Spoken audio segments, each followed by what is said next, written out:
Good morning, ladies and gentlemen. If I could please request you to take your seats, we are going to begin the day's proceedings in a minute. Thank you for being here and welcome to the second day of Global Technology Summit 2022. My name is Deepal and I'm a visiting scholar in the Asia program in Carnegie Endowment for International Peace. This year we have been talking about the geopolitics of technology, and we have a number of great conversations lined up for you today on navigating partnership and alliances for the future. But before we get into the conversations, a couple of quick housekeeping notes. We have short, dedicated tea and coffee breaks. However, we do have tea and coffee outside to keep you energized. So in case you want to slip out, get something for yourself, do so. We request you to keep your mobile phones on silent, but please do continue to engage with us on social media to comment and contribute to the conversation that is going on here using the hashtag Global Tech Summit. And in case you're not able to attend any of our sessions later, please watch the discussions online on our website or on Carnegie India's YouTube channel. Before we begin, a quick word of thanks to our co-hosts and partners. It's been our privilege to organize GTS in collaboration with the Ministry of External Affairs as co-host. We are also deeply grateful for state partner, the Government of Karnataka.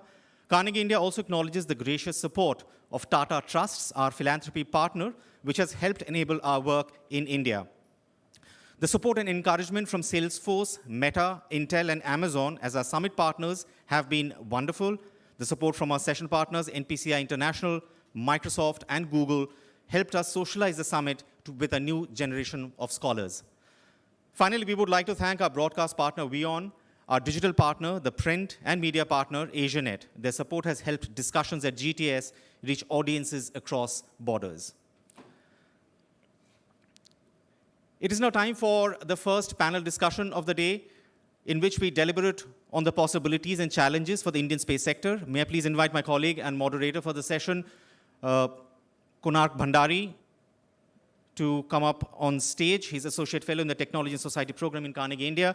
Also, please welcome Shashank Saxena, Deputy Director in Space, T. Victor Joseph, Associate Scientific Secretary, Indian Space Research Organization, Awais Ahmed, Founder and Chief Executive Officer of Pixel, and Susmita Mohanty, Director General of Spaceport, Sarabhai. Konark, all yours.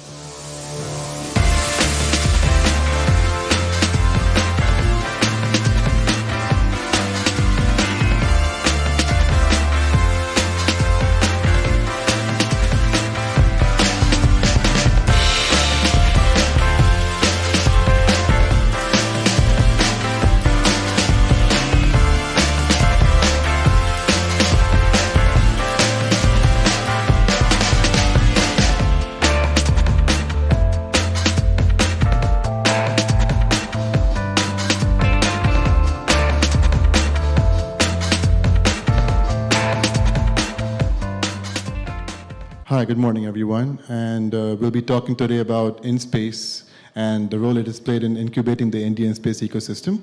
I just want to set some context here to start off things. So space activities in India have largely been the sole preserve for the longest time of the Indian Space Research Organization, ISRO, better known as ISRO. And this has had significant payoffs in the form of India becoming one of the 6 spacefaring nations in the world. However, at the same time, there's a bit of a mismatch because the private sector has not grown correspondingly. And the reasons offered for this are various, from basically restrictive government controls to a lack of funding, to even the procurement system being set up in a way where it doesn't encourage the vendors to go and participate in the international market.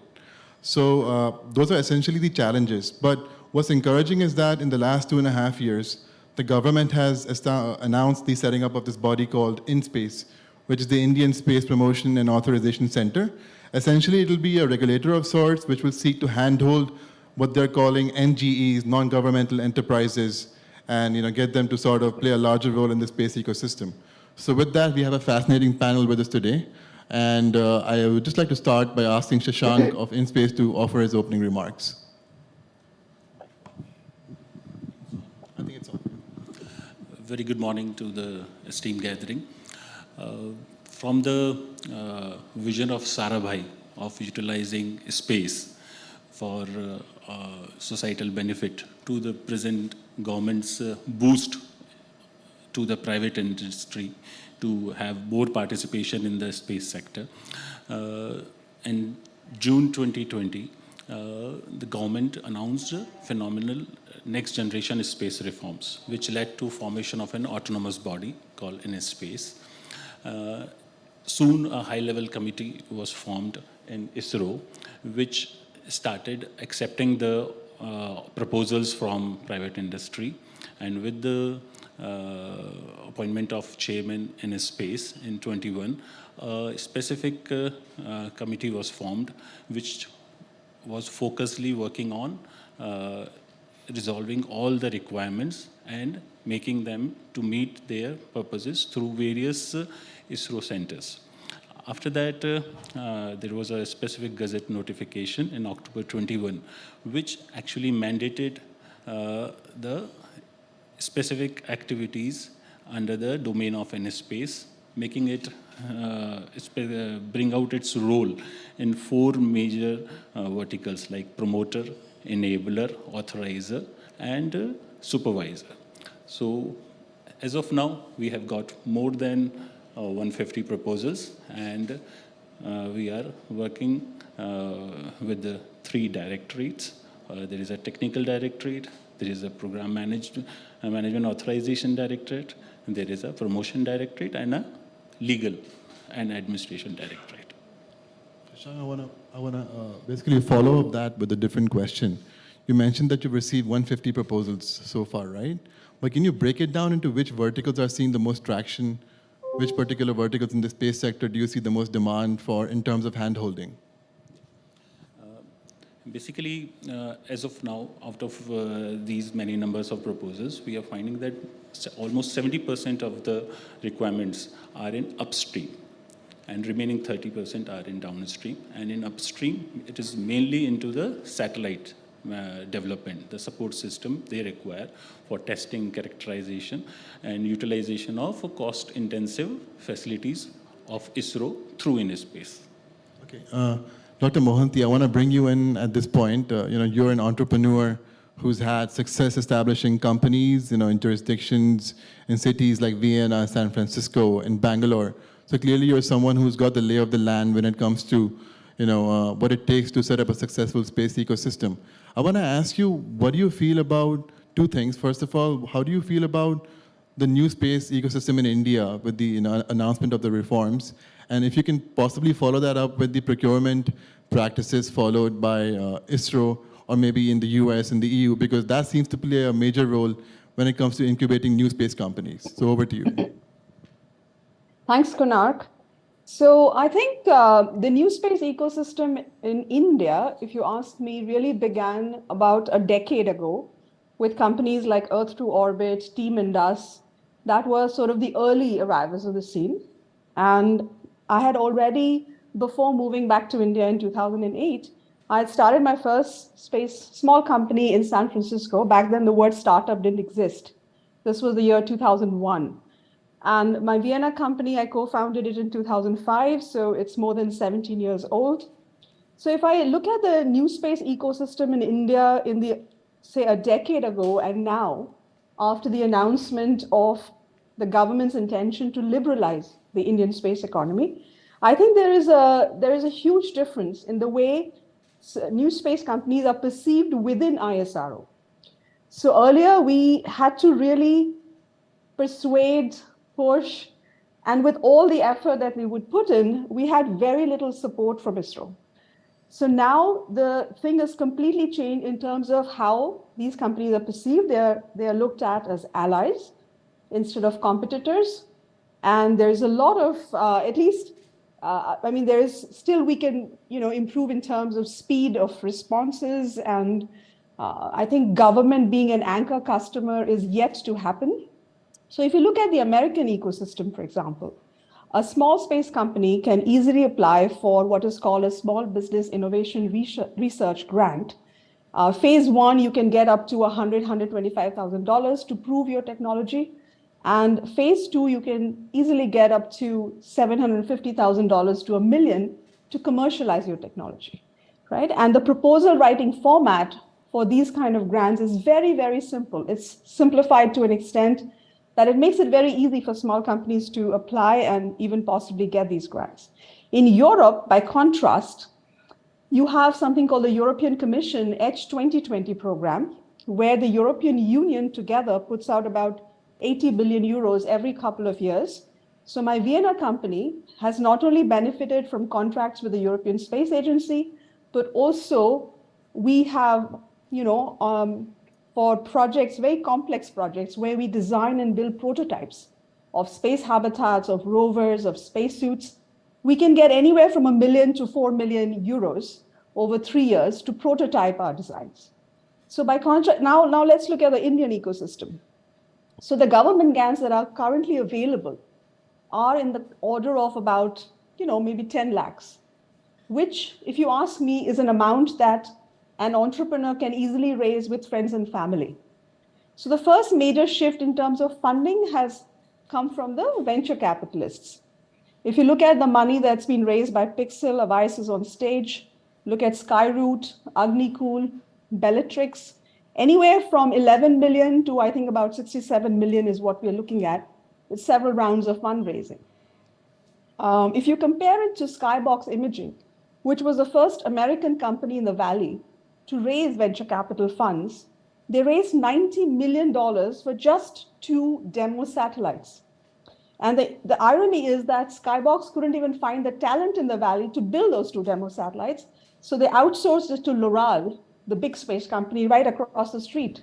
And Skybox was my first launch client in India, right? So just the sheer quantum of funding that is still missing in India is going to slow down our new space ecosystem, which we really want to accelerate. So I think we really need to look at that. And with that, I'll hand it back to you, Kunal. So you mentioned the lack of the government being an anchor customer in India, right? But that's more of a role for ISRO to play as opposed to IN-SPACe. So at this point, I'd like to pivot to Dr. Joseph of ISRO and ask you what has been the biggest experience of ISRO since the announcement of the space reforms? I mean, you're essentially going to be, I'm assuming, transitioning to an agency which does more R&D and research work as opposed to the commanding heights of the space ecosystem. What do you see as the roadmap for ISRO now, given the announcement of the space reforms? Now, to answer to your first questions regarding the procurement and the anchor customer role, what I have to tell is one important point to note is even before the space reforms itself, there were more than 500 plus industries participating in the Indian space program through ISRO. And if you see a typical launch vehicle or a satellite, more than 80% of this comes through industry. And only 20% value addition takes place in-house inside ISRO. So, but what is important is it was more of a component realization or a subsystem realization in nature, not as an end-to-end solution. And that is what we are looking for now. But then the space sector, as we know, especially the upstream side, the realization of a launch vehicle or a satellite, it is a high-risk domain, as you may know, and it is also highly capital-intensive. So how ISRO can handhold its knowledge as well as its facilities for helping the private sector is one thing what we are thinking. And in these lines, if you see, NCIL has recently entered into a consortium within the industries for end-to-end realization of PSLV. And also, NCIL has now entering into a technology agreement for realization of IMS-01 bus. And regarding this anchor customer role, what ISRO is mooting now is, especially if you see the European constellation like Landsat, Copernicus or USA Landsat, whether we also can become an anchor customer, especially in the EO constellation. So we go through Consolidated Fund of India, whether we can place order on this satellite builders to realize satellites so that ecosystem grows, as well as the application side. Once the satellites are put in place, the value-added products automatically come into place. That we are mooting the idea and we are trying to bring out some kind of proposal for that. Right. So Dr. Mohanty, trying to stay on the topic of procurement, I think Spaceport Sarabhai had recently come out with a report about a month ago on, I guess, how can entrepreneurs look at areas outside of India, or rather, what are the factors pulling people to establish their, I guess, business presence outside of India? Would you like to share your takeaways from that report in brief? Yes, I can do that. So I think the report, the researcher was a postdoc from IIM Kozhikode, and he interviewed 10 different companies' founders Some of these companies have their companies in Singapore, Netherlands, the United States, and there were a couple of them who had their companies incorporated both in India and abroad. So there were three kinds of factors. One were input-driven factors. When I'm saying input-driven, we're talking about better access to capital and better access to resources. So I think the creation of InSpace has to some extent is now helping with better access to resources such as ISRO's facilities for environmental testing, right? The other factors were process-driven. So one of them is clarity in the space policy regime. So we still are, as a nation, we still don't have a robust space policy framework. We're still grappling with it because you need that in order to support the reforms, the intended reforms. We don't even have legislation in Parliament, a kind of bill that will then authorize all involved parties to adhere to this new framework, which is, again, it's still being worked on, if you ask me. Secondly, the space startup ecosystem is very mature in countries like the United States, even Israel, I would say, Europe, whereas we are just starting out. InSpace was announced in July of 2020. It took the government 17 months to appoint a board chairman. And now finally, all of the 4 directorates have their directors. So it's taken a long time from the announcement to actually getting InSpace up and running in an efficient manner. So the other countries have that advantage. They've already had a very conducive ecosystem for the last 20 years. Encouragement from space agencies, I think, is a big thing. Back in the day, you would never hear a positive statement from the space agency, say about Team Indus being in the top 3 of 26 teams from around the world, competing for the Google Lunar X Prize, because that was not part of the government mandate. But today, you are starting to see that our space agency is openly encouraging startups. Then there are output-driven factors, and one of them is better access to markets, better access to clients, and the government being an anchor customer. Right. Aves, I'd like to come to you now. So, Sushmita Mohanty spoke about how, a lot of the mature jurisdictions have processes in place which allow these companies to prosper. So one thing which I know has been on the wish list of many companies in India is like a single window nodal agency. And you have dealt extensively with both ISRO and InSpace. What has your experience been like so far when it comes to dealing with them? Do you feel it's a true blue single window clearance system or anything else? I think we're about on the way there, right? So when we started in 2019, at that point in time, there was no policy. The announcement came a year later. So we have seen it before, we have seen it during, and we have seen it after.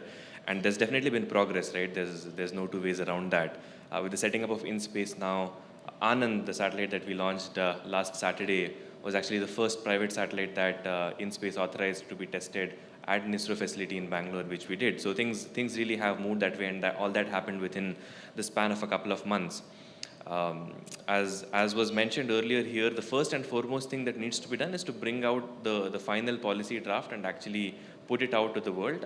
It's been in draft stage for quite a few months, and of course it takes a lot of deliberation from across different departments, but having that makes it clear for everyone that this is possible, this is not possible, and this is the timeline that it generally takes, this is the cost that it might you might incur if you're trying to either launch rockets or launch satellites, and if you want to take insurance and whatnot. So having that is first and foremost. And InSpace is that nodal agency that is supposed to be the single window or single point of contact where private companies reach out to, and then the internal coordination happens from the back. Now we've been engaging with InSpace for ever since it came up, and things have moved, but where I think a lot more clarity is needed is how the processes work where there's inter-ministry or inter-department communications, right? So for example, if you have to get a communication license for a satellite, we have to still, go to WPC.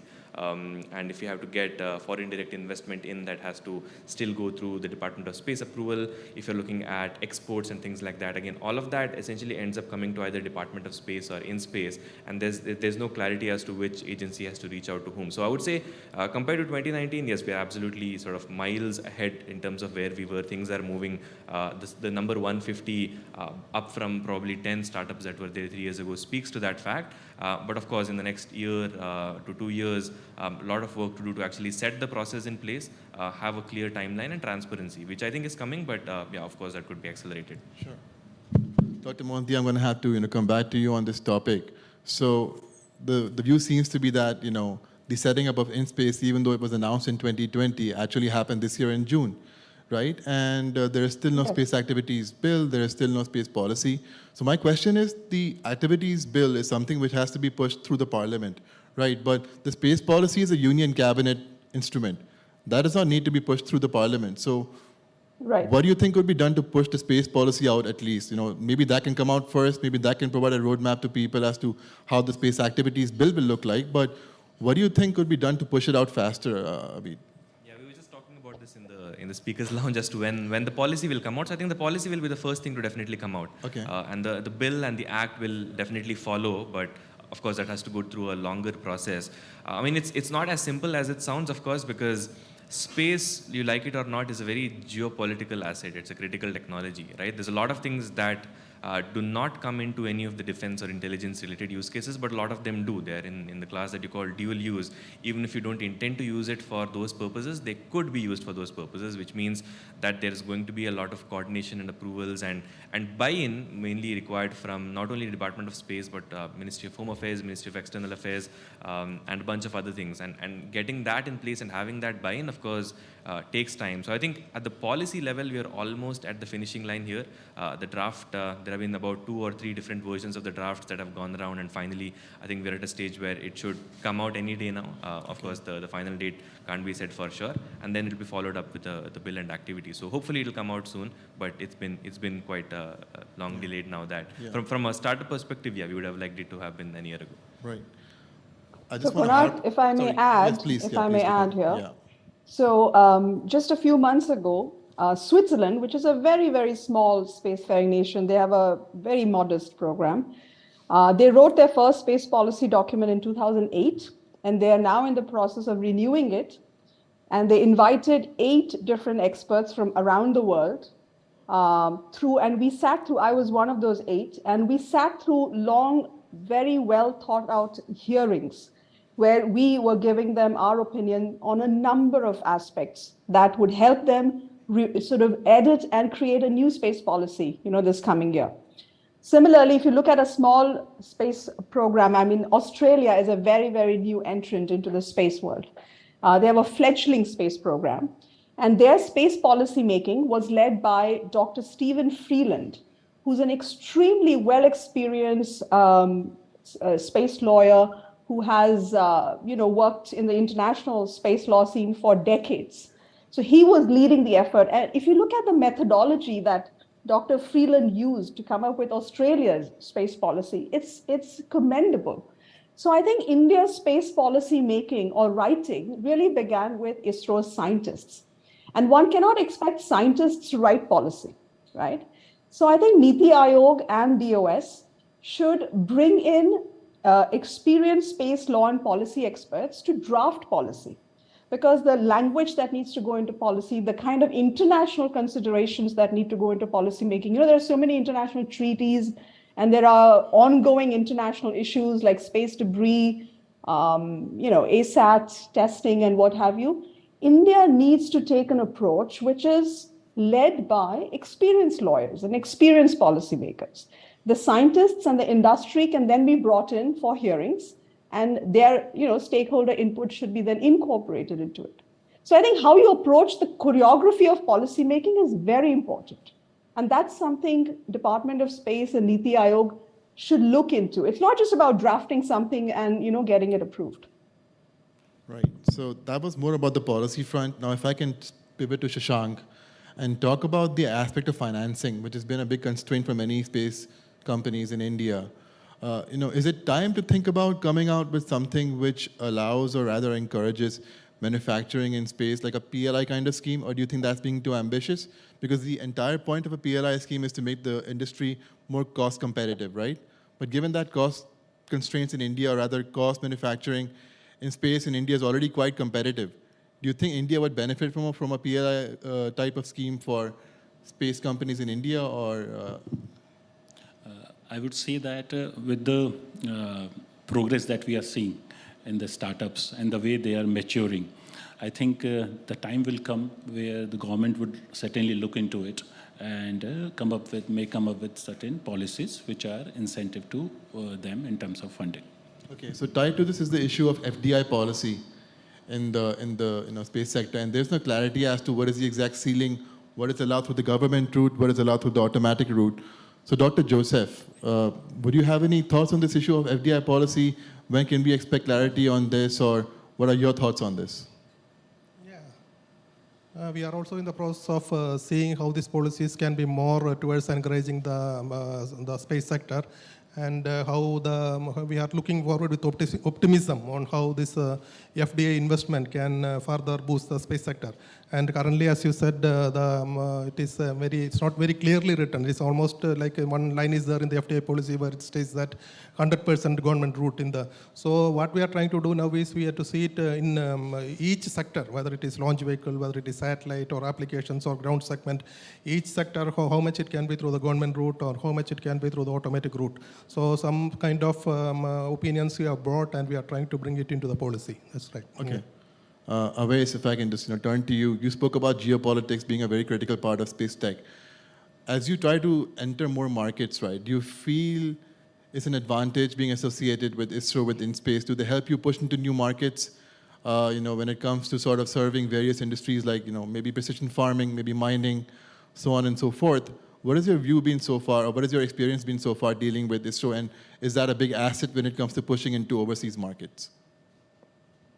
I think the role of ISRO right now has been as a mentor of sorts on the technical aspects of what we need to do, right? I mean, ISRO in the end is a scientific and research organization. The expertise lies in building rockets, building satellites, and what to do, what not to do with regards to the tech, which they have been very helpful in. InSpace is responsible for the regulatory aspects within the country. So to answer your question, no, I think in terms of our go-to-market and outreach in markets outside of India, that's predominantly been only a pixel effort. So we started in India, of course, but ever since 2019, we have set up a separate US entity. We'll be setting up a separate European entity just because the market is there. And we need to have certain local entities to be able to engage with the customers there, because from a tech standpoint, you can build things here. There's a supplier ecosystem, but what you do not have is a large customer ecosystem for sort of anything, which means that for any private space company to thrive beyond just government contracts, you will have to go beyond the boundaries of the country and get customers from there. That could be for launch vehicles hosting international payloads. That could be for us selling satellite imagery. But being from a country that has been spacefaring and is considered one of the space powerhouses, one of the top 5 space agencies in the world, obviously has its benefits. People have a lot more trust. They're willing to engage more, and they know that if you're working and building with hardware and you're testing it in the same facilities that ISRO is testing their satellites and spacecraft at, or if you're using the same supplier ecosystem that ISRO has been using, because these have been space proven, these have gone up to space and worked, that obviously adds credibility, and that has added credibility to us as well. We manufacture our satellites in Bangalore. We've tested it through ISRO testing facilities. So that's been helpful. But in terms of actual business, that's something that every company has to do for themselves. No one can really help you in that, because every company has its own nuances, has its own strengths, has its own weaknesses. So not on that front, but on the technical and regulatory aspects, yes, there's definitely been help. I do agree with the point that you would have to forge your own way forward being a private company. But shouldn't India consider possibly thinking of exploring being a part of the Artemis Accords? That is a great opportunity to partner with a group of like-minded nations who are planning a mission to the moon to land a person of color and a woman on the moon by 2024, 2025. Wouldn't a company like Pixel benefit from being a part of a coalition of enterprises which form the core group of those nations which form the Artemis Accords? Yeah, I think what can be definitely helpful is for India to have certain strategic partnerships with countries that it has partnerships with, right? For example, the IDEX program has recently come up, can give up to 10 crores worth of funding matched with funding that a startup comes up with, which is a significant amount. But to open up the access to a lot more markets, an example could be that IDEX could work with the Defense Innovation Unit, which is the equivalent agency in the US, to come up with joint programs where both US and India companies can coordinate together to have a better relationship there. The Artemis Accords would have been a big one. I completely understand, and we should as a country have an independent pathway towards space and not be dependent on any other space agency, for sure, right? Having our own space station, having our own access to space is very important, because space is going to be one of the places where the geopolitical battle is going to be fought out. So having that individual pathway and strategy is very important, but at the same time, ensuring that we are parts of those coalition which can help us leapfrog into certain things would be helpful. When Vikram Sarabhai set up ISRO, this is what he said: we can't really do exactly the same things that other agencies have done. We have to leapfrog to where they are and reach a point where we can be on par, and that can be done by could have been by being part of the Artemis program. A very specific example would be Team Indus, is the name that was taken earlier in the panel, and they were looking at sending a lunar lander to the moon. Of course, due to funding issues, that could not happen. But when they set up a sister entity, Orbit Beyond, in the US, and that won a contract under the commercial lunar program that NASA was providing, that contract had to be taken away because there was an outroar in the US that the money is going towards an Indian company and not really towards US companies. Probably if there could have been some level of cooperation there, that as JAXA is a part of the Artemis program, as ESA is part of the Artemis program, if ISRO was some part there, that probably could have been something good. So of course, having an own independent pathway is something that I definitely support and we should have, but at the same time, having coalitions which not only provide access to funding, but also customers where the products that are being built by startups can be sold would be important to have. A follow-up question on that. Kunal, can I add something to this Sure, please topic comment. here? Yeah, okay. So I think Artemis, so I worked in the US for about 12 years. And if you look at the Artemis Accords, the problem from a space think tank point of view or from a law and policy point of view is that Artemis Accords is being led by the United States. And it's a series of bilateral agreements that the United States is signing with allies, right? And United States Congress in 2015, under the Obama regime, unilaterally passed a legislation which allows American companies to go to other celestial objects, bring back, regolith, rocks, what have you, and they can own them and sell them. So this is the kind of unilateral legislation which makes things problematic. So Artemis Accords, if you look at the international space law circles, is being looked at as what you could call minilateralism, right? So I think what we need is multilateralism, and India has, I think India's policy to be an independent player has deep historical roots. I was born in the early 70s, and my dad was one of the early recruits when Sarabhai started hiring in the late 60s. And I've seen the Indian space program, the geopolitical hurdles that we had to cross to even have our own space program or our own atomic energy program. I think it's important that India, like China, have its own human space program, have its own GPS constellation and so on. We cannot afford to rely on other countries. So I think India is treading carefully, and I think that is the right way to do, even with the Artemis Accords. We can't just sign up accords that the US is leading in a minilateral way rather than a multilateral way. So I think I support India's position in going the independent route because we have to be careful internationally speaking, both in terms of laws and how it benefits or constrains us in the future. Right. I just want. All right. Obviously, you want to comment? Just to quickly add there, the point was exactly that we should have an independent pathway forward, but it doesn't necessarily have to be that we are following what they're following. The US will have legislation that will benefit US companies. Luxembourg has a similar legislation that says that any Luxembourg entity can own that, right? India can bring up a similar legislation. So I think just being a part of this doesn't necessarily mean we're agreeing to everything that they're agreeing. A very good example would be what ISRO and JPL are doing with the NISAR program, right? ISRO is working with JPL on creating a joint SAR project, and those pockets can be created out. At the same time, not compromising on the individuality and the independence of the space program and strategy, there can still be pockets, not only with NASA, but with JAXA, with European Space Agency, that pockets can be created out where not only government-to-government interaction, but private-to-private and private-to-government interaction can be enabled. Right. I'm sorry if I'm harping Yeah, on this I think I agree with what Avais said, and I remember there's a new a thing called Quad, which is India, Australia, United States, and Japan. I think these new geopolitical constructs should also be leveraged to allow our companies to access these other markets and vice versa. Dr. Mohanty, I just want to, press upon this point of a space station. I understand India's planning on coming out, or rather planning on having its space station in the lower Earth orbit by 2030, right? And in the meantime, I think other nations might partner and then come up with their own space station in that time. So by sort of delaying the inevitable, are we not sort of foreclosing ourselves off to the opportunity which comes to being a part of a coalition of countries which can partner for a multilateral space station? I think participating in Artemis Accords can be done, provided we have a bilateral agreement with the lead here, the United States, that is written in a manner that should not constrain India. So I think I wouldn't say that we should not participate in Artemis, but we should do it on our own terms. And the United States should let us do it in our own terms and not constrain us in any way. I'm not saying we should not cooperate internationally. We should. We absolutely should. But we have to make sure that the provisos are in a way written. After moving back to India, I spent 3 years meeting diplomats in the US State Department, in the US Trade Department, and the Ministry of External Affairs in Delhi. So I spent 3 years meeting diplomats on both sides to overcome the existing 1998 US embargo, which still exists, by the way, when India conducted nuclear tests. That was the year I started working for Boeing in Southern California. So I've seen what you have to go through in terms of export control, ITAR. I don't know if everybody is familiar with ITAR. It's a Cold War regime for export control that the US hasn't done much to reform.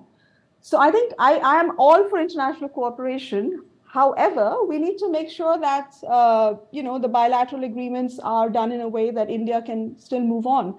And remember, Kunal, what we will do in low Earth orbit is not going to be the way the US or Russia did it. For us, it's a test bed. We don't have to stay in low Earth orbit for 20 years or 50 years. We can go to the moon, but being in low Earth orbit is a very important test technology demonstration that India has to do and should do. Sure. Dr. Joseph, you want to comment? Yeah, as you know, we already have an approved program for sending humans to space. And that is going on, and that we are now, the current time frame is around 24-25 time frame, we are planning humans to space. That's not building a human station, but then sending humans to space into low Earth orbit. And as you know, there are multiple collaborations internationally for this space program, for this human space flight program, which includes collaborations with Russia, and it has astronaut training has already been completed. Preliminary level of training with astronauts at Russia has been completed. We have collaborations with CNES, and we have collaborations with many other countries. So irrespective of Artemis program, that's a policy decision. We have collaborations with multiple countries, including USA for the NISAR project. We have friendly countries like France, Russia, Japan, and now 61 countries are actively participating with India with respect to the space program. Now, this is not a question regarding India's policy architecture. It's more about G2G partnerships, because most of space is still, I guess, conducted G2G. Could it be possible to expand on the US-Indian Civil Joint Working Group, Civilian Space Joint Working Group, and perhaps allow commercial enterprises on both parts to explore synergies? Dr. Mohanty, do you think that's a feasible option to take? Maybe if you're not going to be a part of the Artemis Accords, perhaps we can convert the existing joint working group we have into a shop, or like a talk shop or something more than a talk shop, where commercial enterprises can interact and then take it forward. Yeah, I wouldn't rule out participating in the Artemis Accords, like I said, but it has to be done under the right, provisos and clauses. Coming to your other question, I think, yes, absolutely. And I think Awais has also kind of emphasized that point, that India, through its various geopolitical constructs, whether it's G20 or Quad or, the working groups, to be honest, I've been in the space world for 25 years, and working groups are a great place for people to come and discuss things, but nothing much comes out of working groups. So what we need to do is, at a government level, at a Niti Aayog, at a Department of Space level, at a Ministry of External Affairs level, whether it's Japan or France or the United States or Russia, we need to have more active collaboration. What we have is very low level, very limited collaboration. We can do a lot more. And by doing that, we can open up our countries in a way that our businesses can also benefit. So I think that hasn't happened. Again, we need a policy framework for that, which is missing, if you ask me. to open up international, in terms of business, in terms of technology development. It's not happening yet. At this point, I'd like to request our audience members to be ready with their questions. I think we're nearing the end of our session, so please be ready with your questions. I'll come to you in about 5 minutes. Awais, if I can just pivot to you again. As ISRO eventually retreats into being an organization focusing on the cutting edge R&D, and I guess that means that New Space India Limited will have fewer assets to commercialize, and that's where Indian startups can eventually come in. Do you think there's a case to be made? So, for example, if somebody wants to purchase a full vertical stack of Indian space services, be it a rocket launch, a satellite, and space application services, do you think there's a case until we have our own SpaceX, until we have our own Blue Origin, for InSpace to sort of market all the space enterprises in India as one bundle? Do you think that's possible? Or do you think that's like a commercially attractive option? So I think in terms of what ISRO has been doing today, the predominant commercialization has been on the PSLV rockets and the GSLV rockets, right? They're the workhorses of the Indian space industry, and they're really good rockets, very reliable. Haven't faced a whole lot of problems, PSLV, at least in the past many years, right? And international customers still come to that, and there is a need for having Indian launch vehicles that can put Indian spacecraft into space on a moment's notice, and that's something that only ISRO can do today. So up until the point that we have our own SpaceXs or our own satellite companies that can do this, that transition has to be gradual, and eventually I think the economics of capitalism will play themselves out, right? The whole point of a private enterprise is that they can move faster, they can move cheaper, and that they'll be able to take up this mantle. If you look at the US or if you look at Europe right now, the rockets that they use to send stuff to space are not their own. They're either the United Launch Alliance or SpaceX or now Rocket Lab. And in Europe, Arianespace is done by a whole host of the same subcontractors that they sort of engage with. So hopefully in 5 to 10 years, we will be at a position where the commercial launch procurement, the commercial satellites, the communication satellites are all taken up by the private sector, and not because those are being handed over to the private sector. And that's just because now that the space is opened up just by the virtue of how startups and companies can move faster, can move cheaper, that's where that will move, which means that it's good that the budget that we have going towards space can actually be utilized towards the cutting edge work and sending cutting edge missions to outer space, such as the Aditya L1 mission and other missions. ISRO was also a space agency that was set up in a very different way to other space agencies. When Vikram Sarabhai helped set it up in the 1960s, it was to help build self-reliance in the country with regards to space technology, versus in the case of NASA, it was not so much that, it was more in terms of what can we push the boundaries towards, right? And that has continued today because of a lack of other options. But now that private companies can come and fill up that void, and there'll be many more of them, there'll be no single point of failure. It won't be just one organization doing it and just one source of funding that will be coming there. It'll be many different companies doing many different kinds of things, and you won't have single points of failure. It'll be a vibrant ecosystem. So I would say, as of now, yes, it will continue. It should continue as is, because there exists no other full-scale commercial viable options. But in the next 5 years, as the market dynamics themselves sort it out, at a certain point, yes, ISRO will start stepping back. Okay. Shashank, you want to come in? What we are also observing is that most of the startups are in their incubation stage, and space technologies actually require stringent quality standards, and the development process for bringing up any innovative idea to a prototype level requires a long and costly development cycle. And before a company comes out from that valley of death kind of scenario, till then in space, through resources of ISRO, it makes sense for all the startups to reach to that level. And that is what InSpace is actually doing, building up its own technical center, mainly an incubation center for startups to carry out a complete range of activities from design to development, then testing and integration, and leading to the rollout of the complete payload at Ahmedabad. So what I mean to say that, yes, we are on that path, and InSpace has complete realization and is working towards that direction only. Do we have any audience questions? Does anyone wish to walk up to the microphones to the side? I think we have someone coming up, yeah. Please introduce yourself and just address the panelists who you want to ask the question to. Sure. Hi, my name is Vartika. I'm a young ambassador from the Indian School of Public Policy, and my question is directed to T. Victor Joseph. Since we know that this summit is about the geopolitics of technology, and our Prime Minister calls out for an era of women-led development, so I would like to shift gears a bit and ask how ISRO plans to portray as an instrument of soft power to the world, because we recently saw the images of ISRO MOM, Mars Orbiter mission. Yes, the geopolitical situation, as we know, is something which is continuously evolving. And also, now we are in a multipolar world. How the different stakeholders can make use of the kind of situations that will be presented before itself. So one thing with regard to ISRO, what I have to say is you have seen the recent launch of OneWeb constellation satellites. It is something which has arisen out of the current geopolitical situations. And we are able to take advantage of that situation, and then we are able to launch those satellites using from India and using our own launch vehicle. So these kind of situations we would like to take advantage of, and we will be pursuing that. Thank you. Konark, can I respond to the women in space angle of the question, please? Sure, Dr. Mohanty, yeah.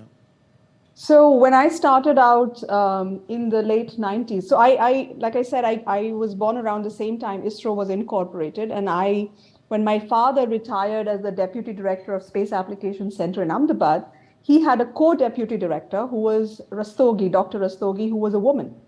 So since my early days of exposure to the Indian space program, and then having lived in 4 different countries, I can say that ISRO has always had an excellent gender balance in terms of, women scientists working for ISRO. And back in the late 90s, I would say NASA and ISRO had the best gender ratio.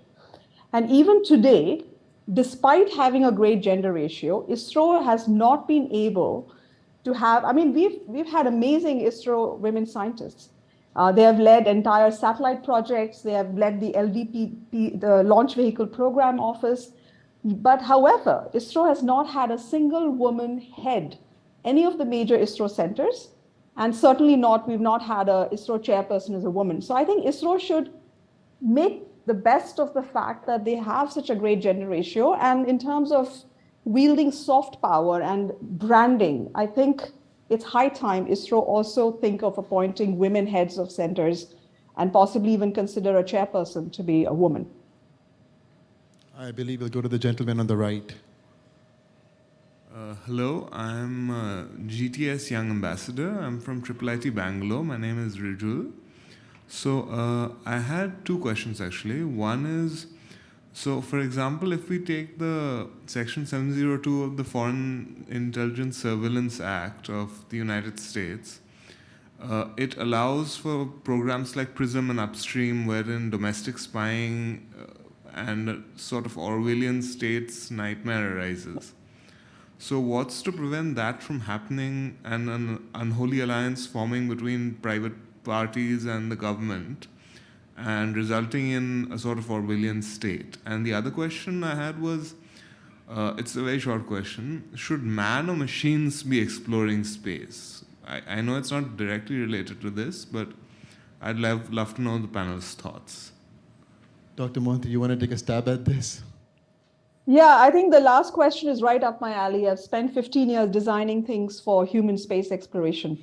So whether man or machine, the answer is very clear to those of us who've been in this space, that it has to be a combination of humans and robotics. So it has to be a combination of biospheres and robospheres. The reason is what humans can do in terms of dexterity, thinking, problem solving while being on a mission, because a mission is a very complex affair, whether you are going to low Earth orbit or you're going to, Moon or Mars. So I think humans have to be part of the equation, but it has to be supported by robots in a big way. For example, let's take the Moon. The Moon is a very, very treacherous place. The 2 very difficult situations we have on the Moon, one is lunar regolith, which is like loose lunar dust. It's unlike Earth, there are no weathering forces on the moon, right? So lunar dust is very, very sharp like glass, and it gets into everything. It gets into the hermetic sealing of the spacesuits, into the mechanical parts of the moon buggy. If you bring it into the habitat, I mean, you should see one of the photographs of Eugene Cernan, the last Apollo mission, who he landed and did sorties on the moon. When he came back into the lunar module, he was looking like a coal miner. So I think long-term lunar presence, we will only have a limited number of humans on the moon. What we will need is a good robotic presence on the moon to support, limited human presence. The other problem on the moon is lack of an atmosphere and therefore direct exposure to galactic radiation, which is cancerous. And as space architects, the only solutions we have known to us is building bunkers of lunar regolith or building walls of water. So it's very complicated. So we need both. And I think it's not a question of either or. Over to you, Konark. Over to you. Please introduce yourself and ask your question. Good morning. My name is Abhishek. I'm a GTS Young Ambassador and a scholar at Indian School of Public Policy. In the absence of space policy, the private players in India often, face procedural ambiguity. So until the policy comes out, what steps could be taken so that this minimum, they don't have to face procedural ambiguity, and also how would it encourage more private players to come and join the workforce and work together?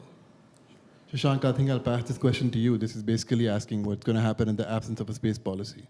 Yeah, see, basically, in absence of a space policy, we are actually catering to the requirements of interacting with different heads in the government, whether it is for frequency filing, ITU, WPC. So we help NGEs to direct them to the right people. Even in terms of other, say, departments.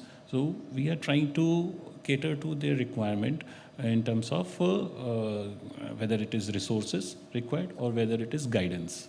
So in space is at the moment trying to do all those things. I think I'll add one more. Sorry, go ahead, yeah. Even in the absence of space policy, now Pixel has used ISRO facilities for the realization of satellites and testing. And as you know, 2 weeks back, Skyroot had the first suborbital launch from Shar launchpad. And recently, Aknigul has built a launchpad at Sriharikota Space Center. I guess the answer is, sorry, sure.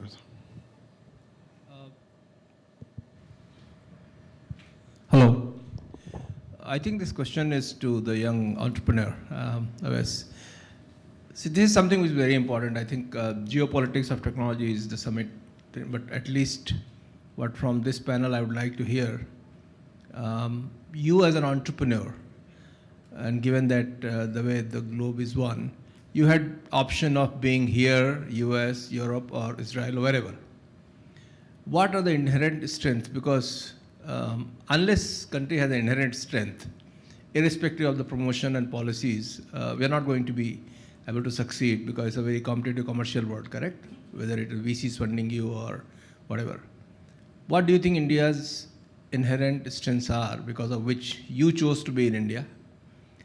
And what government would have to do specifically to make sure that, because I was one of the early funders of Team Indus, and I went through the shenanigans of what happened in the whole process, and funding wasn't the issue.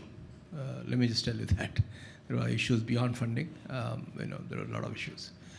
What do you think it will take for more of you to be here? I'm not expecting SpaceX to come in 3 years or 5 years. But, with ISRO's base, can India be really at the cutting edge of technology, which is not necessarily dual use geopolitical, but for our farmers and medicine or everything else? Why would you be in India? Yeah, so I think the answer to that is manifold. I think first and foremost, we as a country already have the space, infrastructure, expertise, and experience in the country, thanks to ISRO, right? It hasn't been privatized, but we don't have to start from scratch.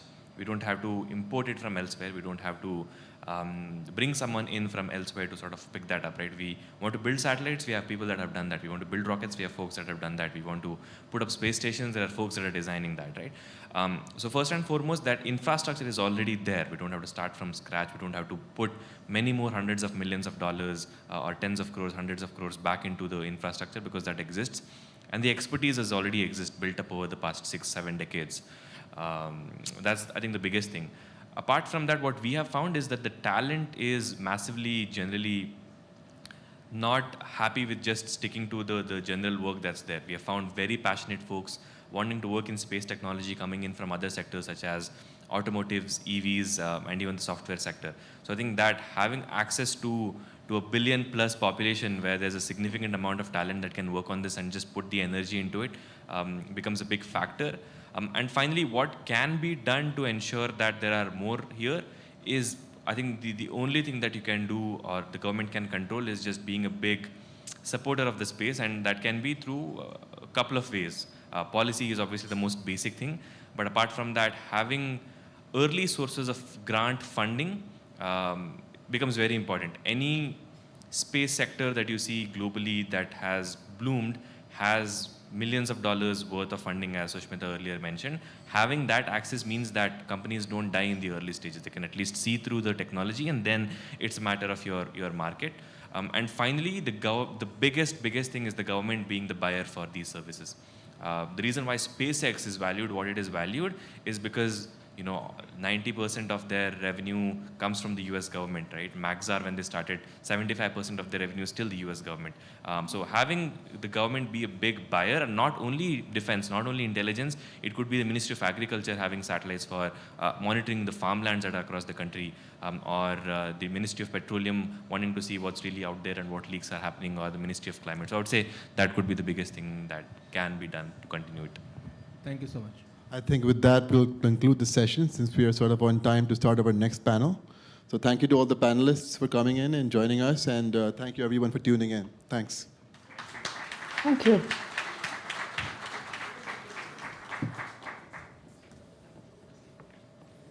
Thank you, Konark, and thank you the speakers for laying out the options and challenges before India's space industry.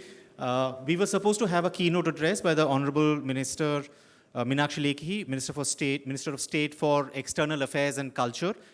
She has been held up and will be joining us shortly. But in the meantime, we are moving on to our next conversation.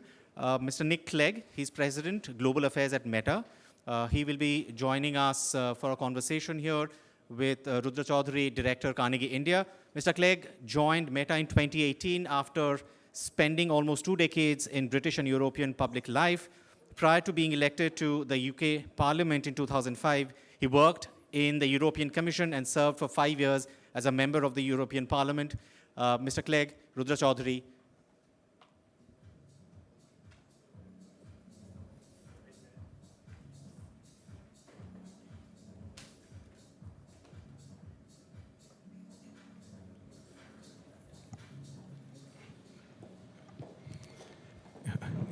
Nick Clegg, welcome to the Global Technology Summit 2022. It's very good to be here. Let me just start with a couple of questions on the future. So let me just get straight to it. What is a company like Meta going to look like 10 years from now?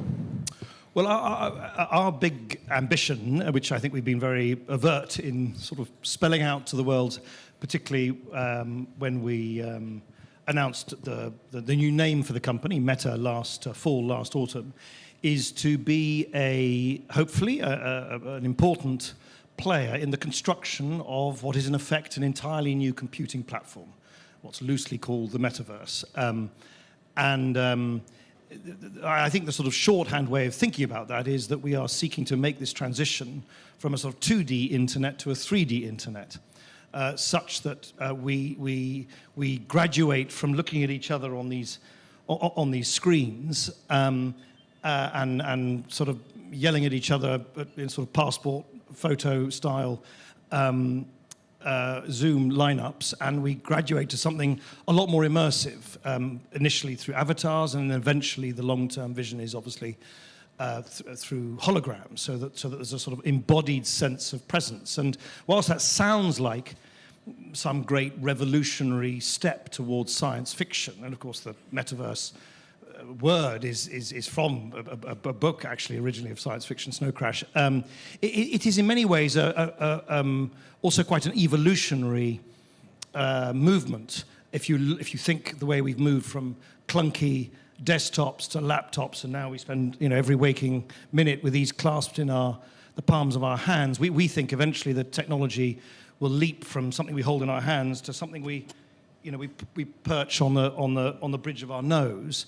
Such that the technology, the physical hardware, becomes increasingly almost invisible and almost organic to use. And if you also look at the way we've moved from sort of long-form text to short-form text to photos to long-form film and video, and now short-form videos are all the rage. It's about 50% of content on Facebook is now short-form video. All of that seems to suggest that when the technology allows for it, human beings reach for forms of communication where they feel as present, one towards the other, even if they are actually geographically far apart. I for some time now, have been holding my weekly team meetings in Meta in the metaverse through something called Horizon Workrooms, which is a space that we've built for people to be able to work together. And even though we're sort of bobbing around like sort of avatars, it's amazing how much you feel as if you're breathing the same air in the sort of virtual room that you're occupying. So that's very much what we hope to. We, of course, will not build the metaverse on our own. It'll be built regardless of whether Meta does or doesn't exist. Lots of others are investing heavily in those augmented and virtual reality technologies. But when you ask about 10 years, it's very difficult to put a sort of timetable to it. This is not something which is going to crystallize overnight. But I certainly would imagine that over the next decade, you will see a very distinct move towards that new computing platform. You've been a professional politician at the highest level of government. No, amateur, almost. but anyway, yeah. How is government and governance going to connect with the metaverse? So how do you see, as metaverse evolves over the next 5 to 10 years, how is that going to change in the way in which governments function, diplomacy happens? How do they plug into this? Well, I think one of the things I hope, it might turn out to be a somewhat naive hope, but if you look back over the last 15, 20 years, I think we can all accept that, particularly through the social media age, these technologies erupted incredibly quickly, spread like wildfire around the world. Our apps and services are used by close to half the world's population now. It's a sort of mind-boggling number. And in many respects, I think we've been almost retrospectively now trying to apply the governance rules to those technologies, not quite as an afterthought, but sort of after the technology's already become so prevalent in society. I mean, here in India, for instance, many of my discussions are this new, sort of tripod of legislation: the Digital India Act, the Telecoms Act, the Data Protection, the DPDP Act. These are all foundational pieces of legislation. The same is happening in Europe. The same debate is happening in Australia, in the UK, in the US. But of course, if you step back for a minute, you think to yourself, well, in an ideal world, those should have come not exactly first, but at the inception of the technologies. The governance guardrails shouldn't be retrofitted onto technology. And so I think one of the things that certainly at Meta we're trying to do is, and we fund many academics around the world, developers. Yesterday I announced that we're helping fund 100 developers in this country on a fellowship to work on sort of open source developments in the metaverse. What we're trying to do is, in a sense, have those foundational governance debates at the same time as the technology is being developed, so that you don't get this dislocation between technology and governance, which I don't think has been particularly fruitful because it's been accompanied by this very sort of almost violent mood swing from tech utopianism and tech euphoria at the beginning, and then it's now swung, of course, now to a backlash and sort of tech pessimism. I hope the questions about who governs what on the metaverse is the kind of debate we can have across industry. So, we've set up or helped set up along with a bunch of other companies something called the XR Association. The World Economic Forum brings together me and my counterparts from Microsoft and Google and other companies to have these discussions on some very foundational questions. For instance, everybody agrees that just as in the sort of 2D environment and the 3D environment, you need some basic rules to safeguard people's safety and their privacy and their rights as sovereign data individuals. But if people are moving seamlessly from one part of the metaverse to another, who makes sure those rules are applied consistently? How do we make sure that commerce can move seamlessly from one part of the metaverse to the other, or indeed digital goods? If I don't know, go watch an Arsenal-Tottenham game in the metaverse, the metaverse in the future, and I buy a digital Arsenal shirt, and I then go and want to listen to a Schubert concert, which so happens to be hosted in the Microsoft metaverse. Can I go with my Arsenal digital shirt that I bought in one part of the metaverse as opposed to another? What do we do about the distinction, which I think will be a very important foundational distinction in terms of governance, between the public spaces in the metaverse, where people will congregate, much as we congregate in public spaces in the real world, and the multitude of very private spaces, maybe just one person, two people, people playing chess, people playing ping pong, having a small discussion. You wouldn't expect in the real world for the state, or indeed for the private sector, to surveil what you're doing in your living room in the same way that they do, or they are entitled to, in a public space. Would we have that same public-private distinction in the metaverse? These are candidly all pretty open and fluid questions now, and I think the more we can have a discussion amongst thinkers and philosophers and sociologists and ethicists and governments and regulators and the industry, and have those debates now and not again retrofit them in 20 years' time, I think the ecosystem as a whole will be the healthier for it. Okay, I'm going to pick up a couple of threads because there's a lot going on there. We've got sovereignty, there's governance. When you talk about footfalls, privacy in the metaverse, I suppose it would be a 5-year advanced argument around, say, data portability. So how do you deal with those issues? But let me thread it together by taking a step back on regulation itself. Different jurisdictions are now in the process of firing up their own sovereign architectures when it comes to data privacy. Some borrow from cross-border systems, CPTPP or GDPR, which used to be the gold standard. I'm not quite sure it still is the gold standard, arguable perhaps. But many, like India, for instance, are now creating, as you said, tripods, I would say quad, 4 interrelated bills that will essentially design the architecture. So the first question is, what is your primary concern with regards to the future of data governance, which I think is fair to say we can no longer call global data governance? Would you agree? I think there is always an underlying danger, particularly at a time, and look, I was in politics for 20 years in European and British politics. I totally understand and respect the wholly legitimate instinct that politicians and governments have around the world to assert what is commonly called digital sovereignty.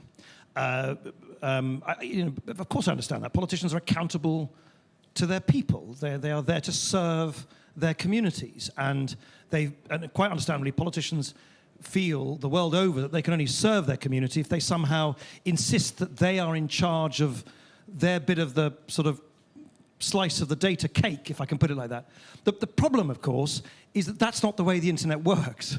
The internet foundationally works on the idea that data flows openly across borders.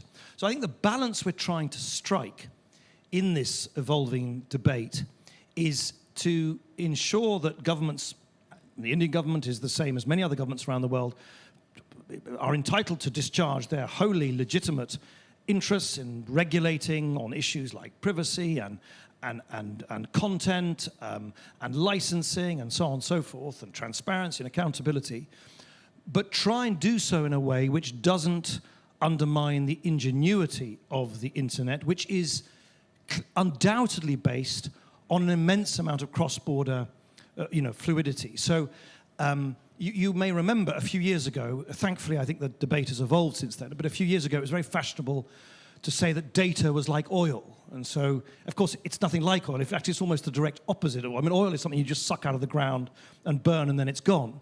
The unique thing about data, almost directly contrary to that, is that it's what's called technically a non-rivalrous good. You can use it over and over again. I've got countless apps on my phone, I'm sure you do as well, where you're putting in the same data and over again.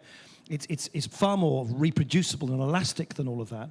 And crucially, economies of scale in the internet and the ability to transfer data from one part of the world to the other is an essential ingredient to everything we've come to appreciate. So I think the balance is to ensure that governments do, of course, discharge their duty, their right to regulate the online world, but do it in a way which preserves ingenuity and innovation, which requires the sort of continued protection of open data flows. And I'm really hugely impressed and encouraged to see the way that the Indian government has been very open about the fact, which I think is disproportionately important now as India is about to assume the chairmanship of the G20, that the Indian government has been very clear and pinned its colours in favour of open data flows, not unconditional data flows, of course not.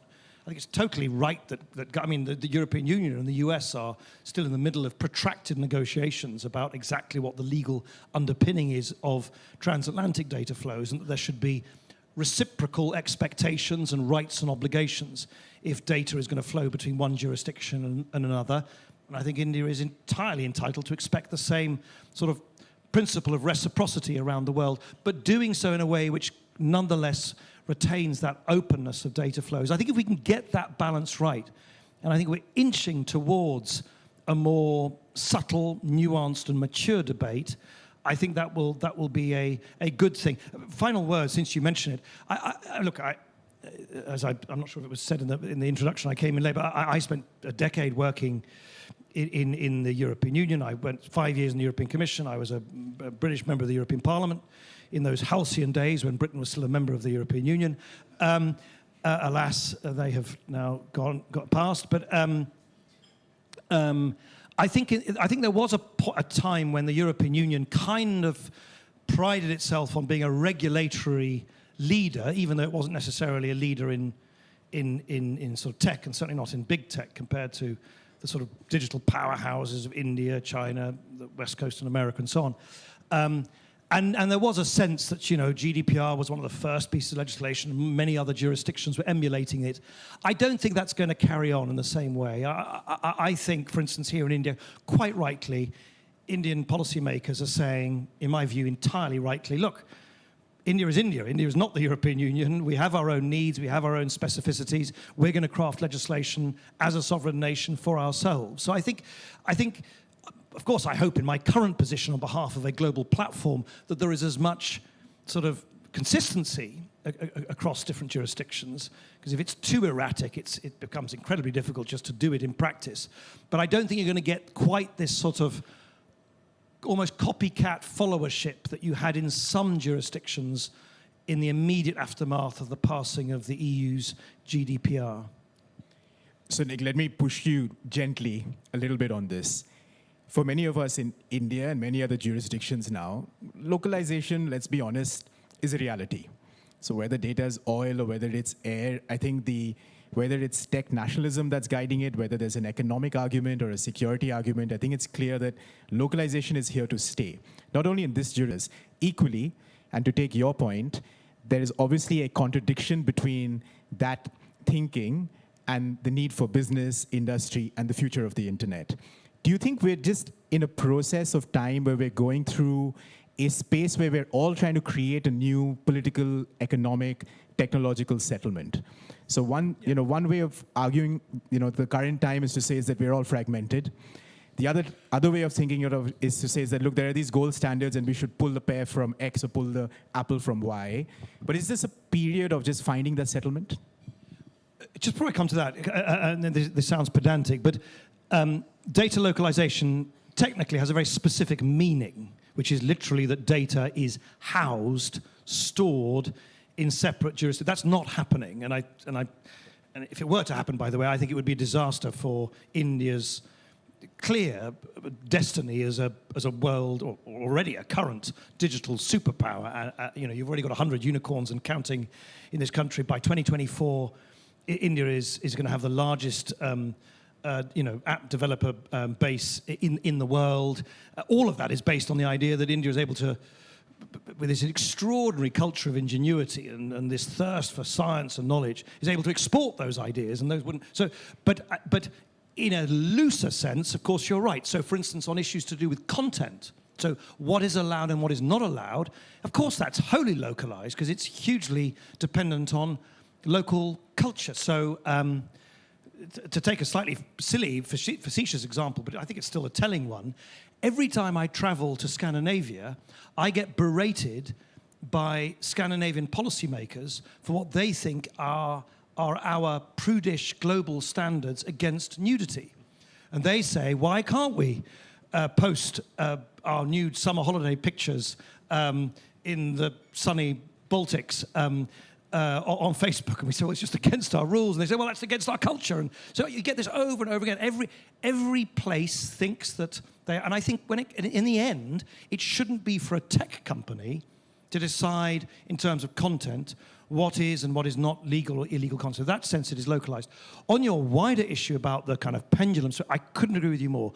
I think, as I alluded earlier, we're in the middle of this huge swing from, with hindsight, naive sort of techno-utopianism, this belief that new technology was going to solve every problem under the sun, and now we're swinging in the other direction where every problem is ascribed to technology. Of course, the truth is somewhere in between, as it often is in life. And I think the pendulum will only come to rest once you have regulation and guardrails promulgated, particularly promulgated by democratic jurisdictions such as India, so that people feel that technology is there to serve society and society is not there to serve technology. And I think we're in the really important stages of drawing those legislative and regulatory lines, and doing so intelligently is going to be immensely important, because you get it wrong, you can really squander a lot of the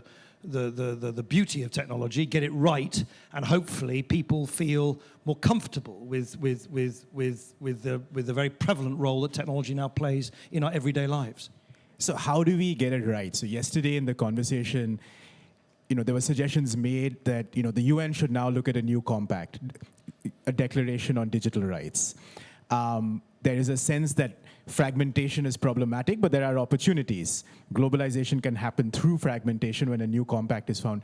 So, Nick, if I can push you, is how do we get this compact right? How do we get different jurisdictions to connect? What is that organizing body principle that makes this happen? Or are we just left to an organic structure that will just take time to create those new terms of reference?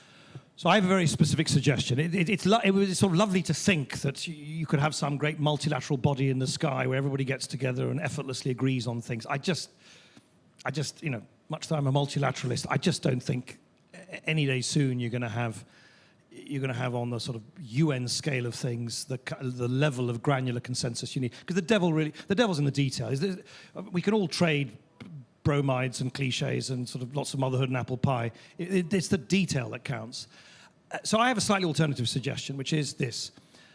My view is, if the three great techno-democracies in the world can broadly align on the principles which they think should underpin the governance of the internet, and those three great techno-democracies are clearly India, the US, and the European Union.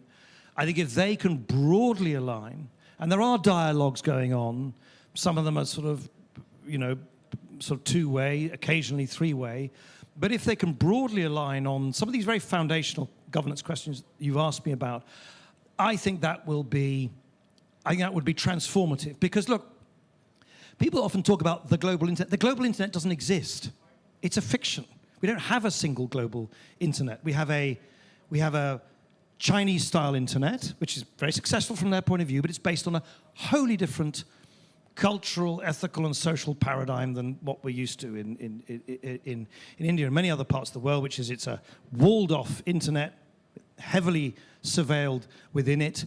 Other jurisdictions like Russia are sort of were even prior to the invasion of Ukraine, were sort of moving in that direction, and I suspect will move even faster in that direction. India, the European Union, and the US, of course, are not identical by any stretch of the imagination. They all have their own different specificities and cultures and differences and so on. But they're all based on a belief in entrepreneurialism and a belief in individual sovereignty and liberty and a belief in ingenuity and a belief in the dynamism of the market. I think if they could align on some of these big principles, that would act as a great locomotive to ensure that the, how can I put it, the kind of closed paradigm of the internet doesn't become a growing and encroaching reality for, you know, many billions of people in the future, which I think would be a great shame. Let me just, so we've got a democratic triangle, EU, United States, India. Let me bring it back to India, and I think it'll be amiss if I don't ask you a direct question on the Indian government's current efforts at a new regulatory architecture, which to many of us seem pragmatic. It's a simpler architecture, it's clearer, it can deliver for the country, and on localization, as you say, at the moment, actually, it's four lines in the entire draft, which essentially means by default, it's either free flow of data, or by default, it's not. And there may be a positive list, a negative list. I suppose adequacy agreements will have to be worked out, so on and so forth.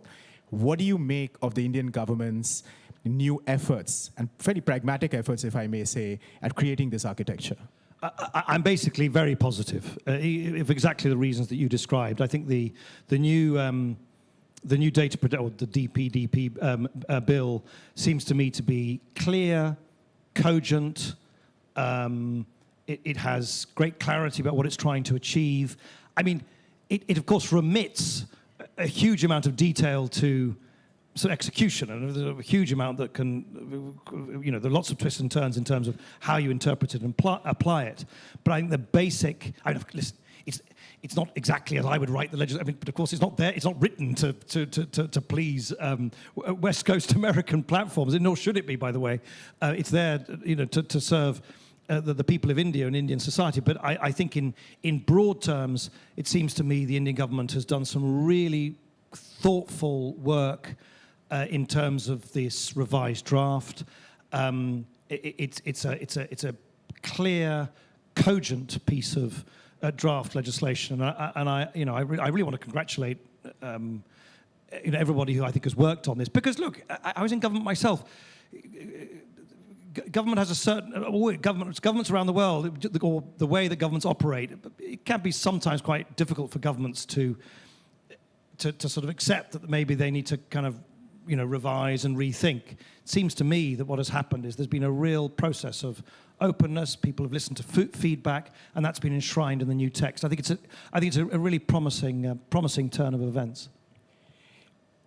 These new terms of reference that we've been talking about are going to need interlocutors. In many ways, you're an ideal interlocutor. You were in government, you were Deputy Prime Minister, now you're one of the leading voices, one of the largest tech companies in the world. If I go back to your point about the EU, the United States, and India, that's going to have to, at some point, take the threads together, pull in the 5 principles or 5 values that kind of shape what a triumvirate may look like down the line, for instance. We're going to need interlocutors, we're going to need bridges to make this happen. So how do you see your role, and if I can kind of broaden this out at a more personal level, professional politics, tech company, interlocutor, you hit all the spots. How's it going for you in trying to figure this space out? How's it going for me? Well, that's a work in progress. But one of them, when Mark Zuckerberg and at that time Sheryl Sandberg approached me, from my point of view, somewhat out of the blue in late 2018, I think one of the things I found so attractive about what they proposed at the time, and have hugely enjoyed ever since, is if you are, I'm in a sense, I'm a refugee from British and European politics, and if you're lucky enough, as I've been, in my life to sort of work in different environments. I spent 10 years in the sort of EU environment and 12 years as an MP and a party leader and deputy prime minister. I'm now working for a Silicon Valley company.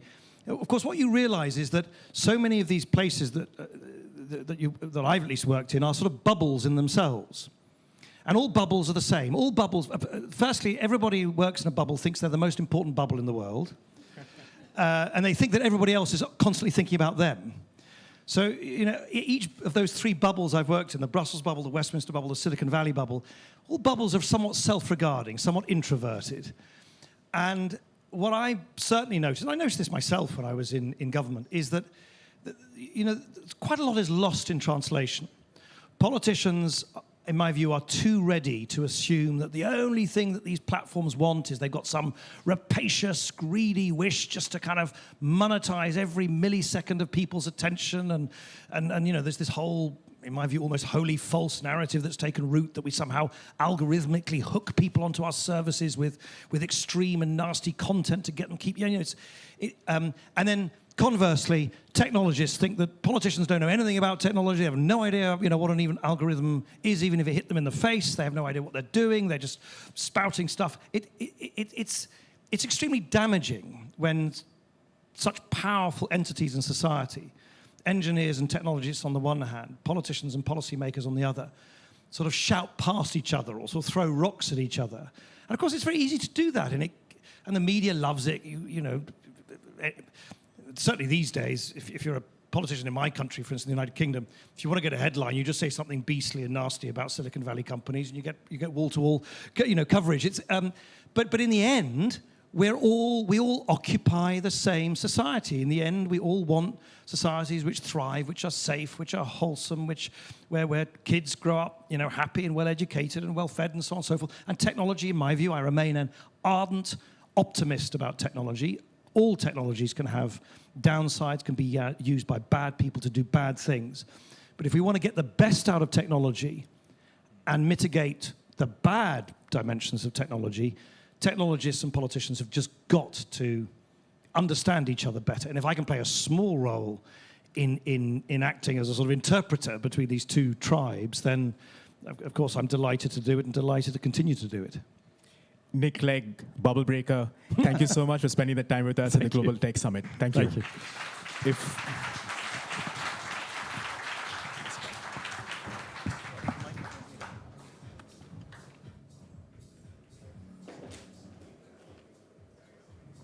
Thank you very much, Mr. Clegg.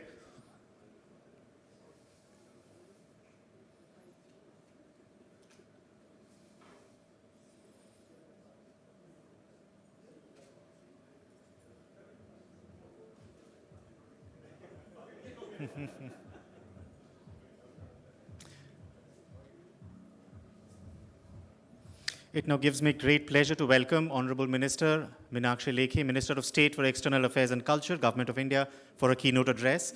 The Honorable Minister is a two-time Member of Parliament and has been a member of numerous parliamentary committees.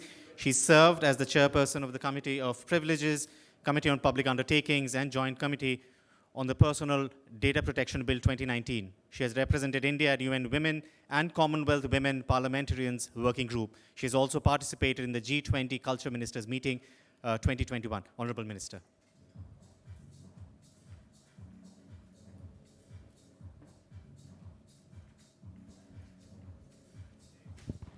Thank you very much, Excellencies, ladies and gentlemen. Pleasure to be here. A little tied up with local politics. We have some elections on in the city of Delhi. So apologies for that, for not keeping the time. But the subject which was given to me was digital public goods and Government of India. We just heard what the Deputy Prime Minister of UK had to say about India and Indian government. But I must say that on behalf of my own government and the kind of transformation which India has been part of in past 7-8 years is a lesson indeed, not just to us who are part of governance, but also to several other countries who wish to govern their countries better. And why I'm saying this, it's not coming as handing down of information, but it is the sheer volume of how we have transformed and changed our policies. And when we say that we stand for inclusion and not exclusion, we mean every word of it. Because all our policies, all our system in terms of equitable applications, just society, weaning away corruption, so on and so forth, digitization has been one of the major bubble breaker, if I may use the word, because the systems, the governance systems, operate themselves in silos. So more interconnectivity helps us break, if I may again use the word apartheid, digital apartheid. That's what India has achieved in past 7 years. And I can very confidently say that we are second to none when it comes to application of technology. And Prime Minister categorically mentioned that India stands for two pillars of governance. One is, of course, technology and talent. And I'm adding a third aspect of that, technology, talent, and transformation.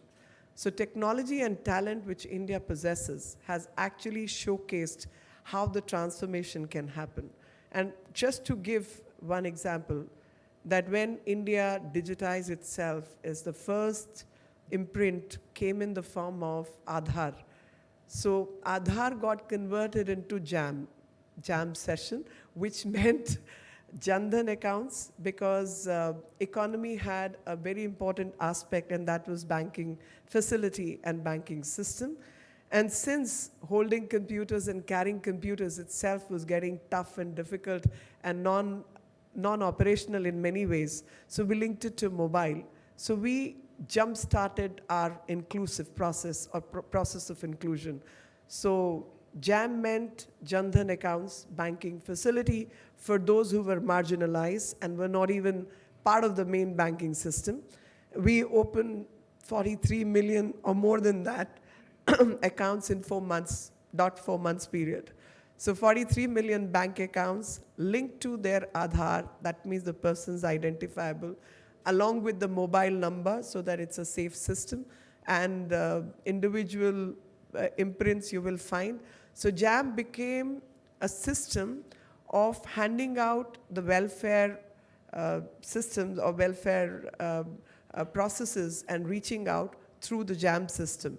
And this Jan Dhan, Aadhaar, and mobile linkages helped us to wean away a lot of corruption. If I can share some data and detail, you'll be happy to learn that 430 million people, 430 million accounts were opened in last 7 years, and 690 million RuPay cards, with 1.3 billion transactions in 2020. This is the kind of application of technology. These numbers you don't get to see anywhere else in the world. And UPI, which is our unified payment system, or unified payment infrastructure, has had 4.2 billion transactions in November 2021, which today stands at more than 6.3 billion transactions. 1.5 million railway tickets get purchased or get booked almost every day. And 300 million invoices get uploaded on the GST system. FASTag for the toll-free transaction at the highways. 1.3 billion seamless transactions is what takes place. And PM Swanidhi has given small credit to a whole lot of vendors across the country. And eRuPay has enabled target delivery systems. I have shared these numbers because I truly want the globe to know what India stands for. And like any government in the world, I think when we say job of a government is to govern better. And whatever it takes, you need to reach out to the unreached, inclusive approach towards marginalized, helping people with ease of doing business. So you are balancing out various aspects of governance. So one is reaching out, two is doing away with corruption, three is ease of doing business, time-bound facilities, and that's what we today stand for. At a municipal level, I must share with you that just the municipality of Delhi, which is a city, we have about 3 crore people coming and going out of the city on daily basis, and about 2 crore residents. And small thing which everybody needs in everyday life, birth certificate, registration of death, and a mutation of property because you're buying and selling constantly. All that is done through electronic method, and thus you have, and even earlier, I'm born in this city, so you could only get 3 copies of your birth certificate. Now 3 copies, one copy can get lost. One you may have given in your school admission, the second you may have given in your college admission, and third copy you don't know where it is lying. Now when these problems happen in one human being's life cycle, today the same birth certificate is available through electronic methodology. You can take as many colored printouts as you want. Small thing, but ease of doing business has impacted every citizen of Delhi. Death certificate, same thing. One you may need to operate the locker of your parent. The second you may need to operate some case or showcase or be party to a case in the court. And third, you may need for a bank account, and you may need multiple copies of that death certificate. With just having this facility of taking as many printouts as possible, it has changed the way we approach governance at the local and municipal level. So I think the lesson to be learned for us, along with everybody else, is that in Hindi we say, Sabka Saath, Sabka Vikas, that is taking everyone together and taking everyone forward. That's what digital public goods stand for so far as India is concerned. And it is being led from the front by our Prime Minister, who is very, very tech savvy and is also involved in day-to-day governance processes. From banking facility to RuPay card, to having it accepted. So first purchase, for example, when this RuPay card started, happened in Singapore, where he made a purchase of a Madhubani painting through his RuPay card. So that particular system, which is having your own financial services, but getting it accepted and linking it to other countries. Now UAE accepted that. Bhutan was the other country. France is the latest country.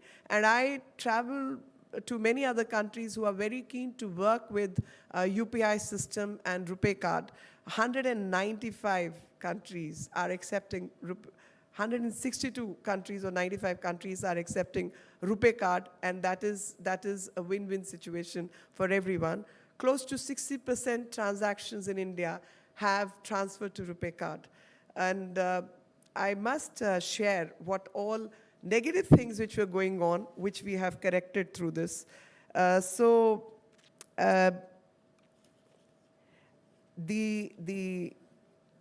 was, with this linkage of Aadhaar and DBT, we have exposed close to 3.5 crore fake accounts who were getting LPG connections. So these people were not there, but still getting, that is 3.5 crore people who were getting government subsidy when they did not deserve so. Then we had 2.5 lakh fake organizations. So organizations which were non-functional, non-operative, but were existing, 2.5 lakh such organizations were exposed due to this connectivity. 2 crore fake Manrega cards. So Manrega is a scheme which government use very well for the people who are daily wages. And at times when the work is not around, government offers them benefits and gets them to be employed at the ground level in rural area. 2 crore such fake Manrega card holders were discovered because of this linkage.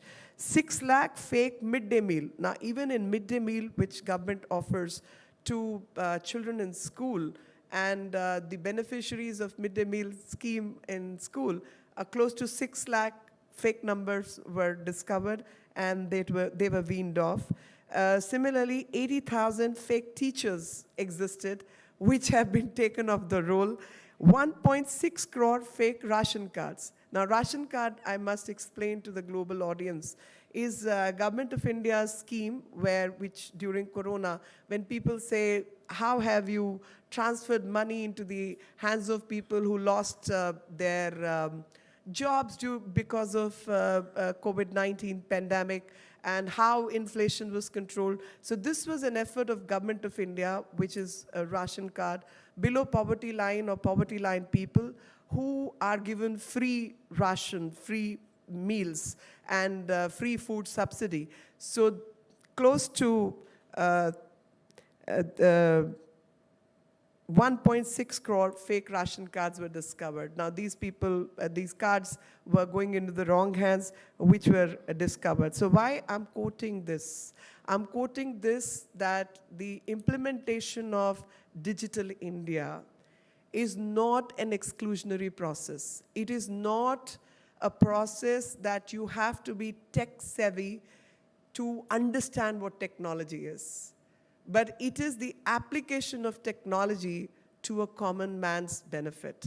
And it is this usage which can give governance both its care and nurture attitude, along with the teeth that where you need to come heavy on certain people who are holding fake cards and doing fake activities can also be taken to task. So it's serving the purpose of good governance. Good governance is reaching out to the unreached and handling the people who are pilfering the system. And that's what technology has been all about. Along with the fact, I must say that the Government of India follows 2 principles. One is Vasudhaiv Kutumbakam, mainly that as a person who's representing Ministry of External Affairs, I emphasize this, that world is one big family, and together we can take the world forward by holding each other's hand, supplying technology, helping with the solutions, because we have experimented and we have reached here, and that can be a tablet for developing nations. That's what India stands for. The other principle which we follow locally is Antyodaya. Antyodaya means reaching out to the last person in the last row. So last person is what governments need to think of. And thus, the future of the country and future of the world depends on reaching out to the unreached. So if we combine these 2 principles, we would make world a happy place to work in and live in. And COVID-19 oft repeatedly showcased to the world that how apartheid of different nature or different forms exist in our world in global times, and how we have misused, rightly or wrongly, certain powers in not collaborating, but in segregating the systems. And I think that's where digital connectivity, India's experiment, stand a good state in campaigning for the world's benefit. I must also mention that when it comes to technology and transformation, the technology and transformation has been exhibited in many forms. We started with, in terms of public goods, say DigiLocker. DigiLocker offers 430 odd types of documentation which can be stored. And DigiLocker is available free of cost. No country in the world is doing that. We are the only ones who are offering these services free of cost. And that's an example which can be replicated. In terms of, we call it Invoice, which is Indian National Center for Ocean Information Services. Now, this is Digital Ocean. Digital Ocean offers these maritime services to everyone, and that operates under Science and Technology Department of India. And that is where we are saying that when we talk about digital public goods, the digital public goods, I think we are a big example of how countries and United Nations and the world needs to come together and work. Last but not the least, I hope my time, I do have 1 minute or so? Okay, I'll be concluding. So I was coming to UN and other countries collaborating effort. That is about, as I use the word, apartheid in many forms. I must bring to the notice that when it comes to the rights to use software, IPRs, when we are talking of things which are so-called digital goods, I think we all need to relook at those aspects for making world a more inclusive place. While technology is a way digital of earning money and digital economy, but technology is also a way to reach out to the unreached, and that's where balanced approach is what we need. And I must offer Indian solution, which happened during COVID, when we were administering and running one of the biggest vaccination drive in the world. We used a platform called CoWIN. Many interested groups raised their eyebrows, created ruckus, but this was an open source platform, and the services of this platform were offered to the countries which could not develop their own system, but we offered it to the world free of cost, because we wanted every country to get the benefit of technology which India has developed. And that's where we wanted people to use this system also, which is an open source system, to benefit and run their vaccination campaigns. So from Jandan accounts to CoWIN to DigiLocker to Incois to Navik, we've showcased what technology can do and how transformation of the world can happen. With these words, thank you very much. Jai Hind.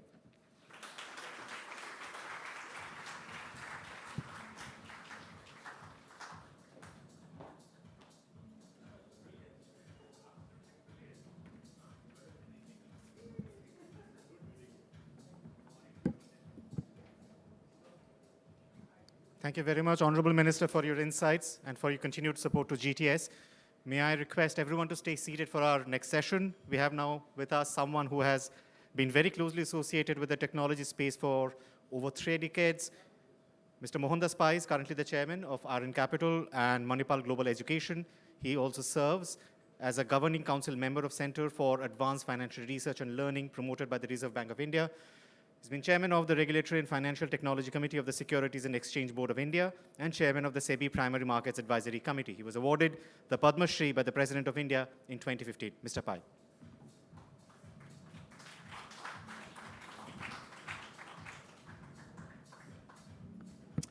Folks, thank you for inviting me. This is about India, a startup nation. 5,000-year-old civilization has now become a startup nation.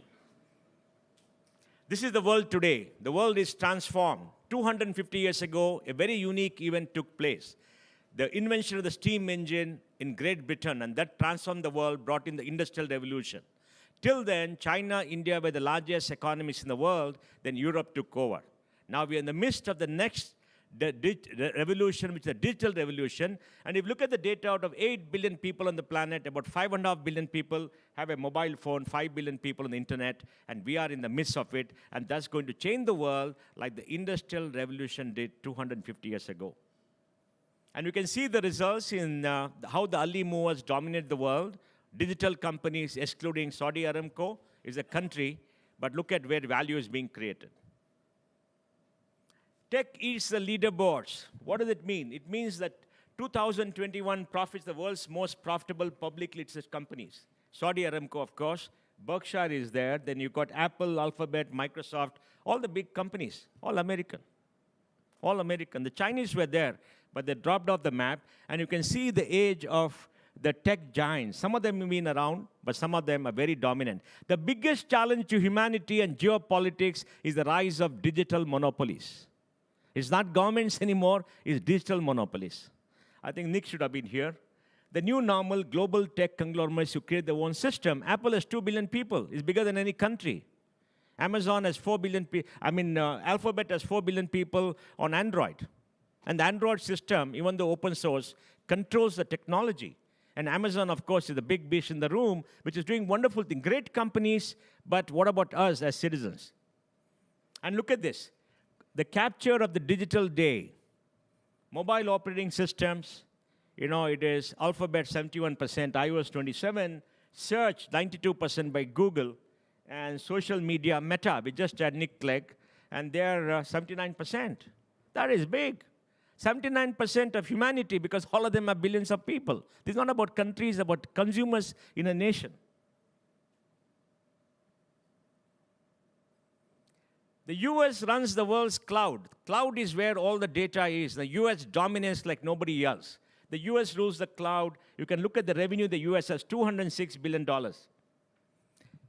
Julius Caesar, where Mark Antony said, he though strives the world like a colossus, and we petty men peer from beneath his mighty legs to find ourselves dishonorable graves. You can see it here. And then you can see which country has the most data center, the US.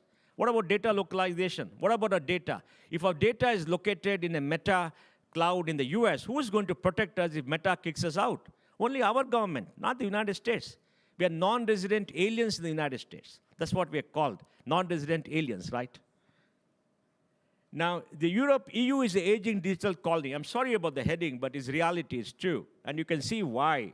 Because, Google, YouTube, Facebook, Twitter, Instagram, they're all most visited websites. They're all in the United States. And EU has declared war on American tech. Of course, the EU is coming up. EU nearly needs to step up on technology. And I'll give you data for that too. Big tech outspends to maintain monopolies. Democracy is a system of competitive lobbies. Who spends the most on lobbying? There's big tech companies. We saw Mark Zuckerberg go before US Congress. We saw the kind of questions they were asked. Congressmen, I think, were in awe of Mark, right? It happens because it's very new. Now, of course, when Twitter shut off President Trump, the official handle, every political leader in the world understood you could be shut off. You could have millions of followers. Tomorrow, somebody says, off with your head, and you're off. Then what happens to you? You're gone. You don't exist in the digital world. You exist in the physical world. In the digital world, is your data and you exist. They turn you off, you're gone. Now, that is the big challenge we have to force. That's why we need a universal declaration of digital rights minister. So every human being is protected by governments and the United Nations. Monopolies are not encumbered by geographical boundaries. It's all digital. You don't have to come to a country to set up office and get an approval. You don't need that. You're in the digital world. When India shut off the Chinese apps, the Chinese have 65% of the digital territory of India. We know how to defend our physical boundaries. What about digital territory? 65%. By now, we'd have been gone. We'd have had 90% of the Chinese occupy digital territory. Thankfully, government of India did that. Whether by serendipity, otherwise, I don't know. Maybe by design. Now, Indian companies are there, thanks to Rustagi and others. Tech-forward business are now expansion monopolies. They are monopolies. They want to conquer the world. Nothing wrong with that. Nothing wrong with that. It's great. But who controls them? Who has access to the data? The future era of competition are transversal technologies. Imagine a world where there are robots, humanoids who can do all the work. Robots have guns and go fight wars. Who is going to design them? We have unmanned vehicles going, shooting people all over the world, controlled 8,000 miles away. Look at what technology is doing. The future of connectivity with 5G, 6G, IoT, distributed infrastructure, trust architecture, future of programming, applied AI, next generation computing, and all these kind of things are coming up in a very big way. And when these come together, who has the ultimate power? What happens? We don't know. And this is happening at the speed which is unbelievable. Look at Foxconn. 1.1 million people were employed, or mostly women. Some of them went to Foxconn, I think, and said, we want a salary rise. They said, like in Alice in Wonderland, off with your head, replaced by 50,000 robots every year. My friend went to a Chinese factory, 1 kilometer deep by half a kilometer, no lights. He said, are you closed? They said, no, they're all robots, they're working. It's all produced, put by a robo into a truck, and the truck moves by itself. Right? And you can see here how robots have dexterity. Robots have now developed dexterity in the fingers, so they can do assembly, which couldn't be done earlier. Now look at Adidas. It takes 2 months, it takes 2 weeks to get a new shoe design done, all automatic. When robotics take over, manufacturing can go from country A to B because the labor component of manufacturing comes down dramatically. So labor productivity, labor costs do not become relevant. Supply chain costs become relevant, and that's what is happening today. Manufacturing will go to Europe, it will be automated, it will go to the United States, it will be automated. It's happening in India too in a big way. And then look at this, Atlas, the world's more dynamic humanoid. Do a backflip and land on your feet. Run. A cheetah runs at 60 kilometers. You can pull a cart and do many things that could not be done. Handle goods, lift it up, put it down, which couldn't be done. And you can see here, Spot, a nimble robot that handles objects. Go to Boston Dynamics, you can see all this. And this is for real.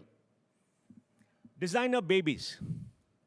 CRISPR allows you to enter the DNA and design babies in the womb or outside the womb. It's been done in some country. We don't know. The ethical issues here. Can people interfere the human DNA to design new babies that come into the world? We don't know. And this is a technology that is there, driven by huge computing power, driven by advances in technology for which we need answers as to what we do. India is the next stage theater of tech-driven value capture. Look at this, 1.4 billion people, 1.3 billion mobile phones, 1.2 billion mobile connections, 850 million people on the internet, and about 550 million people on social media. India's internet high growth trajectory driven by low cost. The cost of, you can get unlimited data for 100 rupees, $1.2 a month. No country gives that, thanks to the geo effect. And India fares in terms of time spent. You can see here, internet users, we spend 658 minutes per day. We got a little bit of time. We're not a busy society. We got time, right? And we spend a lot of time on the web.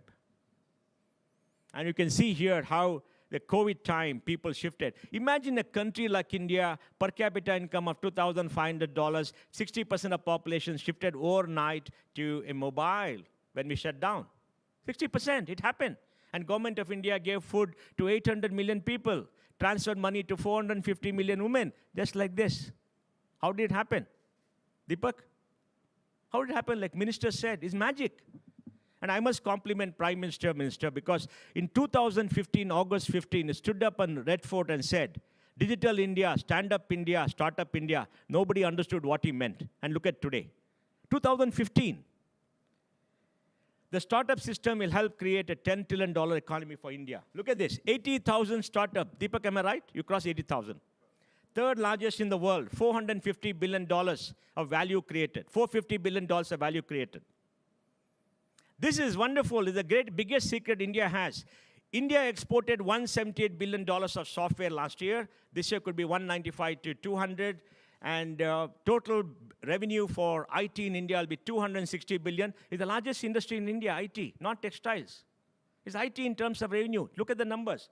And then we hired 500,000 technology people last year in services. With startups, 600,000 people. This year and next year, despite the downturn, we'll hire 1.4 to 1.5 million people. And these are fresh engineers. We have 5.1 million people employed. And let me give you some data. The United States has 6 million people in software. 1 million are Indians there. Americans have 9 million software people working for them globally. 3.5 million Indians. Out of this 5.1 million, 2.5 million works. That is, India is America's force multiplier in technology. And that's why this seminar today, Global Technology Summit in Delhi, is very, very good, because we are joined at the hip. The biggest partnership in technology globally is India and the United States. People don't even know about it.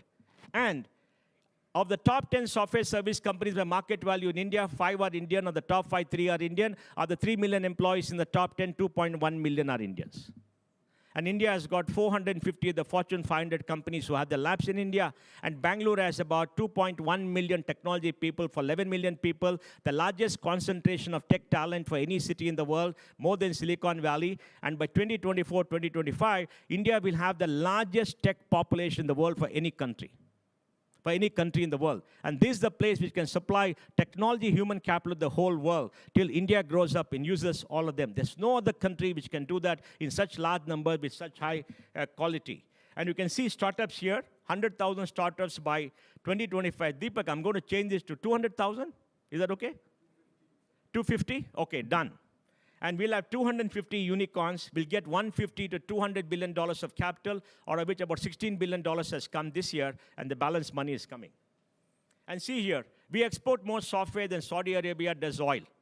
A small part of our population brain power gets us more revenue than the biggest oil exporting country in the world. And the data is very clear. And if you look at the startups here, we got $112 billion of capital from 2014 to 21, $42 billion last year. And this year, I think we got about 16 or 80 billion, right? And it's happening in Bangalore, etc. Bangalore has 300,000 chip designers and testers, 265 chip design testing companies. The largest talent in semiconductor chip design and testing is in Bangalore, and largely for US companies and Indian companies. And you can see here the ecosystem that has been created, Delhi, Bangalore, and Mumbai. Hyderabad, a lot of talk, a little bit, it has to grow up a little bit. And look at this, 107 unicorns. Last year, we had a unicorn coming up every week. If you walk in Bangalore, every corner, you have a unicorn founder and a billionaire. Of course, some of it disappears once in a while. We don't know what it is, but there's not cash. We'll have 250 unicorns by 2025. And unicorns by country, look at this.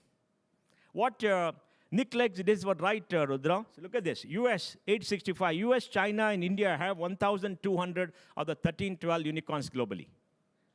Of course, the US is the big beast, the 800-foot gorilla. It's the biggest market in the world, the greatest country in the world, and all that. And value creation, unprecedented pace. And we had 18 new companies as unicorn this year.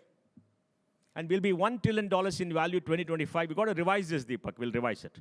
I think it looks small now because we're a little bit conservative. Because when you gave the target of 1 trillion 2 years back, everybody said 1 trillion. Now it looks very small.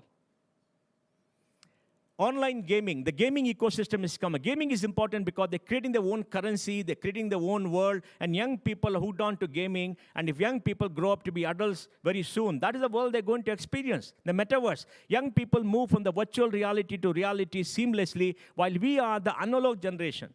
Minister, this is the analog generation. That is the digital generation. We're talking to them. We must talk to 13, 15 kids and ask them the world they live in, and then work to make it happen and hopefully make it better. Because we are the analog generation. We're coming from the analog era.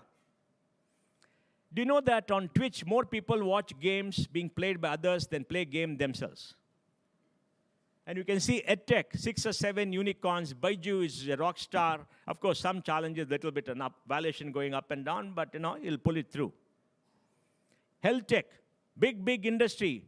Government says 500 million people will have health insurance. 245 million people have it already. About 23 million have it operations. And the data is going to be there, run by R.S. Sharma. And R.S. Sharma has told very clearly they can come and get the data. That data will enable us to know the human condition like nothing else, because this data can be used to do things which could not do. There's a company called Dozy in India, which has created a ICU bed. That means a bed with IoT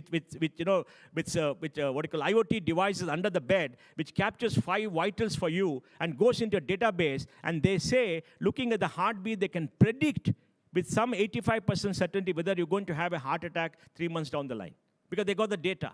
Just imagine that. Enterprise tech, a lot of them, deep tech, 3,400 AI startup, this old data. I remember a conversation with somebody from Europe 4 years back in my office. They said, we are all having apps economy. How are you having apps in India? I said, every kid in every street writes an app. It's very simple. In Bangalore, it happens all the time. I'm not boasting. It's really real how things are happening with young people. And you can see here why government support, Startup India, is really worked. It's one of the best schemes of the government of India. And you have Invest India with Deepak, who's creating magic within the Commerce Ministry. Corporate collaboration, active investors, internet penetration, per capita income. There'll be significant increase, everything coming together. What will the future be? Everybody is on the internet. The poorest of the poor, the last person in the room, like Minister said, is really happening. And look at the rise of India tech conglomerates. We are also going to have a tech conglomerate, Like Jio is becoming a tech conglomerate, buying a lot of companies. They raised $27 billion during COVID. The Tatas are building their own super app. This is good for us. We need large companies.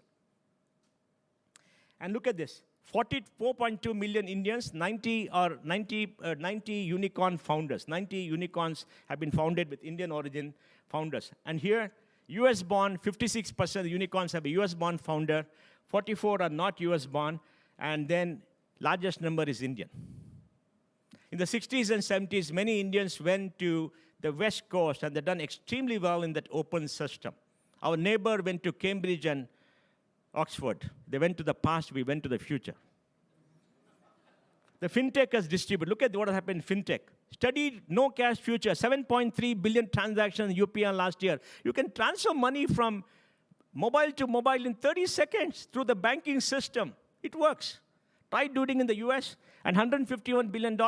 Government has transferred $325 billion to poor people and saved $25 billion the last 7 years. $325 billion, you must talk about it. 25 lakh crores. And look at this.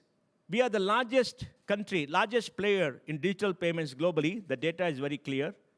And banking as a service is disrupting the banking chains happening in India. Banking as a service. Banks will become utilities. There'll be neobanks on top. And you can see a company called Zerodha. 2 young boys created one of the biggest broking companies in the world, making money head over heels. Unbelievable. They got 11 million people who are operating with them. Digital public goods is India's great gift to the world. We gave the zero to the world. After that, we are given digital public goods. India Store, India Stack. This is a great invention by volunteers in Bangalore and other places who came together to do this. Aadhaar, paperless, cashless, consentless. Sharad Sharma is somewhere here. He led a team to do this. And look at JAM. Everything has happened because of this technology. But political buy-in was there. They allowed an individual to start that UIDAI. Earlier government and this government take it up forward. So India is very focused on including the last person in the room in the digital world. And it took 12 years. It's not been easy.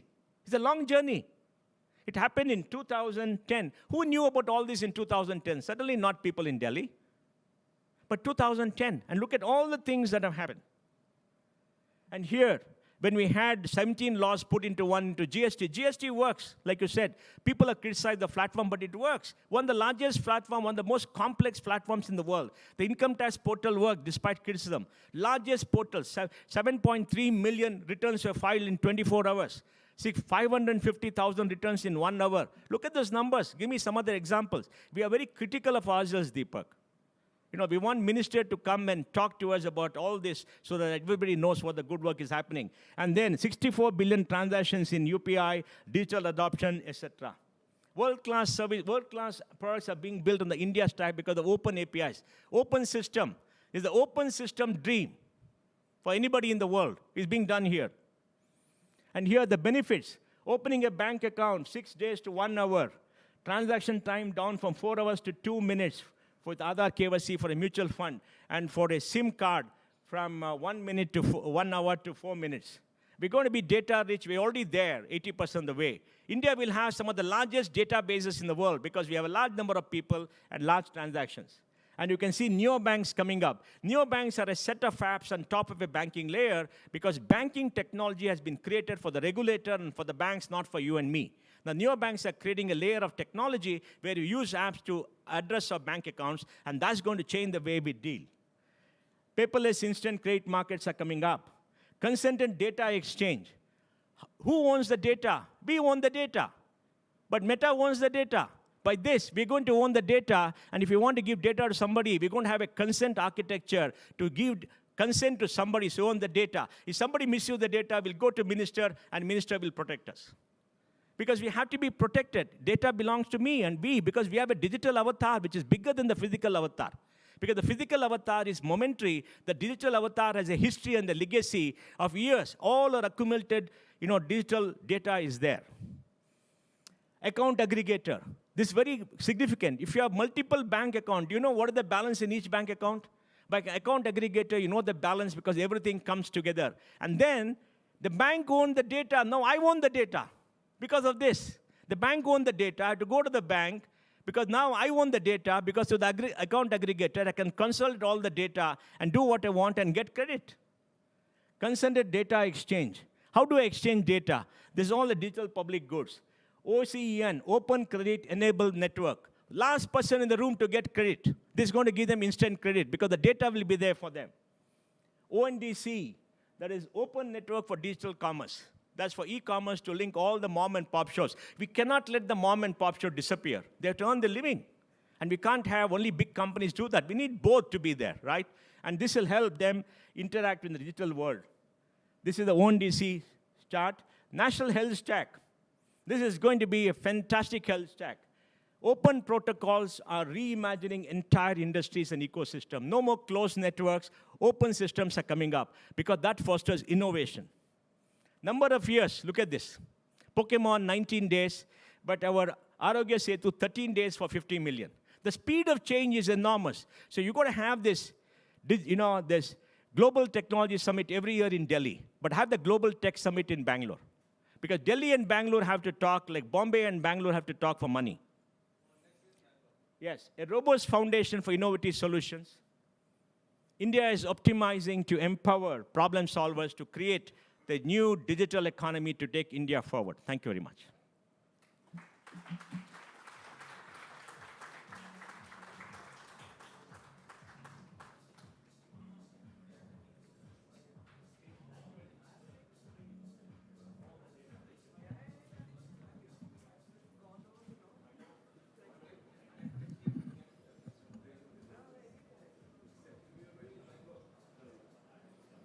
Thank you very much, Mr. Pai, for a fascinating presentation. May I request you to stay on for the next panel discussion, in which we continue the conversation on startups. May I request Sean Randolph, Senior Director, Bay Area Council Economic Institute, Jeet Vijay, CEO of the Ministry of Electronics and Information Technology Startup Hub, Government of India, and Deepak Bagla, Managing Director and CEO, Invest India, as well as Lavanya Ashok, Partner Trifecta Capital, to moderate the session.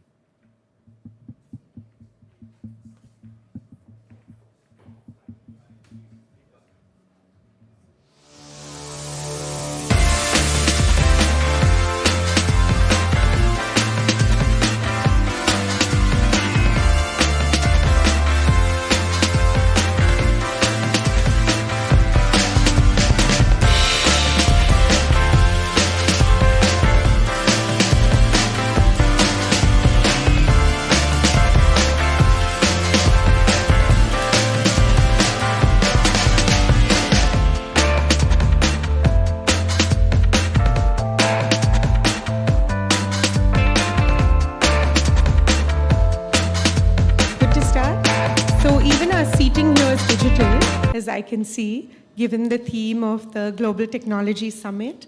Our great pleasure to welcome all of you to this panel. Really excited for this conversation with some really diverse perspectives coming in, both from India and across the world. I think a lot has been said today about India's rise as a digital superpower. I think as someone in venture capital, the fact that we have 80,000 startups and counting, the fact that India is the third largest venture market in the world. In 2021, 38.5 billion flowed into the country, which was unprecedented. Unicorns are being minted at a dizzying pace, current slowdown notwithstanding. Gives me great pleasure to bring together this group of thinkers. And some of the themes we'd like to focus on today for this panel include how do we take the enablers for the ecosystems we are familiar with and lift and shift that to make this seamless in what can become a borderless world. So maybe, Sean, I can start with you. The Silicon Valley is a famed area for innovation. There's many theories about what makes it so special. Is it Stanford? Is it venture capital and Sand Hill Road? Is it, the early days of counterculture where there was unbridled capitalism coupled with irreverence and the ability to distort reality to make magic happen? So would love to start with you. And if you can tell us a little bit about your learnings from the Valley. Of course. So thanks very much first to Carnegie and to the Ministry of External Affairs for the opportunity to be here. I'm from San Francisco. I run a business-supported think tank on the economy of San Francisco and Silicon Valley. So we think a lot about innovation systems and how they work, and we're visited by many friends from around the world who want to have those conversations about how does their system relate to ours, are there learnings to take away from it, are there things we can learn from them. And globally, what we've seen, especially I think in the last 5 years, a really robust development of innovation ecosystems around the world. They all have certain things in common, the most successful ones, the most dynamic ones. And Silicon Valley is absolutely not the only one, but it's had the longest history, the longest existence, and is perhaps the premier model. So what has happened to make that successful? So there's certain key elements. So one is research universities. So if you look around the world, it's pretty rare to find a successful innovation system without a significant research university. It's generating technology, but the universities, if we think about Stanford and Berkeley and universities like that, they're also generating founders. So we found that of founders in the Bay Area, and this is true around California as well, most of those who came out of universities started their companies close to the campus they came from. So why do you have these great clusters of startups around Stanford, around Berkeley, around other universities? Because that's the connections that are taking technology off campus. So you've got the research universities. Very often there are national government research laboratories. We're lucky in our region to have, I think, 16 or 18% of all the federal research labs in the US. So there's a national component of that. Then you have independent nonprofit research laboratories. So these are all generating technology. And then you have the corporate research labs, some of which may be focusing on basic theoretical research, but much more so these days on applied research. So the technology is coming out, the innovators are coming out, the entrepreneurs, and then if you can find right outside the door the venture capital. And so the industry was largely created in the Bay Area, and roughly between 35 and 40% of all the venture investment in the US happens within a very tiny region, which is in the Bay Area. So having access to the venture capital, which may be angel investment, it may be early stage, late stage, whatever stage, is really critically important. Then there's the accelerator system. Now there's so many different kinds of accelerators. They can be freestanding independent ones like 500 startups, or it could be plug and play or others, or they could be university affiliated, they could be affiliated with overseas governments, they could be sector specific, but a huge variety of those. And I think the key is, we found that it's not just the institutions or the building, it's the frame of mind. You could build a tech campus and be not very innovative at all. It really is about a spirit and attitude of open innovation, where entrepreneurship is respected and where it's supported, where people, and these are both founders and investors, are prepared to take risk, because the bigger the risk, probably the bigger the reward. And the idea of tearing down or reducing barriers to collaboration between universities and industry and government. So one of the takeaways that I always think of when people ask what makes Silicon Valley successful, it's the ability to minimize barriers to collaboration. It's open innovation where you reduce the friction between industry and universities, between industry and government, and get them all as far as possible on the same sheet of paper to enable open innovation. That's wonderful. And Mr. Pai, you just gave a fantastic presentation on many things, including digital public goods. But maybe a little bit from your perspective on what about that model can easily be shifted to multiple countries that are on their own digital journey, and what they can seek to us for inspiration. Lavanya, first of all, we can't duplicate what US has done in Silicon Valley. Forget about it. We can't do it. It's very unique, happens once in a lifetime, and it's happened there, it'll remain there, because they control the world. It's a 23 trillion economy. There is business there is money there, risk appetite there, wonderful people, the best brains in the world go there. So, we have to see what to do differently. In most emerging markets, if you want to have digital innovation, you got to create public platforms. Why public platforms? Because they create the data and the usage for consumers at a low cost, on top of which you can build innovation. So digital public platforms have to come up, like the India model, which has really worked. Imagine without the India stack, could we do many things that we have done today? And that is essential. Second thing is, we need capital. So now, all this World Bank and others, instead of giving loans to countries, should create fund of funds for every country which want digital innovation. A fund of funds which will invest along with local funds in innovation. So if there's a fund of $1 billion for a country that can invest in 30, 40 funds, 25, 30% raise the balance money, that can fund 1,000, 2,000 entrepreneurs, because you need capital. You need risk capital. You don't need long-term loans. There is huge amount of risk capital in the US. In India, out of this $112 billion, only 10% is Indian capital. The US has put the money into India, not the Indians. Indians like to buy steel companies and all kind of land and gold and all night. $50 billion of gold is bought in this country every year, okay? That is number second. And the third, what is required is, we have to create a consortium of the top 10 universities in every country and put them into a network of R&D, where they create the human capital at the master's and PhD levels. Even India has a problem. Because, can we duplicate US? No, because we are not putting enough money into R&D. The total amount of R&D spent in all our Indian universities is $800 million a year, which is a joke. With a rounding off error for one university in the US. Only 800 million. And we got 35 million young people in college, 1,000 universities. This is peanuts. Right? Because unless you create the innovation in universities, where young people grow, graduate, they dream, they come out with innovation and create capital for them, you're not going to create that kind of thing for innovation that's required. So these are the three things that are required for the G20 countries to come up to some level so they can use the digital assets the world has and the innovation to improve the lives of people. I think these are the building blocks and the US has done it very well over 50 years. For example, in India, defense R&D is the DRDO is a closed system. Space is opening up, but it was with space. Closed system. We have created a closed system. After independence, we created the CSIR, a closed system. Nobody knows what they do. We spend nearly $1 billion there, but they don't know. The fruits of their R&D, is it going to universities? We have to excite young people, young graduates. That is the trick the US has done. It's the young people who come out, become innovators, become founders, become billionaires, and then every young person wants to be a billionaire, right, Deepak? Deepak was a banker. He knows all this stuff. So I think these are the things we have to do, Lavanya. No, absolutely. I think makes a lot of sense, and a good segue to Jeet, who is the CEO of the Startup Hub.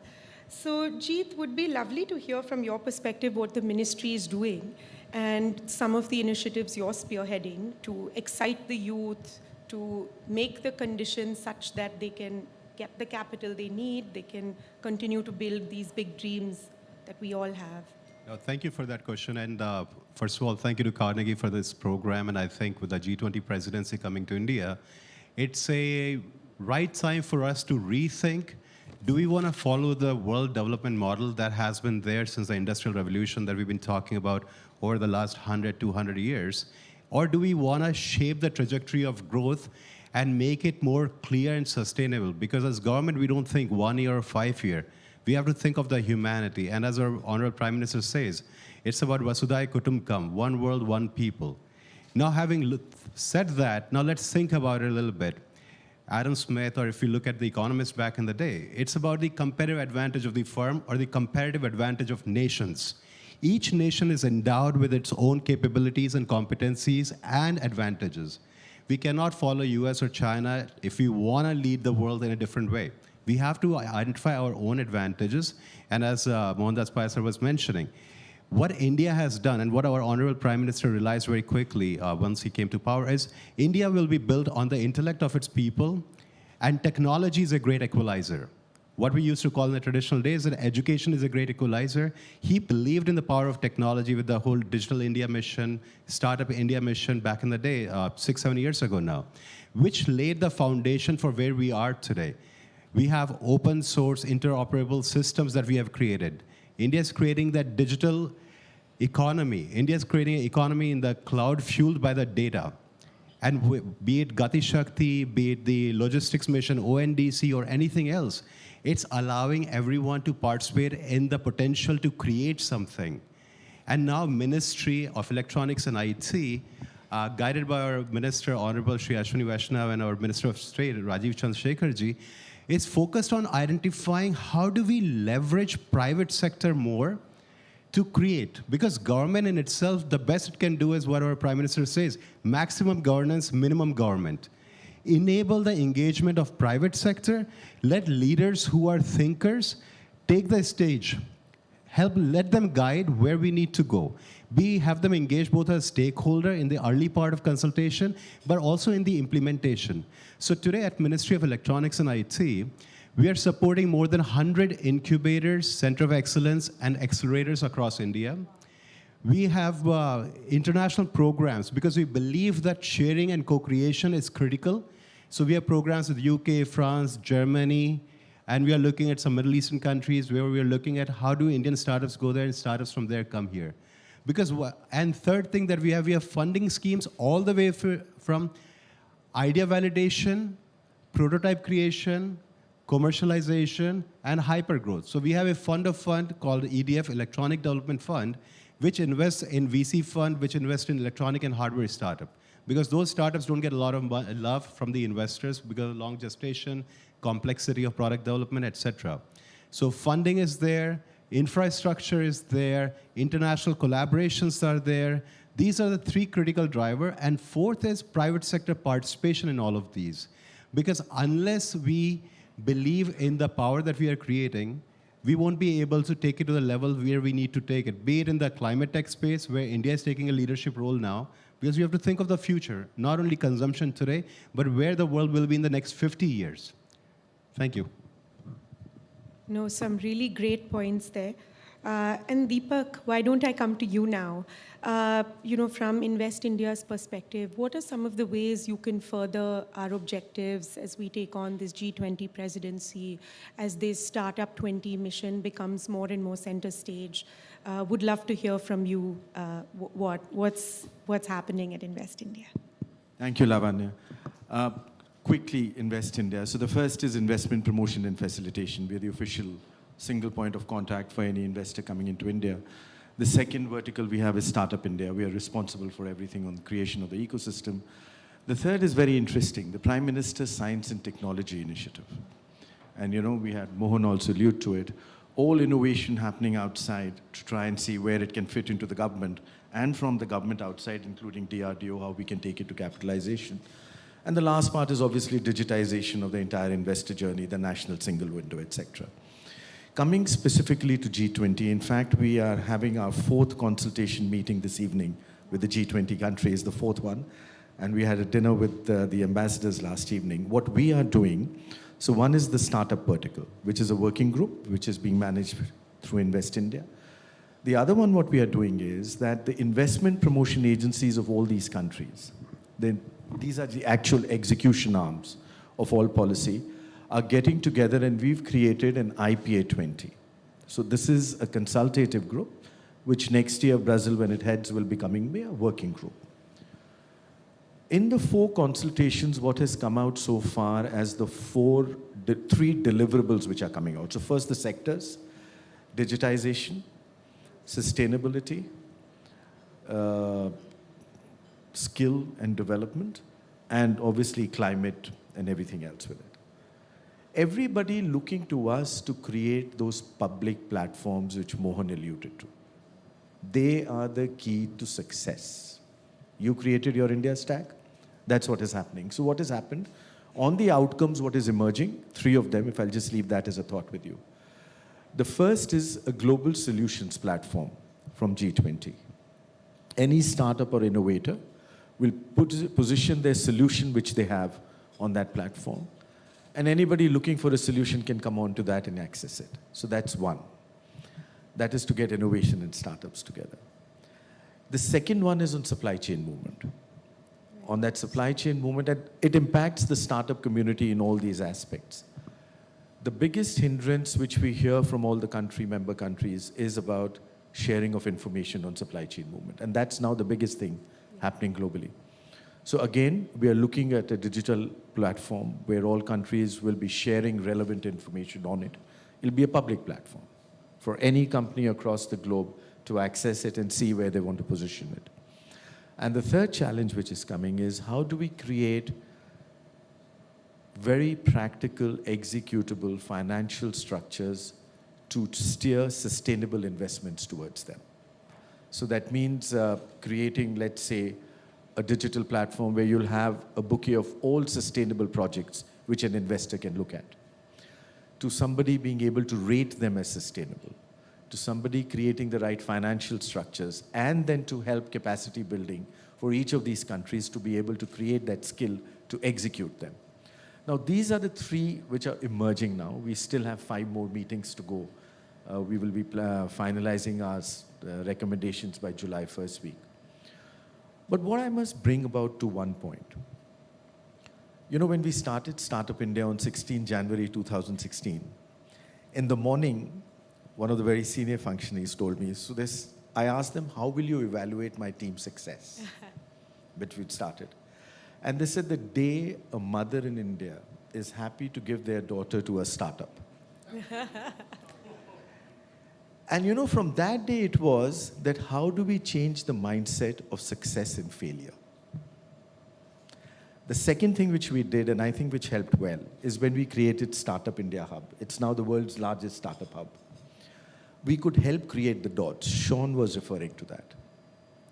The way you create an ecosystem is how fast you can create the dots and create the ability to free each one to be able to create those dots.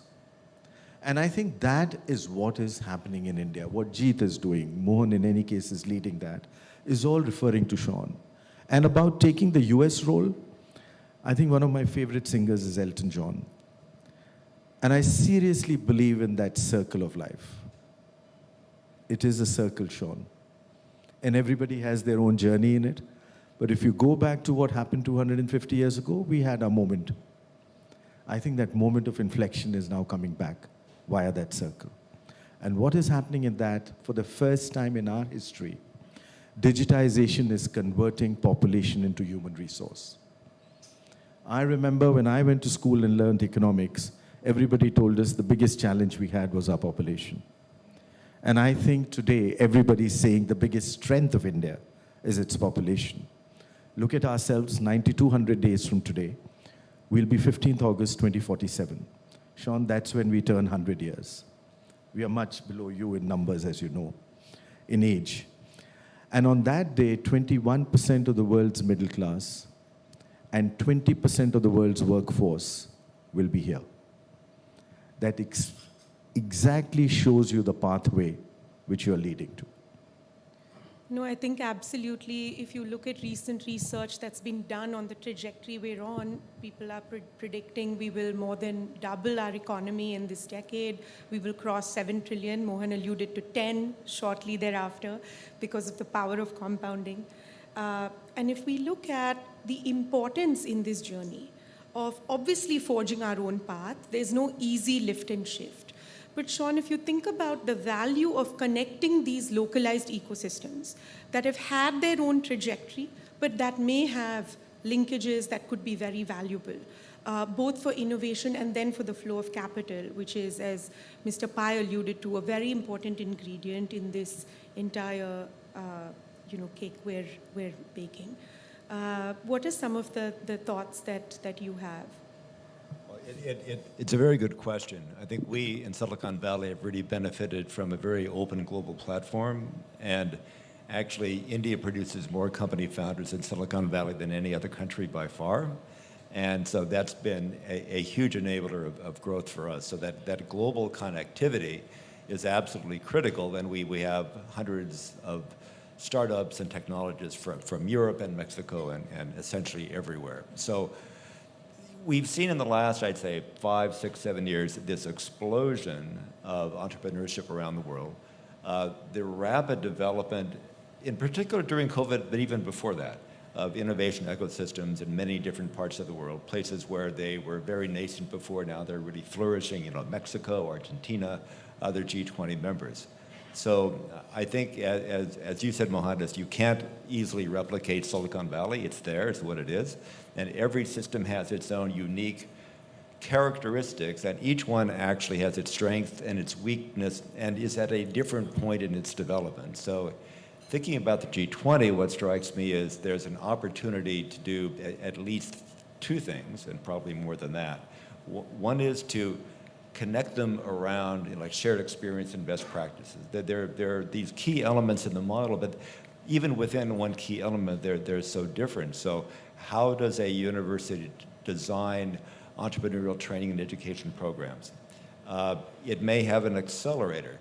Is it a university accelerated? Some are operated jointly with the private sector.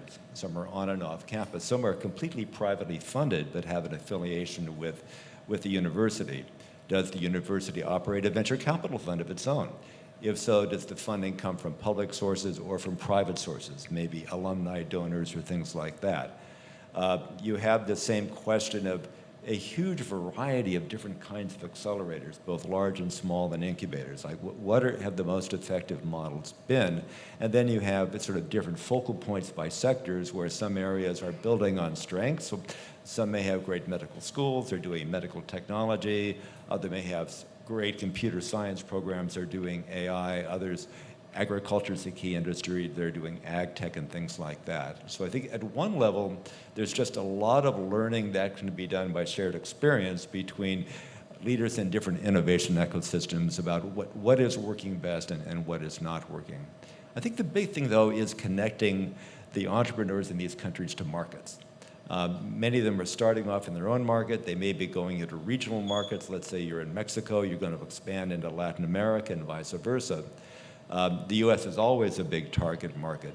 But the key thing as they grow is to find partners so they can connect to other entrepreneurs in other countries around shared objectives. There's some really innovative models worth looking at that Israel has come up with about how to expose their entrepreneurs globally to partners and investors and markets. But if we think about what are key sectors where we want to help our entrepreneurs grow, then using the G20 somehow to create mechanisms that introduce them to global markets, to global investors, and in particular also to global companies that can use their technology. Because very often the companies, we find that they're looking for those startups. They can invest in them, they can acquire them, or they can be the market for those technologies. And I think one huge step the G20 could look at is how do you set up mechanisms that enable those entrepreneurs to connect into a variety of global markets around key priorities. I think some really good thoughts there on how we can facilitate more idea exchange in a more organized manner. Mr. Pai, I wanted to come back to your fund of funds point because I think it's a really important one. As we think about being a growth stage investor in this country at Trifecta, one of the things we've been seeing is the changing nature of the LP.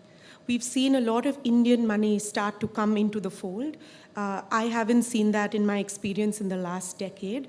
Part of it was there was a lot of value creation in 2021. There was liquidity, tech was hot. So a new type of LP came in. We saw the rise of family offices. And I think part of the pride for a fund manager to take some of that money in is to say we want to have value creation for people in India as well, right? We're happy to enrich endowments and pension funds from around the world by enabling them to invest in our companies, but equally, we would like to see value creation for local LPs.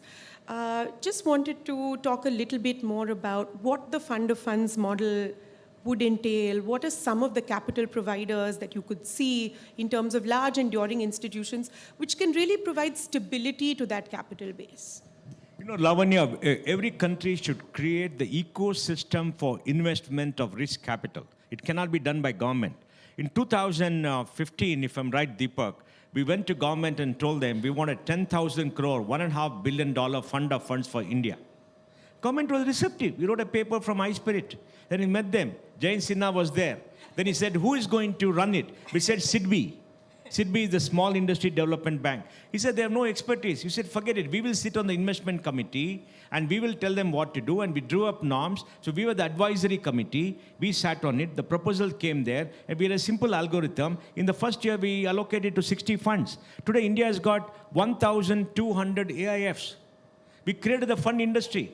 Government gave the money. Like that, can we have a $5 billion G20 fund for fund of funds in countries outside the United States, outside the EU? Because the EU has got a lot of money. They printed a lot of it in the COVID era, and the US has got $8 trillion printed. They got to observe that. Some of it can come here. And $5 billion is honestly peanuts to buy world peace. We're buying world peace. We're making the world a digital place. We're having inclusion for the last person around the world. We are improving the quality of life. We are getting in climate change. We want to make the world a better place. Please put some money. And once you have that fund, get people like Deepak or you to manage that, and every country in the fund allocate some 500 million to one country and tell them that, look, your people start funds, will give you 20-25% and some expertise and training. Will Pool of Unitas Capital is doing that in his own way. Except he went to a very big, billionaire, and the billionaire salary didn't give money, even though he's selling billions on other things. But this is important because how do you create the institutional framework? For innovation, you require funds, risk capital. You require fund managers. They have to go search out. Young people like him have to go and say, I'm going to invest. I'm going to make a lot of money. That greed has to be there because it's a 10-year job. You know that, right? First 2 years is glamour, doling out money. Then next 6 years, you've got to wait for them to do something. So you get the money back and hopefully make some money, right? Unless you start a new fund. So we got to create this kind of network. India was successful to do that. In G20, we got to do that. So you got to go to all the big people there and tell them, give a few $1 billion. World Bank can give $1 billion. IFC can put in money. And, the European Development Bank. Because what we need in the world is hope for young people. We need innovation to solve the hard problems. We don't want people living in deprivation. We want financial inclusion for everybody. We want low-cost stuff so that, every country has a particular culture. And we have to make it happen. And today the means are there to make it happen. Because the cost of data has come down. Cloud cost has come down. Mobile cost has come down. And everybody can afford it. Imagine 8 billion people creating things. Maybe one declaration can be, Deepak, G20 should declare the objective is a digital world. Digital India, digital world. Startup India, startup world. Focus on them. Because we got to focus on these young people. I think this is the way to do it. You need money. You need money. And Deepak, any thoughts on capital formation from the seat in which you sit? Because in many cases, you're the first port of call. So I'll tell you what I like, what has happened on the VC system here. So my previous life, I used to run a fund. So that's where coming from that side. I remember when we went to the LPs at that time and look at the profile of the people managing fund in the early 2000s. They typically had to be educated overseas so that the LPs had comfort in them. Quite frankly, many of us had very little idea about India. And we came in and started putting money in here. The new set of fund managers which are coming out, and maybe we're talking of the VC thing at SIDBI, when we used to be evaluating the proposals coming in, I always used to ask two questions. One is, where will your deal flow come from? And how are you getting it from those small towns? And the other one is their profile. And what I liked, today a majority of them are local from small towns and cities, and they do not have to showcase a foreign degree to get an LP comfort, because the LPs were, and that's a big number. To my mind, that is the first big change which is happening in India, and their ability to understand the deals they need to fund. And you will see better successes with that. The second, the real success will be when the corner sweet shop guy puts in his money as your seed capital in a small town in T3. And he shows off at a marriage function that my nephew is putting up a startup. It has started. And the moment that starts, you will see a flow of capital which is already beginning to come in. And what typically helps us is the good stories which get created. When the Mohan goes out, for example, he's an icon. There's an aspiration which gets created. When you have 107 of these unicorns and they go out and speak, you're seeing where the world is moving up to.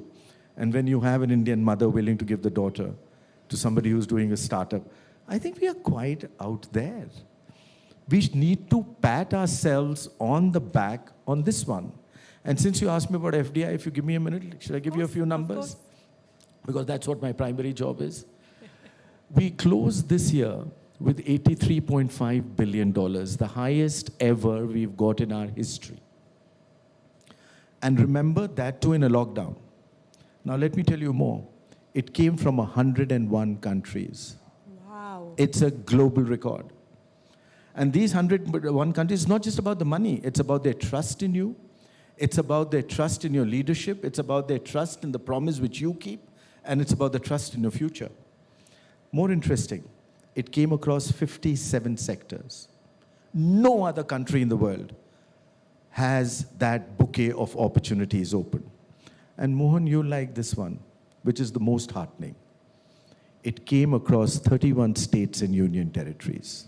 Brilliant. The engine of growth of New India is now bottom up. It's no longer just Bangalore, Mohan. My apologies. It's moved much beyond the metros. And it's now those small towns and cities. And on startup itself, of those 88,000, we have 775 plus districts. Today, I have a registered startup in 689 of them. And it's increasing. The new India has just begun. No, that's brilliant. And two takeaways for me. One, this son-in-law test, which I think, Deepak, you should patent. And two, I think I'll remove my Stanford degree from LinkedIn and, just keep my Indian degrees for now. Jeet, segue to you. You're doing a lot in tier 2, 3 and beyond. Can you talk to us a little bit about what METI's vision is for, inclusive, broad-based startup activity? All right. See, the whole purpose is, as we're talking about, inclusive, affordable, accessible, and sustainable development. Development comes when everyone takes part in it. And now to Sean's earlier point, so before I was in the government, I was the Assistant Vice Chancellor for Investments at University of Texas System. And I was running a fund for the university because we figured out the best model was take Stanford's model, create your own fund, and out of the endowment, they said, take a couple of $100 million. Let's invest in IP-based startups that are coming from R&D-based funding. So we can create ROI on the R&D that's being spent. And so we pitched that to the regents at our university system. They liked it. But then we went to our alumni. And alumni were more crazy about it. They said, we will put the money in. Because the university didn't mind giving a couple of $100 million. It's $3 billion in R&D that University of Texas spends every year. So it was a very minuscule amount for them. But alumni were happy. And this is where the power of capitalism comes in that Mohan was also talking about. First, it's not the King Ferdinand or Queen Isabella that funded the Columbus voyage. The first joint stock company was the Dutch company, which allowed common man and women to take risk and participate in the commercial, activity, risk and reward wise. And they funded the voyages. The joint stock company funded the voyages, and that's how, it went. They put up the missionaries on the ship, they went, they got, spices and stuff, sold it back in Europe, made a lot of money. That was the whole start of capitalism, the way it was done. And even in India, I think we need to move more towards that, where even a small businessman or anyone can at least participate in that risk-taking. So we need to change some rules and frameworks, because government ultimately is operating in a resource-constrained environment. We have limited, either you can spend on health, you can spend on education, you can spend on infra, you can spend on meeting the needs of the poor and the middle class, tax, etc.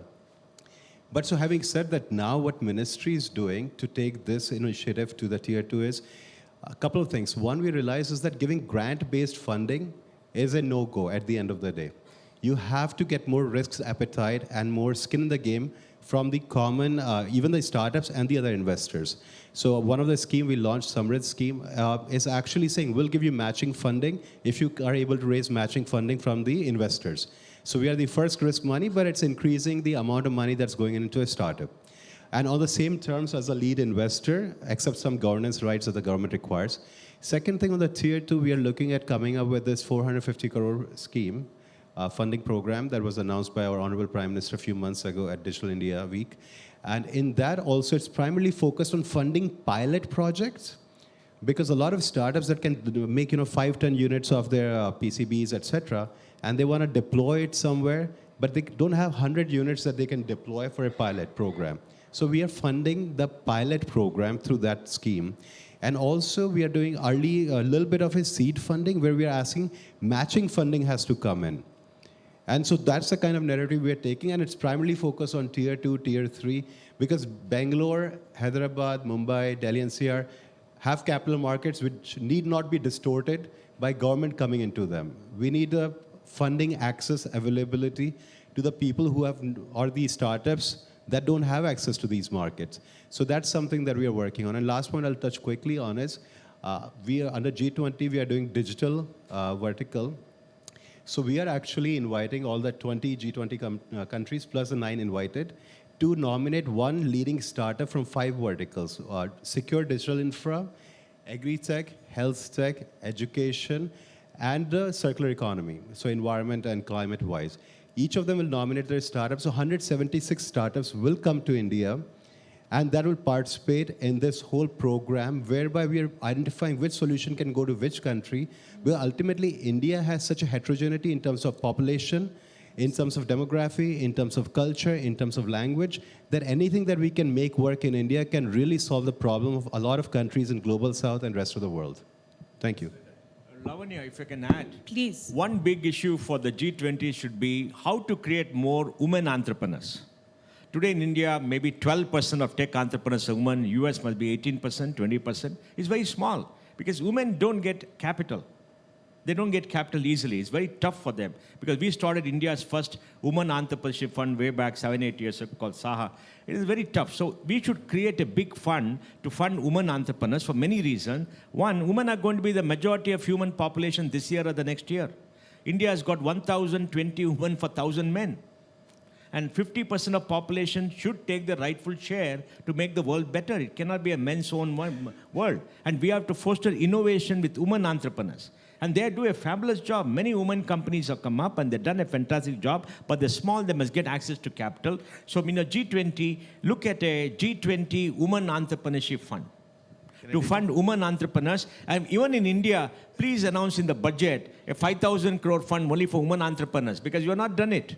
Now, out of 88 or 80,000, how many are women-founded startups? You have to take care of Indian women, Deepak. Focus on Indian women, for the elections are coming next 2 years. Mohan, let me give you statistics. Indian women startups are growing at 107% in India. Number 2, if there is a woman in a senior position in a startup in India, in a management position, 72% of them are getting funded, higher than anyone else. We'll soon lead some reservations for men. Like we have in my organization, I'm desperately trying to keep some reservations for men. We are totally, so it's the other way around, Mohan. Please, we need some protection. But we have a separate vertical in G20, which is on gender, which we are working on. I think that's wonderful to hear. As a woman myself, and as somebody who's seen a bunch of entrepreneurial activity come from very diverse sources, makes me very happy to know that there will be more and more money available for us, because after all, that is the raw material of our business. I think just parting thoughts from each of you as we think about the priorities that we can focus on. Sean, maybe we'll start with you. There's so much that we could do and discuss, but there are some shared areas maybe of global priority that you might want to just kickstart us touching. Exactly. So I think when we think about how to focus these initiatives and any resources that may be behind them, we want to be sensitive to what are the unique needs and issues in each country, because they're going to be very, very different. But beyond that, it would make sense, I think, to focus on what are the big shared priorities, sort of global priorities where we really need to address these things together. So they're pretty obvious. Would be energy, clean energy, climate. It could be ag tech. It could be health. I think we talked earlier in the conference, especially yesterday, about some of the geopolitical issues out there. So it may not be a completely open field, because if you get into robotics or AI, maybe you're getting into some, within the G20 membership, some sensitive issues. But I think everybody could probably agree on climate, energy, health tech, and perhaps ed tech. And then, of course, given the digital platform that India has developed and the interest through the G20 in making that available more broadly, I think almost anything to do with like digital empowerment is going to be a logical one to focus on. Mohan, anything from you about even areas like data privacy and some of the things you alluded to? Those are well debated. I would like to focus on food security. Interesting. We can't have anybody go to bed hungry in the world. We have to take a decision, we have to do it, because we saw in COVID what happened, right? Yeah. Countries shut up exports and there was a scare. Second thing, which is a financial inclusion. Why can't every human being have a bank account, be part of the formal financial system? That's how you come up, you get credit. Very important for everybody, because people need credit for the living. And the third thing is health, like he said. Every human being should have access to health. Nobody should die in childbirth because of lack of medicine. No child should die before the age of 5 because of diarrhea or something. These are solved problems. We got to focus on them to make sure access is there for everybody, so every human being realizes the potential he or she has when they're born. And these three are critical, apart from what I said. Data privacy, all that, every bright people will debate this. But as human beings, these three should be the focus. Yes, climate change, energy security, they're all great things. They're all there. But, financial inclusion, health security, food security should be what we should focus on too. Real quick, so, Mohan, we didn't just give the zero, we also give the yoga and the Ayurveda.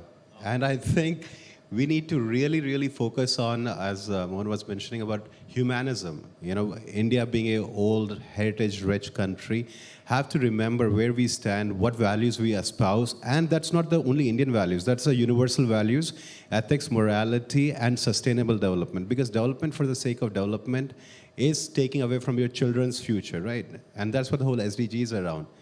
Meeting the needs of today without compromising the ability of future generation to meet their own needs. So we need to take that triple bottom line approach, evaluate everything, and look at equitability and look at inclusiveness. Last word, Deepak. Very well said, Lavanya. And I'll tell you, in my last consultation on G20, which was last month, the member from South Africa, and we were saying what are the outcomes we should bring. There was this big discussion, I don't want policy, let's do outcomes. He said one very interesting, and it's line exactly what you said. He said, let's come up with an outcome which touches my little girl, which has just been born in, he named some village in South Africa. He said, with this entire disruption happening across the globe, I think people are losing sight of that individual. And the moment he said that, the entire complexion of that table changed. Everything. And all, G20 is going through its own sets of issues. Everybody was on the table immediately. Full set. I think this true concept of Antyodaya, which the Honorable Minister talked about, which is we have to reach that last person. Absolutely. Absolutely. We're at this unique moment in history where we can do that, and shame on us if we don't make good on, the promise. Do we have time for questions? I know we have been running a little late. Okay, so we wrap here. Okay, great. So thanks so much to each of you. It's been a big honor, and I wish all of us a successful Startup 20 this year.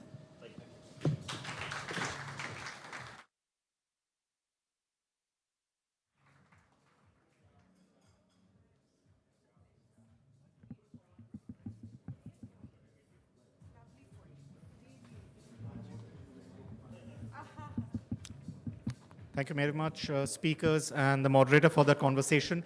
In our next session, we focus on a project that aims to develop the backbone necessary to support the integrated digital health infrastructure of the country. For a conversation on Ayushman Bharat Digital Mission, please welcome Basant Garg, Additional Chief Executive Officer of the National Health Authority. We will have Mr. Garg with us shortly for the next session.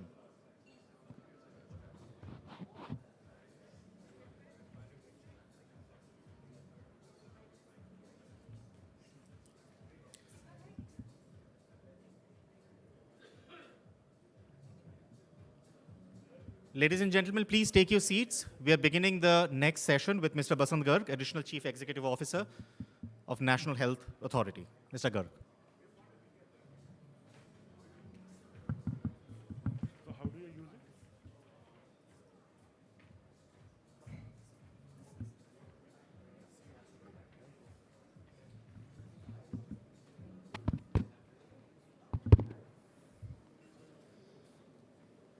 Yeah, good morning, everybody. I am Basant Garg. I am Additional CEO of the National Health Authority, Ministry of Health and Family Welfare, Government of India. I'm here to give you a brief about Ayushman Bharat Digital Mission, India's national digital health mission. Now, health as a subject is, as a field, is something where a lot of, a desire has always been expressed that health should be digitized, health records should be digitized. And that has emanated from, the recognition of the possibilities which are there if health record is digitized and it is easily available, if it is shareable. Now, given this scenario, we are all, able to see that we are suffering from a situation where health record is, and the sector as such is quite fragmented. Health record is probably stored at many places in a digital format already, but it is not getting shared. It is not getting shared to the patient. It is not getting shared to the doctor. It is probably at many places not even getting digitally captured.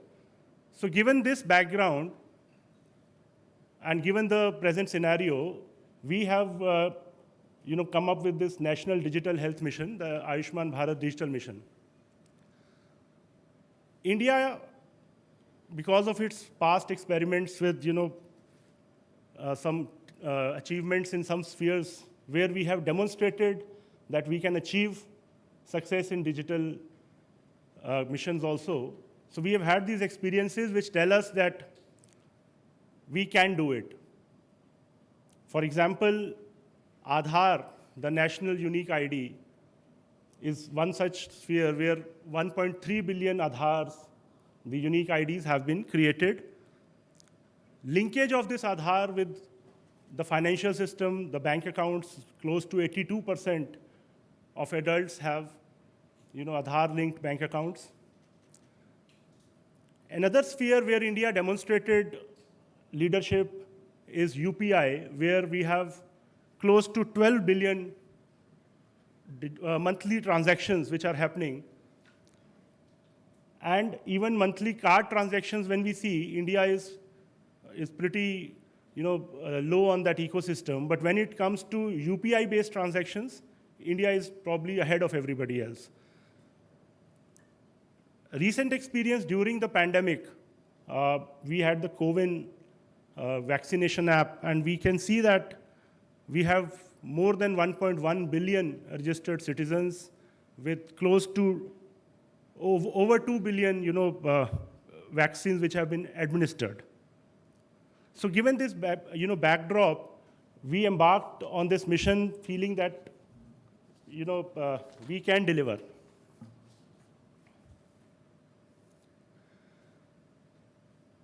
The solution which we tried in this whole construct is we were trying to promote low-cost digital health solutions. Along with this, we have to enable interoperability, wherein health records can be shared across platforms. And we came up with the Ayushman Bharat Digital Mission. Now, what all is digital health? We know there is a lack of infrastructure, there is a lack of resources, availability of hardware, software, we know all that. There is a behavioral change which is required. There is a disinclination to use technology. So we've been getting this feedback from health service providers, wherein there is a general reluctance to adopt digital means of prescription, digital means of sharing data, wherein people tell us that, doctors tell us that they need a basic FaceTime with the patient, without which there is no empathy, and they are constrained to provide their services on using digital means. On a technology front, there is lack of interoperability. There are fragmented and siloed systems. Of course, there is a lack of standards.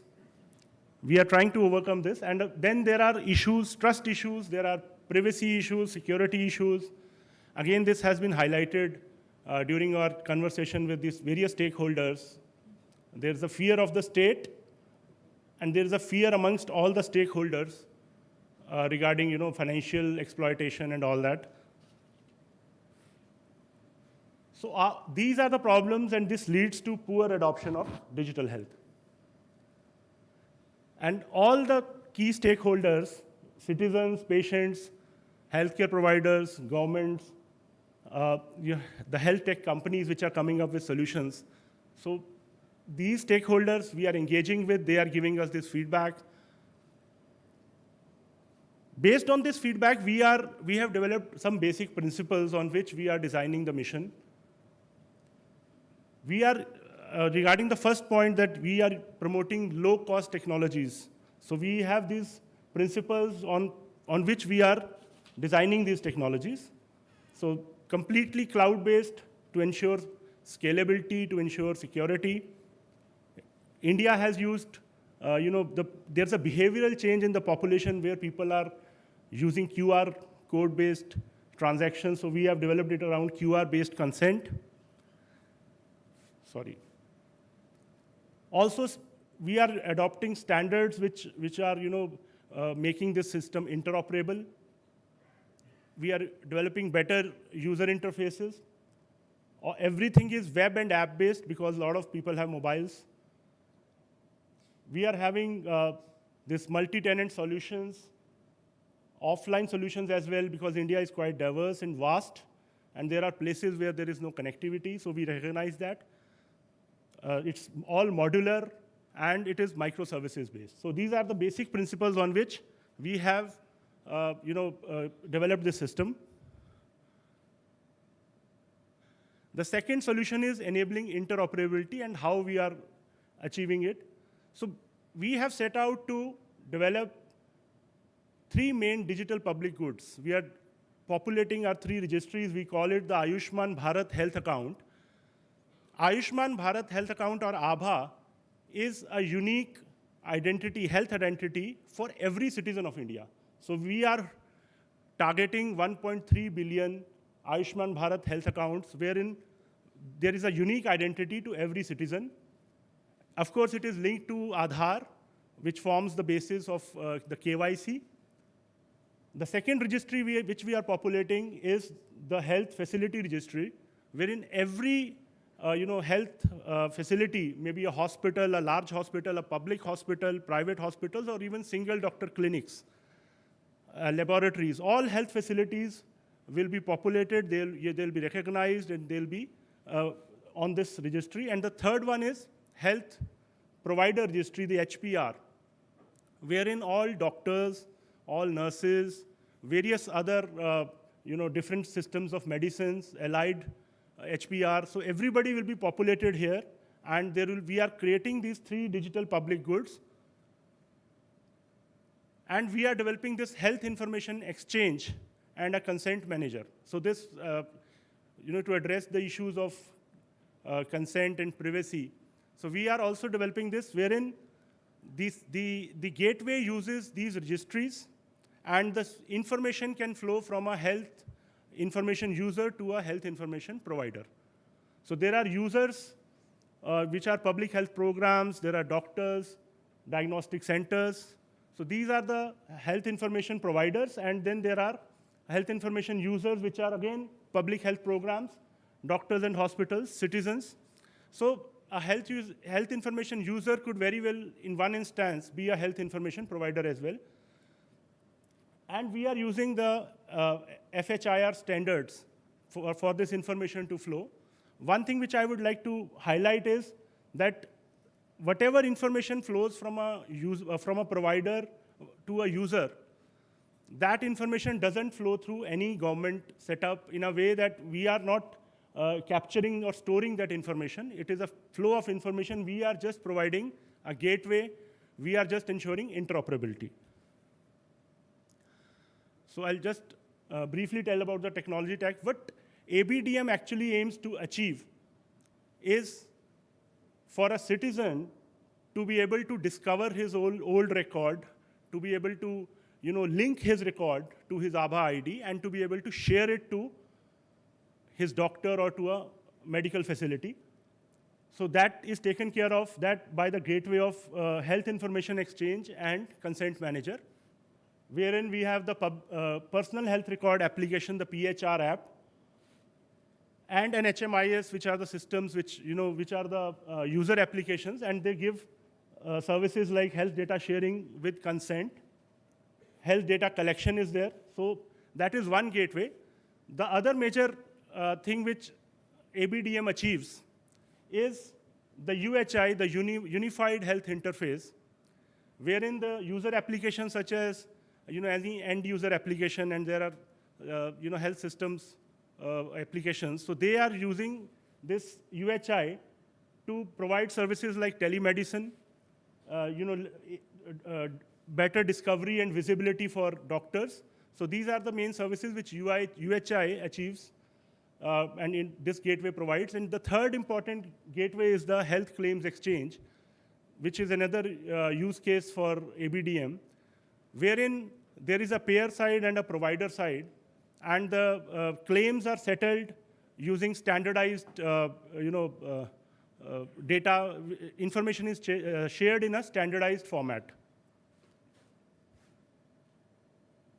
So as on date, what we have achieved in the Ayushman Bharat Digital Mission, we have been able to create 27.5 crore Aadhaar IDs. So out of a total universe of 1.3 billion, 130 crore citizens, 1/5 of Aadhaar IDs we have been able to create.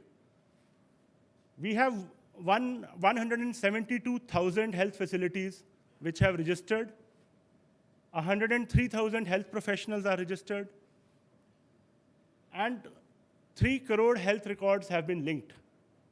So that's because I think the best part is when we start linking records and when those records are being shared, that is when we are able to establish that we are achieving something. It has generated a lot of interest. We have close to 1,100 participants who are trying to integrate with ABDM. We've had some success. 74 successful integrators, health systems, softwares who have integrated with our system. Thank you.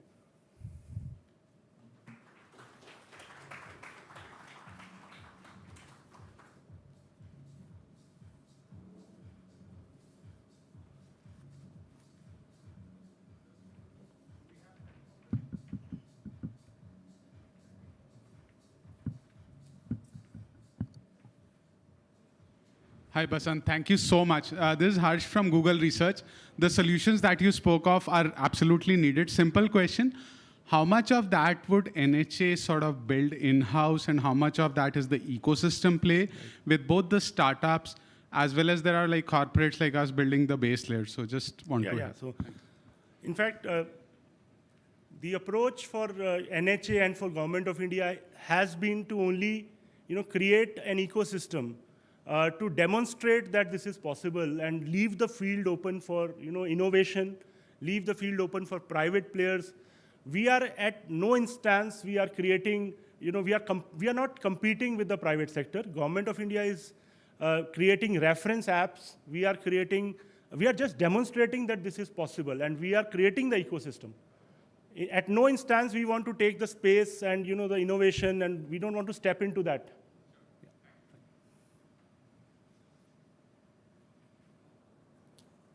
Yes, please.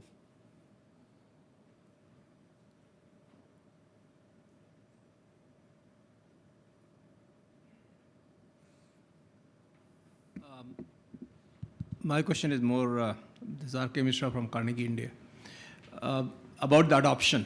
I know Aadhaar, of course, was reasons and because of which everybody had to adopt or decided to adopt.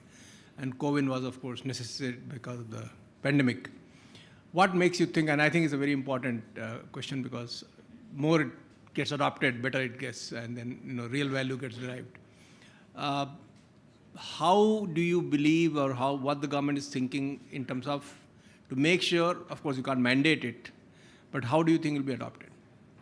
So this is one issue. Adoption is one issue which we are also, trying to get around and trying to overcome. You have to understand that this is a chicken and an egg story for us. We have to create demand also, and we have to ensure supply.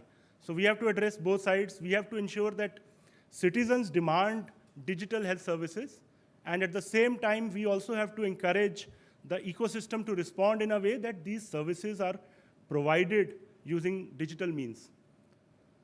Now, to get to this, if we had stakeholder consultations to recognize what would it take for a doctor to prescribe in a digital way, for teleconsultations to take place, and what exactly are the constraints. So on the public government systems, on the public health side, we were able to identify there is still need for greater understanding of the technology as such, so for them to adopt it.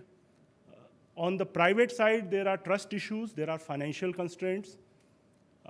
With the doctors, as I said already, there are concerns regarding, a large part of the transactions of a doctor may not be on the books, they may be off the books. So doctors have a constraint wherein they have a fear that the government may get access to all their health transactions, their financial records. So there are trust issues, privacy issues. And then there are, within the players, within the private players, maybe one app or one company or startup, there are trust issues. They fear vendor lock-in. They fear that, okay, we engage somebody and tomorrow, what happens to that? So all those trust issues are also there. And with the citizens, one good thing is that I think citizens are ready for it. We feel that as of now in India, citizens are ready for this. The ecosystem, the basic use of mobile phones, exposure to QR codes, the way people are adopting that technology. So we feel citizens are ready for it, but still a lot of awareness, a lot of IEC needs to be done for citizens to demand it. And I also feel we have to demonstrate value. We have to demonstrate a lot of use cases for everybody to find that value and get into this system. Start using it, start using digital means. For each of these use cases, we have identified, we are trying to demonstrate how they are useful. Recently, we had this scan and share, for overcoming this problem of long registration queues in public hospitals. So we were able to demonstrate that scan and share, wherein a person comes, uses a QR code, he is able to share his demographic details at the time of registration. Thereby, a large part of the registration process is, the time taken is reduced. So we were able to demonstrate in Lady Hardinge Medical College, Delhi, that the time was reduced from maybe 50 minutes average time to 4 minutes. So when we demonstrated that, there is a lot of interest. Now we are having discussions, and we are in fact launching in many of the other public health institutions. In fact, AIIMS Delhi, before what happened there, with the system there, but AIIMS Delhi also started using our scan and share feature, and a lot of patients were benefiting from it. Presently, we have 64 public hospitals across 15 states which are using this scan and share use case. So that is just one example. There are, of course, we have to demonstrate, we have to build more use cases for adoption to take off. I'm being told that the time is up. Please, we can have one more. May I? Or yes, I think we are also meeting for a closed door session, I think. So there we could have a question. I think, yes. Just one last sort of question. I've heard a lot about the health administration side, but what about clinical information? Is India going to develop its own standards? You'll follow ICD, or how will you actually handle disease and drugs and diagnosis? So I briefly spoke about the standardization part. It is in any case not brief. There is a huge body of work which is going on in developing these standards. We are collaborating with various bodies in developing such standards. So we are, I think, moving from to the ICD 11 standards as far as one part is concerned. But then for actual true interoperability and sharing of data digitally, we need to develop a lot of standards. So that point is well taken. I think you are right. But I in a way summed it up by saying that data sharing across standards, but it does involve a lot of a huge body of work to be done. Thank you. Yeah, thank you, everybody.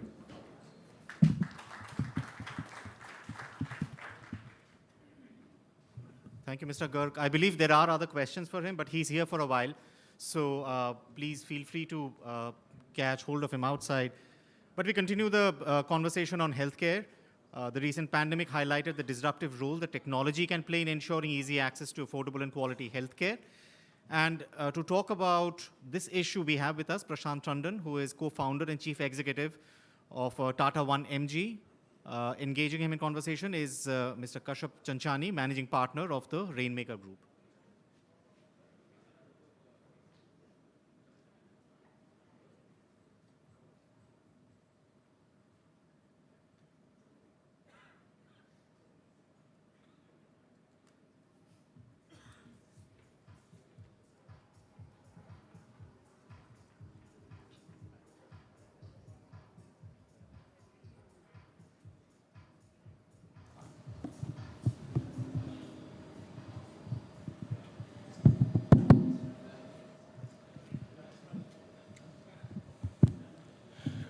First of all, big thank you to everybody at Carnegie India for giving all of us from, the startup ecosystem a place in your forum.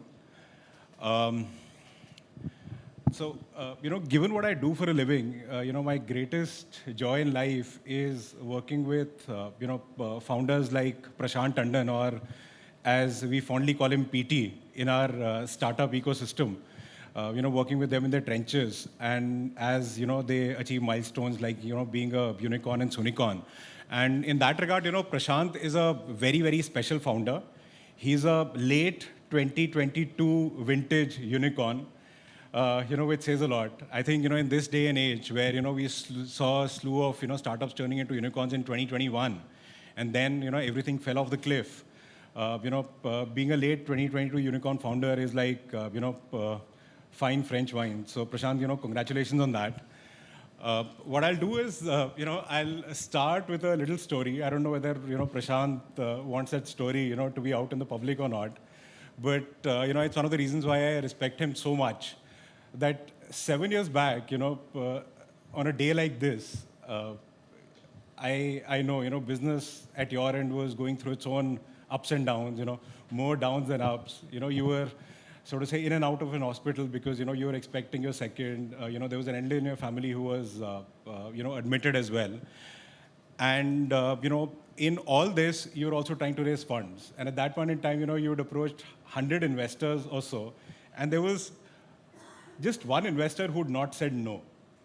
And from then on, we are here, with the backing of, one of the largest and most respected business houses in the country and a unicorn. And, like so many of other startup founders, great inspiration for all of us, in the startup ecosystem, as well as, so many of the young people who are around here. So welcome, Prashant, and, look forward to democratizing, the stories of your success and learnings here. My first question is, if you could help, the audience around here, as well as, all those who are watching the live stream, on what are startups like you, doing to democratize access to healthcare at a cheap cost, for the 1.4 billion Indians? Yeah, thanks, Kashyap, and that was a really kind introduction. I think the startup journey is about just staying at it, persistence, and having a belief and sticking to it. One of our core beliefs from the get-go was that the healthcare ecosystem will become patient-centric from being a payer-centric or a doctor-centric ecosystem, which we see in most parts of the world. And that digitization of this ecosystem will happen, and that will play a big role in democratizing access and expanding the market. And I think a lot of value that we spoke about during our early pitches, and of course, you've been a partner in a lot of those, was about trying to tell people that the world in one day will look in a certain way. And then COVID happened, and we didn't have to tell it anymore. It was fairly obvious that there is a huge need, a huge opportunity, and imperative for healthcare access to grow, and technology has to play the leading role in making it happen. So I think fundamentally, access to healthcare, affordability of healthcare, when you look at it from a very first principles perspective, what are the big challenges? The big challenge of access is that the doctors are in the big cities. Most of the consumers of our 1.4 billion people, they are not in those big cities. So it's just a very simple access issue. And the digital highway or digital connectivity gets or connects these consumers way before the physical infrastructure ever will. And that's one reality. So that's number one. The number 2 point is also that we don't have enough doctors, especially in specific localized areas, to cater to the entire population that needs healthcare, and we have a huge disease burden, both acute and chronic, and we are only seeing that go up. So the need for healthcare is only going to go up, and every industry, as it evolves, one of the key levers of that evolution is actually productivity. Now, how does productivity come in healthcare? And that is, I think, the key thing. If you look at it, it's about the same healthcare provider being able to access as well as serve with the same quality or better more patients, because we'll never end up with the same equation as the WHO or the West calls as this is the doctor to patient ratio that is ideal. That may be ideal, we won't get that. What we need is that this will be the doctor to patient ratio. What's the best quality we can deliver by leveraging technology in a more meaningful way to make these doctor-patient interactions a lot more productive and a lot more efficient. And a lot of that is being done and can be done. And I think that's what we have believed in, that's what we are building towards. And happy to talk more, but I think fundamentally, healthcare market is a need of pretty much everybody. We have to work on two important levers. One, less patients need management of acute situations. So healthcare is actually provided when there is good health, so that there is no disease or no acute or lower acute burden. And the second is when the patient needs to access the care, it is provided in a super efficient manner. And that's at the heart of it is data, at the heart of it is technology, at the heart of it is the new models that are coming up. No, thank you so much for that. One of the reasons that struck me, one of the things that struck me while 1mg was evolving was the very genesis of the company. You were one of those rare consumer internet startups in India that was based on data.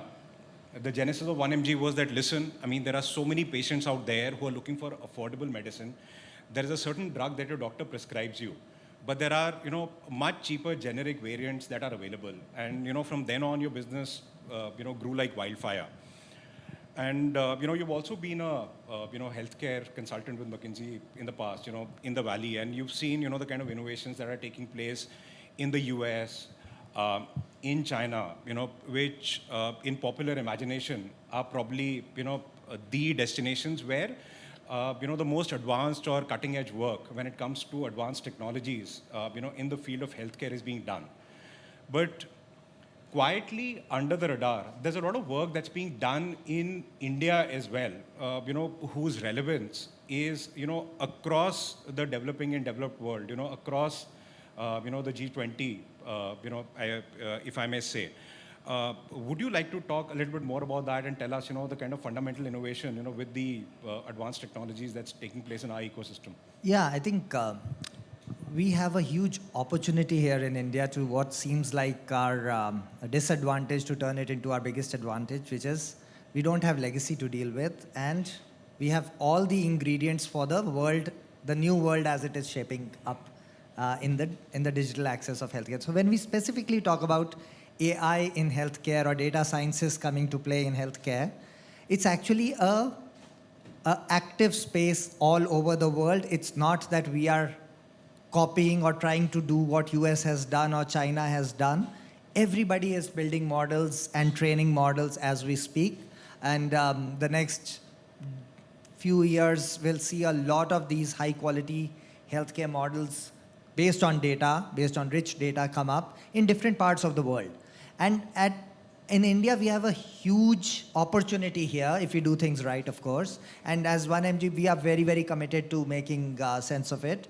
See, 3 things are needed for AI models to actually get created or be meaningful. Number 1 is the basic infrastructure to run complex and very large data sets. Everyone has those. We have that. There's in China, there's in US, in most parts of the world. Second, and probably the most important thing in building AI models is the amount of data. And we are blessed with a huge population, and data is not really in any short supply. And what was in short supply was digitized data, which is changing way, way faster than many of us sometimes recognize. Every day, we process around 350 gigabytes of data, healthcare data. With digitization happening through the NHA, which was the talk before, the entire ecosystem will start generating amounts of data that would be extremely, extremely high and give us the opportunity to create models with the kind of raw material that nobody else has. Number 3 is the talent to play with that data and create those models. That's another area where we are, thankfully, we have very strong data scientists, we have very strong engineers who can play with this data, create the models that are needed. And I think the only thing that we need is to make sure that we have our eye on the ball. We have the policy infrastructures come in place, everything comes in place to make it happen, because India has this unique opportunity to create AI in healthcare models for the entire emerging world, if not the entire world, because it's not a solved problem anywhere. We are all trying to solve it. In India, we feel we have all the endowments that will put us in a good position. Thank you so much for that, Prashant. My next question is that how can the policy-making infrastructure in India help startups and corporations, democratize access to healthcare? Because, see, I mean, what we've seen in the last, 3 odd years is that, and you mentioned that, there are countries where, the patient-to-doctor ratio is very, very favorable. Even that kind of, advanced infrastructure, crumbled, in the face of COVID, right? So, not even the best and the most advanced infrastructure, that money can buy around the world has been able to cope up with, exigencies like the kind that we saw over the last 2 years or so. So, what can the policy-making infrastructure of this country, do to support the kind of, to support the cause? I think in general, there's a lot of active policy work that has been done, but a lot more is desired. And the world is changing at a pace that is very hard for policymakers to kind of be in step with, especially with, we are dealing with a sector that's very heavily regulated and for good reason. And in this kind of an ecosystem, see, the job of a regulator is to essentially maintain status quo, and job of the innovators is to break that status quo.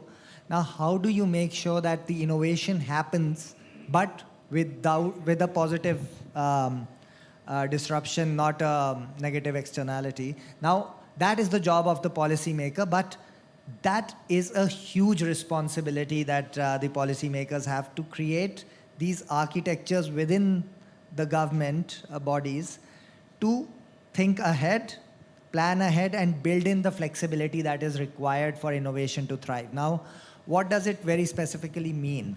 I think from a policy perspective, we need to be very, very nimble, very, very quick.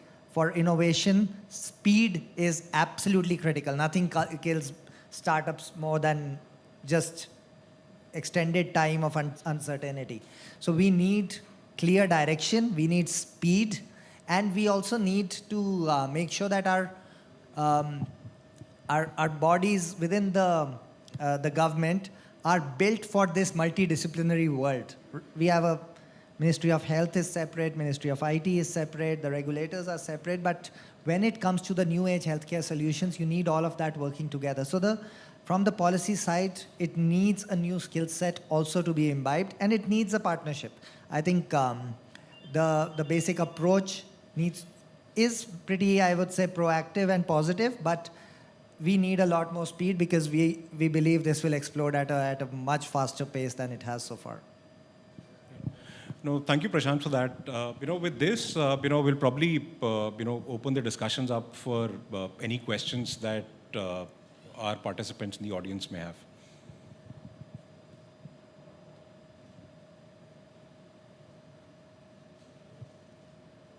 Yeah, hi.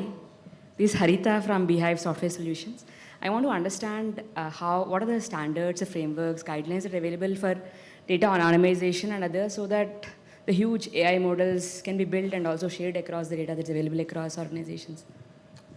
So I think that's a work in progress. The government the Data Act is in the works. So the government will come in with its own models, but fairly straightforward thing that I think we can all use as the base case and is that personally identifiable data has to be taken out, and then the models have to be created because this is the nature of the beast we engage with. So what we are going to see is, so setting up our data infrastructure for the new world is important for all startups. Assume that the baseline is going to be there, that none of this data can be personally identifiable. All of this data is very, very valuable. And it'll be treated like financial services. It's same as money in a bank account, your data in a healthcare entity's bank account or data base is going to be treated the same way. Now, how do you build yourselves up for that? It's reasonably evolved ecosystem of security right now out there, and there are standards. There are the global standards, but I believe India is coming up with our own standards which will be applicable to all of us. As and when they are released, I think we need to make sure startups are in sync with that. Having said that, I think there's also going to be a large opportunity with the government planning to open up anonymized data sets for entrepreneurs to play with. And I think once that starts happening, we'd see a lot more of these data models come to life.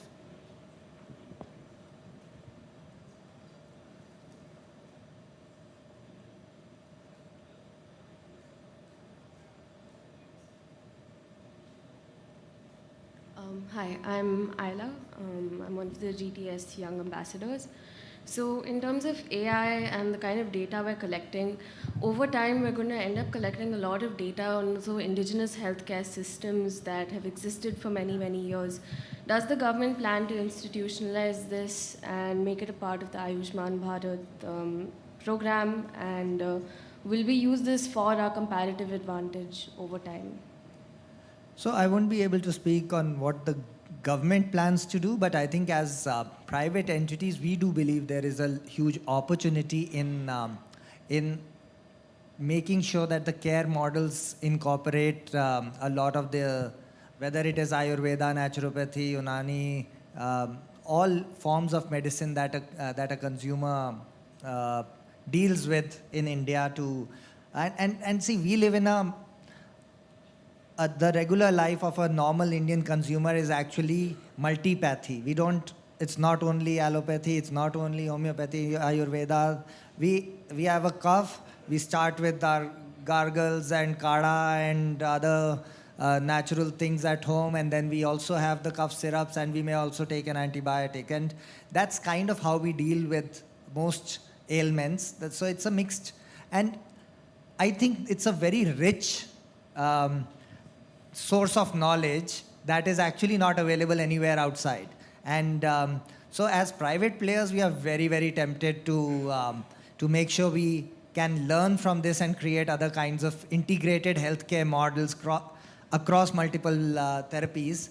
It's a very ambitious hope, but I actually believe it will be transformational when it can happen. And these things can happen at an unbelievably fast pace when the data is available and data is in the right formats. And I believe over the next 3 to 5 years, we'll have so much data of so many things.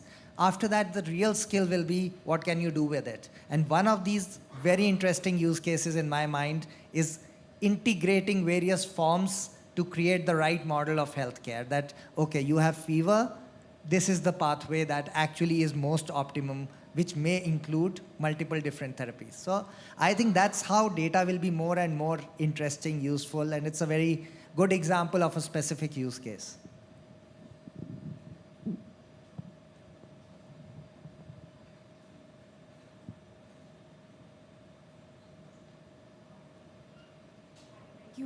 Thank you for your comments. A quick question, Prashant. I'm wondering if your platform is ABDM compliant, and if ABDM compliant, and if that's something that, how are you looking at that? So we are in active conversations with ABDM. We are trying to understand areas where we can collaborate, where we can partner, and we believe it's a great positive innovation for the ecosystem. So we are supporters. We are in a stage where we are understanding that as private players, where can we and where should we participate, and those conversations are very actively on. So net, I would say that very likely you will see us integrate with ABDM at some point soon, once we understand exactly what we need to do.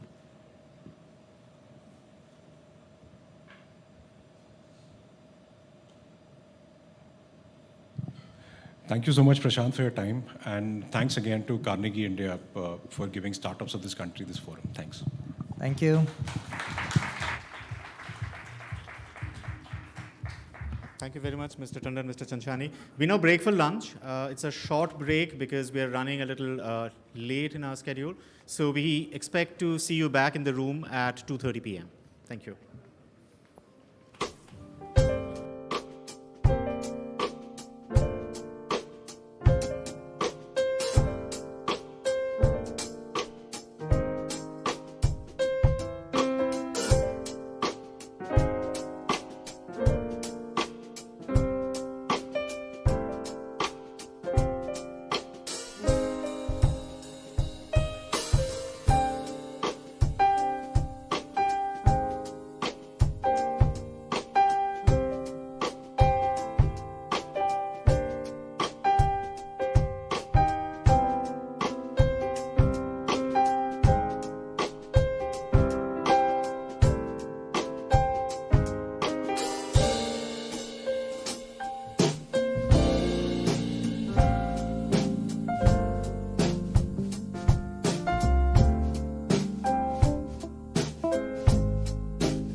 afternoon and welcome to our post-lunch session of day 2 of the Global Technology Summit 2022.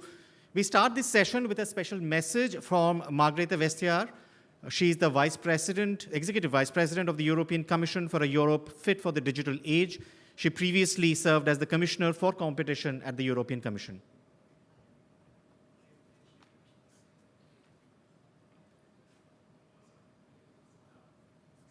It's a pleasure to be with you, even if only from far away. Today we are together to discuss the geopolitics of technology. How is technology changing our relationship to one another, as individuals, as citizens, as countries? One thing is for sure: the global order as we knew it is more and more contested. Our democracies are being challenged like we have not seen in decades. Digital technologies are being used as powerful weapons for destabilization.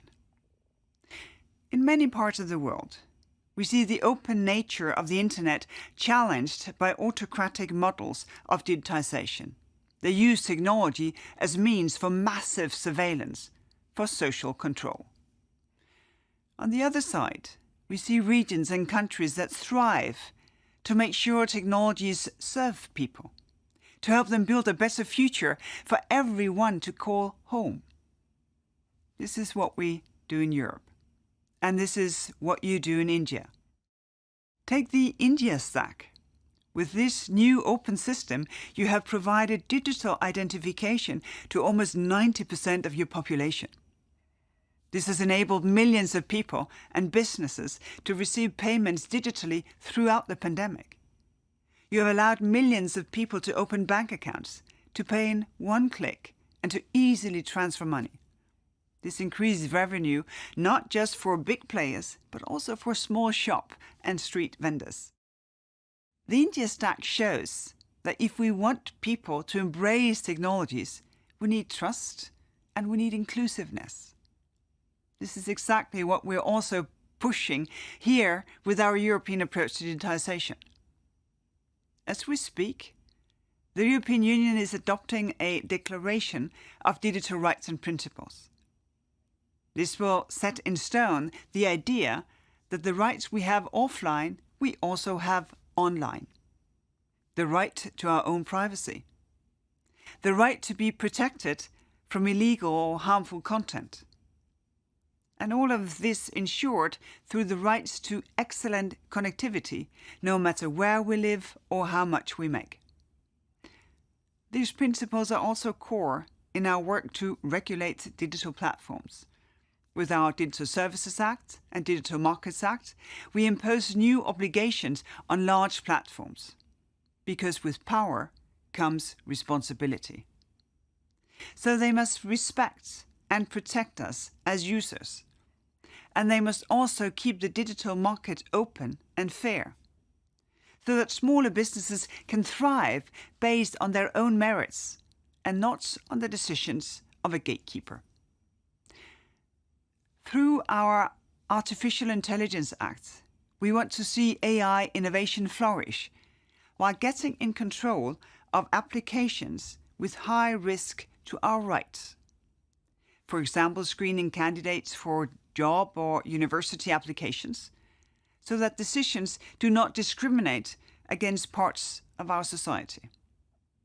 Dear friends, Europe's relation with India has always been based on common values of democracy, the rule of law, and the support for a rule-based international order. This is true offline as much as online. Our visions are complementary, and so is our economic potential. That is why, in the digital space, we need to create mutual efforts to advance a human-centric approach to digital technologies. And this is the purpose of the EU-India Trade and Technology Council, agreed by President von der Leyen and Prime Minister Modi. We should be able to launch this new forum very soon, because in these turbulent times, our cooperation is crucial. In the face of a global struggle for technology leadership, we must work closer with like-minded countries like India to promote standards that will keep the digital world open, inclusive, fair. We need to create attractive models for developing countries around the world, make it possible to innovate and thrive in the digital economy while upholding fundamental rights. A few days before India's G20 presidency starts, I want to reiterate our support. You can count on us to back up your work and make the most of it. I hope this partnership will only grow in the future. I wish you an excellent conference, and I look forward to our continued work together. Thank you.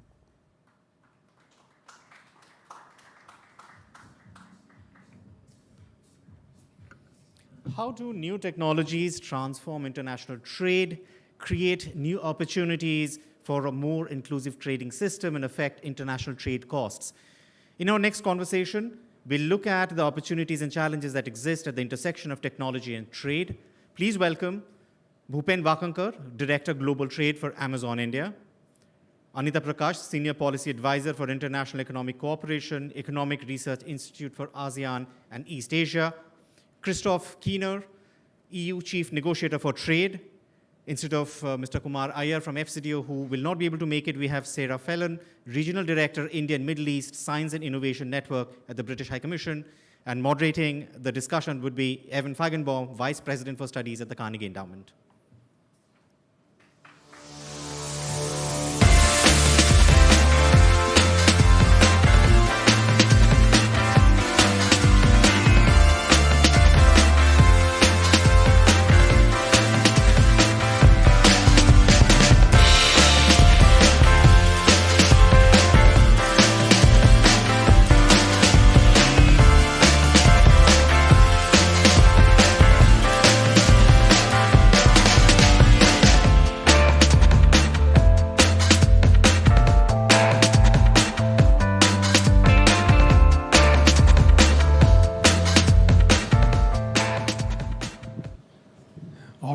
Well, ladies and gentlemen, welcome back from lunch. It is always a challenge to be the panel right after lunch. And team, we have two additional challenges. One is our charge is to discuss technology and trade, a very broad topic that we can take in a lot of different directions. And then second, by this clock, I see that we have 33 minutes and 4 panelists to cover this very large topic. So I am going to moderate this panel very, very lightly so you can hear from our fabulous experts and specialists on the panel. I hope we can not just admire the problem, but try to be problem solving. Just by way of very, very brief introduction, I just want to flag 3 themes because I don't know if you were all here yesterday, but they recurred again and again yesterday. And they're relevant, I think, to this topic of technology and trade. The first is the theme of fragmentation. The world is fragmented, and it's fragmented first on the basis of agreements, but second on the basis of ideas about how the trading system ought to function. Agreements, because if you just take this region, for instance, there are 3 agreements: the CPTPP, the RCEP, the DIPA, the Digital Economy Partnership Agreement. My own country, the United States, is outside of not 1, not 2, but all 3 of those. And by the way, India, the country in which we're sitting, is also on the outside of not 1, not 2, but all 3. So we're fragmented by PACs, but also we have different ideas about how the digital trading space ought to function, not least on things like cross-border data access and transfers and localization. But if fragmentation is a problem, as my colleague Rudra Chaudhary likes to remind me, fragmentation can also be an opportunity. And it is an opportunity no less for India. And that was a big theme yesterday on everything from India Stack to exporting and scaling digital ideas that have been pioneered here. Things like digital solutions for financial inclusion. India has a lot of solutions. And so that gets at this theme of opportunity. And last, as was mentioned, India is going to be the G20 president. And so that raises the question of what international coordination is going to look like. So I'm going to moderate this lightly, but I hope you can keep all of those in mind. And Christoph, I thought I would start with you. You're negotiating the India-EU FTA, a challenge to negotiate any FTA, but I know this one is particularly challenging, especially in the digital and data space. Talk a little bit about the challenges of fragmentation, but also how you're trying to overcome them in that context. Thanks a lot. Thanks for the invitation. Thanks for your interest. I'll start by saying that obviously, while I'm sure you've heard, I couldn't attend, but I'm sure you've heard a lot about the opportunities that the digital revolution is bringing. I think it's fair to say that while digital trade is now the main driver of the, at least international trade, but to a large extent also of the world economy, it disrupts business models. It comes at the cost of, the business as usual way of handling domestic regulation.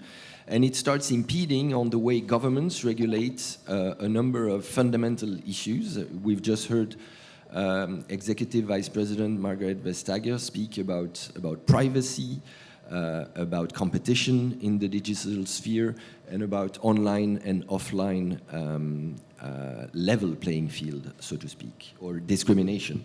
Now, the way we should try and work together in a situation where all the actors are actively trying to regulate that sphere and advance towards ensuring a fair, human-centric, but also level field for competition in those areas is to cooperate with one another. Now, the European Union and India have recently embarked on a set of big endeavors. Mrs. Vestager just referred to the Trade and Technology Council, which Prime Minister Modi and President von der Leyen agreed to establish when they met in April, and we're finalizing the terms of reference of that instrument. That's going to be a very important tool for cooperating on everything going from digital governance, artificial intelligence, but also global trade challenges, screening of foreign direct investment in sensitive technologies, etc., etc.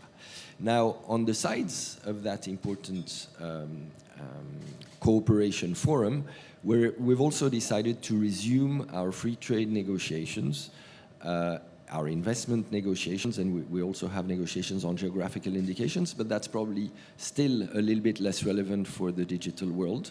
But when it comes to the free trade agreement, which is a gigantic endeavor, as you've just mentioned, the chapter on digital trade is going to be absolutely key. There cannot be any modern trade agreement without a robust set of digital trade rules that touch upon, free transfer of data, prohibit data localization measures, that protect source code from mandatory disclosure, but that also make sure that consumer benefit from online protection just as much as they benefit, just as much as they're protected when they operate in the offline environment. So very much along the lines of what Mrs. Vestager said earlier, making sure that we do not distinguish between offline and online activities. Now, one of the points that you've just mentioned is the risk of further fragmentation that we see. You've mentioned a few agreements, and obviously, perhaps also because we're geographically a bit further away from those geographies, the European Union also happens to be a big actor that is outside of those. But we feel that it's extremely important to avoid a situation where trade agreement generate some sort of what was referred to in the past famously by an Indian professor at Columbia University, Mr. Bhagwati, the spaghetti bowl of trade agreements. That was at the time about rules of origin for trading goods. But obviously we should avoid a situation where a series of different digital trade rules established in mega free trade agreements disrupts business models and makes it more complicated for operators to deal across borders. Now, the way we would want to do this is obviously by unleashing the enormous potential that already a bilateral agreement between the European Union and India could have. I see a number of challenges there, that's for sure, and the latest data protection bill that's been issued still contains some localization requirements. These are not exactly things that are free trade friendly, so this is going to be something that we're going to look at.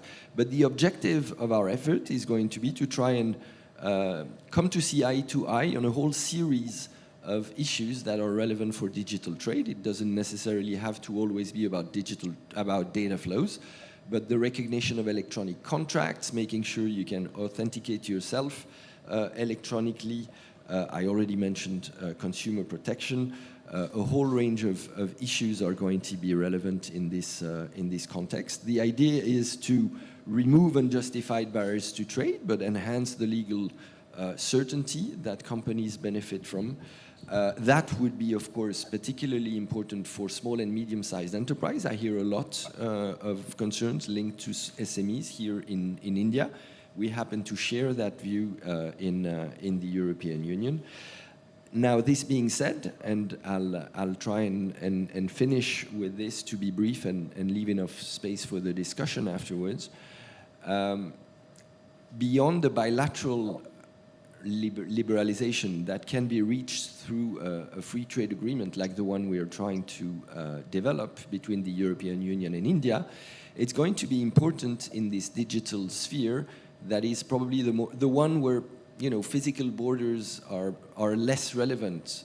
We always say that physical borders become less and less relevant for any trade. I was having lunch today with a big maritime transport operator, and obviously we see global supply chain becoming genuinely global, even for physical goods. But if there is one area where physical borders are irrelevant, this is the one you operate in, the digital trade sphere. And for that to happen, you need to develop global solutions. Bilateral solution, even at the scale of an EU-India deal, will not be enough. And so from that perspective, in the trade policy area, we have the World Trade Organization seated in Geneva, where negotiations on electronic commerce are actually taking place within a group of about 85 or 86 countries, I think now. The one big absent, or the elephant in the room, so to speak, is India, that has decided not to take part in those negotiations. And certainly we would, as Europeans, hope that India could join this global process, because at the end of the day, if we are to avoid fragmentation, we should try and go for multilateral solution. And in the world of trade, we see the WTO as the right place for doing this.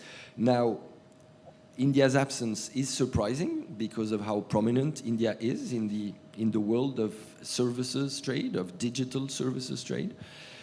We also hope that India is going to use its G20 presidency to advance a truly global agenda. As Europeans, we tend to be biased probably in favor of international cooperation because we are ourselves the product of international cooperation, so to speak. And so this is the best we wish for India's chairmanship of the G20. Thank you. Thanks, Christophe. I have so many questions coming out of that, but I know, as I said, time is limited. Bhupen, I was going to go to you, but actually that last point on the G20 makes me think, I actually want to jump to Anita for a second, because Anita, India is taking over the G20 presidency. You do so much work with ASEAN, India. You have a perspective of third countries, fourth countries, fifth countries. I'm wondering if you could give us a take on what the countries that you're operating in and that you look at are looking for from technology trade regimes, but also what the opportunities might be for India to leverage its G20 presidency to, as Christophe was implying, and as we heard a lot about yesterday, drive some solutions to this problem of fragmentation. Yeah, thank you. Yes, so we are working in Southeast Asia and East Asia region, which of course by definition includes India also, because the East Asia Summit membership is our core area of work.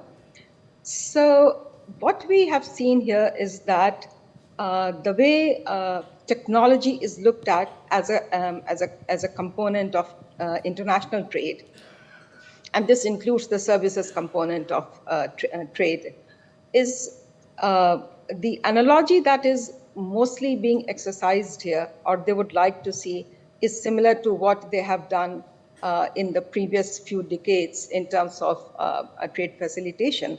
That is to say, a freer flow of goods, people, finances, and so on and so forth. So basically having very thin borders for a trade which is aided by technology.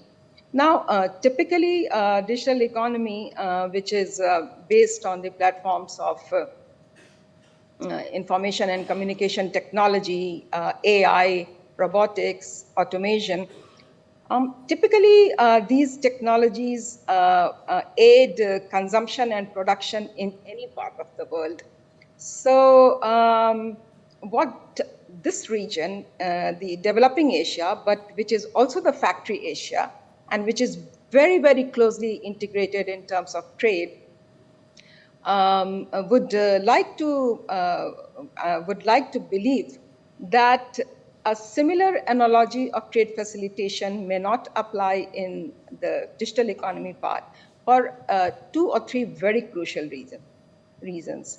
The first, of course, being that the digital divide is very stark in this part of the world. Countries which are still coping with their own industrial competitiveness are now confronted with the onslaught of the digital economy. Places of production and locations are also shifting as countries get vertically integrated in their own value chains.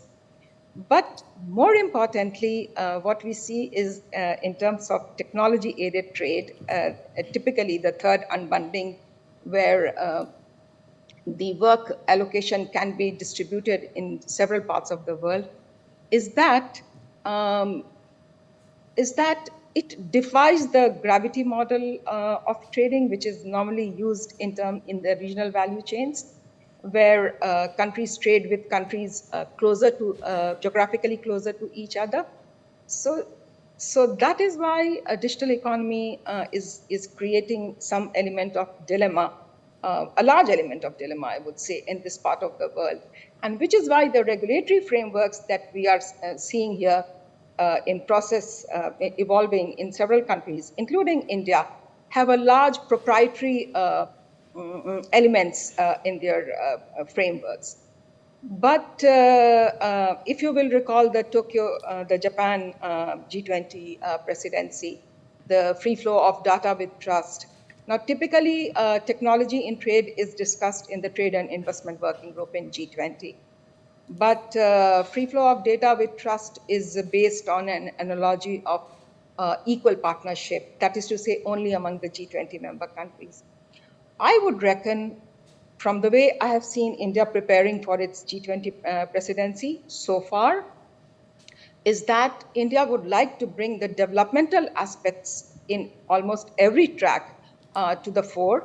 As you know, although G20 does put a great emphasis on developmental aspects, but still, because the whole construct of G20 was such that the conversation never really reached the developmental shores in a great traction. So India would like to bring that to the forefront and create some sort of a cooperative mechanism here. Some success has already been achieved in terms of taxation last time, but the year before last, I mean to say, but that still remains a work in progress. So presumably, and we are supporting India on this in the Trade and Investment Working Group, to create a more developmental conversation, which is not just localized to the G20 members, but are usable by members outside the G20 also equally. So that's where I see the whole contestability of the technology in trade, digital technology in particular, which is right up front for us, and which is also a cause of dilemma for the countries in this region. who were very competitive as far as merchandise trade was concerned. But the moment the technology-aided trade comes in, there are several areas of concern which should likely be addressed in the India's presidency. Yeah, thank you. Thanks, Anita. You know, it's so striking that you mentioned the Osaka initiative in the context of the G20, because of course the current G20 president, Indonesia, was one of the countries that refused to sign up to it. And the next G20 president, India, also refused to sign up to it. So notably, the last time there was a big effort on cross-border data, as you said, Prime Minister Abe's free flow of data with trust, those two countries were not part of it. So we'll see if India is more successful in trying to leverage this. We all hope so. Bhupen, I want to turn to you, because there are a lot of interesting characteristics of technology trade where companies like Amazon are really on the front lines. Of course, e-commerce, it's not exactly like retail trade, but I know you're pioneering a lot of solutions here in India that can be, that are unique, but also can be exported and scaled and be models elsewhere. So talk about that a little bit. Sure, happy to talk about it. Evan, I work as part of the global trade team in Amazon. And our group is essentially looking at cross-border e-commerce, right? And so when typically people talk about global trade, it is often just business-to-business transactions. But what we are seeing on the ground is just tremendous entrepreneurial energy within seller-based, manufacturer-based, at the MSME level to be part of this cross-border trade, right? And so a big part of the G20 focus area could be digital empowerment of MSME. I know that is a part of a large topic area already, but how do you sort of make technology infrastructure so that MSMEs can participate in global trade and it's not just a select large few businesses? And what we are seeing now in the last 2-3 years is a good example of how things are already moving in that direction. So just to give you an example, the recently concluded Black Friday and Cyber Monday sale, almost 1 lakh Indian sellers actually contributed into creating deals for American consumers on Amazon.com, and same in the UK and EU. This revolution is just getting started. I would love for that number to actually become 10x from here, where 1 million MSMEs can actually be part of the cross-border trade. Because once the trade ties go to that level of deep-rootedness, I think there is enough motivation for all the participants to stay together, right? The moment it is saying it is loosely bound or only the top select few, it's very easy to say we can figure out alternatives and so on. I would just, maybe the whole objective of G20 would be digital empowerment of MSMEs in India. I know that's a huge initiative for the government here, and I would love to just sort of hear from the panel how they see that as India takes up the G20. Do you feel like there's something unique about enterprises of that size that presents particular challenges?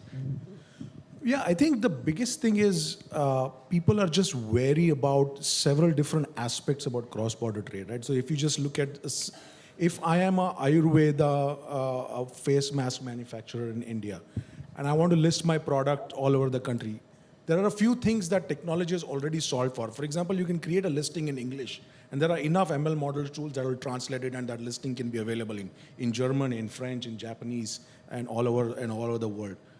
There are companies like Amazon, and there are others who sort of just helping out on the cross-border logistics front, right? There are companies that we partner with that are helping on cross-border payments front.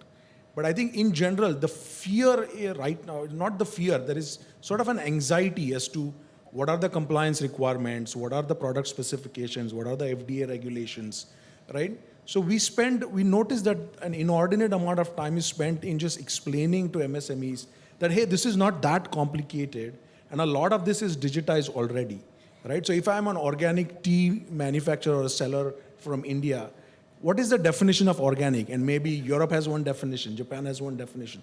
Can we sort of create an infrastructure where that is common, and businesses can then just say, hey, here's a specification as long as you're dealing with this category. And the smallest business can then participate in cross-border trade. I think that's something that we can really aspire to. I would love to hear the panel's view on that. Thanks. That's actually a good segue to Sarah, because I know you're working on a lot of things like skilling, and so I'd be curious, how should we think about models? Models that work, models that you've tried, or models that you project could be most successful at scale? Yeah, absolutely. Good afternoon, everybody. It's a great pleasure to be on the panel and to meet everybody here. My name's Sarah Fallon. I'm Regional Director of Science and Innovation and Tech, based in the British High Commission here in New Delhi. And so I think I've got the best job in the world because I'm here at a point where tech is completely crucial to growth, and some of the partnerships that we're building are incredibly exciting. I think talking about fragmentation and bringing it back to your original point, Evan, I think it's helpful. So I think one of the great opportunities is that there are endless things that we can do on tech between the UK and India. The opportunities are staggering and they're growing day by day, especially if we're looking at the emerging technology domain. So I think firstly, the thing is not to be afraid of that and to work with that flux and ambiguity. And I think often it's helpful to look at things as systems problems. So green hydrogen or any kind of colour of hydrogen is a hot topic at the moment. So it's cutting it down and looking at it as a systems problem and what we can do, working with the two countries together, bringing our finest minds together and seeing it in the context of a grand challenge. What's our big dream? What do we want to do and where do we want to be and how do we want to work together on this specific, tangible solution? And I think that's really helped us forge the partnerships that we have over the years. I'm just going to major a bit on success stories as well, and just building on what Bhupen's just said. We have a plant science partnership between TDU in Bangalore and Kew Gardens. And anyone that's been to London, I'm sure you visited Kew Gardens, and it's a beautiful place in southwest London. And this is a really good example of how you can use data to boost trade. We have many plant names within the volumes of Kew Garden. They have lots of different archives that they're working through at the moment and digitizing. And on the TDU side, they have databases full of the same plants, but they have different names. And so at the moment, the two sides are working together to streamline the names of those two sides. They've got to about 10,000 at this point, and then that will mean that there's an enabling framework there for the two sides to start trading medicinal plants, raising the standards, and so on. So I think that's like a really interesting example. We talked a lot about enabling frameworks in different ways. Anita's talked about the G20 and the role of ASEAN there. We've got the Roadmap 2030, and for those of you who are uninitiated, I obsess about this every day. This is kind of our guiding set of principles for the UK-India relationship. But our two prime ministers agreed this roadmap just over 2 years ago, and it gives us a what and a how. So it's what we're going to do, the high-level mandate for UK-India tech partnership, a medium-term vision. And like I said, it's really important to have those tangible goals in sight, then we can work towards that in the short and the medium term. We're negotiating an FTA, just like Christoph's talked about. This is a really interesting, exciting time to be doing that. Talking about, just majoring a little bit on what Anita talked about in terms of inclusivity, this is also really important. Anita and I are busting a mantle today. There would have been a man in my place, so it would have been slightly skewed, but now we've got that even representation. But joking apart, it's important to bake in inclusivity into all of the tech partnerships and the growth opportunities that we are building at the moment. Diversity is a no-brainer. I don't need to sit here and tell anyone that that's really important in the domain of science and tech. Of course, that's going to be a massive, important strand of growth. But it's also thinking creatively in the context of my job, how can we get the regions involved? We speak to the central governments a lot. Government of India partnerships are very dynamic, but how can we get the state government interaction there as well? And also from the UK perspective, bringing in what we call a four nations approach is very important as well, looking at all corners of the UK. Moving on to regulation and standards, this is something that I've heard pop up over the course of the last 24 hours. And I think that's going to be major in terms of figuring out who are we building the standards with. Is it going to be country to country? Is it smaller groups? Or is it a larger multilateral effort? And I think all of those can come into play, but as respective countries, we need to think about what works on a case-by-case basis. To give an example of this, the Prime Minister's launched the UK-Indian Hydrogen Hub. So it's a science and innovation-based partnership launched in Easter time of this year. And we thought it was incredibly important to embed a standards and IP track into this hydrogen partnership.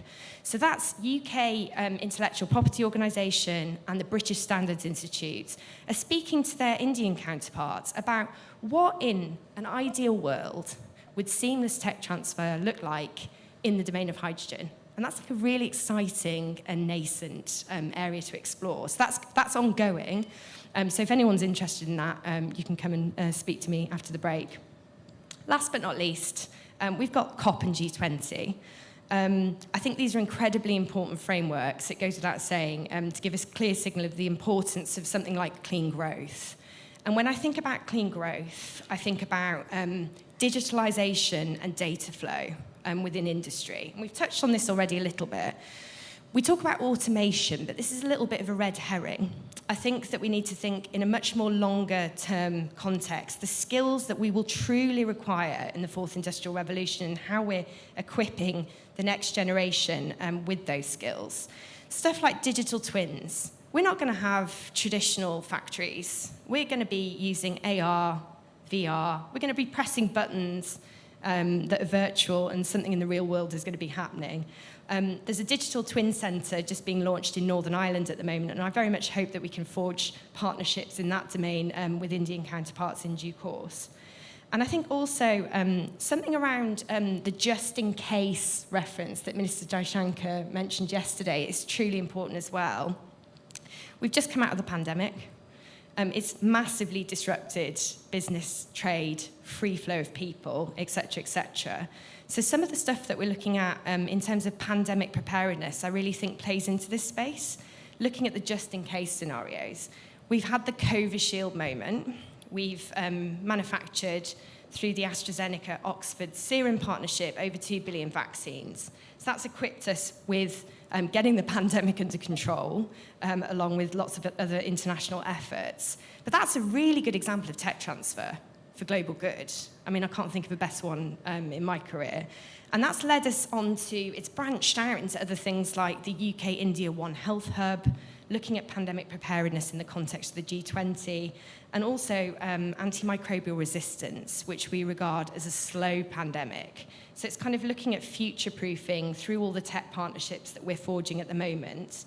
I think I'm going to leave it there, Evan, but in terms of the bilateral engagement, there's so much that we can learn from India and vice versa, and we have so much verve and enthusiasm, both within the High Commission but also in the wider echelons of our government ministries.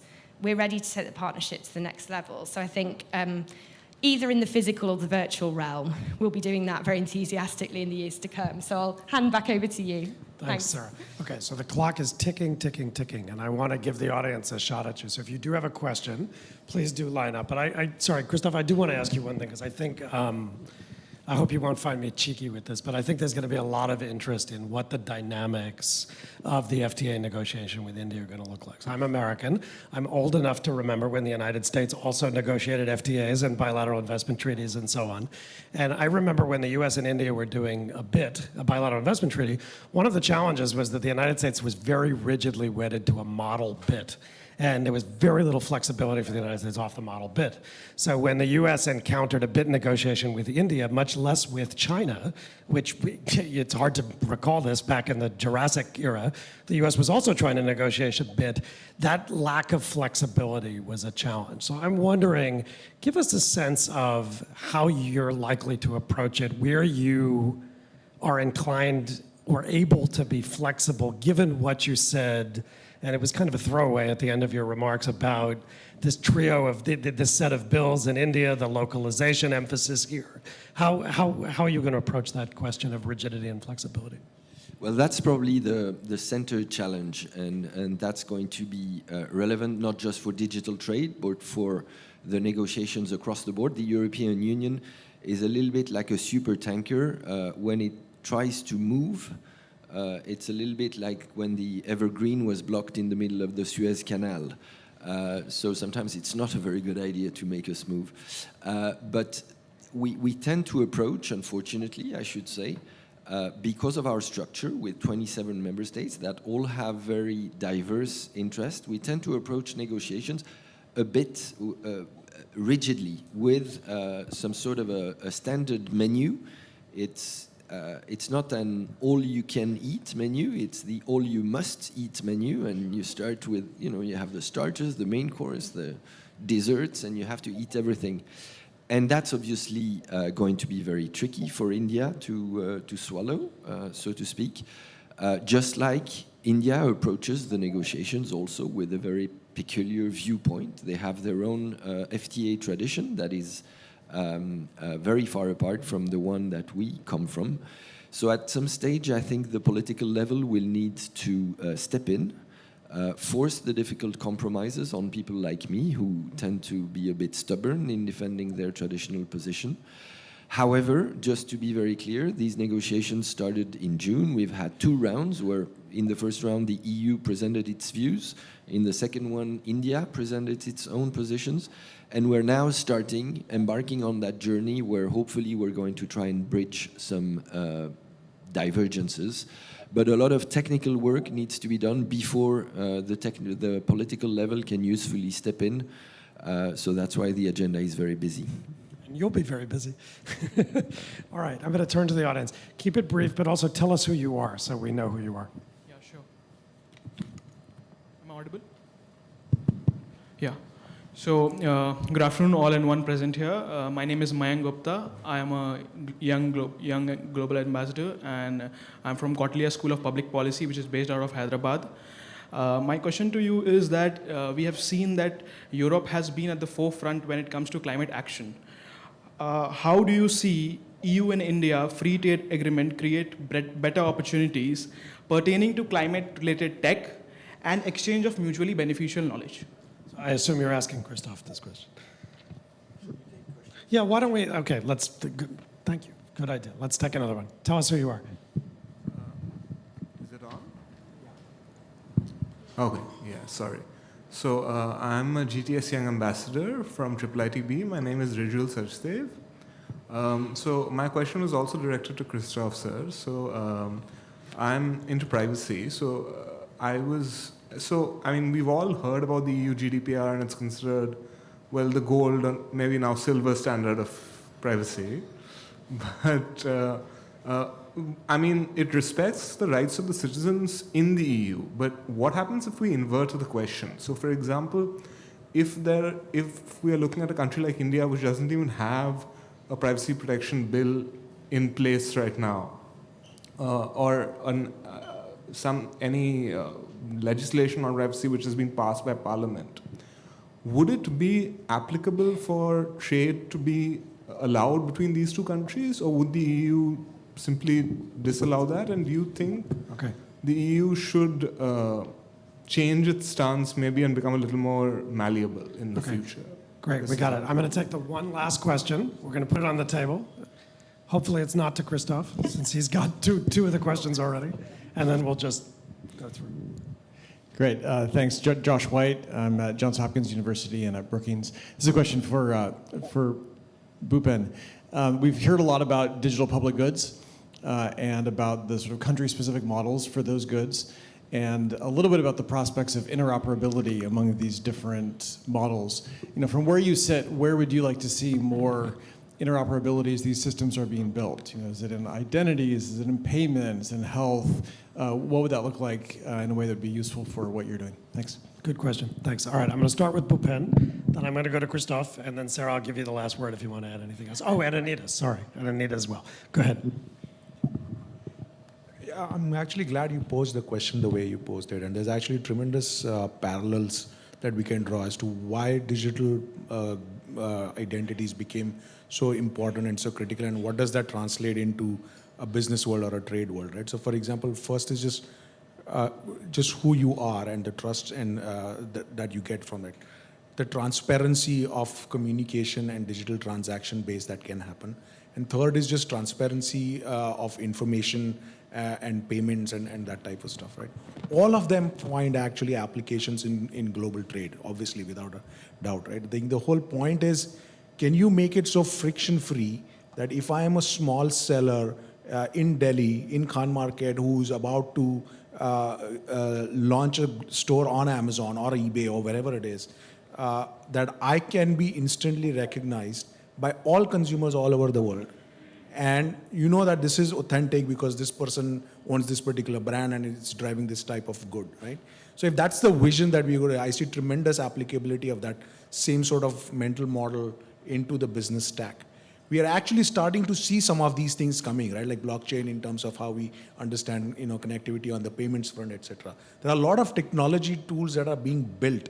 The question is, can we get all of them integrated in a cross-border e-commerce sense and not just stay localized to each individual countries? Because if you enable cross-border e-commerce, that's the most grassroots level integration that's possible between economies.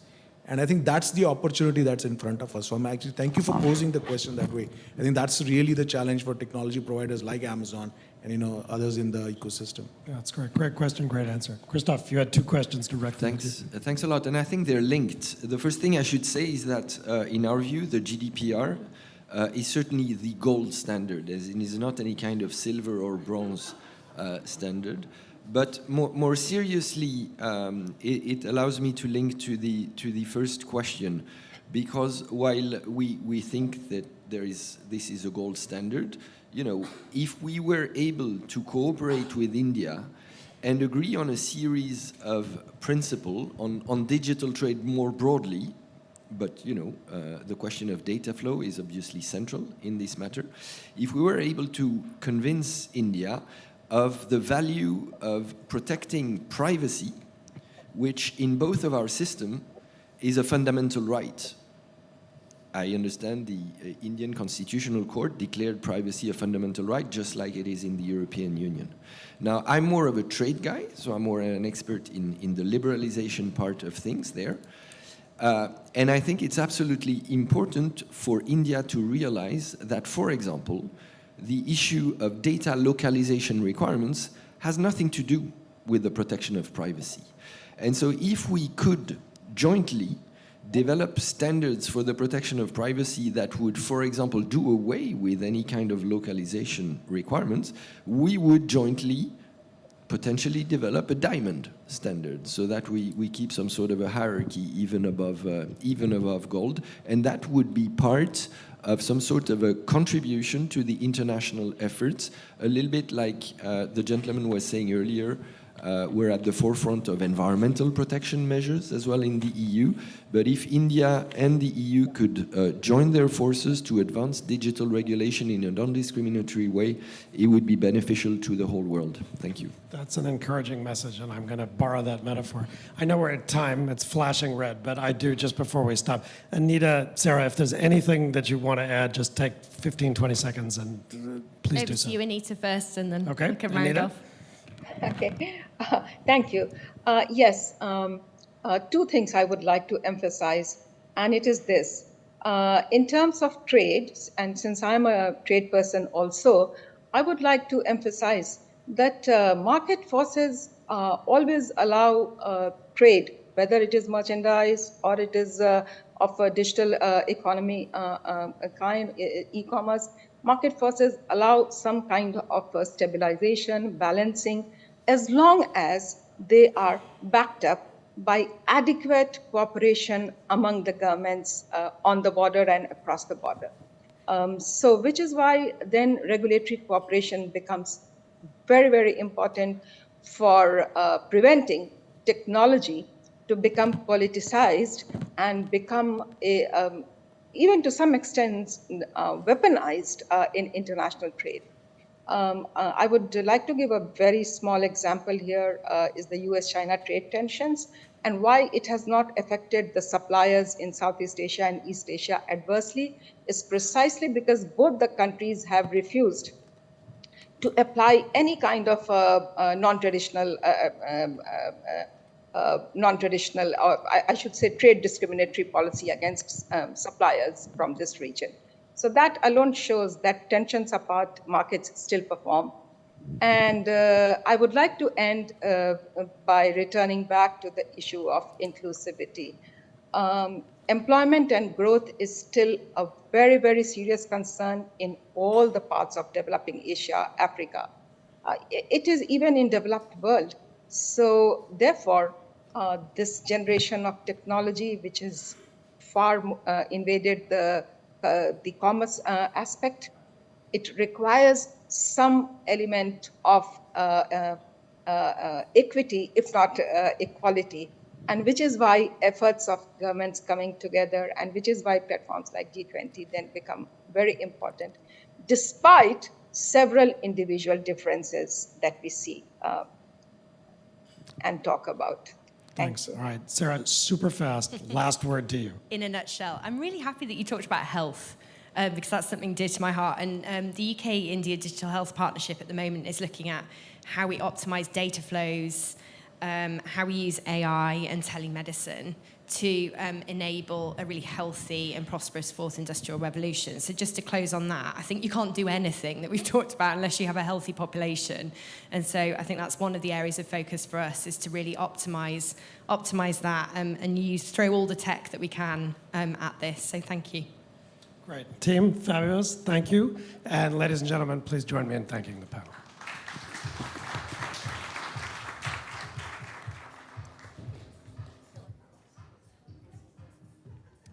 Thank you, panelists. Thank you, Evan, for that conversation. We quickly move on to our next panel discussion, which is about creating public infrastructure for an open digital economy, the Indian experience. If I can request my colleague Suhesh Rai, Deputy Director and Fellow Carnegie India, to come up on stage. Also joining him would be Sumit Seth, Joint Secretary, Policy Planning and Research at the Ministry of External Affairs, Government of India. Mr. Rahul Handa, Senior Vice President, Open Network for Digital Commerce. Mr. Sharat Sharma, Co-founder of iSpirit, and Rohini Srivatsa, National Technology Officer at Microsoft India.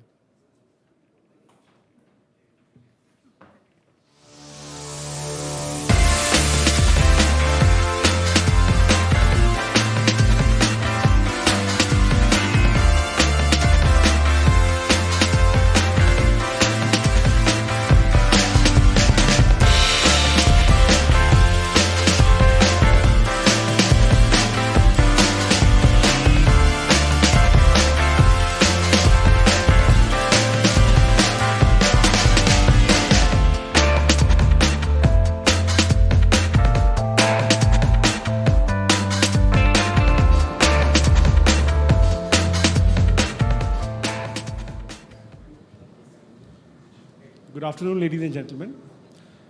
So for those of you who were here yesterday, when you went to sleep last night, and if you didn't dream of India Stack, you were not probably paying attention to the discussion. I think in India, we like to repeat things. In our music also, you repeat the same thing again and again till you do it well, and till the audience remembers what you said. In the next 45 minutes with this distinguished panel, I hope to go deeper into these ideas, to explore what's being done, what's working already, what's working well, what's not working very well, what's a work in progress, and what's just an idea which is yet to be properly even examined as a proof of concept. So we'll go into these terms that you heard yesterday, whether it's India Stack, India's digital way, digital public infrastructure, the India way, India's digital economy, and so on and so forth. And try to get into understanding of the choices that are being made into technologies, institutional design, regulatory models, and so on and so forth. So let me begin. I promised to go into details, but I'll start with the global question. And I come to you, Dr. Seth, first. You work on policy planning and research at Ministry of External Affairs. From your perch, you examine global trends in technologies, changes in geopolitics, and so on. So what are the key trends that you see in digital economies, how they are being shaped across the world? And how do you think India's way is different? Thank you, Suyash, and thank you, Carnegie India. I was recently at a talk somewhere, and after the end of the talk, we were circulated a chit to rate the speakers. And I was very, amused. It says 0 for sedative speakers and 10 for, provocative speakers. So since I'm one of the co-hosts, I can't be a sedative speaker, and since I'm a diplomat and a government functionary, I can also not be provocative. I will try to take a middle path approach, maybe keep you reasonably awake and maybe a little bit more aware about. Let me begin by giving you a context of what policy planning is, what we do in policy planning in various foreign offices. And then I'll trace some of the trends, which we observe. And these trends are basically during my conversation with my counterparts in various other foreign offices. So give you an insight of that. Basically, in policy planning division, what we do is 3 broad things. One of them is called outreach. And that is what we are doing today in collaboration with Carnegie India, in my co-conspirator and partner in crime, Rudra Chaudhary. We have a platform like Global Technology Summit, where there is a discussion on geopolitics of technology. We have Raisina Dialogue, where we talk about broader geostrategy, Indian Ocean Conference, where we talk about India's ocean strategy, and geoeconomics in what you call Asia Economic Dialogue. So these are the platforms we have created. The second part of my job is to convert the ideas which comes up, the dots which we collect. How do we connect them back in my office and create a policy documents, reports, policy memos out of it? And the third part of my job, the policy planning, is actually to talk to my counterparts to get a sense of what are the trends. So let me come to the topic, the question which you have asked. What are the trends which you see, which policy planners see? There are essentially many trends, but I thought I'll focus on 5 of them. And first trend which we see over the last few years is the mainstreaming of digital technology in the geopolitical discourse. When I joined the Foreign Service long back in 2005, the first class in the geopolitics we were taught flags follow the ships, which means that the political relations between countries actually follows the commercial and economic relations between countries. Today's new metaphor is flags follow the chips. Chips signifies technology. Chip signifies data. Chip signifies digital. So there is a mainstreaming of it. There is also in our Ministry of External Affairs, we have created a new division called NEST, New and Emerging Strategic Technologies. We are giving increasing focus on cyber diplomacy. We have been hugely invested in a platform like Global Technology Summit. At this time, we are happening this in Delhi because it's just on the eve of G20 partnership. So there is an increasing mainstreaming of the concept of digital. The second trend which you observe is called openness. And we have my colleague who is going to talk about open network or digital commerce. Openness is the buzzword, and India has the lead in this. And probably this would give us an opportunity during G20 to project this concept of openness, which is increasingly being in demand in all over the world, especially in the global south. The third trend which we see is called digital sovereignty. This is how do you define sovereignty in a digital world? As yesterday our Dr. Jaishankar, External Affairs Minister, said, the Westphalian model is not the only model. How do we define the boundaries of sovereignty in a digital world? That's the third trend. So that is there. And then there is increasing interdependence. The fourth trend is interdependence. Earlier, the interdependence was between companies, corporate worlds, platforms. Today, there is increasing interdependence between countries. So they have to talk to each other. They have to find out ways of interoperability, whether it is UPI getting interoperable with other payment systems and so on. So that is about interdependence. And the last one, quickly, the fifth one is the power shift. Today, there are big tech, some of the representatives of the big techs are here in their India offices and so on. You are also there on my co-panelists. They had economic power at some point, but today some of the platforms have political power. This migration of power dynamics is another important digital trend which we are observing all over the world. So to just recap, we have a platform called MOSIP, M-O, modular open source identity platform. I have given you the new MOSIP. It is mainstreaming, openness, then we have sovereignty issues, digital sovereignty, interdependence or interoperability, and power shift. If you remember this MOSIP, you will get these 5 trends, and there are many more trends which are sub-trends, and I think my co-panelists would be able to talk about this in more details. Thank you once again. But I just want to push you a little bit on this, because to stick to the topic, you were saying these are trends. These are global trends, right? What's different about what India is doing? What's India's digital way? What's different about what India is doing to the digital economy? That's the question. So if you want to further build and identify, perhaps following these trends itself, what is India's stance on these? What is India's game plan? Is it the question which one? What is India's tech game plan? Okay, since you are talking about game plans and games and so on, let me bring your attention to two types of, I think, toys or games which kids play at homes. There is a game called Jenga, where people stack one-off blocks, and then what happens is the game begins. Everybody starts pulling one block at a time until everything collapses. India is not playing Jenga. India is playing another game called Lego. We are building blocks. We are building digital blocks. And these digital blocks, when you rearrange them, reconfigure them, they are going to tell their own India's digital story. We have digital identity platform, Aadhaar. We have unique payment interface. We have something called data empowerment and protection architecture. We have account aggregators. We have ONDC. Each of them are individual rivulets or streams, digital streams, which are moving together somewhere where there will be a confluence and create an ocean of digital opportunities for India. And we are not going to have this opportunity within the India. We are also going to share these opportunities with our partners, not just in developing countries, but also in developed world as well. This is our game plan. Thank you. Now I come to you, Mr. Sharma. Just building on what Dr. Said said, in terms of India's approach to the digital economy, especially the public infrastructure that we're building. So yesterday we heard a lot about India Stack, the identity layer, the payment layer, and the layers on top of it, data exchanges, DEPA framework, which enables it. So can you give us, as of now, which of these layers are actually fully functional and working?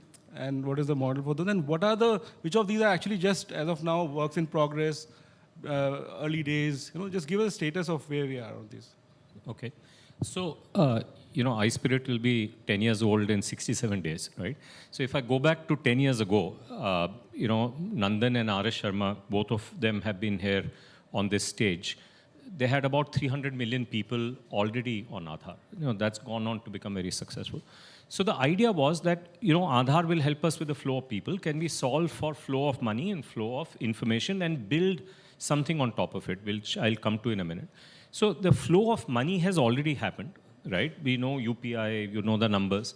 Flow of information is also going well within the financial sector because all the FSDC is the collection of Indian regulators. They came together and issued something called the account aggregator based on a platform called DEPA. We didn't have to wait for the law because effectively the financial regulators laid down the law for their regulated entities. And that was launched in September 2nd of last year. And since then, it's crossed millions of consent. It is growing at a very, very small rate of 60% month on month. 1.1 billion bank accounts are connected to it. So we can certainly see that has become a reality in the financial space. And there's a wonderful new bill that has come. It's not perfect. There are some, things have to be improved. But by and large, when it comes to in-country data flows, it's very, very helpful. And that will then allow for this to become multi-sectoral in nature. So this is one. Now, if you look at these three, if you go back and say how many countries in the world have made this transition from, let's say, a physical identity to a digital identity at the scale that India has done, from physical money to digital money and to data sharing based on consented flows, which Europeans introduced with GDPR as a norm in a way that is auditable, protected, and managed well. How many countries have done all the three? The answer is nobody else other than India, not even Estonia. So now there's nobody else. Now, if you fast forward and look back, if we were on this stage 10 years later, how many of the top 50 countries would have done it? I am willing to bet all 50 would have done it. Because this is like when we were in early 90s, in Scandinavia, because mobile telephony had taken over, it was clear to the rest of the world that they will have mobile telephony. Now, of course, some countries took longer, some took less, some did CDMA, some did GSM. There are many approaches to this, but there is little or no doubt that 50 countries will have flow of money, people, and information through the system. Now, how many of them are doing it? We'll come to that a little later. MOSIP alone is covering 350 million people, of which 74.5 million are on board. You can check on a dashboard if you go to mosip.io. So, and there are 16 countries more in the queue. So, you know, MOSIP alone will go to 1 billion people in the next 2-3 years, right? So, this is going to happen more quickly than we can imagine. But why are we doing it? We are doing it because there are 3 benefits that come. One is the benefit of inclusion. This is very important to Global South, and therefore it'll be picked up by them. Then the second benefit is it helps you revamp government services. We know about vaccination, we know about DBT, that's important to many people. Third, which is where Rahul comes in, is that we can reimagine market ecosystems based on this infrastructure that we have. So there are several open network projects that are on. You know, the one that's most in the news is Open Network for Digital Commerce, but there's Open Network for Credit called OCEN. There's Open Network for Health, Open Health Services Network also called UHI, and more. So we are doing many open networks. They're not proven yet. But I am very confident that a year or so from now, many of them will be proven. So then what will happen is people will have the benefit of looking at the India experience and replicating it as they go forward. And I'll finish with this. So there is a playbook in the last 10 years that has emerged for being able to do it for India. The principles of the playbook are applicable to other countries, but the playbook to do it not for India but for the world is actually very different. And we will come back and talk about this because it needs different things, and we should talk about it in a later go-around. Just to follow up on this, so as you said, the identity, the Aadhaar piece is almost done. It's almost universal now. UPI is now not universal, but there are 260 million users already. And pretty much anybody with a smartphone can use it. It's very convenient.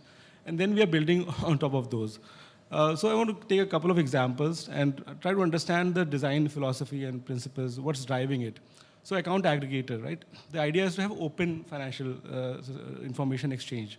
And basically, you've said that you have control over your own data, and you can basically ask any financial institution or even other kind of tax-related information to be put on the aggregator, and then it can share with any third party.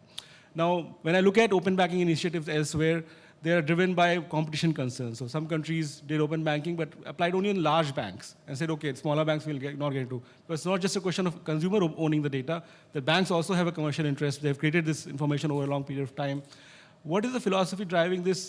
Because when we did last year, they said every public sector bank has to share, even the small ones have to share information on the account aggregator by mandate.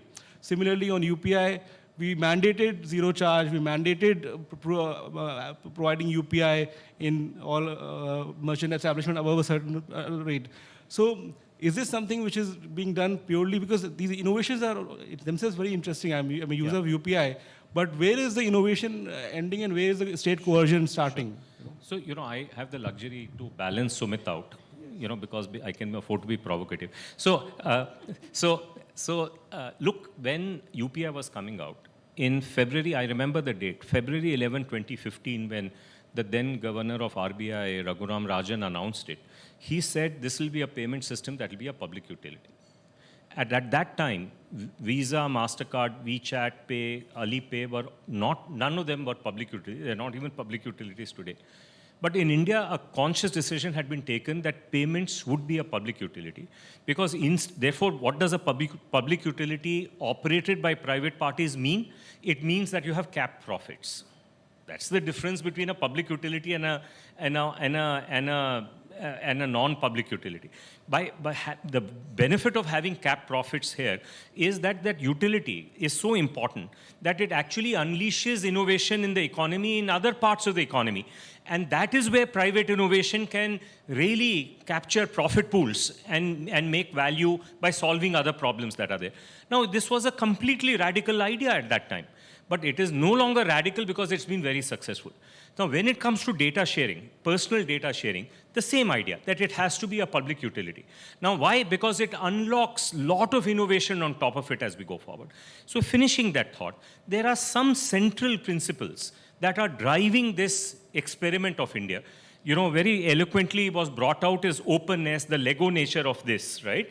But there are some other principles. The other principle is that, look, we are saying that it will be techno-legal in nature. In other words, to shape the behavior of market participants, we will not simply use public policy, but we will also use public technology.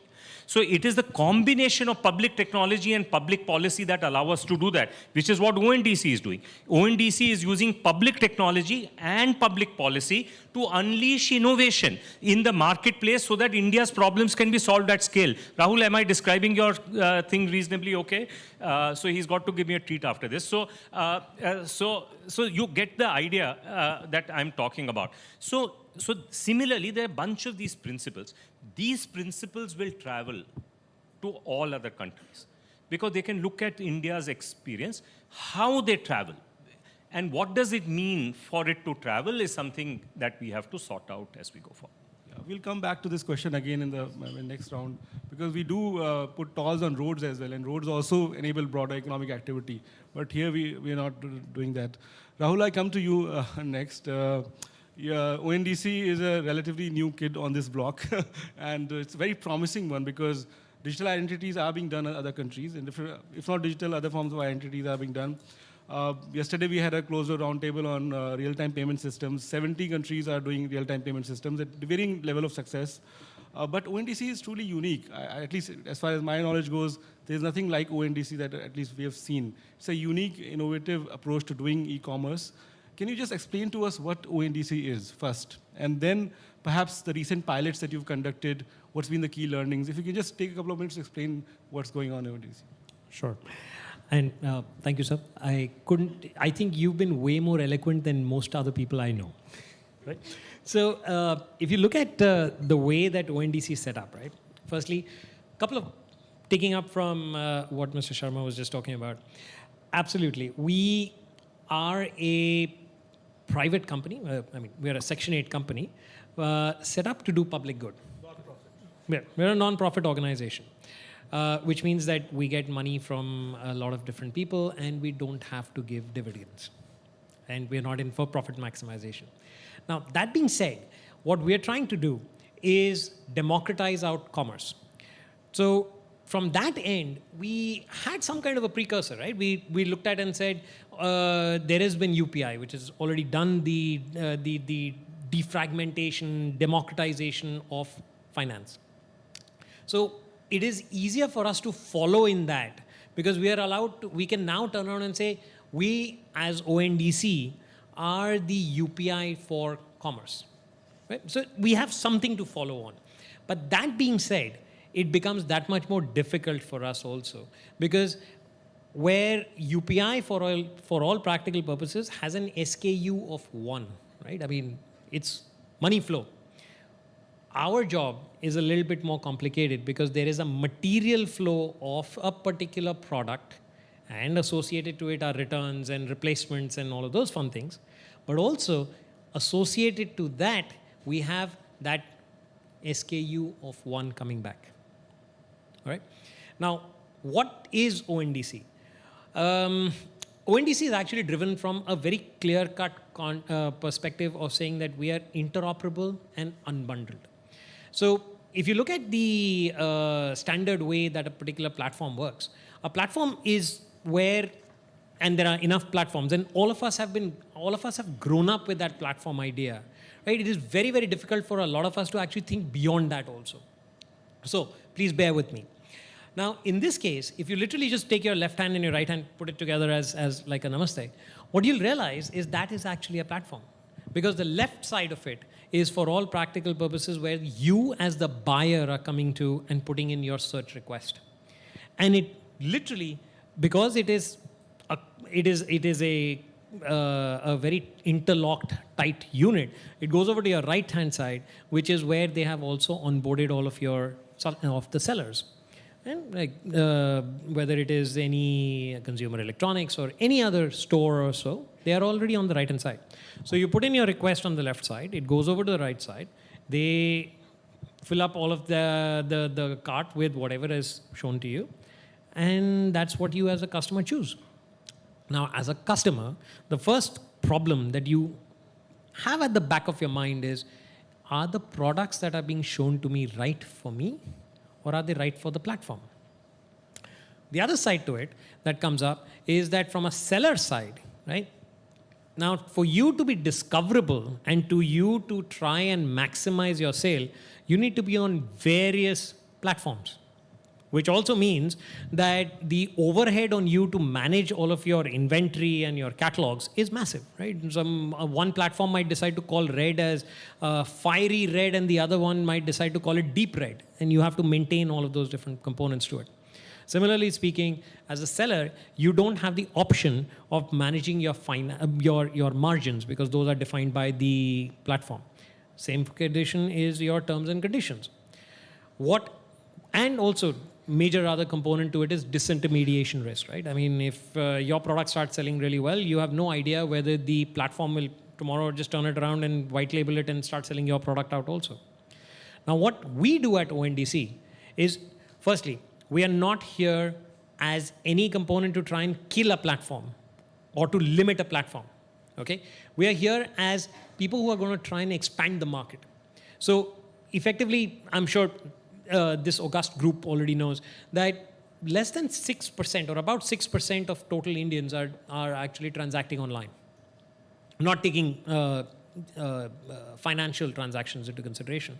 But if I look at the total number of people following through on e-commerce, it's about 6%. Our intent is to go down to 75% of India.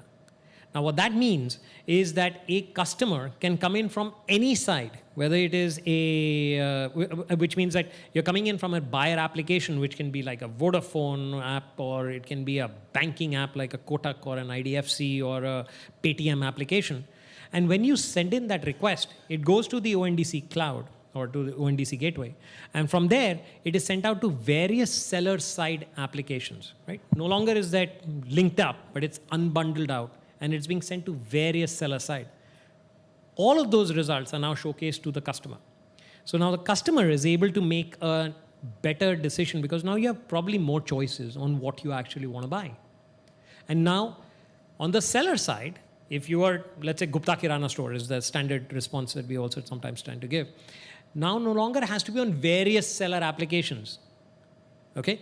All you're doing is being on one of them, and you're now visible and discoverable across the entire network. So from an inclusion perspective also, what we were just talking about, it actually allows so many more people to be discoverable, and for so many more people to be able to transact online. Okay? That in a nutshell is what is ONDC. Now, where Mr. Sharma was also talking about, and so you also alluded to, is that what we're doing is something that has never been done before. So we don't have the option of going and reading something and saying, hey, it was done there. Maybe we can follow through on that, right? So we are actually having to design out and define out things as simple as, how will payments and settlements actually work in this distributed fashion? How will issues and grievances be managed? Okay? Those kind of things are also things we are working on. And we've got documents out in the public domain where people are already starting to work on that too. So there is a large amount of work that is being done. And I can actually carry on this a long, long time. Did I answer all your questions, or did I miss something? Yes, we can come back to the question on the pilots perhaps a little bit later, but I want to come to Dr. Srivastava. Dr. Srivastava, Microsoft signed on to ONDC a couple of months ago this year. What was the thought process behind signing up, becoming a member of the ONDC? And if you can take that example and kind of extrapolate in the broader kind of question about how does Microsoft as a company see these kind of open networks, and what are the opportunities, and in what way do you think they could perhaps threaten your own business models. So how do you see this kind of India's approach to digital economy and Microsoft's place in it? Yeah, so thank you so much. Look, just a step back in terms of ONDC itself. As an open system, as a network, open ecosystem, it's very, very innovative. We want to support it. And the broader thematic I would draw is that we are overall supportive and, in fact, consider open systems as a key fulcrum for our growth. Let me explain what I mean by that. As an organization, as a technology company that's been around for some time, we've been through ups and downs of our own and have learned along the way. 2014 is the year that we embraced open source, when Satya said, Microsoft loves Linux. Since 2014 to now, we are, if not the largest, one of the largest contributors to the open source community. And that's across the stack, whether it is the infra layer, data layer, application layer, whichever layer or presentation layer. The reason is that we believe that that is the way in which innovation happens at scale. And we have internally more than 5,000 engineers in the organization that are contributing to open source. And of course, with GitHub, that is a very open, the largest platform for open source. That is a very strong statement from Microsoft's side that for us, open networks and open systems are a fundamental way of doing business. Let me explain why that is the case. That goes back to our business model. If you look at our business model and our mission also, it says empowering every person and every organization on the planet, which means that we are there to help startups and organizations and governments and educational institutes innovate faster, with agility, with as least friction as possible. That goes back to, as a platform provider, that our role is to unbundle technological innovations and provide them on the platform in a way that people can leverage and build products quickly. So for example, think of the newest language model in AI. While that language model, that AI innovation might go into Microsoft's first-party products, it's on the platform as an API for a developer to use and leverage and create a language-based application, even if the person is not a data science or machine learning expert, is an IT developer. Right? That's what platforms do. Platforms take innovations, divide them into building blocks, and make the building blocks available for others to leverage, to build quickly on. So therefore, it is fundamentally aligned to our business. And the last thing I would say is, as we look at open systems, and we'll talk more about it, the fundamental element of trust, it's kind of an unwritten tattoo on my forehead. Microsoft runs on trust. And it is not just a word trust. You've got to unbundle it. If you unpack it, there are several thematics that are very specifically inside it. Cybersecurity, privacy, compliance, transparency. Because our ability to go to our customers and say, your data belongs to you. Your data is not something that we monetize on. We keep it cyber secure, encrypted. All of those things are very, very serious in the way we show up in the market to be a trusted platform.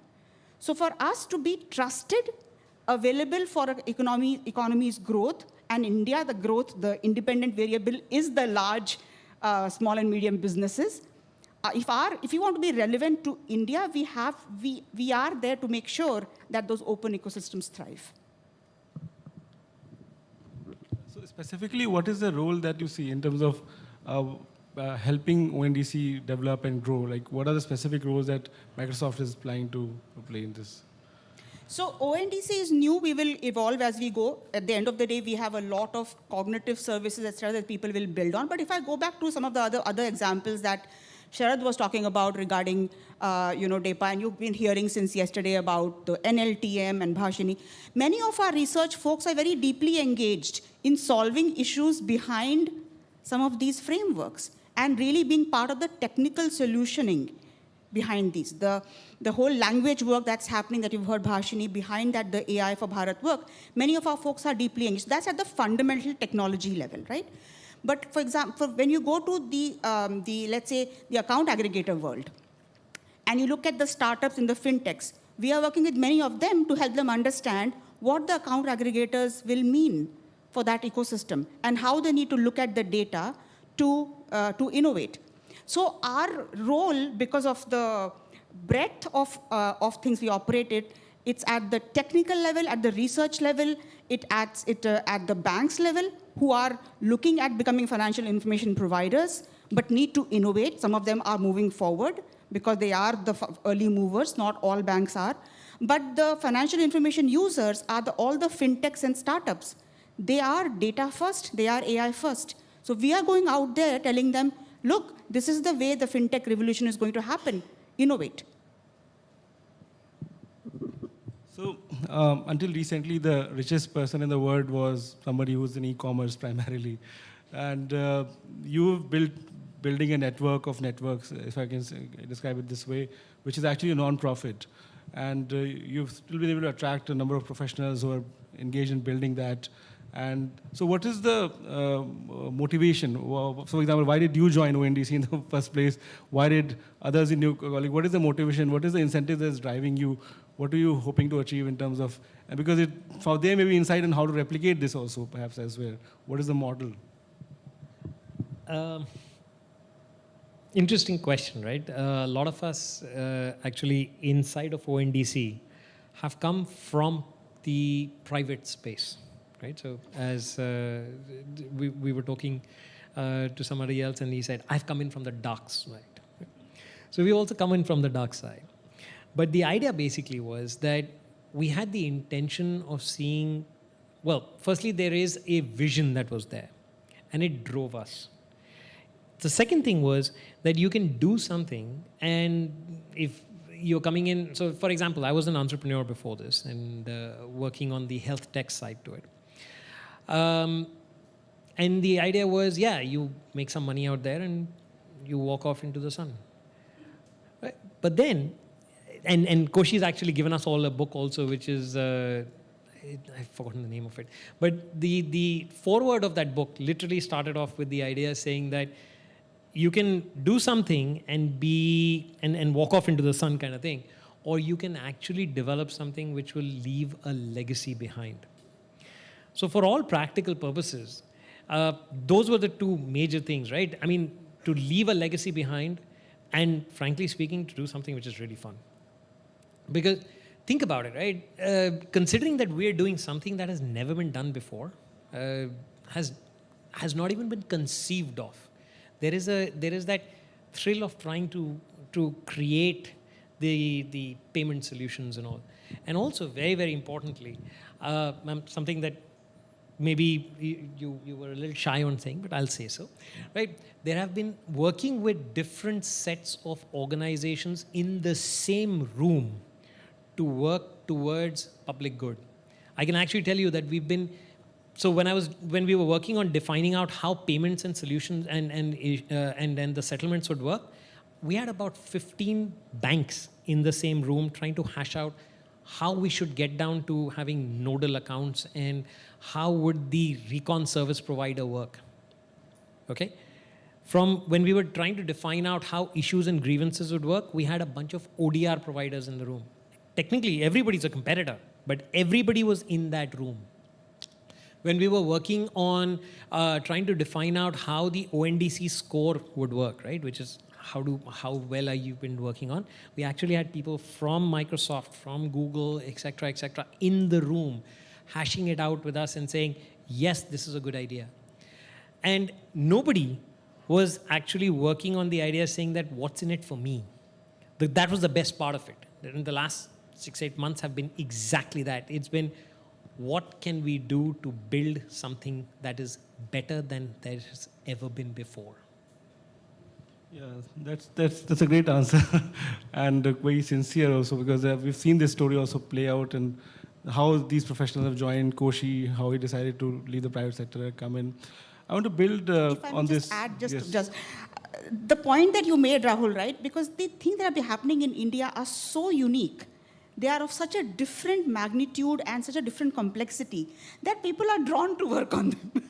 I mean, after all, techies are people who want to work on the next big challenging thing. So people want to work on them and contribute. Yeah, in fact, so much of our digital public infrastructure has been built by volunteers. So even when UIDI was starting and Aadhaar was being built, some of the best minds in computing and related fields joined that government organization at relatively low salaries. And iSpirit is a place where a lot of this has happened, and it's been built on volunteerism, and it's been almost a decade now. So, and these are sectors with high-powered incentives, like payments, e-commerce, where actually billions are to be made. And still for year after year, we've sustained these initiatives by just volunteer effort, through non-profits and all of that. So can you also build on this and see, I mean, if there's more to be added to this idea of doing this as a public good? See, I want to dampen this down a little bit.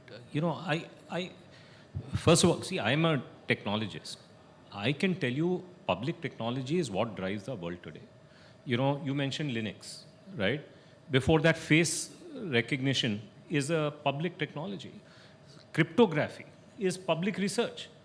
Only thing that has happened is in this world of public technology, India has also arrived. First of all, let's put this in perspective. So, and everything that we do, right from messaging, SMTP, TCP/IP, you know, the fact that we have a phone call on session initiation protocol, HTML, which is what we use for internet, these are all damn public technologies. In fact, all of them are built by volunteers. So all that has happened is India is now also a player in this. And why is it an important player? Because those people who are volunteers sitting in the US don't know India's problems. So therefore, if we have to solve India's problems in Bharat, we need Indian techies to understand those problems to build public technology for that. So first, let us be very clear, we are not doing anything path-breaking. The public technology has been built for the last 30, 40 years. We are now one more player in the game. Now the question is, our public technology works on the ground.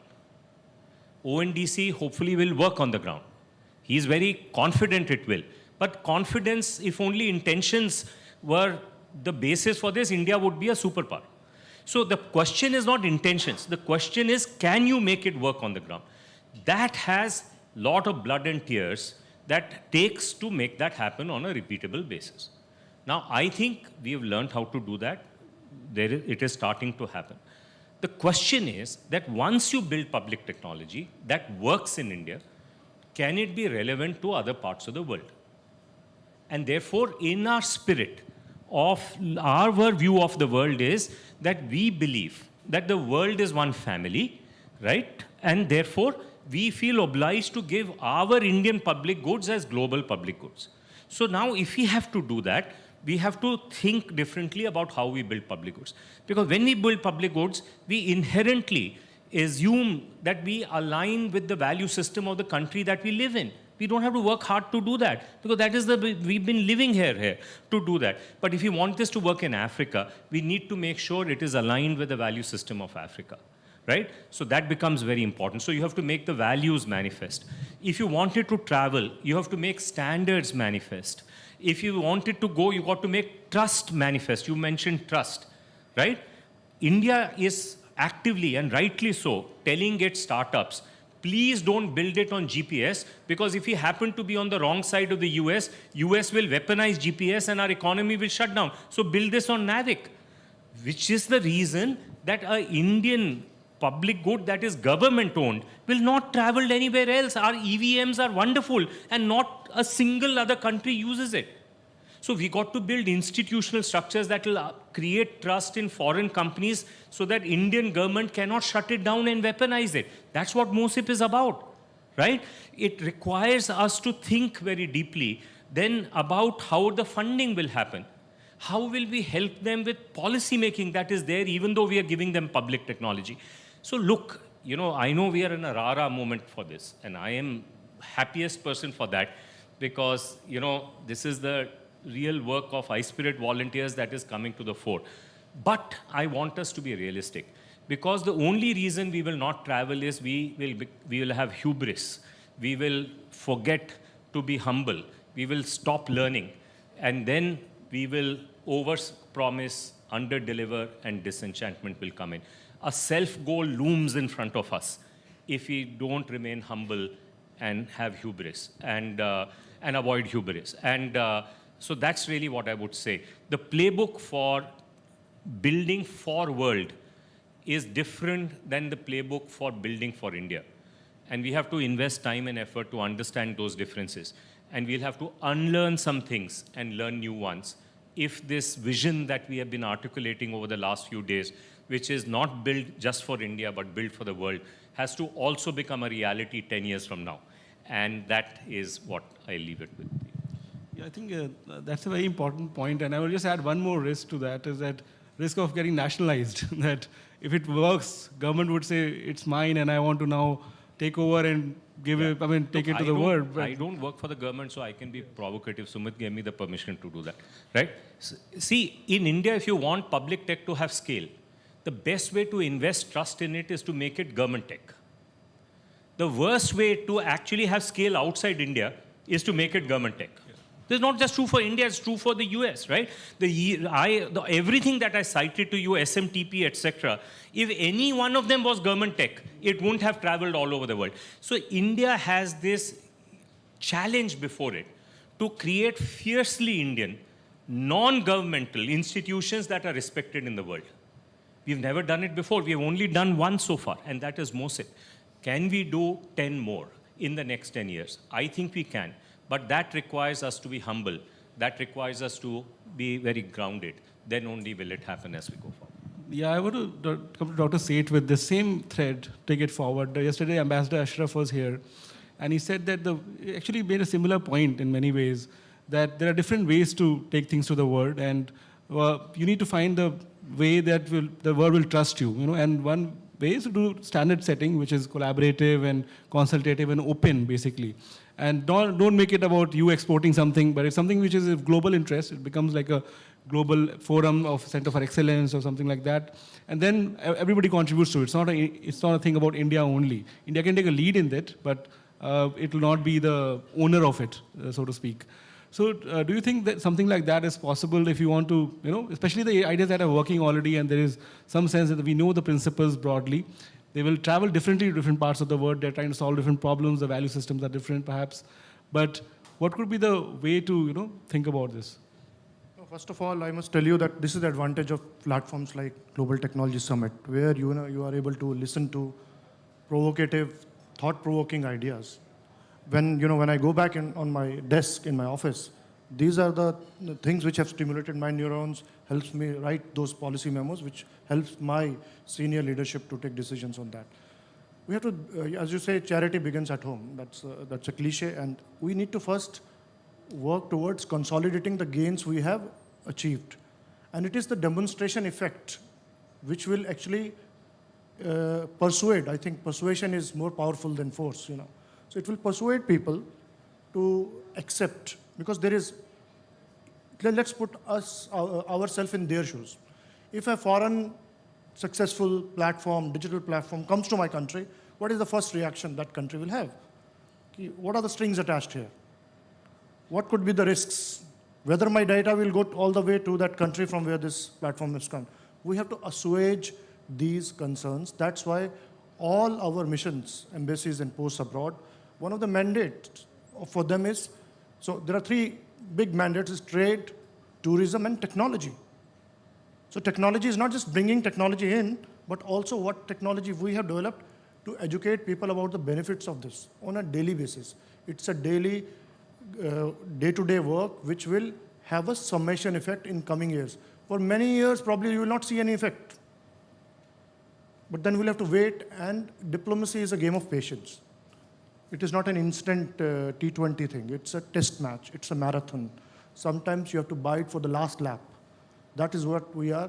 And as a diplomat, I am eternally optimistic that we will be able to showcase. We believe in this yoga model of giving technology to the world. We never nationalized yoga. We give it to the world. We make it International Day of Yoga. So today, if you ask anyone in the world the benefits of yoga, they know how it comes from India. They never put an IPR or a patent on yoga. Similarly, we are not putting a patent on IPR on the technologies which we are we are first going to demonstrate to them the benefits. Our common people will be the ambassador of these technologies. They are the one who will showcase, look, it is because of them, the life change which has happened to, as they call Antodaya through technology. That's what is going to happen in coming years. I think that is the spirit with which we are working together. I'll build on what Sumit is saying, because Sumit is making a very subtle but very powerful point. Who owns yoga? I will say the yogis own yoga. Ayush Ministry does not think it owns yoga. Allo Yoga or any of those yoga chains they may claim they own yoga, but we all know they don't own yoga. Is that true? Right? So it's the yogis that own. India is one of the places where this is universally understood. So when we are talking about public technology, those volunteers are the yogis that build that public technology. And I think because we think of it like that, our government has the wisdom to say, we don't own yoga. Ayush Ministry does not claim we own yoga. Is that right, Sumit? Right? So therefore, this is something which is deeply culturally embraced. But when you take it to another country, you can't assume this thinking will percolate there as well. So therefore, we have to become aware of our own thinking and figure out a way to take it to other places. I don't worry about the volunteer part, because the same yogis that own the yoga and continue to make it special are the yogis that are building the public tech in India. They're not going to go away. There is a several millennial long tradition for us to build our cultural artifacts as public goods. You go to London Museum, you have this plaque. They can't say this is the best collection of Indian art. So what do they say instead? They say this is the largest collection of copyleft art. And that is true.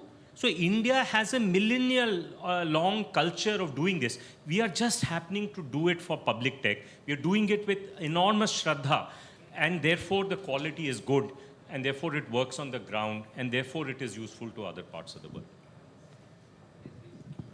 So, Dr. Srivastava, I give you the last word on this. Maybe if you can build on the same thread that has been running for the last 10 minutes.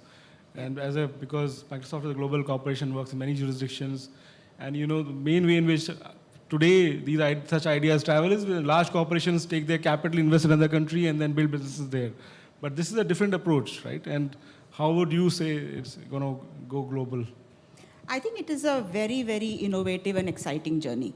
One thing which we have seen, having worked in more than 190 countries, that it's less about technology, it's more about empowering the people, and which also involves understanding their cultural context, their use case context, the trust element we've talked about. So for us, the ability to operate in all of these countries and help the local entrepreneurs build technology is only possible when we just provide the building blocks and say, here, take your imagination and build what works for you as the solutions, right? So for us, it is very innovative to think that India is thinking about our public goods becoming relevant, very supportive, and obviously it's a long journey. But from just the philosophy and thinking about how we make technology work for the world, it's deeply aligned and is something that we would like to support. Thank you. On this note, I would like to end this discussion. The screen is all red. Our next guest is here. A few extra seconds to make up. This is an opportunity as a co-host from Ministry of External Affairs to thank the Carnegie India team. They have been working tireless for months, and I think since I have a mic, I should utilize it to thank all of you sincerely from the bottom of our heart. It is all the good things you are seeing is they are doing, and if there are some deficiencies, please look at me. I would like to, work towards improving this platform better next year also. Thank you once again. Sorry for taking away the floor. Yeah. Thank you. Yes.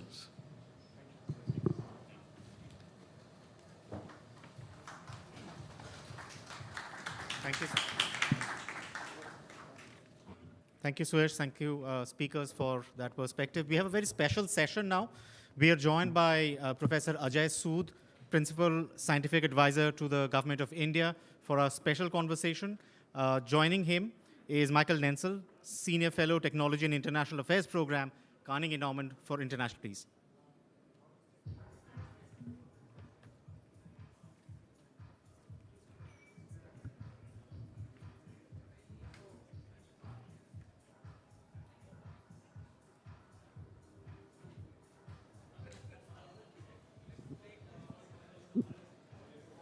Well, welcome to the most difficult session of the day.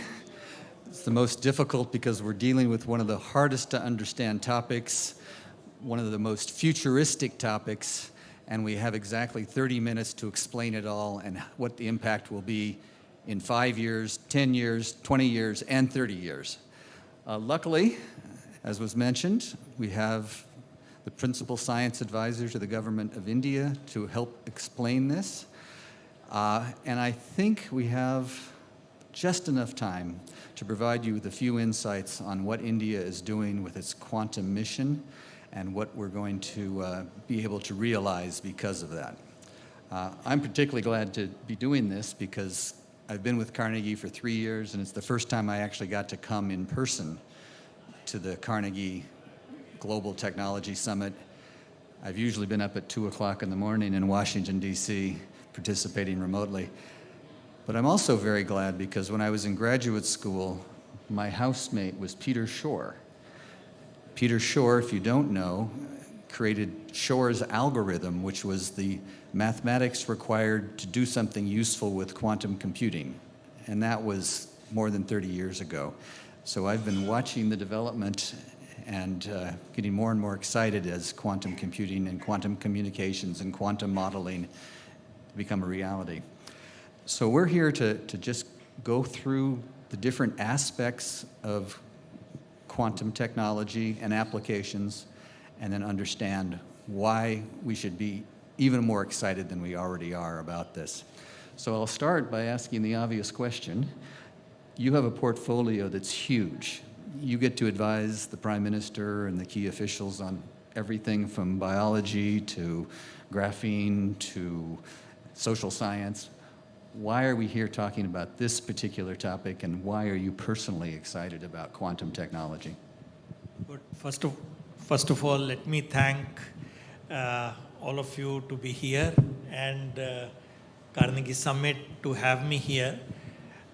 Now, why quantum is because that's the topic given to me by Carnegie, this thing. But honestly, if you look at what our office does, we have two arms. One is called Science, Technology, Innovation Advisory Council to the Prime Minister.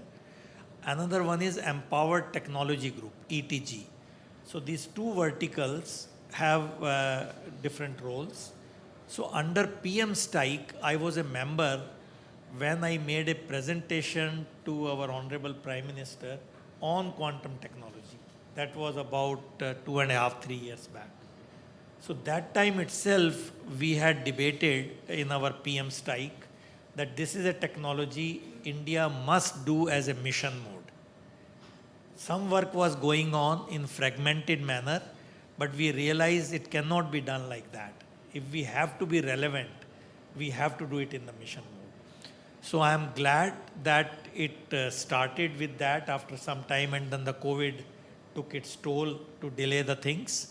But good news is that it has almost happened, and the mission will be formally launched very soon. So that is the way PSA office, my predecessor, Professor Vijay Raghavan, had this PM Strike discussion, and it so happens that I am here to take it forward. So that's just a coincidence, I guess, a good coincidence. Well, the fact that you made that presentation, I think, is why we're here. But the fact is, this is not a small initiative. This is over $1 billion over the next 5 years, and it's not just about quantum computing. It's also, as I said, quantum communications, modeling. Can you talk a little bit about the stuff we never hear about? Yeah. The journalists typically write 400 words, and it says quantum computing is totally different. It allows us to do more sophisticated computing for certain kinds of problems like encryption, and then it doesn't talk about all the other stuff that we should be excited about. So let me take you to this quantum mission, what it is going to be very soon. So we have 4 verticals: quantum computing, which you said, quantum communication, quantum sensors and metrology, and quantum materials and devices. So these are 4 verticals. Each vertical, of course, has many horizontals. So in quantum computing, as you said, there are many things. And I have not met anyone who has been so close to Peter Shaw as you. So you actually are more expert than anyone in the hall by induction. So you have directly... You're assuming I understood what he was saying to me 30 years ago. But that's a good news that, but you were there at the right time.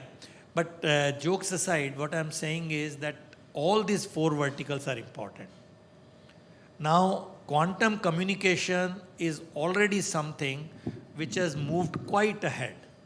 And it will be the first thing which will be in public domain as a service before the other 3 technologies or 3 verticals take over. So we already have, in our country alone, we have 150 kilometer transmission in using QKD. As all of you know, that what we are talking is that the message is sent classically, but the key is quantum. That's why it's called quantum key distribution. So you have to save the key and not work on the message. And this is already done, for example, using entangled photons and using the qubits. And that has already been done in many, many countries. People have gone to now 2,000 kilometers of communication and now satellite link communication. But the key technology which is yet missing around the world is the quantum repeaters. So what happens if you are using entangled photon, every 200 kilometers you will need to boost the signal. That is what is done in our fiber network which we are using. Now, if it is quantum way of doing, you cannot do this automatically because you have to first decrypt, remove the quantum key, then enhance the signal, and then encrypt again. Decrypt, encrypt, this combination goes on every 100, 150 kilometer depending on your fiber. Now, this is a big challenge because at the time when you are doing crypt, decrypt, that's where you will be attacked. And people who are attacking you are smarter than you and me. So that's where this is the weak link. So the quantum repeaters is the need of the hour. And that has to happen sooner than later. Once we have quantum repeaters, which means the safe transmission over a very large distance, we can say that we have reached there. But even without that, even with this normal way of doing classically crypting and decrypting, it will happen soon, sooner than later. Quantum computing is something where there is a lot of hype. Mm-hmm. So I thought we should talk about it because we should also know the reality. So the big hope is, which is I'm sure it will happen in our lifetime, what you call quantum supremacy. What it means is the problems which cannot be done by classical computers can only be done by quantum computers. For example, the problems of optimization, complexity, for example, traveling salesman problem, which is really exponential in complexity, that's where quantum computer will come in. For practical application immediately, if you can envisage how to decipher all the quantum states of a molecule, you know the pathways then. For example, photosynthesis, you know it's the most efficient process nature has. Mm-hmm. But we still do not understand how it is so efficient. But to have a quantum computer to look at all the quantum states of a photosynthetic molecule and its process is way, way away. Recently, in 2 months back, there was a paper which said that what is bothering us, bothering the whole thing, is the noise which is generated in the quantum gates, because you need gates to do the processing. After 170 gates, you have the noise build up that it loses its accuracy. This is where you have to work on. So even for 8 atom molecule, it is a challenge. Photosynthesis will come much later. So we have to be patient in our understanding and contiguous funding. This is where we need the support of the government, because the private sectors will of course come in, but it is a long haul. So quantum computing, and there is another thing which we should worry. There is no convergence on which technology in quantum computing will take over. There are 4 or 5 competitors. Everyone is looking at superconducting Josephson junction. For example, that's what Google published a few years back. IBM is doing it, and many other 2-3 more players are doing. But that is only one technology. Is that the end of it? We don't think so. So I'm just saying this is yet to be evolving. We are really, what we were in classical computers in 1960s, when few people had some luxury of doing it and they were doing it. But we are at the same stage now. But the good news is the progress is very exponential now, unlike those times. Mm-hmm. So we will see the results sooner than later. So let's talk about the sensor side of this. And again, this is something that has been around for a while, so it's not quite as new and as exciting. But I actually used SQUIDs, which are superconducting quantum interference devices to measure very low magnetic fields for my PhD thesis, and that was 30 years ago. What's the next generation of quantum sensors going to do for us? Is there something there that we can explain to a journalist or a congressman in 30 seconds that will get them excited? Yeah, so I will attempt. It may be 60 seconds. The point is that SQUIDs are known to look at the low magnetic field, but their practical application, for example, in MRI devices, is still to take place. MRI is the one which all of us would come across, either for us or for our relatives. But it is still a huge machine with the sensors which are not so sensitive. A lot of work is going on. So immediately $1 billion industry is waiting for MRIs to be equipped with these quantum sensors. Huge, huge potential. And I'm sure it will happen before anything happens. Then you can also have a very exciting application to measure the change in the gravitational attraction of Earth from from your place to my place. We know gravitational constant. In our textbook, we read some number. That number is not sacrosanct. That number, the G is there, but the attraction, the force, depends on the mass of the Earth, which is nearby, below us. So if you can detect the change in that gravitational acceleration, you will have a huge potential. For example, can that be used to see where the oil wells are? Can that be used that enemy has a tunnel running below? Can you have a use that some water body is hidden? For example, in India, we are very fond of asking whether Saraswati River, what happened to that? It is now underground. We are, there can be debates. I'm sure previous session might have some overlap, what I heard in last 2 minutes. But I'm just saying these questions can be addressed in a non-invasive manner if we have quantum sensors. So my sense is the era of quantum sensors is there, but you have to really find a niche to use it.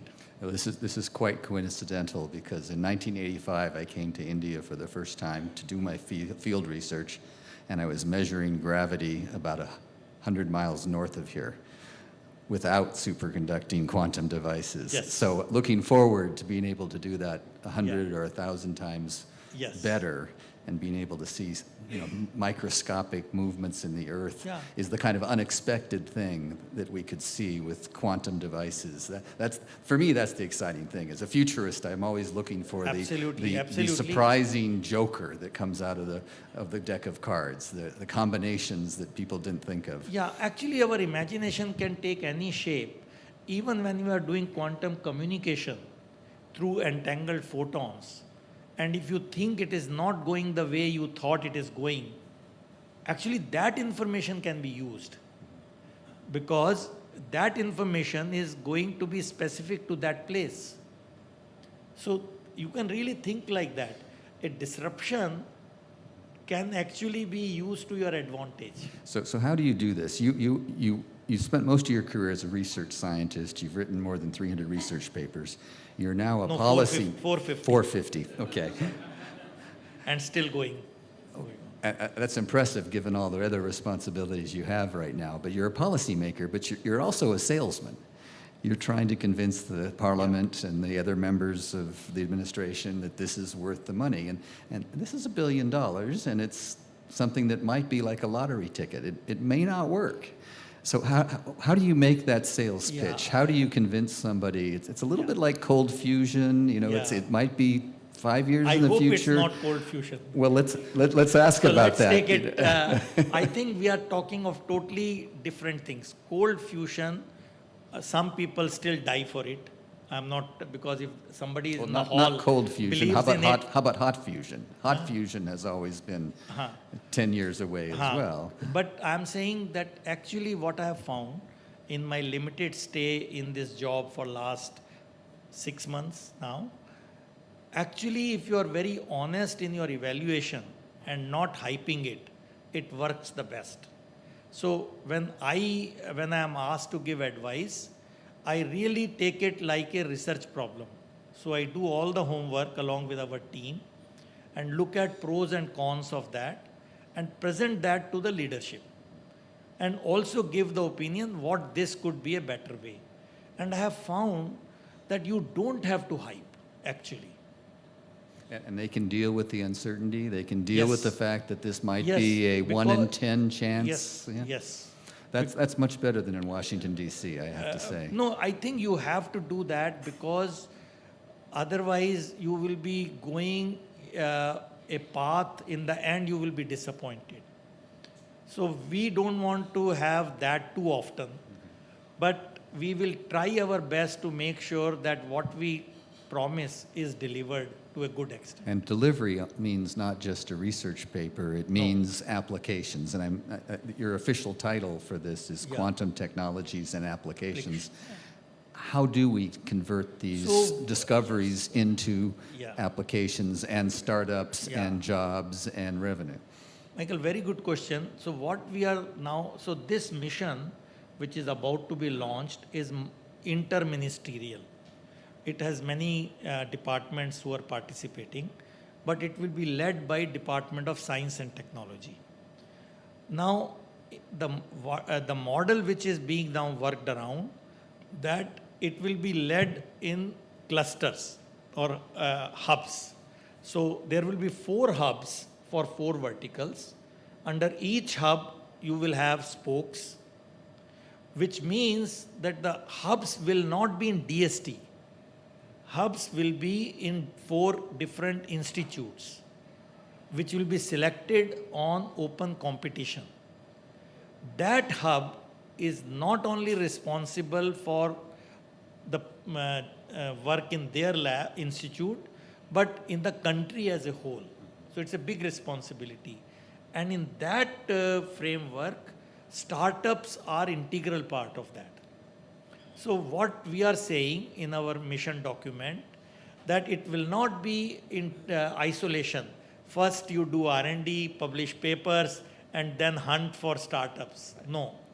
So we are saying this time, you take these people along. 20 startups are already there in the quantum domain in India. Not a large number, but we hope it will increase. And we are taking them along with this in the hub model. Now, government will not do that. The responsibility of hub will be to attract the startups.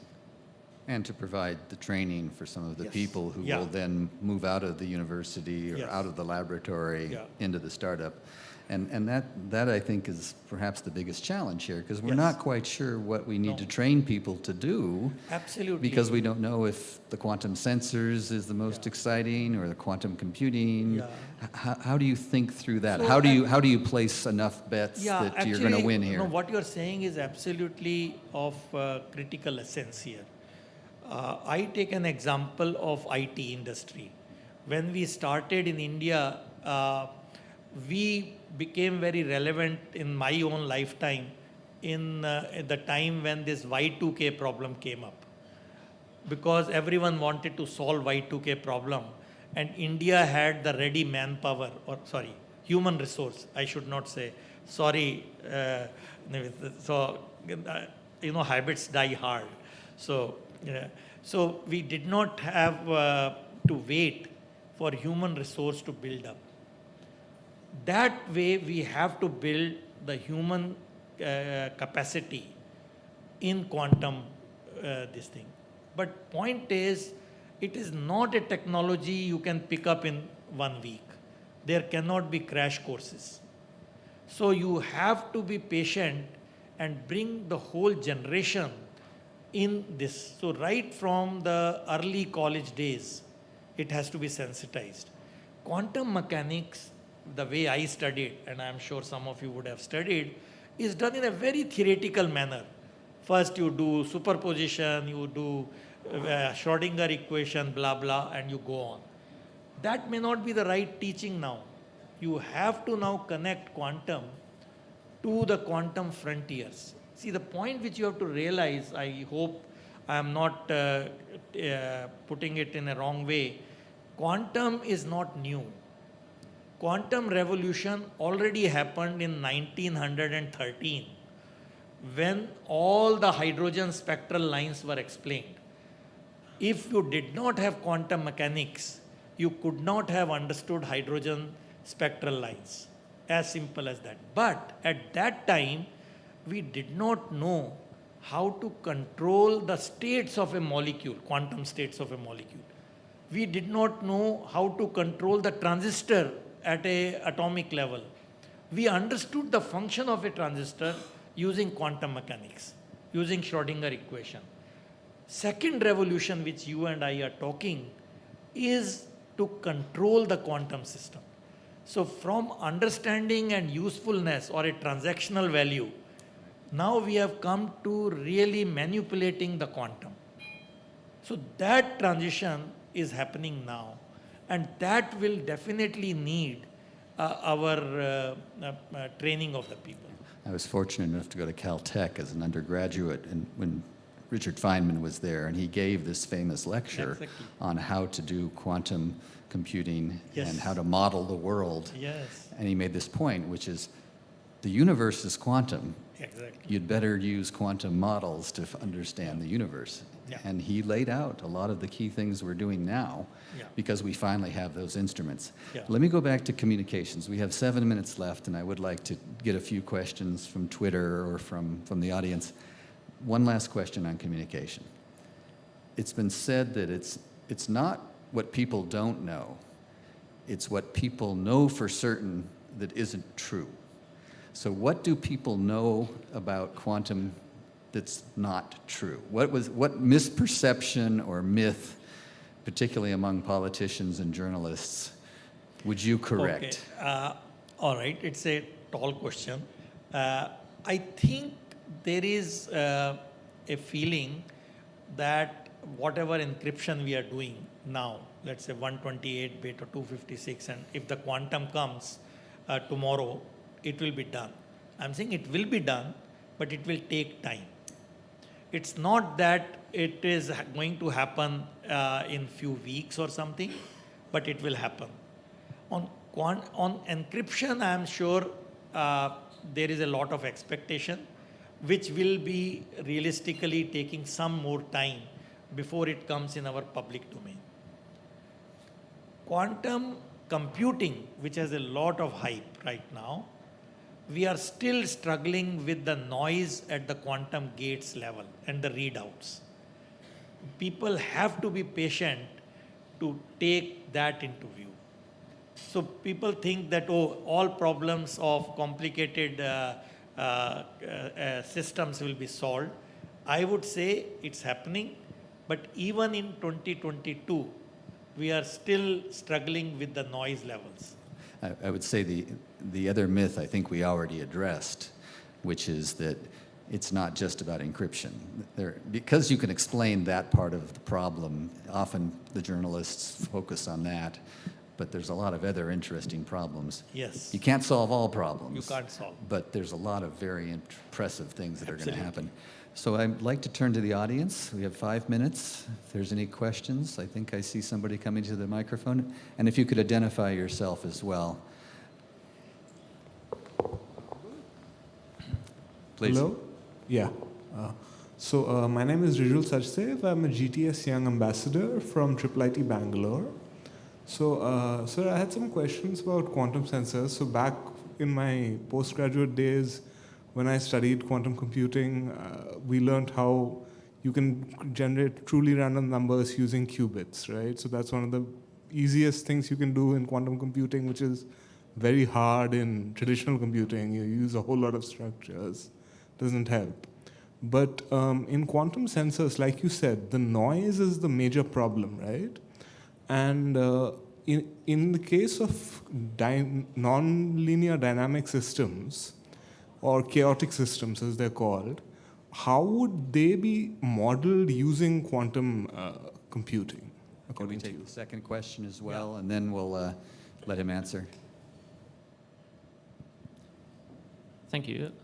Harry Rolfe here, Australia National University. I'm with the Centre for Tech Policy Design.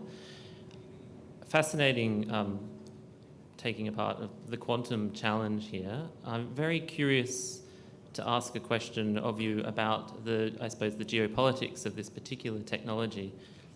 In Australia, there's a huge interest in quantum technology. There's a new advisory council that's been set up and some recent breakthroughs, particularly to do with turning quantum mechanics into a chip that you can actually then commercialize and put into a computer in a conventional way. I'm very interested, though, in how, with a mission as India is pursuing and putting so many resources behind it, and how other countries are also doing the same thing, scientific cooperation comes into this. And I'd just be interested in asking you where you see cooperation in the development of this technology and how it can be continuing while countries are competing for quantum supremacy and while this particular technology has such significance for national security.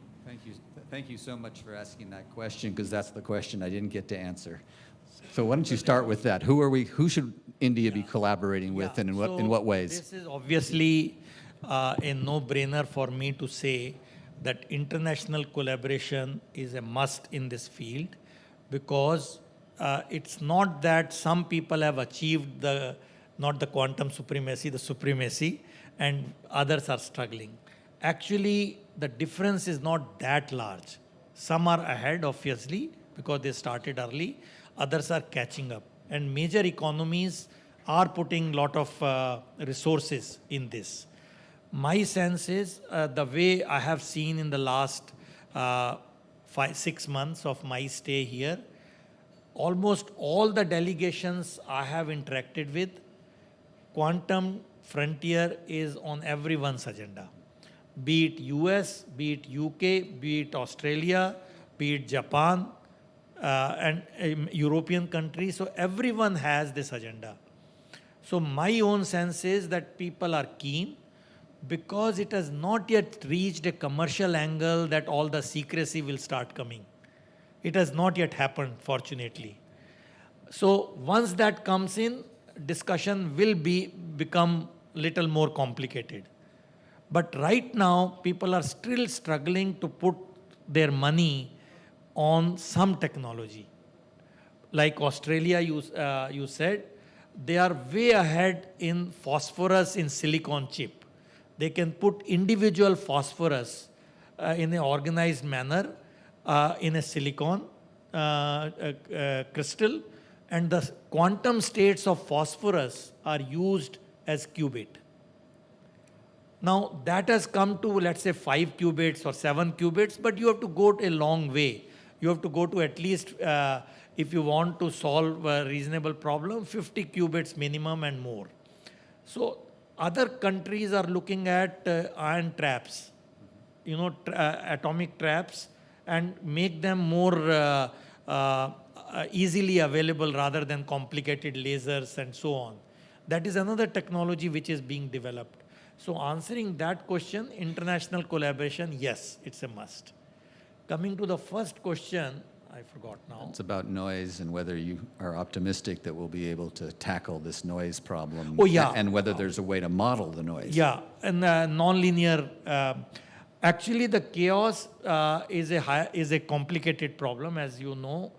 But the point is whether you will be able to model chaotic dynamics and what quantum will bring, I'm not clear, because classical computation have gone up to a point.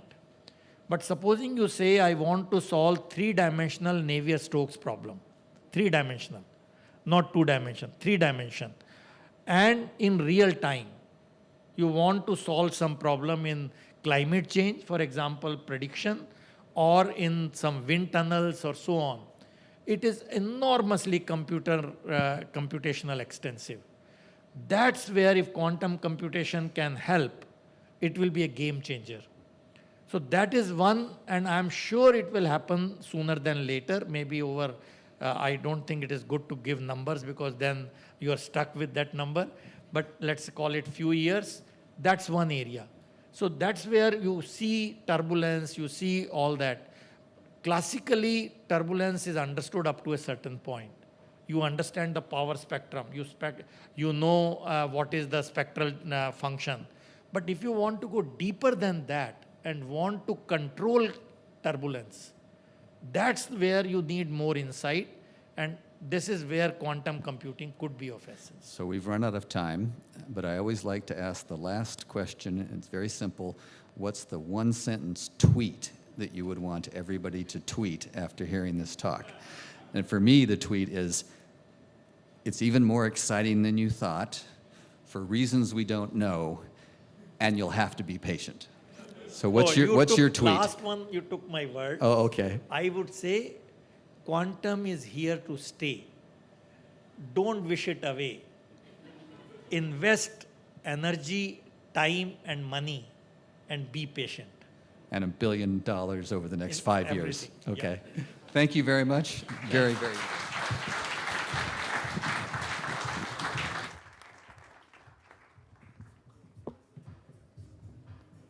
Thank you so much for that conversation, Dr. Sood, Mike. We are now joined for a session with Nivruti Rai, who is the country head of Intel India and vice president of Intel Foundry Services. She heads the Automotive Solutions Group for Intel Foundry Services, providing design services and custom solutions to foundry customers. She also provides overall engineering and business unit leadership and leads operations for the India site, driving innovation, cross-group efficiencies, and execution for engineering teams. Nivruti.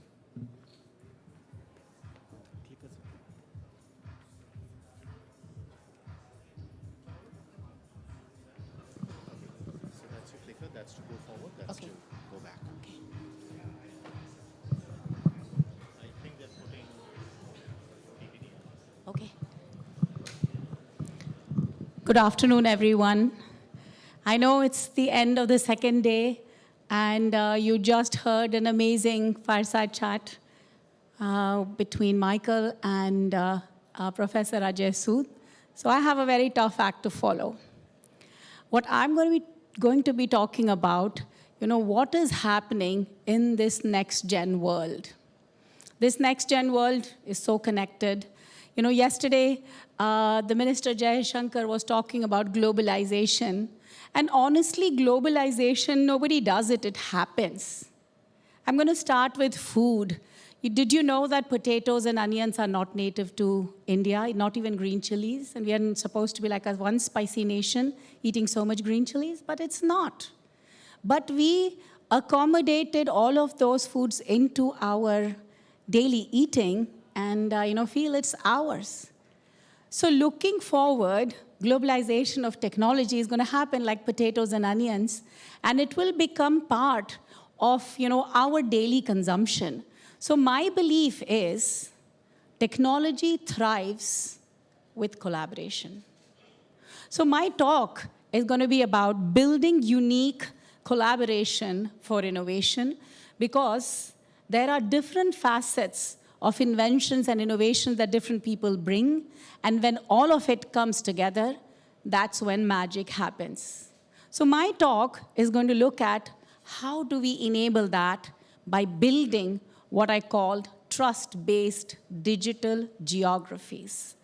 So you've heard about, digitalization of our biometric, our identity, e-retail, even, some diagnostics. What is interesting is, what's the next level? How can we look at, digital geographies? And I'm going to coin a word called digital neighbors. It doesn't matter in terms of how close a nation is with you. It matters how close the nation is with you in the terms of trust. And, all of us lived through this during COVID.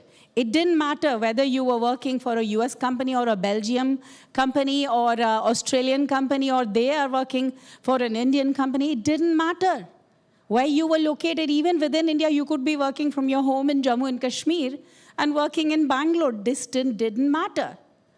What mattered was there a technical infrastructure available? And did you have, enough privacy and trust? That's what I'm going to talk about. So I have been talking a little bit. Can you help me? How do I move it forward? Oh, point it back? Okay, I'm going to change my hands.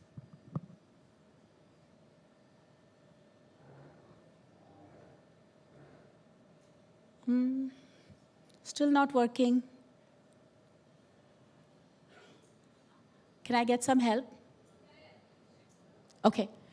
So, before I start my presentation, I'll tell you the whole goal is about, path to G20 and the presidency that India has. I honestly believe India has an opportunity to build what I call a collaboration infrastructure. So yesterday there were panels where you heard about digital transport infrastructure with 2G, 3G, 4G, now 5G, and really fast data transfer infrastructure. What I'm going to talk about, how can you leverage technology on those digital highways that can enable trust and privacy. And I really hope I can move my slides. I need help, guys. There. So everybody has heard data is the new oil, data is the new electricity, you name it. And I know Michael is sitting here, he's going to laugh at me, but I coined a phrase called data is the new territory. Data is almost like land.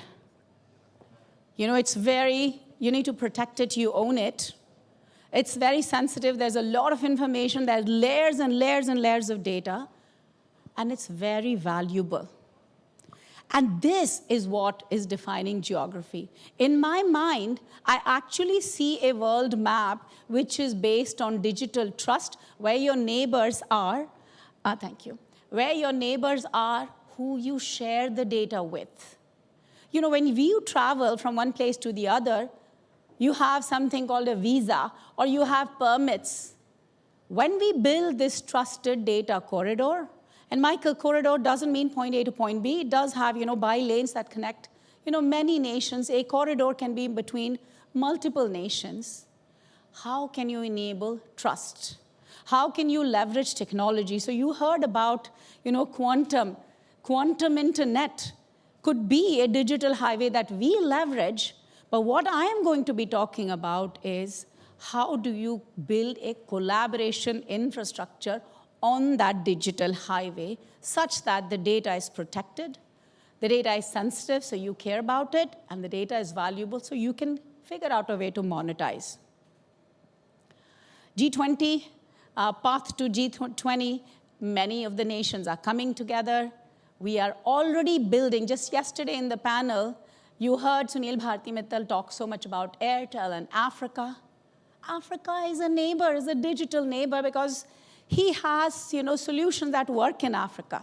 So already you're seeing trust-based geographies. I will talk about what is the challenge that we are facing. Data is siloed. Many countries, I was just meeting and talking to a few Israeli friends of mine. Entire country of Israel is the same number of people as Bangalore.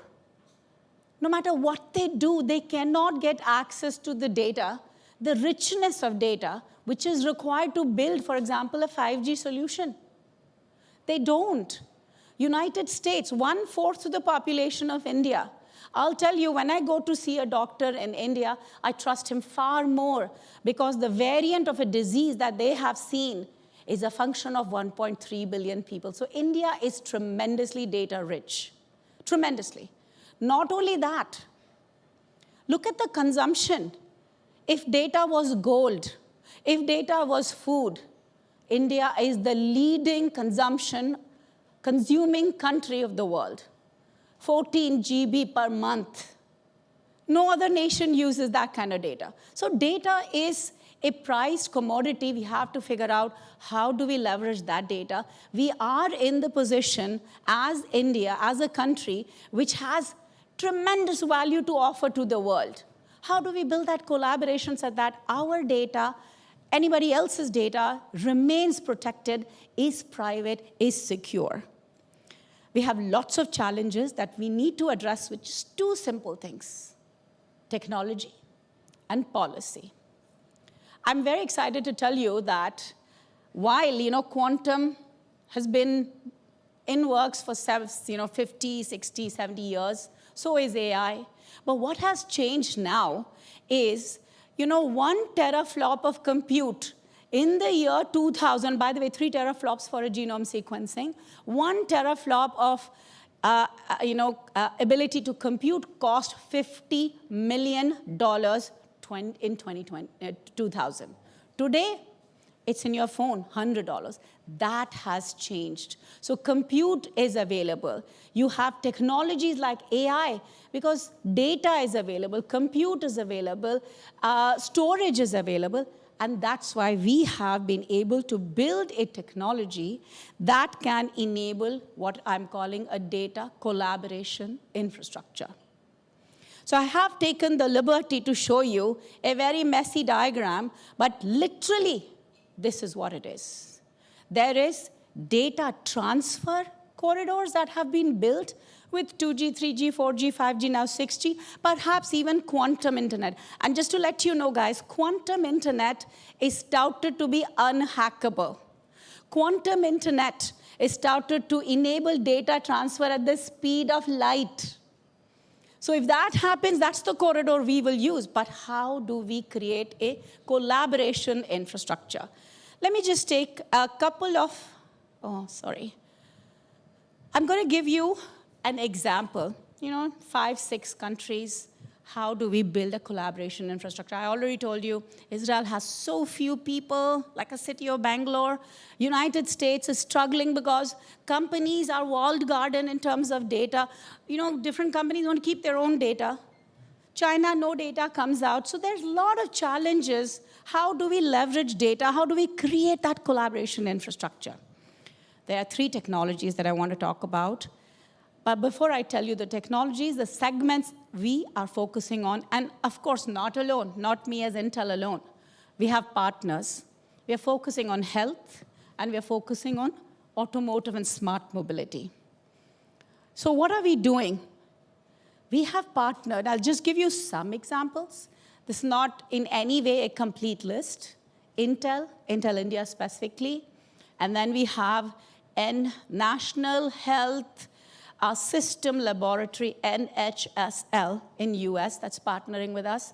We have hospitals in India, Narayan Hridayalaya and Aster. We're trying to get, Biocon-like companies who are looking at drug discovery to be able to create this secure data collaboration framework. identify some of the problems that need to be solved, and build this exact structure. Like I told you, there are so many countries, each have their own AI ML algorithm looking at diagnostics, looking at patient management, drug discovery, you name it. What this will enable is data sharing, data exchange, and the ability to solve the 6 problems that have been identified. Why the 6 problems are important? Because what is the data structure going to be? How is it going to be annotated? There has to be those standards. So to enable standards and solving focused problems, we will look at what are the 6, 7 problems that we need to solve. Now, what are the technologies we are leveraging? Data has become, there is a territorial shift that we are seeing, and people are already treating data as land. So you hear about, data protection bills, data localization. Different countries are looking at, how do I territorialize my data? So technology has come to an answer. And, I have worked in Intel for a very long time. I can tell you, if you have a problem, technologists have a solution. So look at what the problem is. I do not want to move data. There is a technology called federated learning, in which you do not actually move the data at all. You actually build a distributed model, very, very tiny. Think of it as, when you have your graph, the smallest little square is a distributed model. It acts like as a point, which is the data, and it goes and fits into the model. So you don't share data. Let me tell you another technology we are using. It is called homomorphic encryption. You can work on encrypted data. Let me tell you the third technology, which this collaboration framework is leveraging, is called differential privacy. I'll tell you what differential privacy is. When you look at a data, let's say Rudra, I just know Rudra, and he has a name Rudy that goes with it. He's associated with Carnegie. I actually can get so much more information just by these 3 pieces. So there are layers and layers and layers and layers of data. Differential privacy enables you to not be able to get into those layers and keep you at the level where you're not exposing details of the data. So these 3 technologies, which is making AI much more useful. And why? Because we have very fast data lanes. We have extremely high capability compute, is enabling us to leverage these 3 technologies. And while I am sharing this with you, this is a prototype that's already in the works. Why I want to bring it to your attention? If we need to scale it, if we need to enable more countries, today it's primarily US and India, to be honest. But there are more countries that can participate, more countries that can create value, who have a common goal of global good. How do we enable many of these benefits, facilities, health-related, accident, collision, death on traffic related, be available to larger number of people? Similarly, this one is also very interested. I am interested in this. It's very important to me, and maybe important to many of you. I shared this number in I think day before yesterday, Rudy. India has 1% of vehicles of the world. 1%. But you'll be sad to hear India sees 11% traffic accident deaths. 17 people, or 18 now, unfortunately, will die in 1 hour in India. If technology can save 1%, I'd be very happy. The other thing is, the world is pushing for EV. Environment is important. Benefits of what EV provides with respect to oil is important. Another thing which is important is, how do we leverage technology for collision avoidance? So another statistic that I'll share with you today, in an average car, 4% of the bill of materials is semiconductors. By 2030, 20% of the bill of materials of a car is going to be semiconductors. It'll be in infotainment, it'll be for EV, it'll be for battery, it will be for centralizing compute. And by the way, I'll just tell you, speed of light is 1 nanosecond per foot. An average car is 15 feet. So 15 nanosecond is the delay I want from the front of the car to the back of the car. So where the semiconductor is being put is also important. So you'll hear in automotive industry, there's something called centralization of compute or zonal compute. Why?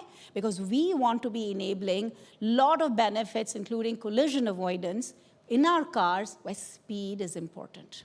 So what we are looking at, other than health, where we want to enable clinics, hospitals, academic institutes, diagnostics labs with all of this data such that they can leverage it for a lot of research. In the automotive space, we are targeting building electric vehicles, building batteries, building smart compute. So we are looking at a similar, like in hospitals, I told you, in health, I told you that it's Intel India, it's a National Health System Laboratory. We are looking at NIH in US. We have NH and Aster in India and many others. Similarly, in automotive, we are looking at definitely India. And the government plays a huge role because there are only two things that I really, really want: technology and policy. In the automotive space, I'm looking at partnership with car manufacturers, which are called the OEMs. Then you have, the tier ones who actually build what is called the ECU, those boxes that you see. Then there are tier twos who actually build semiconductors and more designs. And many other peripheral providers, who can build the chassis, the powertrain, and all of those together. All those guys will be our partners with the goal of solving some of the things that I called out, EV, for example, smart compute for collision avoidance, etc. So those are the things that I want to solve with our partners looking at smart mobility. I don't have to tell you the story, but there is an interpretation that I want to make of this. Over the last few years, and each one of us are witness, the world ran on the shoulders of technology. So if our Prime Minister in 2015 called out digital, it's our responsibility to take digital to the level where it translates into value for the 1.3 billion people, 8 billion people of the world, not just India. And I really believe the next few decades, if we need to look at progress for our country, progress for the G20 countries, progress for humanity, the world has to run on the shoulders of technology. Whether it is quantum, whether it is trusted corridor, whether it's your digital neighbor, whether it is building 6G, 7G, all those G solutions, I think the onus is on us, because whether we like it or not, the world is already running on the shoulders of technology. Thank you very much.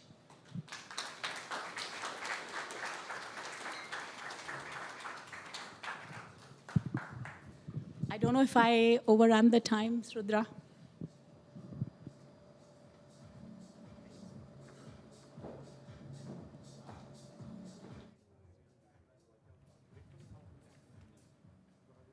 Thank you so much for that very interesting presentation, Ms. Rai.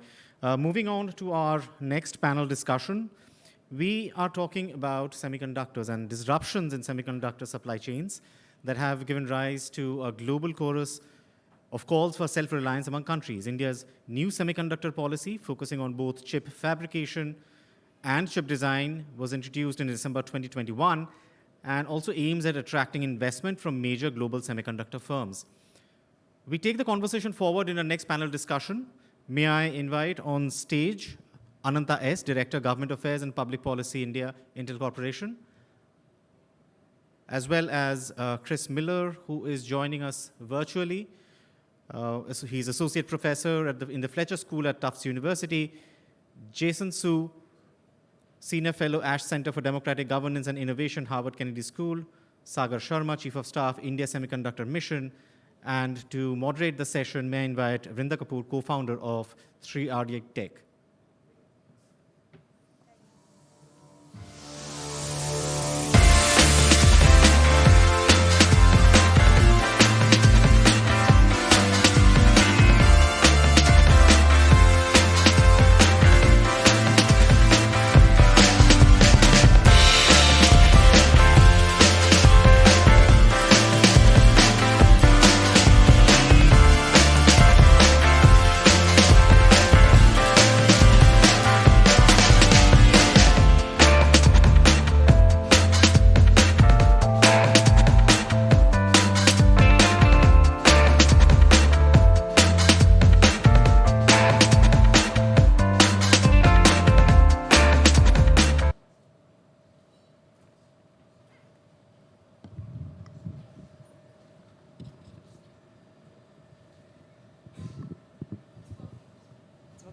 Hi, good evening. Thank you so much for joining us today, and thank you to my fellow panelists. I think everybody here does really not need an introduction, so I'm going to quickly get started into the discussion. So I think the topic of today's discussion is a digital USP, building unique semiconductor partnerships. And I couldn't have asked for a better group of people to have this discussion with, different perspectives between government, industry, people who have studied the semiconductor ecosystem and been a part of it, both from the US and Taiwan's perspective as well. So why are semiconductors all of a sudden so important? Why is all of this conversation going into it? Because I think today, apart from the fact that it's probably one of the most largely traded products in the world, when you look at it in the geopolitical lens between China and the US, it's also being viewed by the United States as a national security asset, right? And we're starting to see a lot of silent changes, large and small, that are becoming ripple effects of the semiconductor ecosystem. So with that, I'd like to quickly get started. And my first question is really going to be to Ananta, who's joining us as Director of Government Affairs and Public Policy in Intel. The Indian Semiconductor Mission was launched with a lot of fanfare last year. We've seen a lot of negotiation happening between government and industry over the last year. We're starting to see interest from foreign companies, foreign countries, and Intel as well in participating in this mission. So I think my question is twofold. The first is that what more do you need, or what more from industry's perspective does Government of India need to put onto the table? How do they need to do it? Thanks, Vrinda. I mean, happy to be here. Thanks. I think the first thing is the policy-wise, the policy itself is a well-thought-through policy, right? I mean, I think you can't really complain anything. The policy has carve-outs for the large incentives comparable to other geos. It has carve-outs for IP creation, it has carve-outs for talent development, things like that. So from a policy perspective, I think it has all the ideal stuff, and it is very compelling and competitive.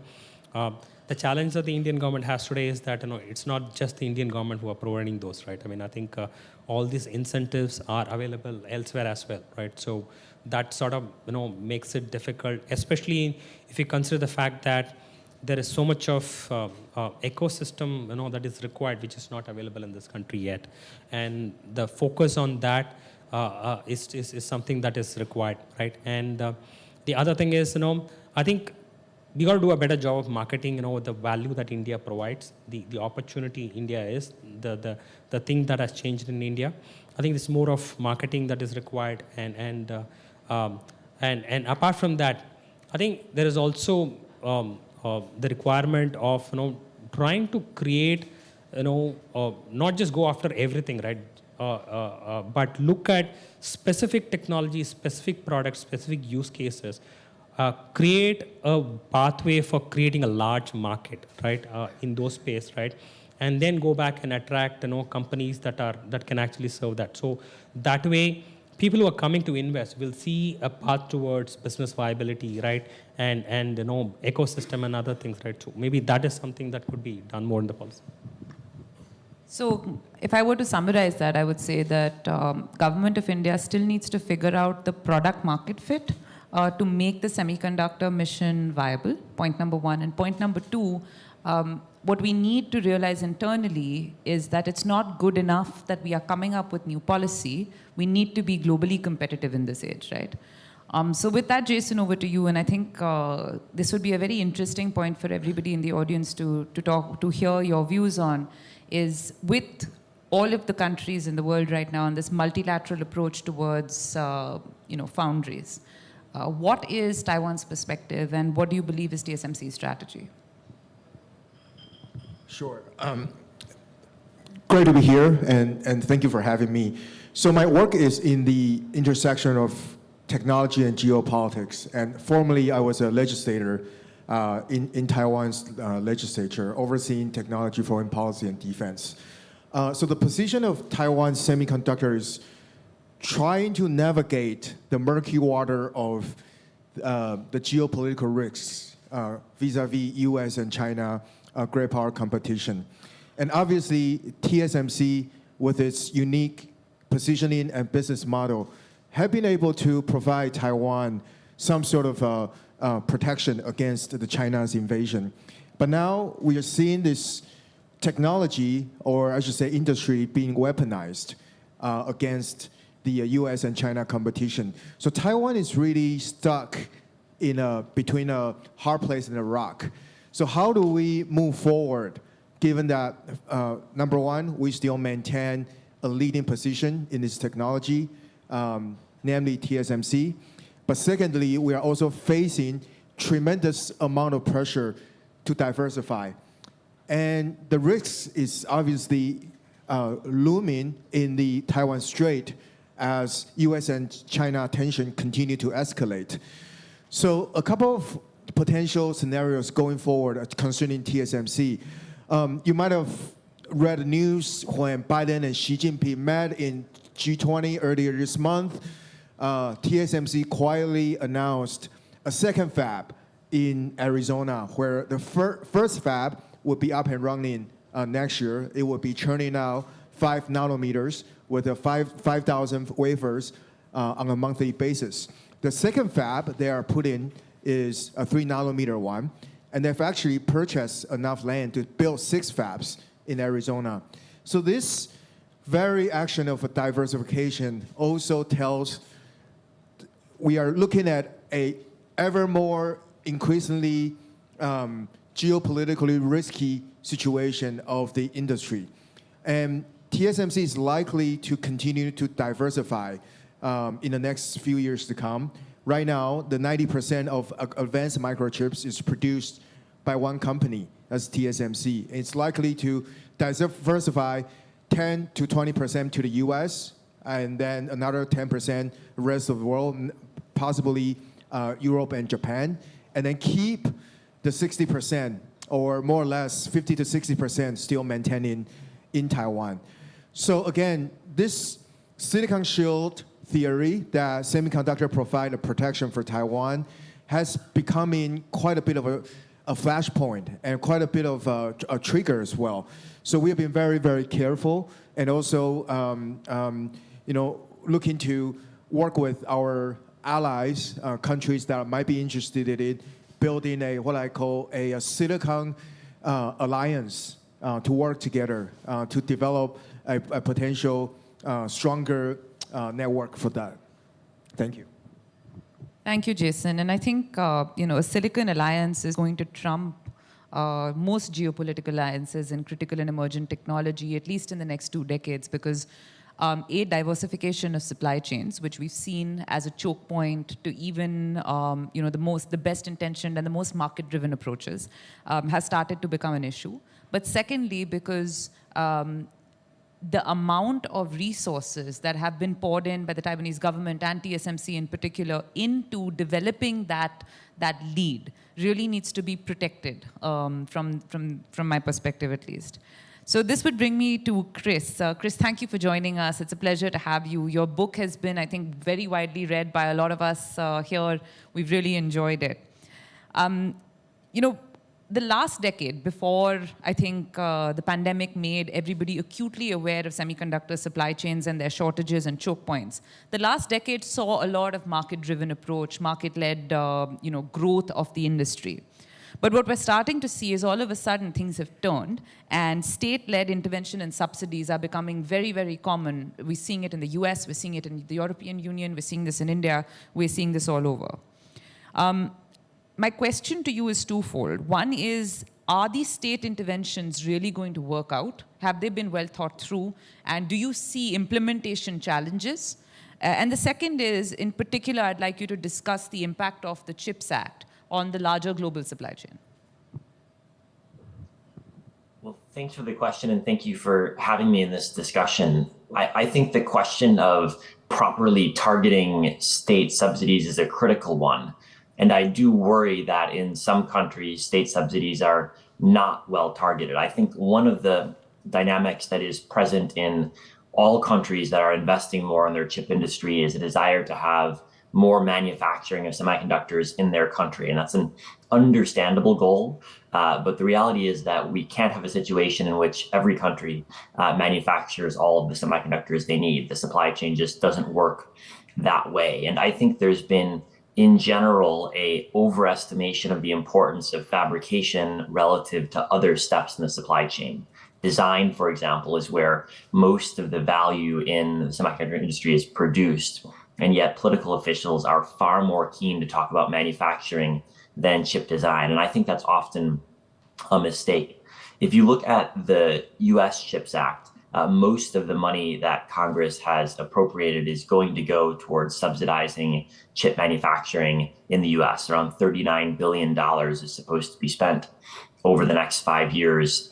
And an additional $12 to $13 billion is being allocated to R&D efforts that will focus on design, on packaging, on advanced fabrication. So in the US as well, there's a lot of focus in terms of attention and also in terms of dollars on the fabrication piece, and probably less than there ought to be on design and on packaging. And I'll just flag packaging as well as another area of potential focus. In the past, packaging has been seen as a low tech and low value added part of the supply chain. But one of the key trends in the industry, referred to as advanced packaging, is using more technology and newer methods in the packaging process. And I think there's a pretty clear consensus in the industry that in 10 years' time, packaging will be more important, will be higher tech, and as a result deserves more government focus than it traditionally has received.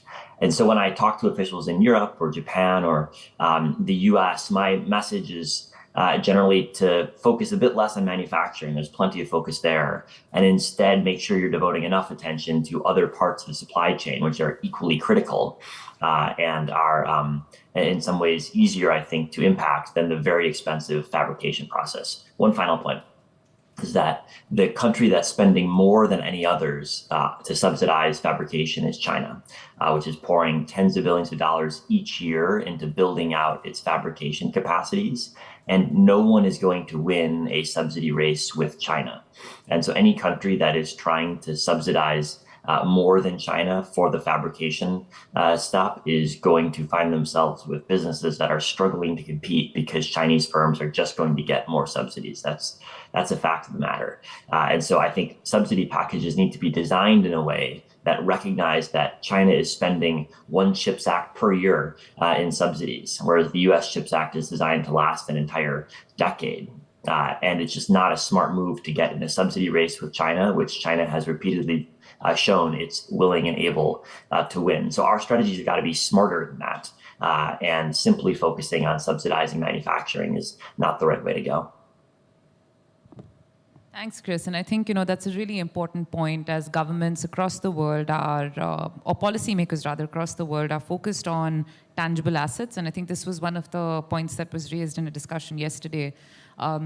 Governments, politicians, policymakers tend to vie more towards physical assets that they can touch and feel and inaugurate, right? While I think a broader understanding of this industry is really needed to make each of these foundries viable over the next couple of years. So I think you raised a really interesting point on semiconductor design and sort of the lower end I wouldn't call it lower end in terms of challenges, but the lower financial end of the spectrum. And there, I think, is an area where India can really distinguish itself, because we've got, as per recent reports, up to 20% of the world's semiconductor designers, but none of them involved in building products from this country, right? Most of our manpower is working in back-end or in services companies or foreign firms. So there, from what, recently the Honorable Minister of State for Electronics, Information Technology, Skill Development and Entrepreneurship, Sri Chandrasekhar, flagged off a roadshow focused on promoting the design-linked incentive scheme, which is primarily to target this audience.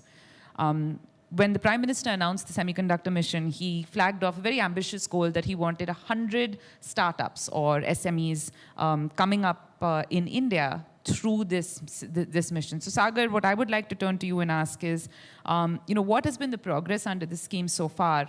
I know that there have been a lot of back and forths with large industry on the fabrication side, on the facility side, but has there been engagement with the startups and the SMEs? Have there been changes to the policy? Do we see changes to the policy coming up? And is ISM working to kind of bridge that gap between what's happening in METI and what's, what the industry is really looking for?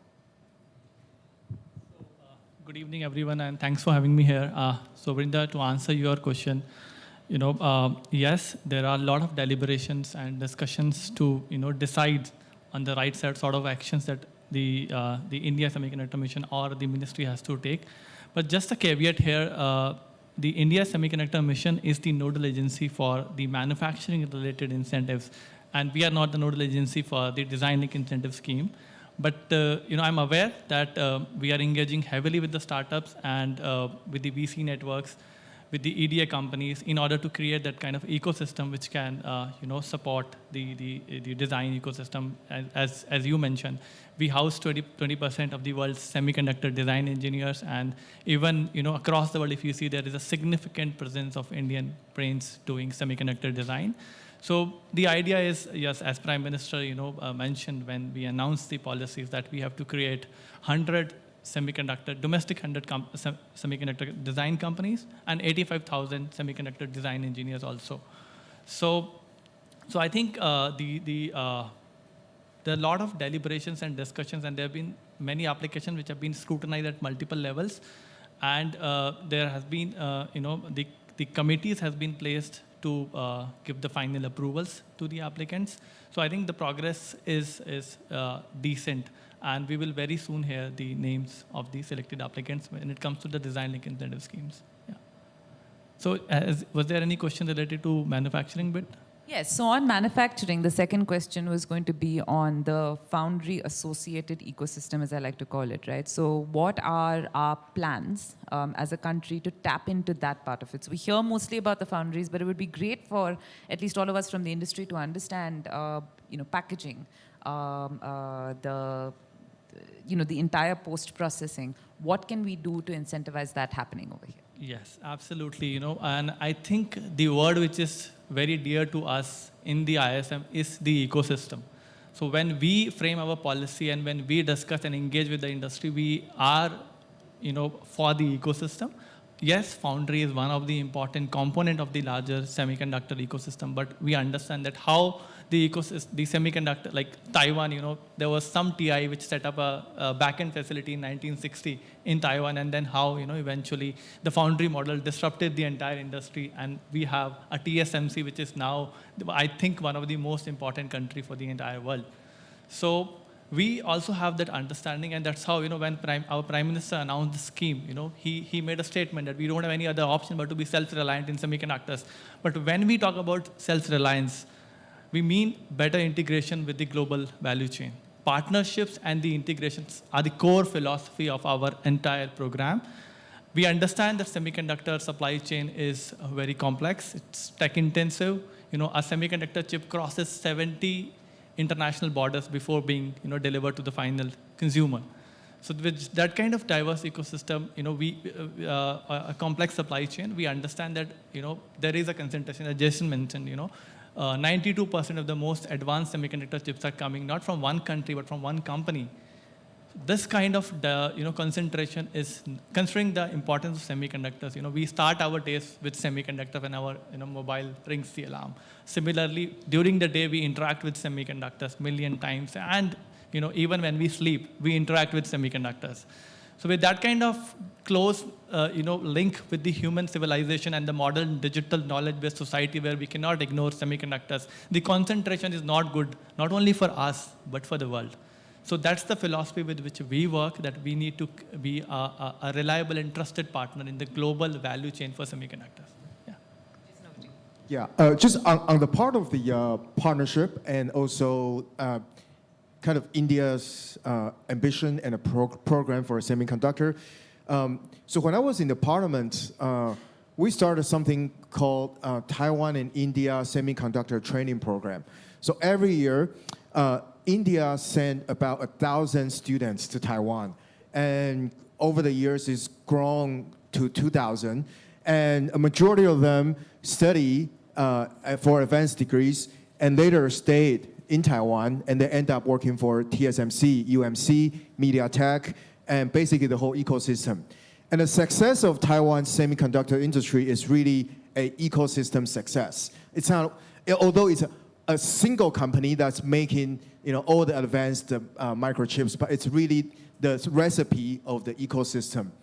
And so today, if you tour the TSMC in its headquarters in Hsinchu, in Taiwan, you'll see 500 to 600 Indian engineers working on the fab. So I believe that there could be something stronger can be built between Taiwan and India to develop talent development and as well as talent circulation. And I think there would be a good complementary program to start it. Absolutely, Jason. I think I'm happy to make the connection of that. Yeah, absolutely, and I completely agree, and I'm aware about the program which you're talking about. And similarly, we have exchange program with our top IITs, where we are partnering with the universities in Taiwan, and lot of Taiwanese companies, including TSMC, come for the campus placement in all our premier colleges every year. So talent is one, and apart from that, I think the back-end operations are also the other possibilities where there is a natural partnership, and probably we can discuss offline as well. So, as it said in my introduction, I run a semiconductor fabless company based in Delhi over here, and my team has grown up at IMEC and then, working with Taiwan. And one of the things which always struck me as so interesting was the culture that you've managed to create in Taiwan, where a university and a fab are adjacent to each other, and even professors from computer science are sending their students to go do tape-outs, on a monthly basis to test out new silicon. So I found that really fascinating. With that, I'd really like to come back to Ananta. We've heard, Taiwan, India, Indian Semiconductor Mission, Taiwan's interest in cooperation and, spreading the Semiconductor Alliance. As one of the few really globally major present companies in this sphere, you're talking to, I think, almost every government that's working on a semiconductor policy right now. What would be really interesting would be to get your perspective and Intel's perspective on how some of these alliances, let's say the Quad, let's say ISET between the US and India, can really be leveraged in terms of policy. One of the examples that I've heard is, getting fabrication support for new companies usually remains a challenge. Is that something that can we navigate? Can we navigate on trailing edge nodes? Can we come together and create a cohesive pathway forward with industry in the loop so that the entire supply chain that gets stood up using these government subsidies remains financially viable for the next 2 decades? Can't specifically comment on what Intel does, but in general, there are multiple areas for cooperation, as Chris and others have spoken, right? Talent is one great area, and India is a lot of talent. We've been able to generate the talent, right? And that's one area of cooperation. And if the amount of investment that each country has set, right? US, Europe, right? Japan, right? Malaysia, and all the other places, right? I mean, the requirement for trained talent is so high, right? By the time all these things come online, there's so much requirement. And India has the talent and train it and provide to them. That's one area. Second thing, if you look at it, most of the developed nations' focus has been on leading edge nodes, right? I mean, not so much focus on trailing edge nodes, right? And again, as part of the India's policy, we are not looking at leading edge node. We're looking at sort of trailing edge node. That's an opportunity where the US focuses on leading edge. We could provide support on the trailing edge, sort of a de-risk, in terms of the geopolitics that's happening, right? So that's a great area of cooperation.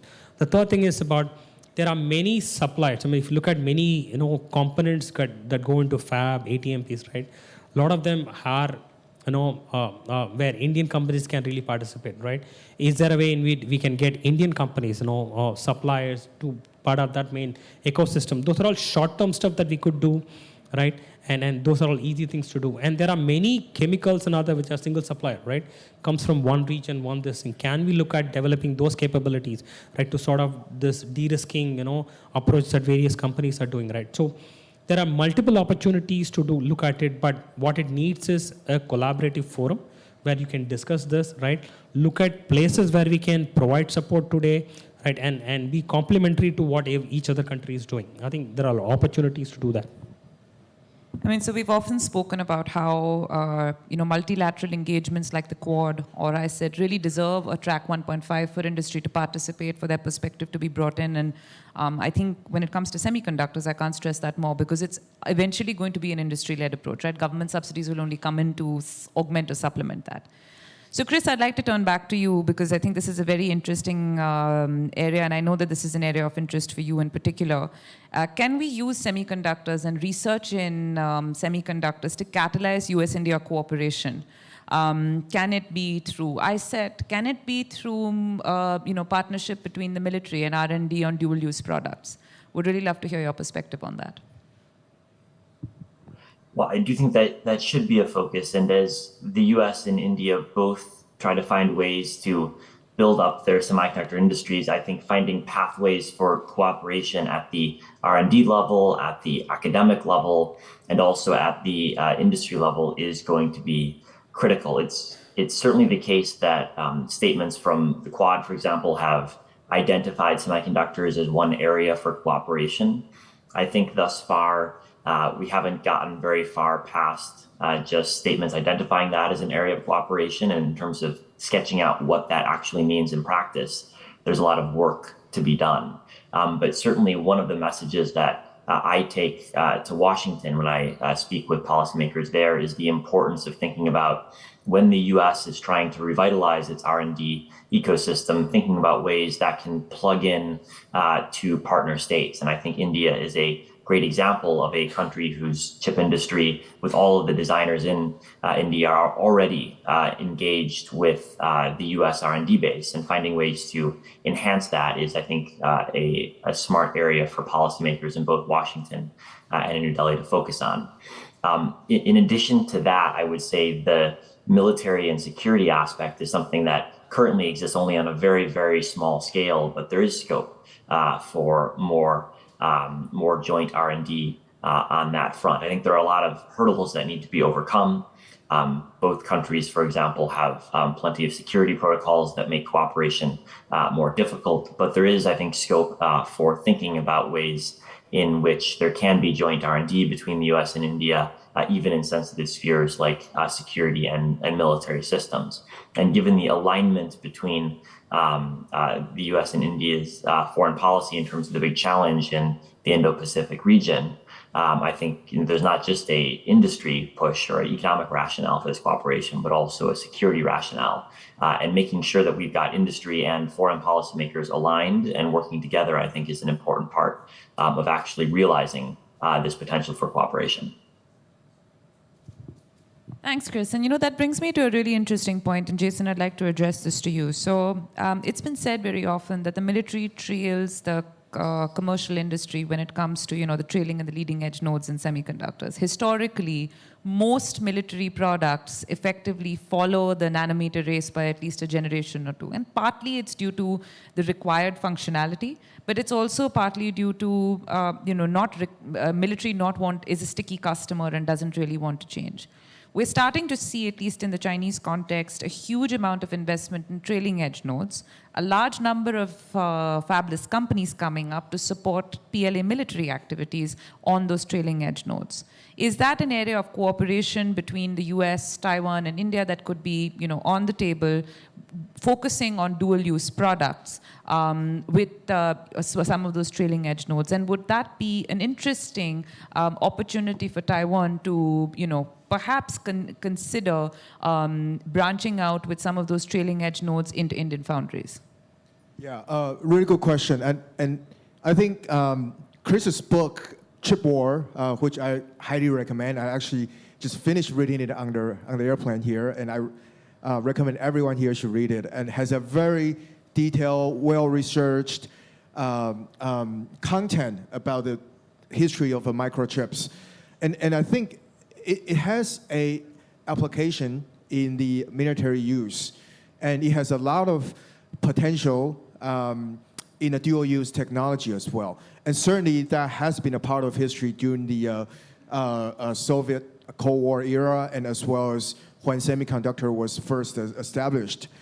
And I will say that the advanced nodes chips that TSMC produced, the 3 nanometers, and or even the ones that they are now innovating in Taiwan, 2 nanometers or sub 2 nanometers. There are 14 fabs now in Taiwan, and two or three more are being built as we speak that will be innovating the 2 nanometers and above, are indeed used for what I call next generation digital economy products, such as your mobile phone, your iPhone, or any sort of telecommunication devices that require large amount of computing power, and as well as a real-time processing of the data volume. Now, the semiconductors that are used for weapons is actually not advanced nodes. They are actually legacy nodes that are actually used in these missiles or platforms to launch the weapons. But these advanced nodes are used in the high-performance computing, in artificial intelligence or surveillance technology that are being used to analyze and as well as develop the big data algorithm. So these are the concern of national security, and I believe that's why U.S. is targeting on China's ability to access the advanced microchips. And this is the area of the competition between US and China. And I want to say that how do we look at this piece of technology that is advancing really the future communication of the humanity, but now it's being weaponized at this era of the great power competition. So I think that sort of leaves everyone here with a question.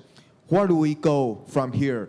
And how do we steer the course of development so that we can all work together to make sure that this technology, this piece of technology doesn't become like a nuclear warheads in the Cold War era that is being weaponized. So that's something I think we all need to think about, and I believe for the security concern, today's technology company is viewed through the lens of national security.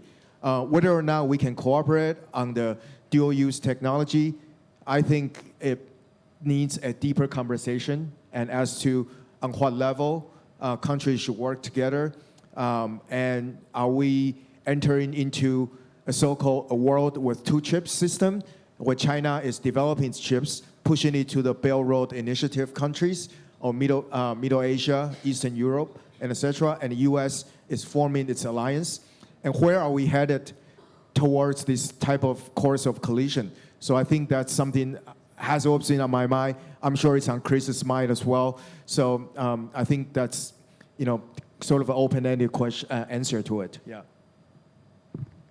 Thank you. That's, I think, really fascinating. So, Sagar, with that, I'd like to come back to you. we've seen from the US, we've seen it in Europe, we've seen it in China, we've seen some of the, I guess Chris's book highlighted the mistakes that were made in the post-Cold War Russia. But we see this increasing, well, it's always been there, so I wouldn't say increasing, but we see semiconductors being an integral part of security systems, of communication backbones, of AI backbones, which are going to not just power our military, but also our digital economy, the privacy of each of our citizens.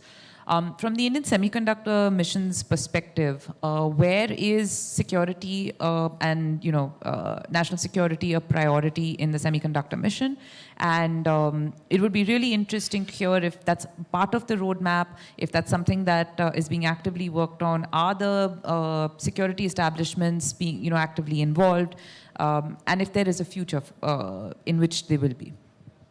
Oh, yes, in the modern times, where especially in India, where the digital revolution is like taken another shape, we have around 1.3 billion Aadhaar cards, more than 1 billion bank accounts, 750 million plus mobile phone users.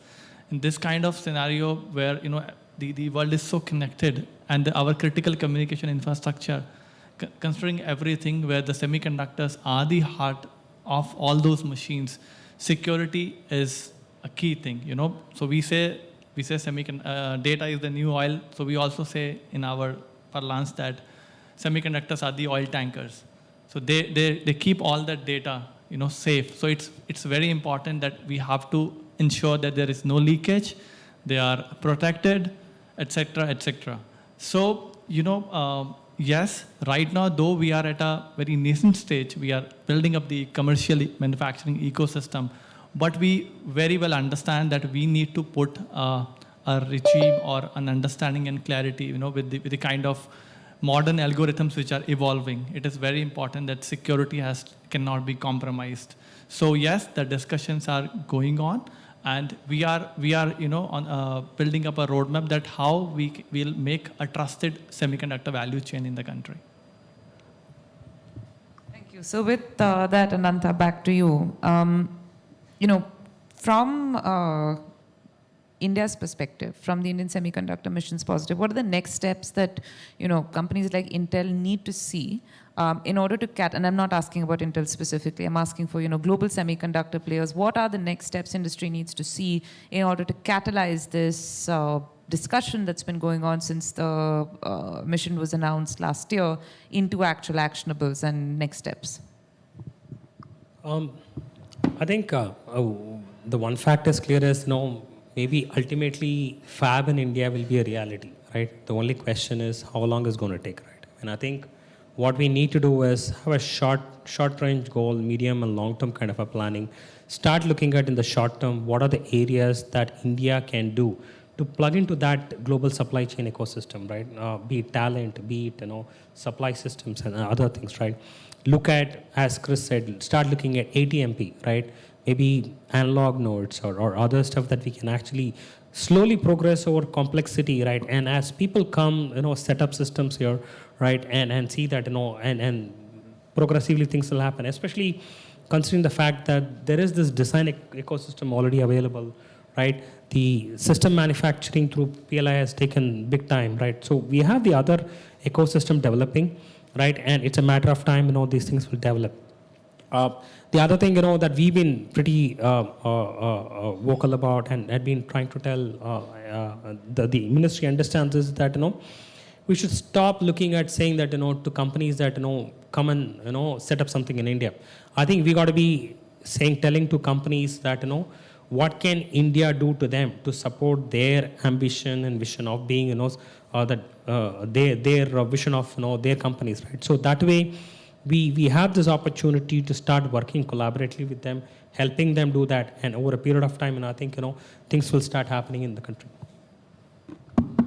So Jason, that brings me to you. I think it would be, everybody is sitting at the edge of their seats to see if TSMC or any of the other large Taiwanese majors would ever or would consider this to be an opportune time to set up some sort of a relationship in India right now. It may not be a foundry right away. It may not be a leading edge node. It may be a trailing edge node. But it would be I think a lot of people would be very interested to see that as an outcome.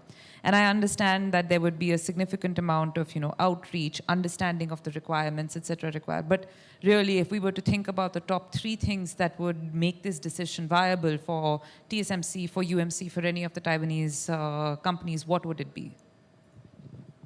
Yeah, I think the question we ought to be asking is, what is the strategy for India's semiconductor program? In other words, if you were to dissect the entire ecosystem, what sector or what segment does the country want to focus on? So, not every country should build a fab. I think that was something that I would say. If India is good with the talent in design and in using the design to develop the chips that can be manufactured by TSMC or other companies, and yet but the design can be proprietarily owned or developed by Indian talent, I think that would be a niche that India should be thinking about. Now, semiconductor is a long game. If you look at what U.S. is doing with CHIPS Act, it took Taiwan 30 to 40 years to get to where we are today. But CHIPS Act is just one thing. Will they do a CHIPS Act 2, CHIPS Act 3, CHIPS Act 4? We have to see it.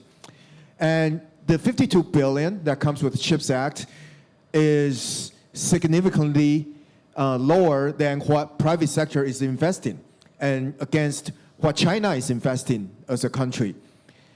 And so if you look at this, it's a long-term commitment in building the foundry. And really for today's supply chain and the integration of the supply chain, it would only work if all the elements are in place, which means that you have the entire ecosystem. So not just one TSMC, but everything that's sort of surrounded TSMC in making it a viable and cost-effective and high-quality output, as well as the business model. So is India ready to commit long-term resources like this? Or India could choose a more innovative approach in utilizing the software talent in circuit design or the chip design or the quantum computing.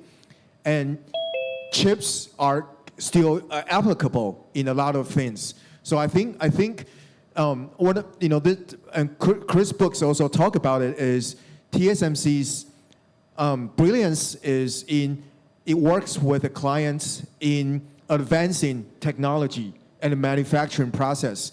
So doesn't have to duplicate TSMC's model, that's what I would say, but figuring out where your niche is, but then work with the existing leaders to advance your niche and make it an irreplaceable advantage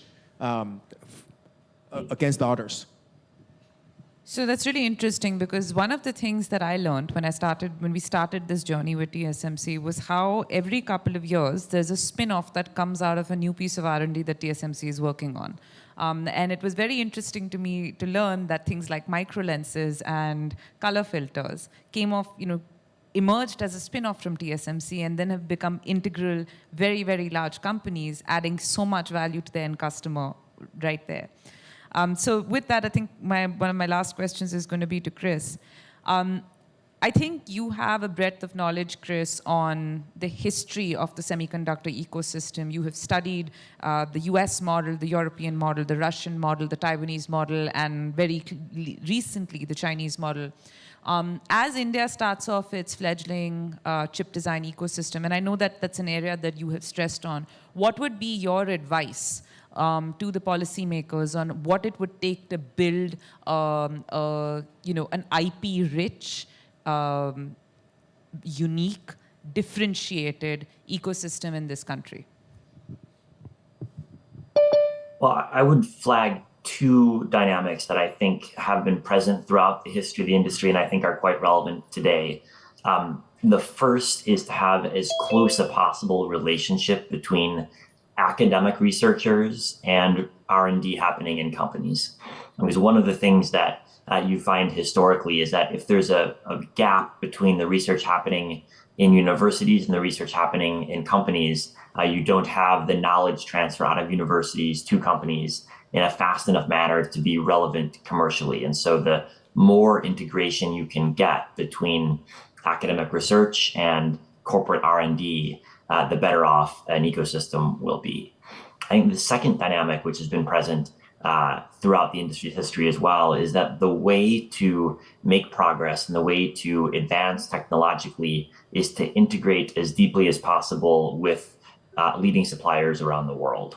When countries have tried self-sufficiency, tried to do it on their own, it has always failed. And the countries that have succeeded in jumping ahead in their technological capabilities, like Taiwan, which 40 years ago was a tiny player in the global electronics industry and today is absolutely at the center. TSMC succeeded in large part because it integrated very, very deeply. It bought components and tools from the best companies in the world. It worked to supply some of the leading chip designers in the world, and it learned from all of the different companies it was collaborating with. And that learning was only possible because it integrated very deeply, and self-sufficiency was never seen as a viable strategy. If you look at South Korea, for example, companies like Samsung have exactly the same story. It hasn't been about self-sufficiency, it's been about integration with the world's leaders. And integration is only possible if companies are able to find a specific niche in the supply chain that they can focus on and trust in the already existing international supply chain to help with the other steps. And so finding the right way to integrate and focusing on integration is, I think, critical for countries like India that are trying to play a bigger role in semiconductors. But doing it all on your own is simply impossible. It's impossible for the US, it's impossible for Japan, it's impossible for Taiwan, and it would be impossible for anyone else who tries. And so structuring that international integration and finding the right places to integrate, I think is going to be critical to India's success or to any country's success. Thank you. And my last comments, I want both Sagar and Ananta to look in, picking up from what Chris said right now. There is a sense in the community that governments, especially large governments like the government of India, tend to spray and pray, boil the ocean, right? There is not enough focus on creating niches. And as a result, the impact that we see at the end of 2, 3, 5 years and a couple of $1 billion remains minimal at best. Sagar, from ISM's perspective, are there niches that have been identified that we need to go after? Is there a plan to get there? And Ananta, from industry's perspective, I know you talked about it briefly, but what is the market-driven approach that would actually result in a focused and a successful outcome? So yes, there is the understanding that for some particular segments, India is a better, for example, the automobile segment, the thrust which we are giving to the non-conventional energy sources. So the renewable energy is another sector where the RF, the kind of telecom market India is. So these are the segments which we understand are critical for us, and so that's how you see the philosophy of our incentive package or our policy. So even in our policy, the entire Semicon India program, we have created those niches as well. So there is a niche of display, there is a niche of compound semiconductors where we are giving 50% upfront incentives for silicon carbide based devices or GaN based devices or discrete silicon photonics. Similarly, we have a niche for the packaging. Again, same upfront 50% incentives for setting up the packaging unit in India. So with this kind of incentives, I think Government of India has done its part when it comes to the fiscal support. And the other key, like incentives are important, but that's not the only thing which will make the ecosystem work. And so that's how we are working very closely with the state's government to enable the ecosystem. So there's an instance that Gujarat government has come up with their dedicated semiconductor policy where they are trying to create a semiconductor city. They have allocated 10,000 acres of area for creating a semiconductor city. They're providing 30 MLD water to start with today. And there is a roadmap to get it to 300 MLD. Similarly, power, they are providing quality power to run 2 fabs even today. Similarly, international airport, 6 lanes highways, etc., etc. And the port connectivity is also there, like, within a radius of 300 kilometers, there are 4 ports from Dholera, where they're planning to set up the semiconductor city. So I think we have identified our niche areas, and we are working very closely to enable the ecosystem for growing that niches. Yeah. Just to answer that question, Brinda, I think if you look at the India policy making, of style, I mean, if I can call that right, it's always been iterative, right? I mean, there is a policy that's brought in. They look at what's the, there are a lot of feedbacks given on it, right? They look at what are the strength, weakness. Then there is a 2.0 that comes in, then the 3.0, right? We have seen that happen in PLI, right? PLI 1 worked pretty well for mobiles. It didn't work for IT products, right? So the PLI 2.0 is trying to fix those problems, right? Which I think will fairly good. So I don't think this is an exception. I think the policy has already gone one revision, trying to bring in all those incentive part of it, right? I'm sure, and I'm happy that, at least there is this understanding that, we need to, the next version of the policy that comes in will bring in all these elements of learning in terms of trying to be focused, market-driven, right? And look at those niche areas, where we can play, right? And I think I'm hopeful that, we will see more action in the coming months and weeks in terms of, a government trying to bring out that, right? And of all the learnings, that they've had in the first policy. I think we will see that in the next one. Thank you, gentlemen. I think we've reached just about the end of our time. This has been a very engaging and meaningful discussion. Thank you so much to all of you for joining us, and thank you to our audience for sitting through and listening to us. So.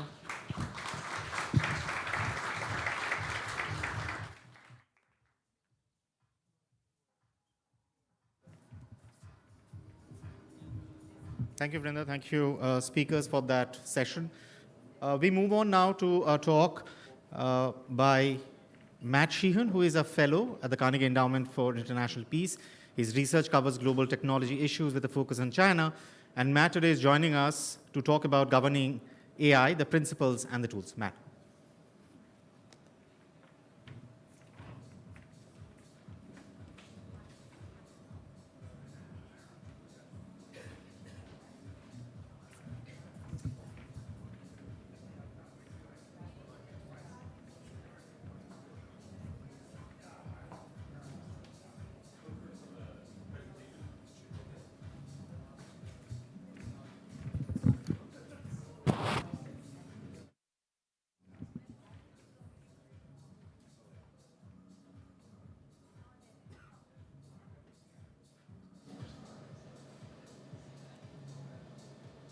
All right, let's see if this works. Oh, okay.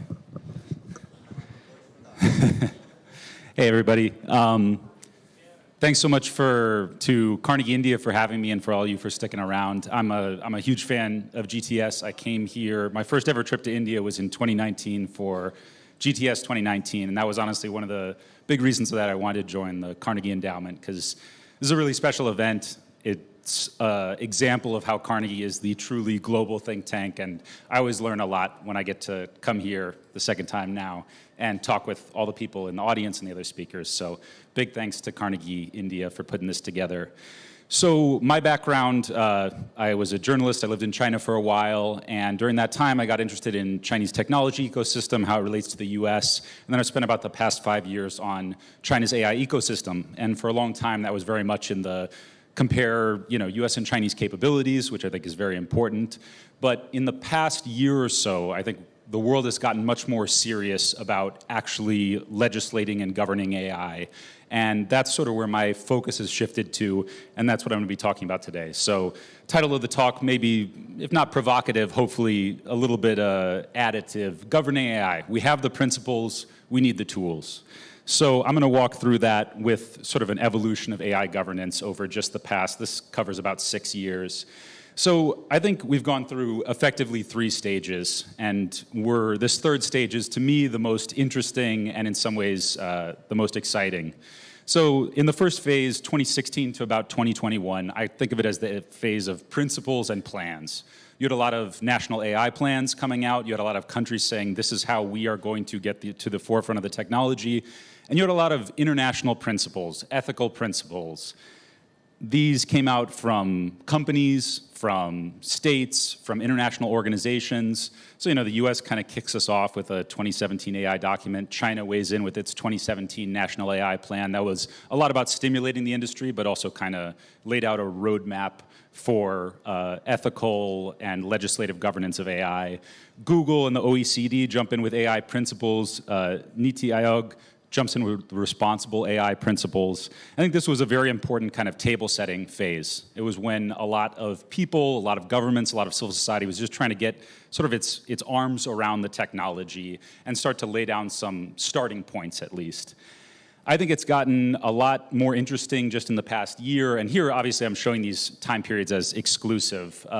They are not. All of this overlaps and bleeds into each other. Like a good data-driven researcher, I just ignore the data points that do not fit my narrative. So in this 2021-2022 EU AI Act comes out in its first draft. China, at the end of 2021, started releasing its draft and then its final version of a regulation on recommendation algorithms, and then a draft of regulation on deep synthesis, basically deep fakes.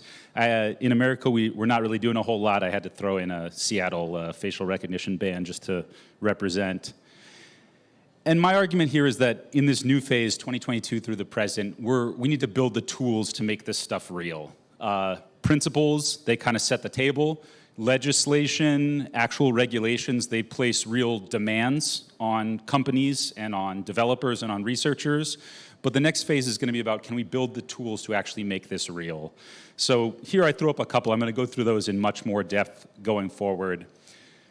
To illustrate the kind of the requirement or the need for tools in this context, we'll just kind of throw up some sort of policy demands or ethical demands that are being placed on these systems, and then try to get a sense of what tools are needed. So typical policy demand is explainable AI. Provide an explanation, a human understandable explanation for why an AI system made the decision it made, for why did the car turn left and veer into that bus instead of that car, for why a recommendation algorithm pushed some inflammatory content towards you. We want an explanation for that. Honestly, right now, we do not have the tools. We are trying to build up human interpretable ML models. You often hear that AI is a black box technology. That's a bit of an overstatement, or it's a kind of a hand-wavy way to say, hey, we don't know, we can't do anything about it. But it's true that this is a much more complicated technical task than with past technologies. You can look at code written to build a software system, and you can read the code, and if you're smart enough or you are experienced enough, you can actually tell exactly what is going to happen at the end of that. It is a set of instructions that are followed that produce an outcome. In machine learning models, specifically in deep learning models, it's not that way. It's going across a giant statistical space, and a lot of it depends on the data it's trained on and whatnot. Other policy ethical demand, prevent hate speech and violent imagery from large language models, which are kind of the hot new thing in AI research this year.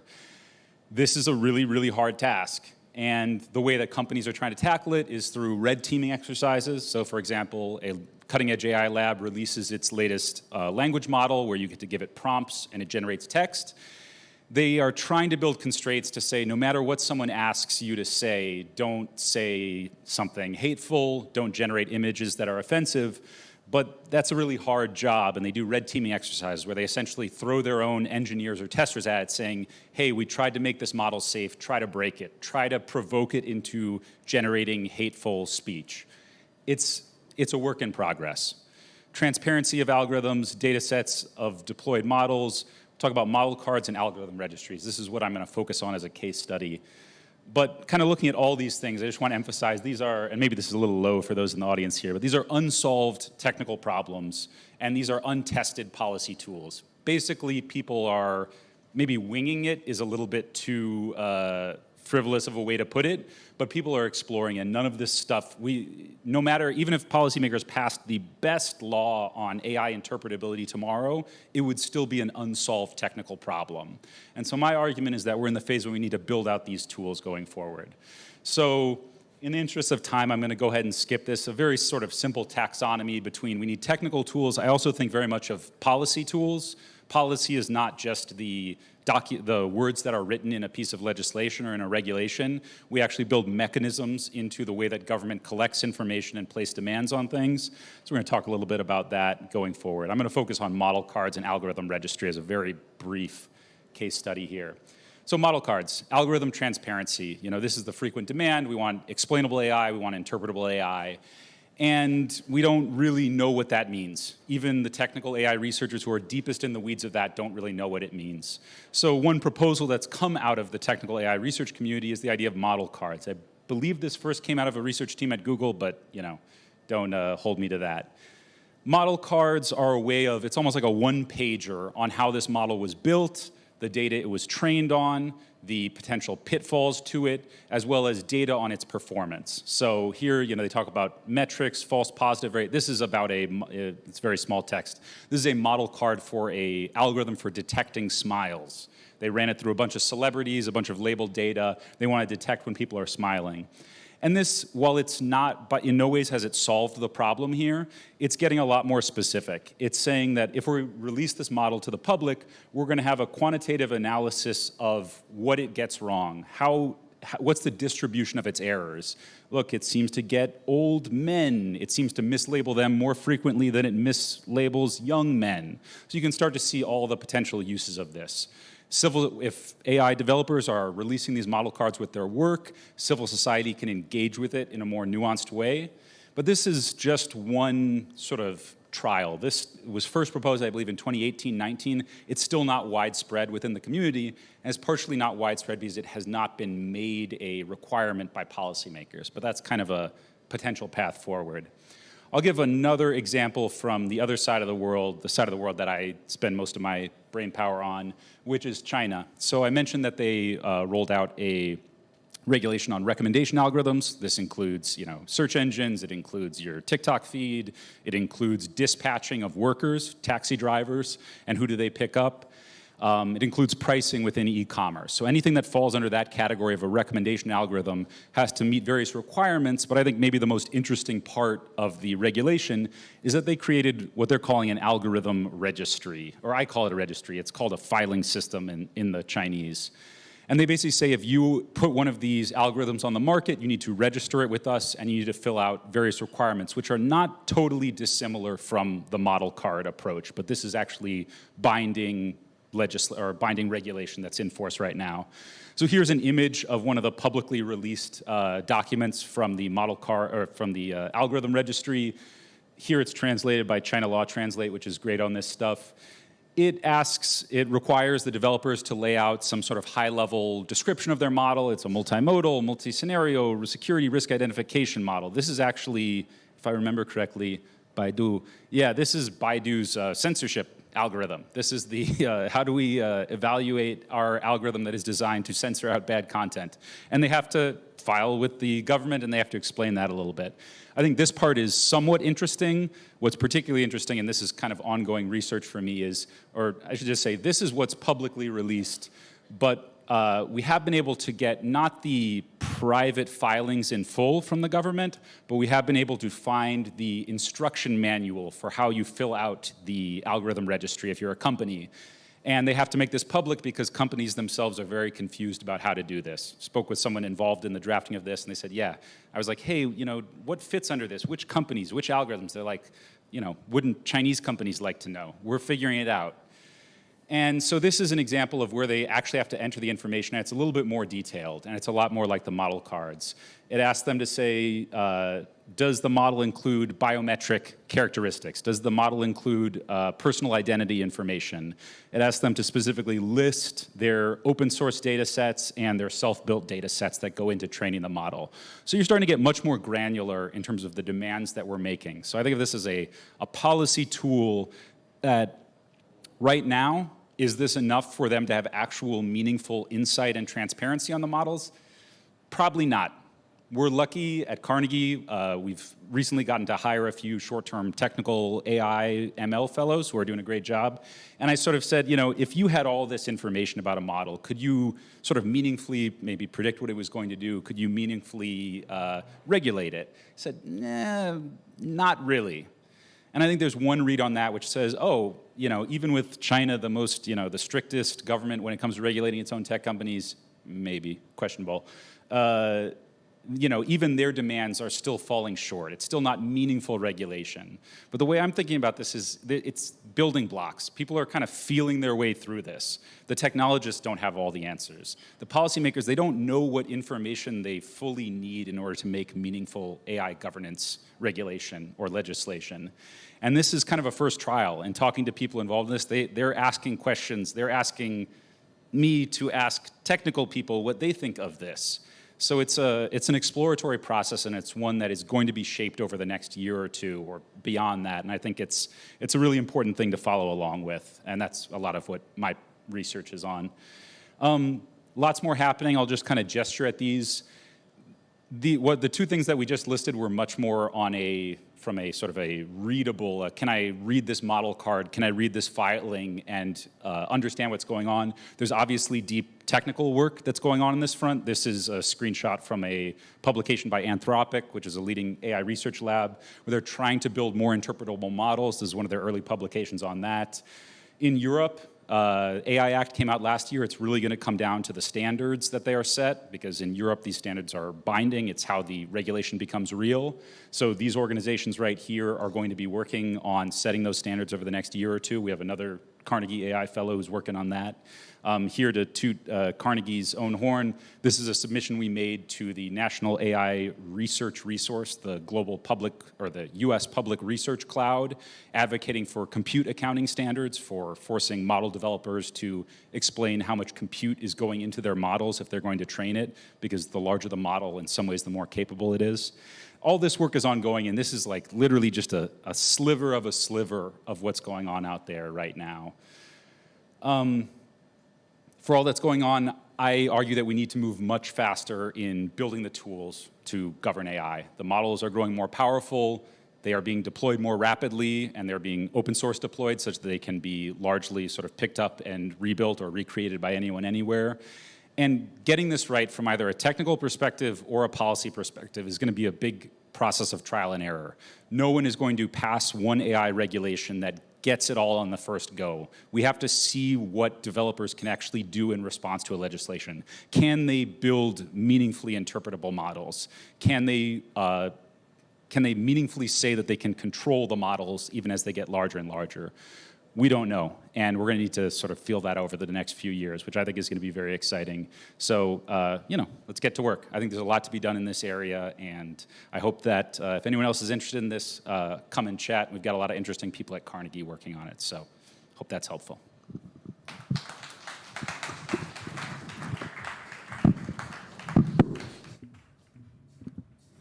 Thank you, Matt. If I can ask you to stay on for the next session, in which we continue the conversation on artificial intelligence, and now with a panel on responsible AI. We are being joined online for this by the president of Carnegie Endowment for International Peace, Tino Cuellar. We're also being joined by Samantha Hoffman, senior analyst and in the International Cyber Policy Center in the Australian Strategic Policy Institute. We are being joined by Rohit Satish, program lead at ArtPark. And joining us virtually is Sarah E. Kemp, Vice President for International Government Affairs in Intel Corporation. Matt will stay on and moderate the discussion.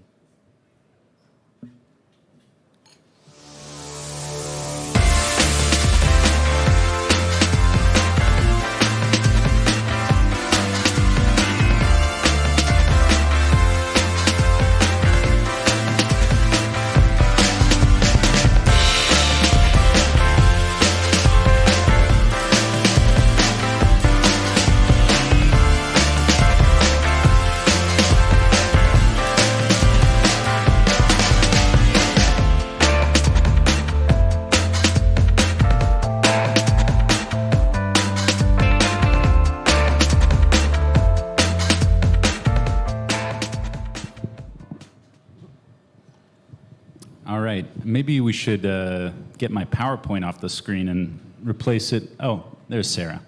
And good to see you, Tino. Thanks everyone for sticking around, and I'm really looking forward to this panel, so I won't waste any time with further intro. I want to go first to Rohit. I know that you worked on responsible AI principles as part of AI strategy in India, and I wanted to ask specifically about the element of sort of international alignment with domestic conditions. We already saw, OECD, UNESCO, a lot of organizations putting out their own AI principles. You're doing your own principles for responsible AI here. Do you feel either a pressure to conform, not to conform, a pressure to align with those international principles, or a desire to forge a new way, or does it feel like that's sort of incidental to how you put them together? Yeah, so I'll give perspective on how we thought about this. Firstly, it was very clear for us when we designed these principles that it must reflect Indian context. Right, so that was very important for us because there are certain aspects where there is OECD, there is UNESCO, there is even the G20, GPAI, right? So they have these principles as well. It was very important for us to reflect the Indian context. But having said that, there are some there were a lot of advantages in learning from these initiatives. Like for example, when you just look at AI penetration in India versus some of the other countries, there's a lot to learn from the other countries because there's a lot of use cases that have been deployed there that has not yet been ubiquitous in India as much as it is there. So it doesn't make sense for us to disregard the learnings that these countries have had. So from that perspective, it was very important for us to look at to carefully study the international principles that are already there and look at the context with which they were set. And we found that, not so surprisingly perhaps, that there was a lot of alignment we saw. In addition to that, we've also looked at, if you go back to our national strategy, we speak about the potential of AI in terms of both economic potential and the social potential. And that is where we see that there is advantages in aligning with the global principles in terms of it will make any innovations that come out of India, right? So if they are compatible, right? If the principles are compatible with the global principles, we give them a market, a global market as well, right? And in addition, when you're talking about India benefiting from AI, right, from a social perspective, it makes sense for us to leverage innovations that are already there globally. Right? So from these perspectives, it really informed our decision on aligning the principles that we had. Though our principles are based on the fundamental rights that are enshrined in the Indian Constitution, we found that it was very much aligned with the global principles that are already published. Great, thanks. I want to go next to Sarah Kemp from Intel. In terms of, I know that Intel has been talking about and working on programs for both responsible AI and beneficial AI for a while.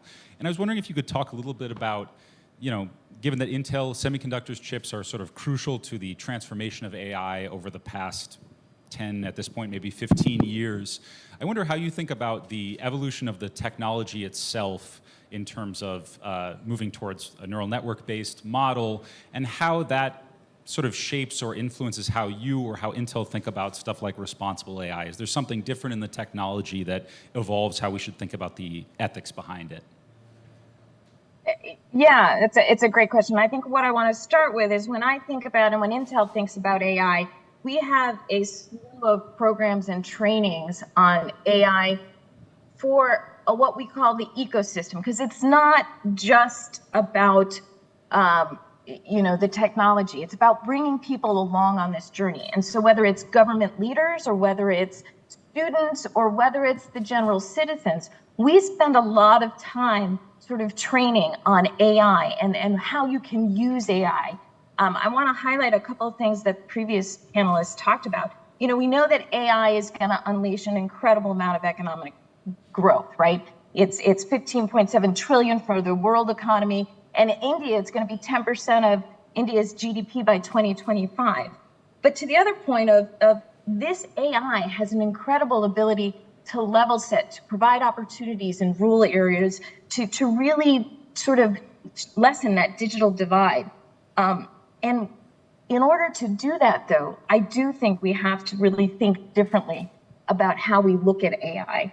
And there's different aspects to that. One is there's AI that's human-facing and interacting, and there's another place where it's not human-facing. And so when we think about policies or guidelines, I think we really have to look at making sure that the recommendations that governments give foster innovation, that they enable transparency, accountability, but that they also look at risk-based models, right? What is the purpose of the AI? What is it doing? And really separate that out. Great. Thanks so much for that. I want to next turn to Samantha, my fellow China buddy up on the panel, although I think actually Sarah spent some time in China as well. You know, we often talk about AI in terms of its beneficial use cases and its bad use cases, and can we maximize the beneficial and minimize the harmful use cases?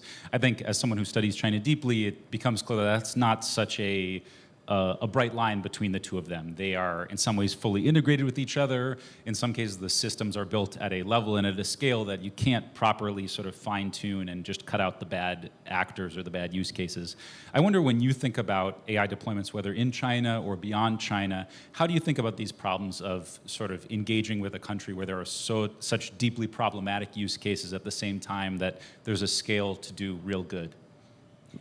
Thank you. That's a fantastic question. Oftentimes, actually, I'm invited to panels where I'm asked to discuss the export of China's surveillance technologies and asked about the global uptake of authoritarian uses of technology. And the problem that I see in those questions is that oftentimes we're missing the point about technologies that are perhaps providing services and solving real problems, but then still inherently the data that's, if you're talking about data-driven technology, the data collected by them can also contribute to more authoritarian or problematic uses of tech. So even the framing of this panel, the idea that you have positive uses of AI, whether that's in healthcare or transportation or agriculture, versus the negative uses like mass surveillance by authoritarian countries, it's almost too simplistic. So it's perhaps useful to refer to some of my research. In 2019, I did a report on, it was a case study on a Chinese company that's controlled by the Central Propaganda Department. And that company engages in machine translation and the provision of translation services and devices.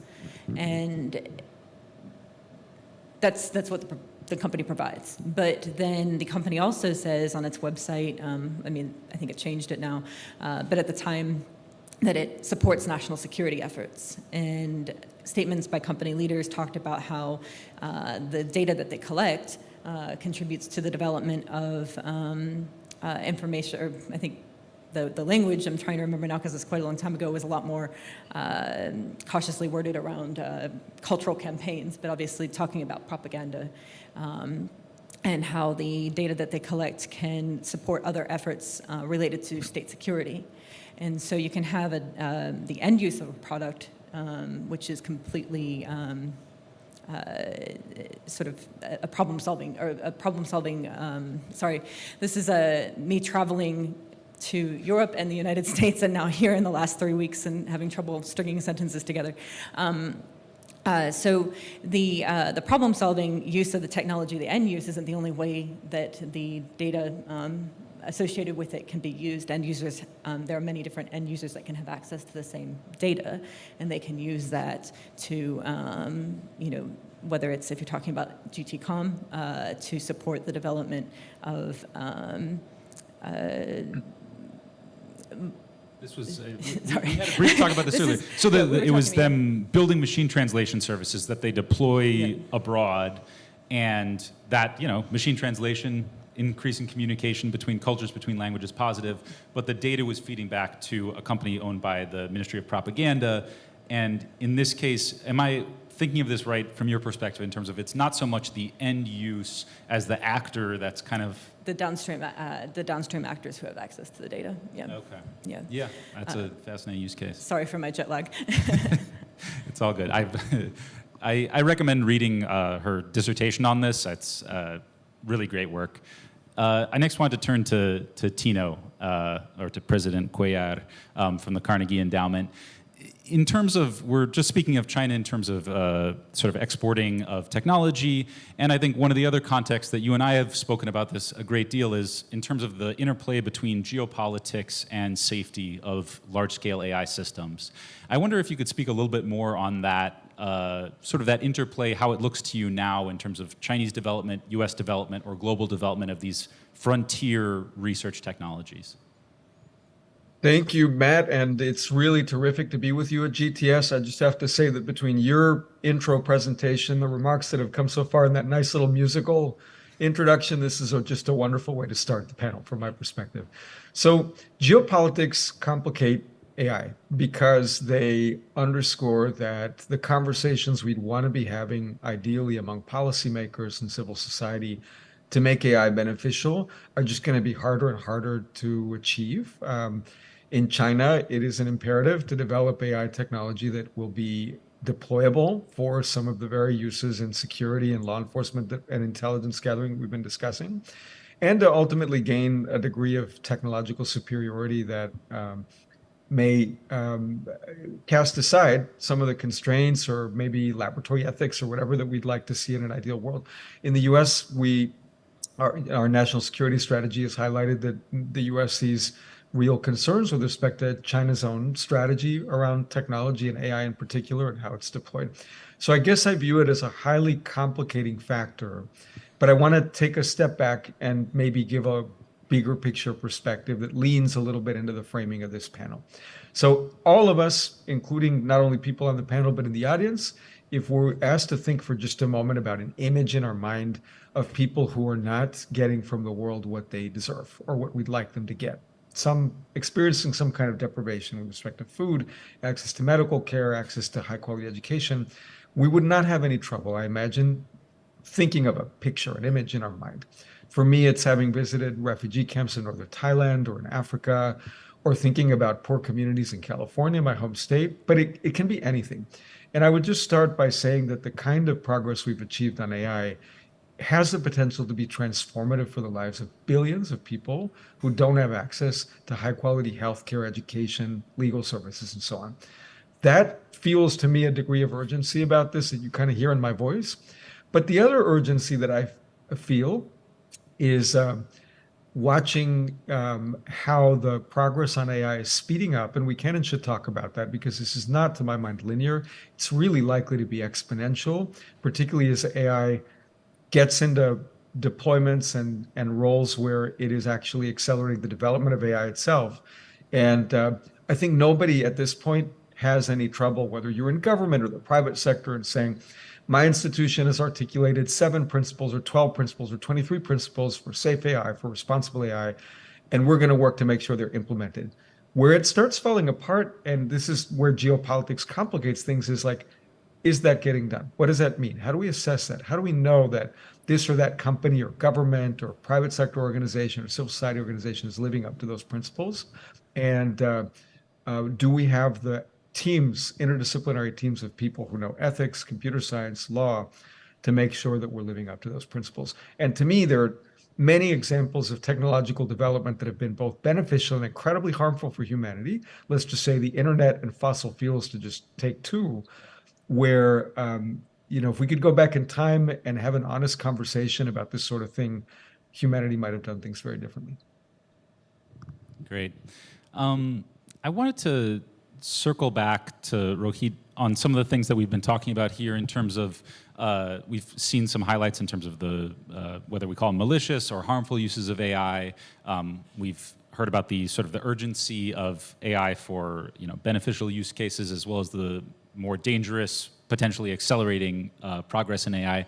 I wonder, in your work formulating principles for responsible AI and thinking about them in an Indian context, where did you feel the most kind of sort of hunger or demand or interest in this type of work? Within India, does it feel like it's, the interest is equally distributed across things like fairness, things like, whether it's interpretability or something a little bit more high level than that? What issues do you feel like might be most pressing in this context, whether it's at a principles level or then the tools needed to achieve that?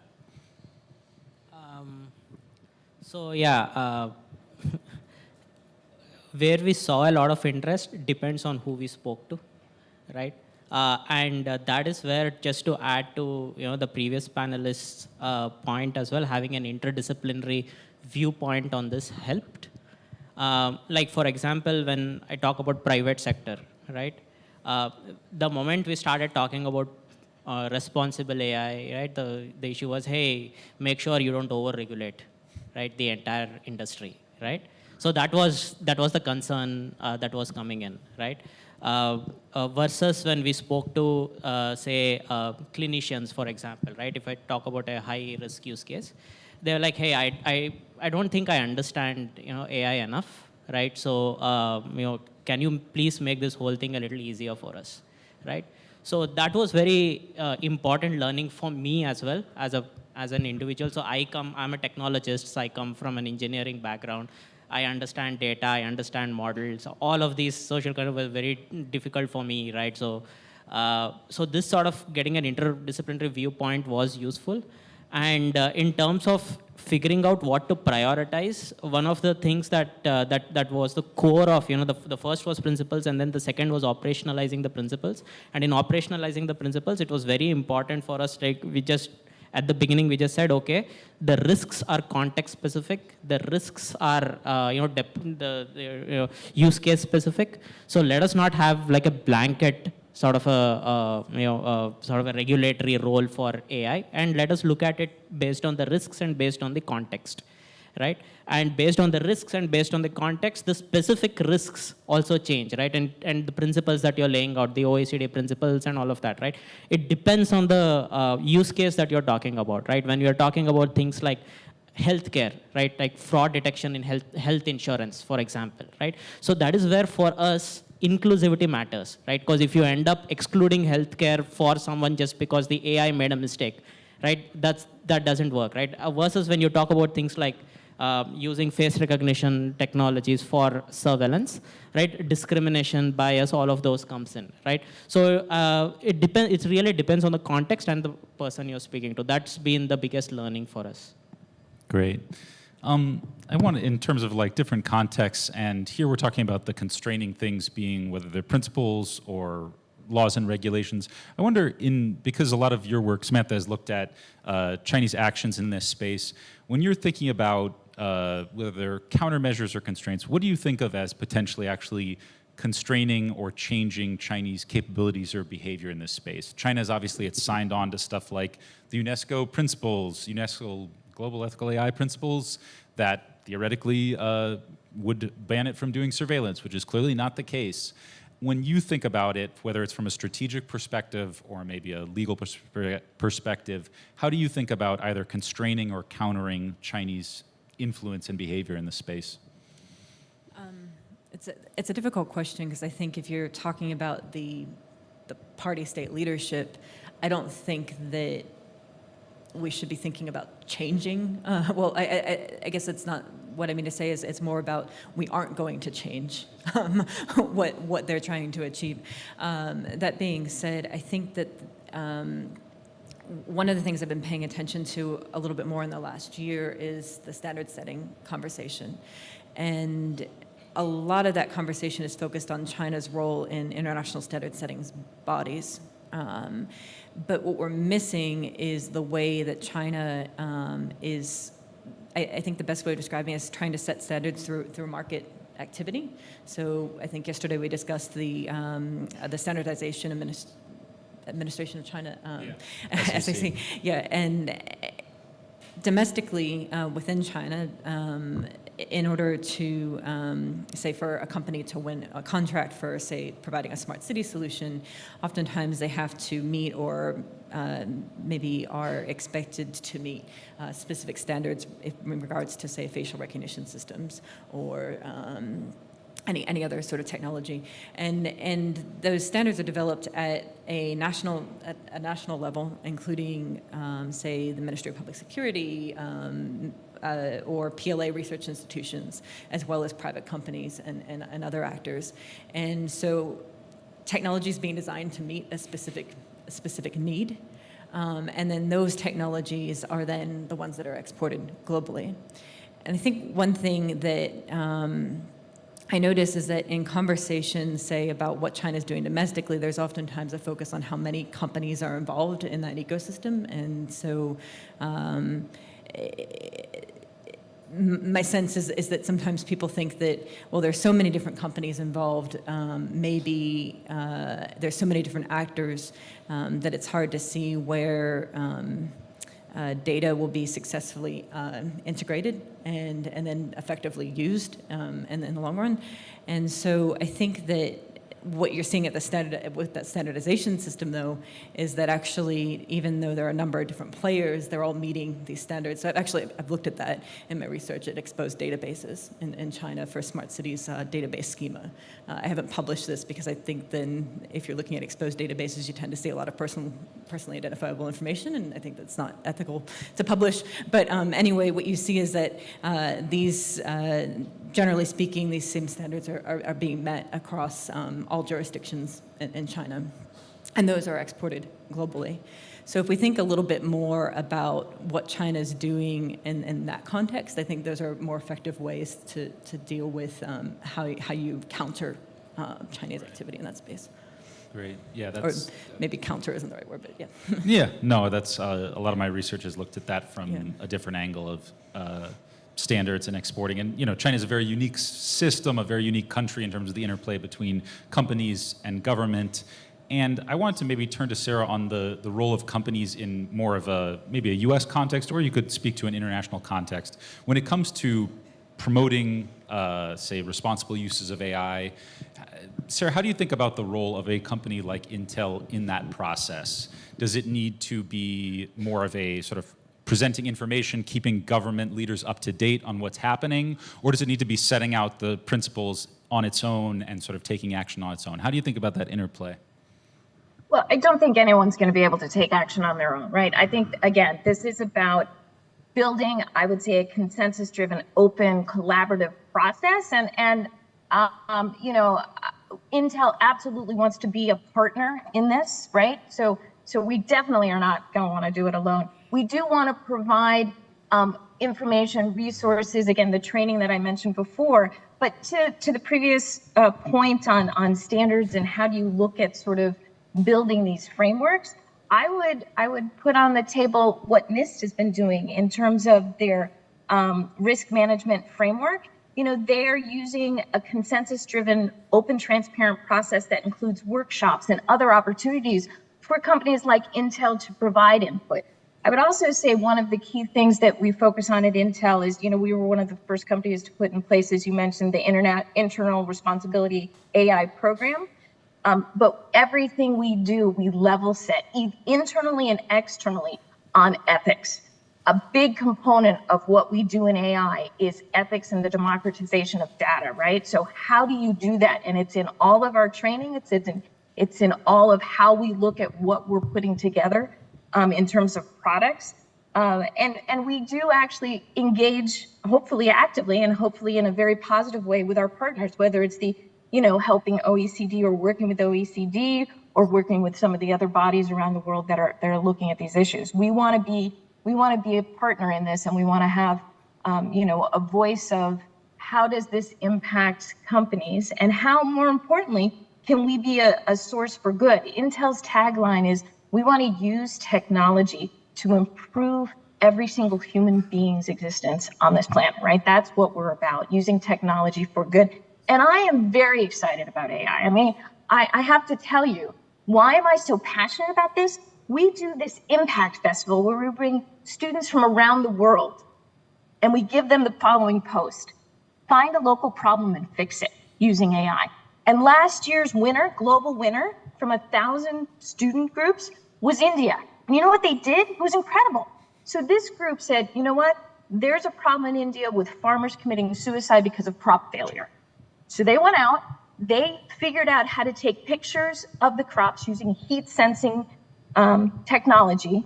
They then used the AI and the algorithms, and they developed an app that can be downloaded on the phone for $1. And the app, you put in the wind speed and you do a bunch of other technical stuff, which I don't really understand, but you put in the information and it tells the farmers where to put the insecticide so that it's very concentrated, because before they were doing an evenly spread on the field and they were losing their crops. The result of this has been a 70% increase in yield. So instead of you losing the whole crop, they have 70% of it. That's something that gives me so much hope. And we have so many other examples in healthcare and other things of this next generation of technologists using AI for good, that if we can just sort of get to what Tino said, look, a universally adopted principles or view of how we should do this, I am really, as you can see, pretty passionate and excited and stoked about where AI is going to take us. Sorry, that's a little bit too much. I'll stop there. I can feel the passion through the screen, and that is genuinely very exciting. And that's one of the tough things about approaching a technology that is going to be as sort of omni-use, not just single use, not just dual use, but it is so fundamental in what it does in terms of identifying patterns and making predictions that you can apply that to almost anything at scale, assuming that you have the sort of right pieces in place. I want to go back in terms of thinking about an ecosystem needed for solving problems to Tino on this front. I know you've looked at this problem from a few different perspectives, or you've served in different roles in the California Supreme Court, now at Carnegie, previously in the White House. When you one thing that I think really helps your analysis in this area is the fact that you spend a lot of time moving between these different communities. You talk to the people in Silicon Valley that are very much building the models that we are either excited or worried about, and then you'll talk to people in government who are seeing this from the other side. When you sort of mesh that multidisciplinary or sort of diverse set of perspectives with what you're seeing in terms of the rate of progress in AI increasing, and the most obvious examples these days are AI-generated content, how do you think about the roles of these different actors in not just countering sort of AI risks more generally, but when it comes to either AI-generated content or foundation models, extremely powerful AI models? How do you think that industry, labs, government, civil society, how do they come together on this sort of specific set of issues? Thank you, Matt. Great question. So let me start with domestic government, because it's playing a crucial role in all this. I think the most forward-looking and honest government officials, whether you're regulators or general counsels of agencies or government ministers, are trying to create common, straightforward standards for gathering information about who's living up to their commitments, in effect. And that's important because it's not like we want, I don't think, those of us who'd like to see a great deal of progress on AI, like one-size-fits-all regulations for every algorithm and whatnot, but just trying to figure out where there's a divergence between what a private sector actor says and does. That's in the US a Federal Trade Commission issue. It can raise interesting questions that are relevant to DOJ. It can raise state law questions. So that requires a degree of deep engagement with the technology, like the kind of expertise that you carry around in your back pocket, Matt. Like, we need to find how to get that into government agencies, both in the US and elsewhere. Second, let me talk about geopolitical actors, people who are diplomats, people who are in government, in international organizations, people who are in countries around the world. I feel like as the world gets pulled apart by all the challenges that we are aware of, including the war in Europe, tensions geopolitically between the US and China, there has to be a degree of dialogue among technologists, people who are aware of where the technology is going, to keep the discussion focused to some considerable extent on safety at the end of the day. I mean, look, what's driving my sense about this is that there's massive demand for fast technological progress because of cars, because of military applications, because of law enforcement, because of these humanitarian problems. And if we don't keep that ability to be in dialogue with folks from different geopolitical centers of power, it'll just be hard to get that integrated into policy development 10 years from now, 20 years from now, when we can. Third, around the private sector, I would say greater transparency about where these actors have failed to live up to their own principles, which is not something you hear very often. I love the stories about what's working well. We need those. But I think actors who are able to say, look, we have these AI principles. Here's how we're not living up to them or we fail to do so. That's hard to square with shareholder value, but it's not impossible. And let me just say one more word about that. So as part of a National Academy of Sciences panel in the last few years about research ethics and AI and computing, the biggest takeaway for me was that part of what allows for fast innovation, what's allowing us maybe to slip the bonds of energy consumption and compute as constraints for AI progress, is the cycle of deployment in the private sector that puts something out there before it's really fully baked or finished. Maybe we can't stop that completely, but I do think we ought to be honest about how challenging that might make things as we come up with technologies that can adapt and modify themselves in very fast and complex ways that are difficult for us to, predict. And, what does it mean to be responsible on the research ethics front when we also have an ecosystem that depends on this sort of fast deployment cycle? I think we have some work to do on that score. Thanks. Yeah, I find that to be one of the sort of fundamental tensions or disagreements when I'm kind of walking back and forth between technical community and policy community.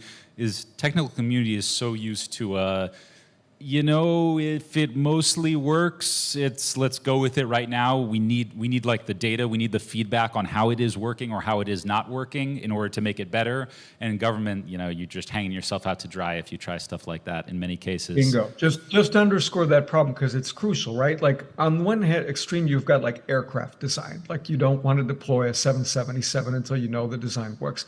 At the other end of the spectrum, you have A/B testing that's happening with microsecond cycles in the social media context.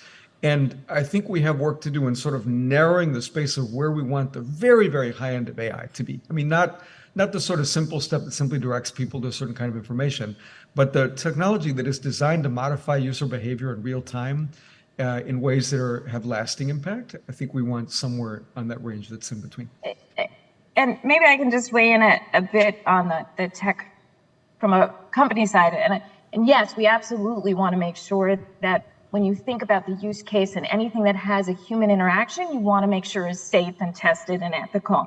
But I also want to make sure that we don't over-regulate or that there's not that innovation, right? And so I think it's important to what you said, Tino, like there's a difference between whether or not, again, is it AI that is doing an algorithm that's going to screen resumes, right? We want to make sure that doesn't have biases, that's it's inclusive, right? Versus is it looking at, say, facial recognition for safety of welding on a factory floor? Those are two different types of applications. And so, again, a risk-based assessment where you're looking at what is the impact, I think is important because you want to keep the innovation cycle going, but you absolutely want to make sure that it's safe and that it's ethical and that, you have trust, right? This is, at the end of the day, this is about building trust. And to your point, on shareholder value, I think companies need to make sure they live up to their AI principles because if you break that trust, that's hard to regain. And it's an interesting ecosystem these days. As someone who's kind of followed specifically the AI space in Silicon Valley, I grew up there. That's where I lived for probably the majority of my life at this point.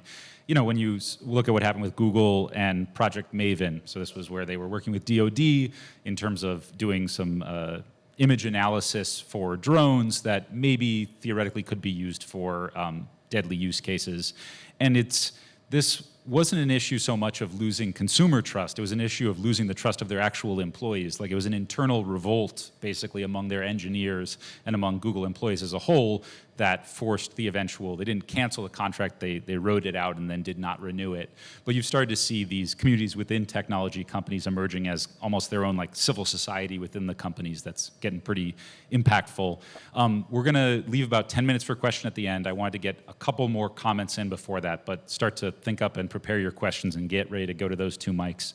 Here we're talking about divide, technologists, policymakers, bridges gap. I wanted to get your perspective because you have moved from a technical background experience into a shaping of principles perspective. And I believe now you're working at in a robotics and AI program manager role. Do I have that right? I'm curious what you have kind of seen in each of those stages, what has sort of surprised you at each one? You spoke a little bit earlier to the surprise around different diversity of social concerns, but where is it when you enter a policy context where you just kind of like, you know, what's going on here, or the reverse? Yeah, so basically, biggest learning was that I really don't know a lot, right? So that was, and the need to really collaborate with people who think about things from a different perspective. That was very important, right? To echo a lot of what Sarah and Tino said, right? So, I mean, I can give you a few examples. We worked on, you know, again, right, how do you go about regulating technology, especially when it's high risk, right? So it's probably not as high risk as, you know, some of the applications that we've discussed right now, but one of the things that we are looking at was screening technologies for diabetic retinopathy, for example, right? So this is something, you know, if it can be deployed across India, right, it could go along with the National Diabetes Screening Program, right? So now, when it comes to deploying that on the field, and when you're thinking about deploying it across India, right, how do you go about it, right? You would need certain regulations because the ones that are using the technology are not really your ophthalmologists, right, in some of these primary health centers. It's either optometrists or some local technicians, right, who don't understand, right? You give them a machine, they'll just use it, right, and they'll just trust the machine and go forward, right? So how do we go about thinking through some of these regulations, right? And that is where we first said, okay, it cannot, you cannot think this through, you know, just sitting here in our rooms, right, in our cabins, and just, you know, one technologist sitting along with a government person, right? You need to think, you need a team, right? You need a team that's interdisciplinary. And we need to test out some of these technologies in what we call a policy sandbox, right, is what we sort of said, right? And that is where government steps in as well, right? So we all work in a pilot region and we see what are the concerns that will come up when you deploy it in a smaller scale. You take the learnings from those and then you start, you know, drafting that into, you know, into maybe a document, a policy strategy document, and that's something that we are doing as we speak, right? So, and it's very important to get this sort of a multidisciplinary sort of an approach. And even here, I can tell you, we started off by handing over this project to a legal, you know, a legal research firm, right? They could go only so far. They needed help from our end as well. So I mean, I spent so much time that I just thought, okay, technologists don't know anything. Let, you know, people who understand, let them do it. But then once they started, we sort of figured out, yes, they are seeing some gaps there, right? And maybe we can contribute, right? And when we started doing this, we did see some problems there as well. Like, for example, they couldn't understand the language we speak, and we couldn't understand what they spoke, right? So it took us some time to get over that, okay, fine, this person is making sense if I'm just patient enough and if I listen to the person, right? And that's where we just spent some time, you know, just sitting together and just chatting about things that don't matter for a while to break the ice. And then, you know, we started sort of taking these inputs, and then, you know, what came out of it was really something that we all learned, right? They had a lot to learn from us, and we had a lot to learn from them as well, right? And going forward, this is a learning that I want to take, right, in whatever we do in the future. And now at the moment, we are working with a few institutions, again, like Niti Aayog, ICMR, in putting together the medical imaging data sets for India, right? So that's one of the things that sort of inspires me as well. Coming from a technology perspective, it's good when, you know, the other side, you know, say, okay, it doesn't make any sense if your technology doesn't do this, doesn't do that, is not explainable, it's not, you know, it's not discriminatory and all of that. But there are no data sets for us, right? There are no representative data sets for us. How do we start solving some of these problems, right? So this is really what I'm passionate about and what I'm sort of continuing, you know, working on even now. That's really exciting, and yeah, a lot that I can identify with in terms of that translation. You could be speaking the same language, but you do need a layer of translation between the different communities. So now I wanted to give a chance for audience to ask questions, and maybe if anyone just want to take the microphones, we'll go from there. Go ahead. Hi, this is Anirudh from Carnegie, India, and I have a question for any of the panelists in general. While listening to the discussion, I was struck by a thought that maybe we can talk a bit more about how AI can be used to reduce, if not obviate, the need for mass surveillance. If you're actually going to get better at predictive decision making using AI, shouldn't that also be used to try and push the debate on, say, collecting less data and training machines better at making predictive decisions in areas like security?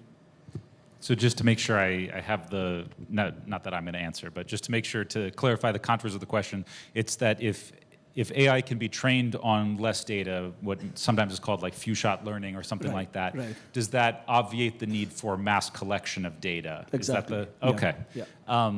Thanks for the question. That's an interesting wrinkle there. Does anyone want to go ahead and tackle that? I'll jump in just with one quick thought. I do think that few-shot learning and, frankly, the use of compute to do generative learning without lots and lots of subject-specific data can make, say, surveillance states effective at shaping the behavior of their people with less data.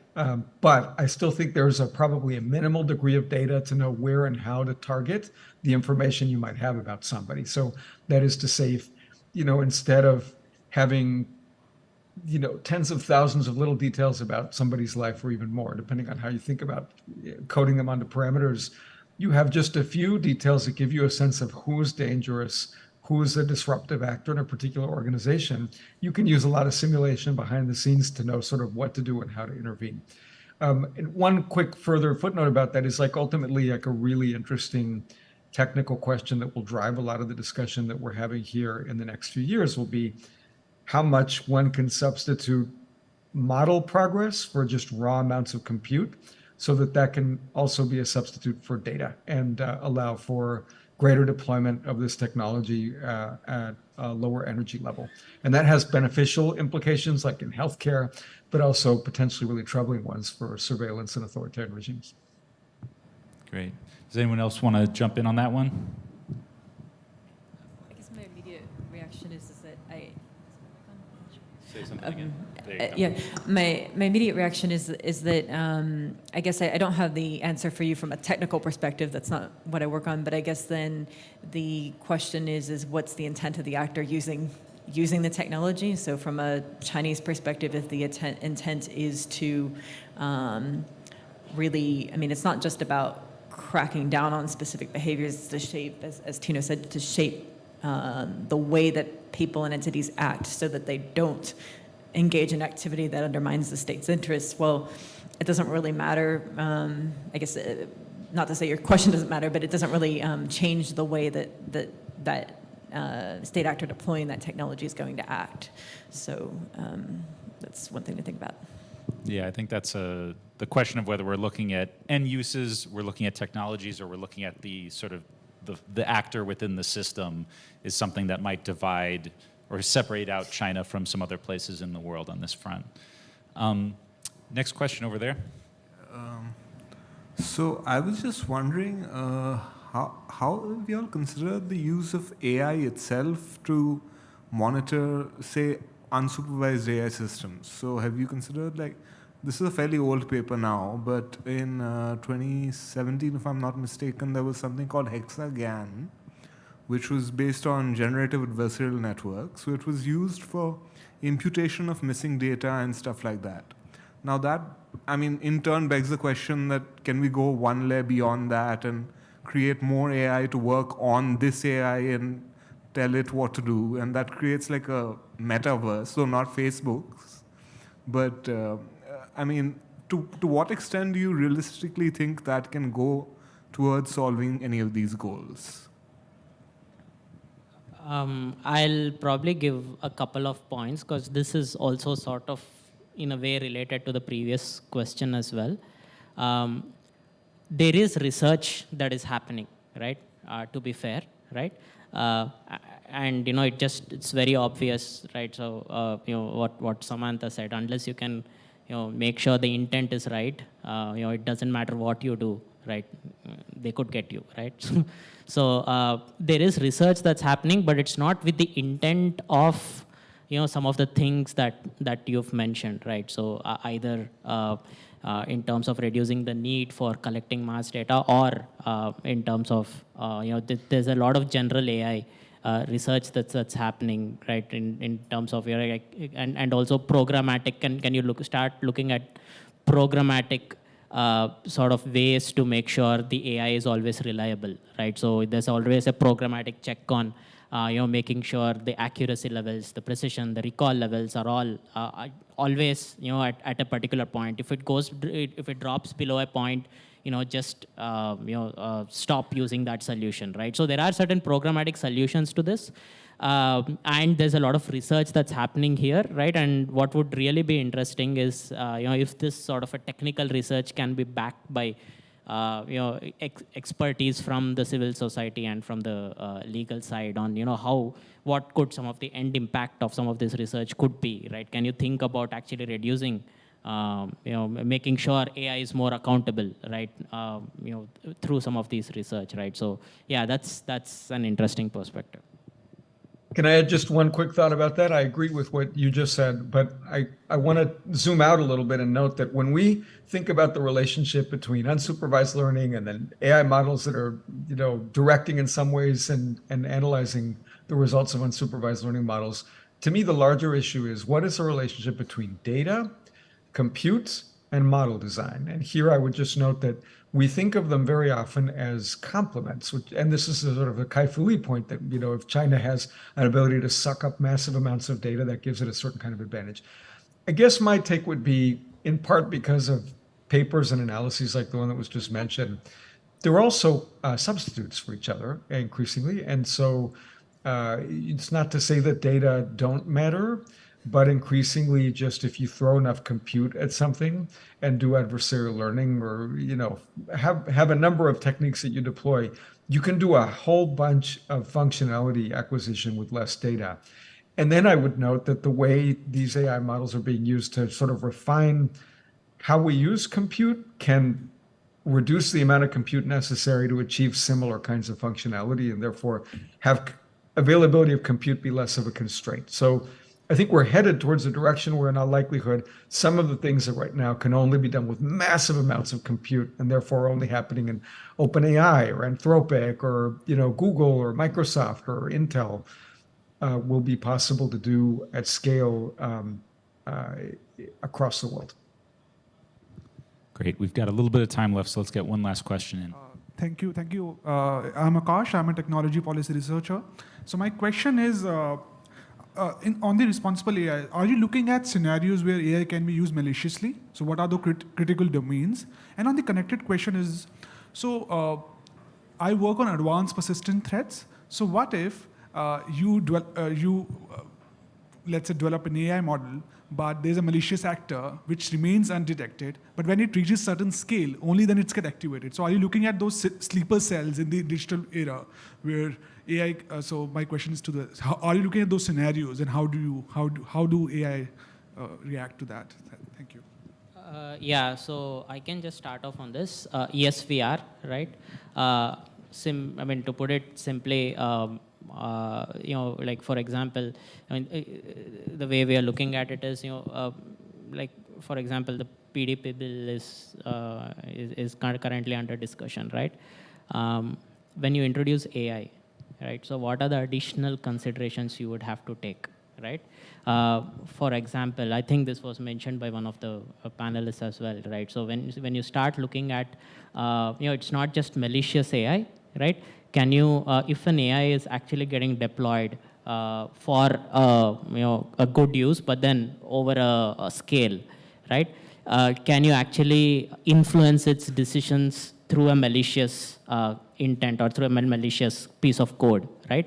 Very much possible, right? And that is where, right, the existing guidelines that are there in terms of cyber security guidelines, we do have the basic cyber security guidelines in India, right? But then what all you need to think about to augment those to make sure you handle some of these challenges that come. Now, having said that, this cannot be a one-time effort, right?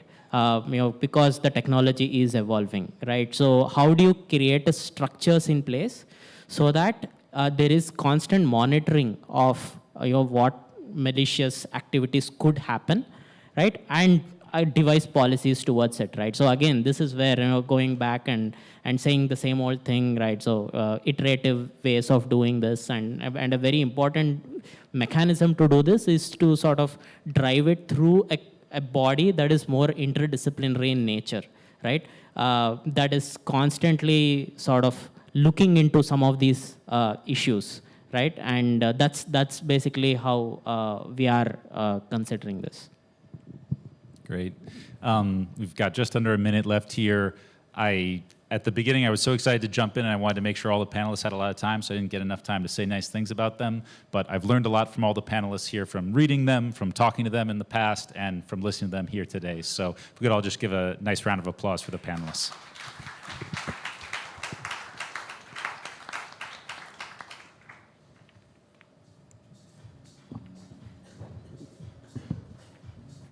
Thank you, Matt. Thank you to the panelists.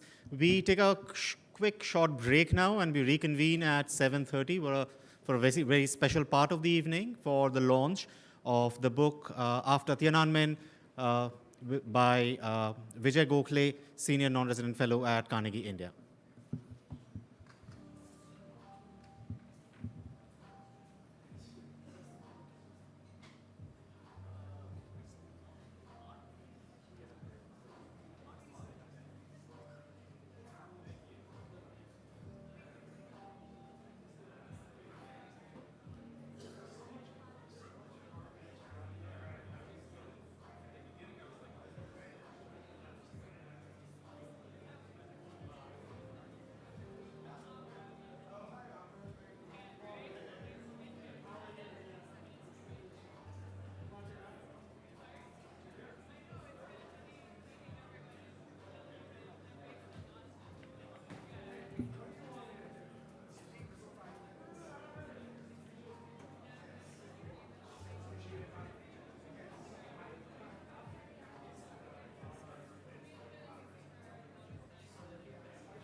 Good evening, ladies and gentlemen, and a very warm welcome to our special part of our evening, the launch of the book, After Tiananmen, The Rise of China, by Vijay Gokhale, non-resident senior fellow at Carnegie India. The book is a sequel to Tiananmen Square, The Making of a Protest, and is an essential primer for those who wish to understand China's behavior. The book traces the developments in contemporary China from 1989 to 2010 and delves into the country's political and economic experiments during this time. It examines the challenges that shaped Chinese policies, including how in the process the very character of the Chinese Communist Party was fundamentally transformed, as well as the twists and turns in India's relationships with China. To unveil the book, may I please invite on stage Mr. Gokhale, Samantha Hoffman, Senior Analyst, International Cyber Policy Center, Australian Strategic Policy Institute, Srinath Raghavan, Non-Resident Senior Fellow at Carnegie India, Evan Feigenbaum, Vice President for Studies, Carnegie Endowment for International Peace. Our moderator for the evening, Ashley J. Tellis, Tata Chair for Strategic Affairs and Senior Fellow at Carnegie Endowment, and Rudra Chaudhary, Director, Carnegie India. Can I have the books up on stage, please?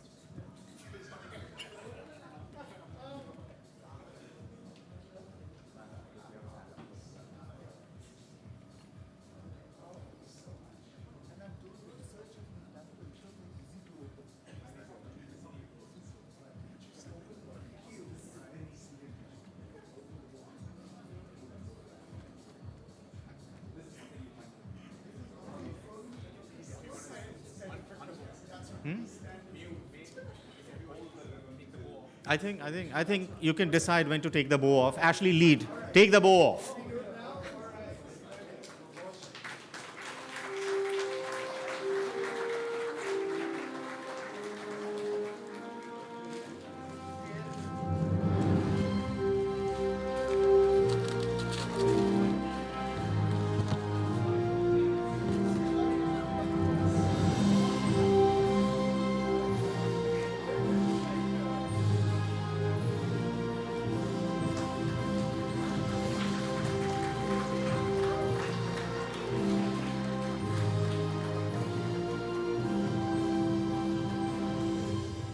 Fantastic. Thank you so much. Ashley, the stage is all yours.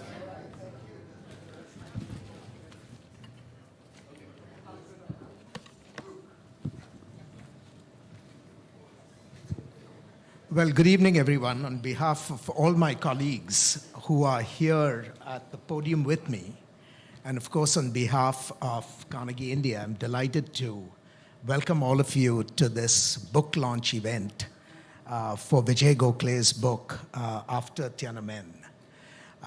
It is a coincidence that one of the protagonists who makes quite an appearance in the book passed away today. I want to assure you we had nothing to do with those events. But I want to use the opportunity to at least start by giving Vijay a chance to tell us about why he came to write the book, to preview the broad themes of the book, because I suspect not many of you have had a chance to read it yet.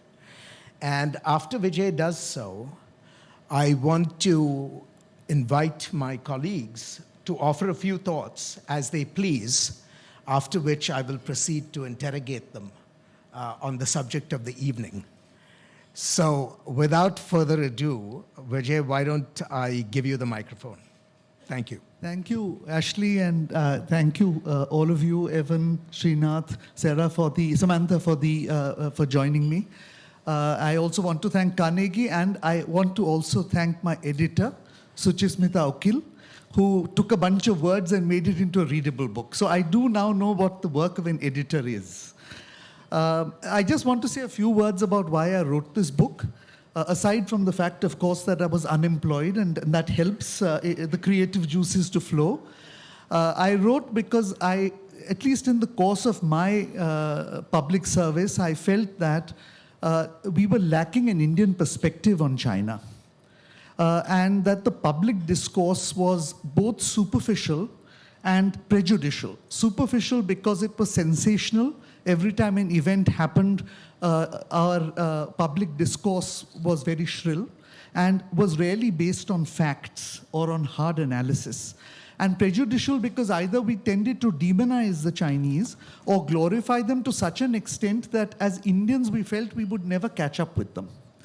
And therefore I thought that an Indian perspective is important because while a Western perspective is available and there are a number of people on the panel who have done outstanding work on China and on East Asia, but the circumstances that we are in as Indians is different from the circumstances in the United States or in the West.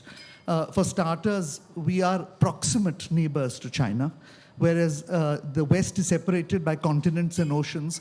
For another, we are an emerging economy, whereas the West consists of developed economies. So the issues between the two sides are different.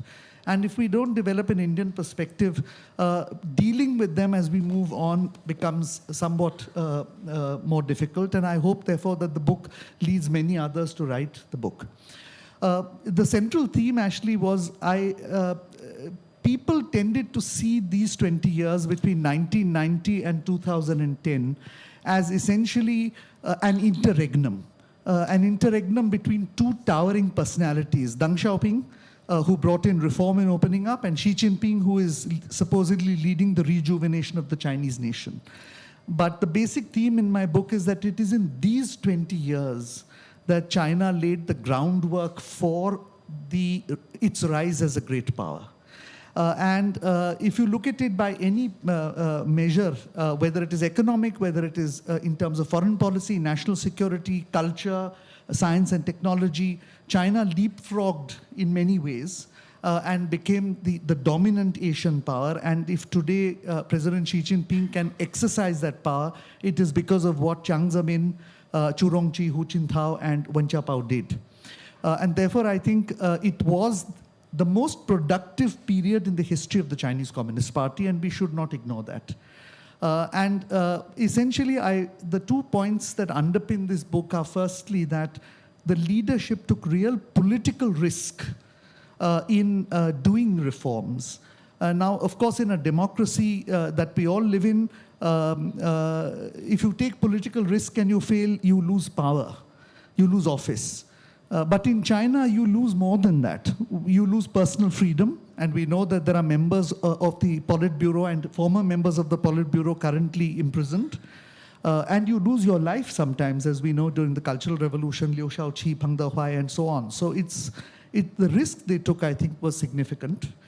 Secondly, there was a relative relaxation of authoritarian control, which allowed for an explosion of ideas, of science, of entrepreneurship, of innovation. And when these two were combined, the risk that the leadership took and the innovative spirit of the people, you had this huge sense of development. So that's really the basic theme, and I felt that this is important for us as Indians to know as we go forward dealing with China and also learning lessons from them, because very frankly, they did a few things right in building the economy from a $500 billion economy in 1995 to an $18 trillion economy today. So thank you very much, Vijay. I read the book actually on the way here on the airplane. And there were several things that struck me about the book, and I want to get you to comment on those. The first was, I thought the book marvelously refuted the common caricatural image that somehow the rise of China was a simple American creation. You hear this very often now in the debates in the United States, that the US created China as this competitor. And what were we thinking?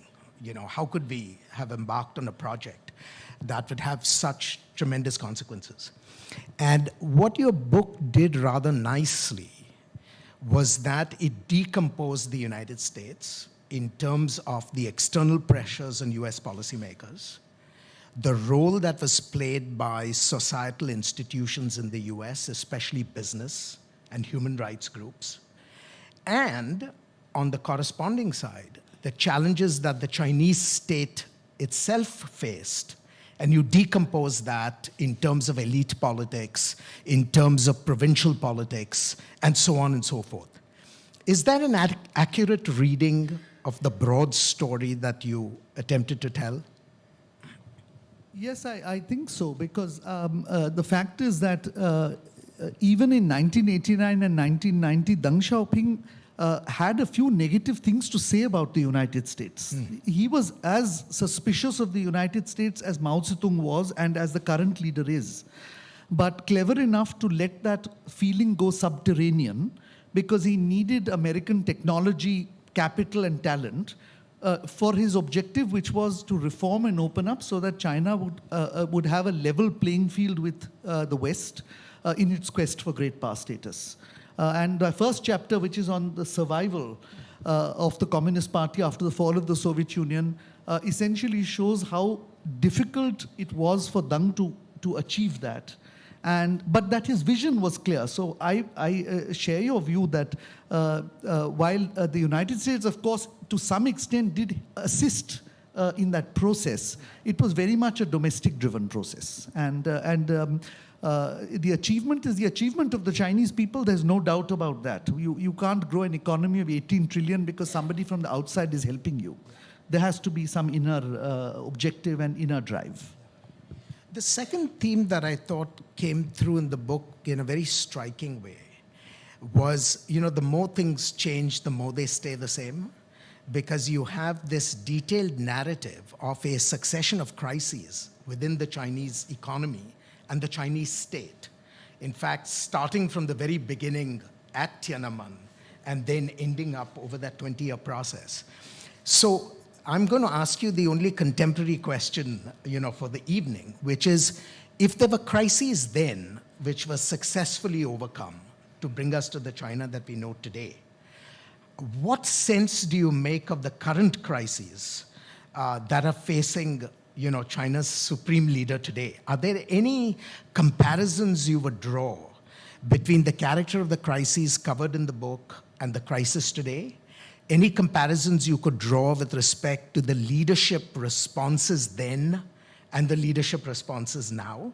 And I want to use that as a springboard to bring in my other colleagues into the discussion to really talk about, what is this beast called the domestic politics of China? What is the ambition of the leadership? What are the means used to achieve those aims? But I want to get your take first on this question, on the parallelism between the issues of the past and the issues of the day. That's actually a great question, Ashley, because I think we tend to think that China had a grand strategy which it went along with. But in fact, they were doing very much what Deng Xiaoping said, which is you cross the river by feeling the stones, and sometimes they slipped. But it was, I think, the political leadership was sagacious enough and wise enough to change course. They had that flexibility, and they were not ideologically hidebound. Whenever there was a crisis, the leadership, despite not having any precedent, would deal with the crisis in a very political way. And therefore, they did not allow any crisis to gain traction as in 1989. A part of the reason also was the relaxation in authoritarian control, which allowed people to a certain degree to express their views. And again, when we used to, those of us who served in the Indian Embassy in Beijing used to come back to Delhi in the early 2000s, the average person I met in the family or in the home thought that Chinese were not allowed to say or do anything. But those of us who lived in Beijing at that time understood that they were perfectly free to do many things, so long as they didn't criticize the state. The difference I see today is those two pillars are being rolled back. I feel the current leadership is risk-averse in terms of reforms. And I think there is a doubling down on authoritarian control. And perhaps these two, and I'm sure Evan will have something to weigh in on this, but I think these two do to some extent explain what we saw in the last few days, this sense of public discontent and it happening in multiple cities. Evan, let me bring you into this conversation on this question. when we talk about authoritarian control and the popular image of Xi Jinping is that, he is a new Mao. And he appears to this appears to be a reversal to an era in China that we thought was long behind us. Can you sort of walk us through who is Xi Jinping? What is he trying to achieve in the context of the aims today? I think let me start with a very direct answer to the very direct way in which you pose that. That's a cartoon that I think a lot of external analyses tend to impose on China. He's a strong leader, and so he's often compared to the two strong leaders that preceded him. You mentioned one of them, Mao Zedong, and the other being Deng Xiaoping, but he's not Mao, and he's not Deng either. He's not Mao because Mao was a chaos politician. He destroyed institutions. He tore down the party structures. Xi Jinping is not doing any of that. He's consolidating the role of the party. He's imposing internal discipline on the party. He is the very opposite of a chaos politician. He's not Deng Xiaoping because Deng Xiaoping was somebody who was, I guess I would describe him as kind of an institutionalist within the context of the China of the time. So he created structures that were based on balance among factions, collective decision-making. As we saw at the most recent party congress, the 20th, that is not Xi Jinping either. So in that sense, he's sui generis. He's neither of those two people, and that's why I call it a cartoon. So I think if you want to understand him, he's best understood in the context of his inheritance and what preceded him, particularly in the decade before he came to power. And the way I'd characterize that to be a little I'm going to oversimplify it, but for the sake of argument, is basically China had a social contract and it had a political contract that prevailed. And both of those had eroded very significantly in the decade before he came to power. So the basic social contract, to oversimplify, was people would stay out of organized politics, as Vijay just said, and in exchange they had opportunities for material gain that their parents, their grandparents, their great-grandparents could never have imagined. And that social contract was just fine right up until 450 million people achieved a lot of material gain. And at that point, their expectations and demands, particularly for urban Chinese, began to transcend things that were merely material. They want food that's safe to eat. They want water they can drink. They want air that they can breathe. They want no corruption. They want equity of life chances for their children and for themselves. And so his response to that unraveling contract is what I think he calls it common prosperity.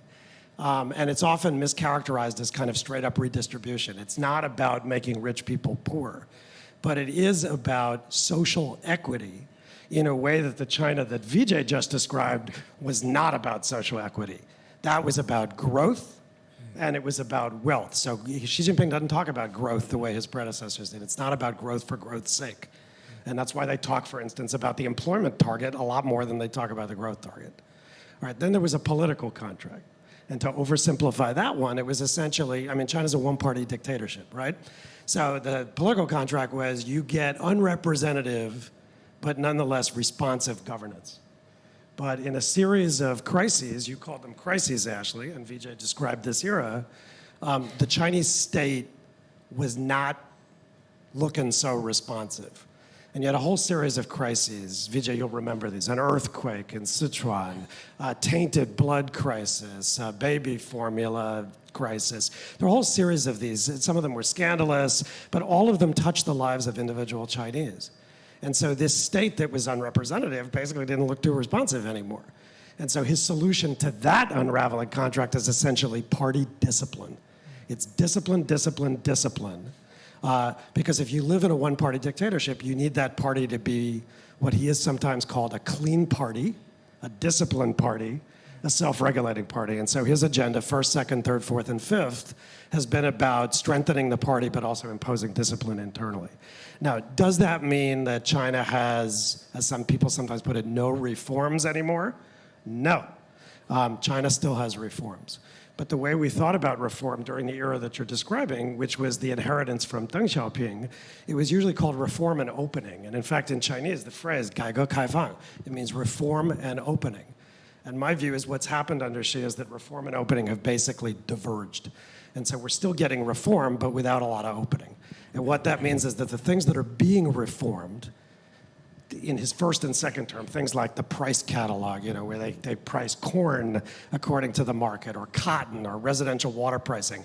That's great. That's a reform, but it's not necessarily always a market reform, and it doesn't necessarily implicate the interests of foreign companies and of what foreign governments want to see across and behind the border. So this is a very different China than the one that you're describing, that era.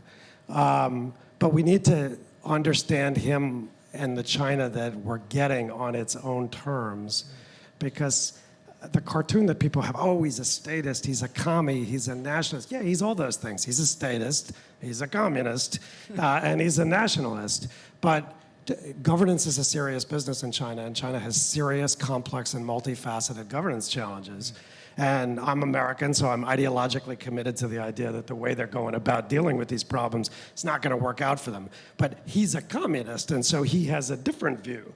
And their challenge is to see whether what he's designing, which is to address those unraveling contracts in the context of a very party-centric Leninist model, is that going to work for him? So I kind of hope it doesn't. But he's definitely banking on the fact that it might. Samantha, let me get you into this conversation, because Evan opens the door to talking about a political contract, which Xi faces a series of challenges. He sees the party as the mechanism, or reasserting the party's control as the mechanism for salvaging the political contract. Can you tell us something about the means that are used by the party to sort of legitimate itself, and the means that are used by the leadership to use the party in order to salvage that contract? I think that, and actually I think this is also something that speaks to what I like the most about your book, is that the party recognizes that the greatest challenge to itself is in fact itself. And that's something that was clear in Tiananmen when it took Deng Xiaoping 2 weeks to make sure that martial law was actually implemented. It's clear when you look at any other crisis that the party has faced since that time. So I think that what the party recognizes, and one thing that I look at in my research, is that in order to protect itself, it needs to generate the ability to prevent the possibility for crisis to emerge at all. So it's not responding to crisis when it happens, it's actually creating the toolkit to prevent that from happening in the first place. And that's where you see things like surveillance technology and the party state's sort of more visible coercive control measures nowadays. It's something that I think is slightly misunderstood, because you see the most coercive versions of that in places like Xinjiang, but then you miss how the more sort of problem-solving elements of it elsewhere, and I touched on this in the previous panel, are actually part of what the party's doing to prevent that those crises from emerging. So going back also to the themes of the book, I don't think that what we're seeing under Xi Jinping is fundamentally new in many ways. The personality is different. Xi Jinping is a great, he understands the politics of the party. He understands what levers of power he needs to control. But in terms of what the party's doing specifically with technology, those concepts emerged in the 1970s and 80s, were being implemented in the 90s, the early 2000s, and Xi Jinping has sort of benefited from that as well. So I lost track of your original question, but I think that when we focus on what the party's trying to do in order to maintain power, we often forget that a lot of what that looks like isn't visibly coercive. Vijay, let me come back to you on this one, which is you have a set of tools that the party is obviously using, one to prevent crises from breaking out. And presumably, if the crises do break out, the use of those same tools, for more coercive ends. But China cannot maintain itself simply through mechanisms of coercion, right? So you have an economic component, which is the prosperity contract, which will be increasingly under pressure as growth slows. But what is in the political kit bag to sustain legitimacy beyond economics? How do you see that challenge being met today? I think that's really the crux of the issue. Because clearly, as Evan said, some of that social and political contract which was evident in the 1990s and early 2000s, for various reasons, changed. I don't think that the economic or political contract is going to be quite the same as that time. But I think one of the sources of legitimacy is nationalism. And in some cases, it is an ultra-nationalist approach. As in, the party will defend the sovereignty, territory, and other interests of the Chinese people. Now, it's not a new thing. We saw this, for example, in 1999 after the bombing of the Chinese embassy in Belgrade. I was in Beijing at that time, and at that time, the Indian embassy and the US embassy were adjacent to each other. And we saw the organized manner in which the state literally barricaded the American diplomats in their own embassy. For 3 days, they couldn't come out. Nobody could go in. They broke the windows. But it was so controlled that violence never escalated beyond a point. And then we saw it again when the surveillance aircraft, the EP-3 incident in 2001, where they forced the American aircraft to land in Hainan. So nationalism began to be used as a tool for legitimacy even then. But I think that in the current situation, while of course Xi Jinping is trying to bring back ideology as central to gain legitimacy, but I think nationalism is being used much more. And I think that's, to my mind, a danger that translates into foreign and national security policy, and particularly for neighbors. So there are two dimensions to this that I want to explore. And Evan, I want to come to you first. How do you read the new emphasis, or if not new, the emphasis on nationalism? Is it as real as we sometimes imagine it to be from the outside? What are its purposes? What are its ends?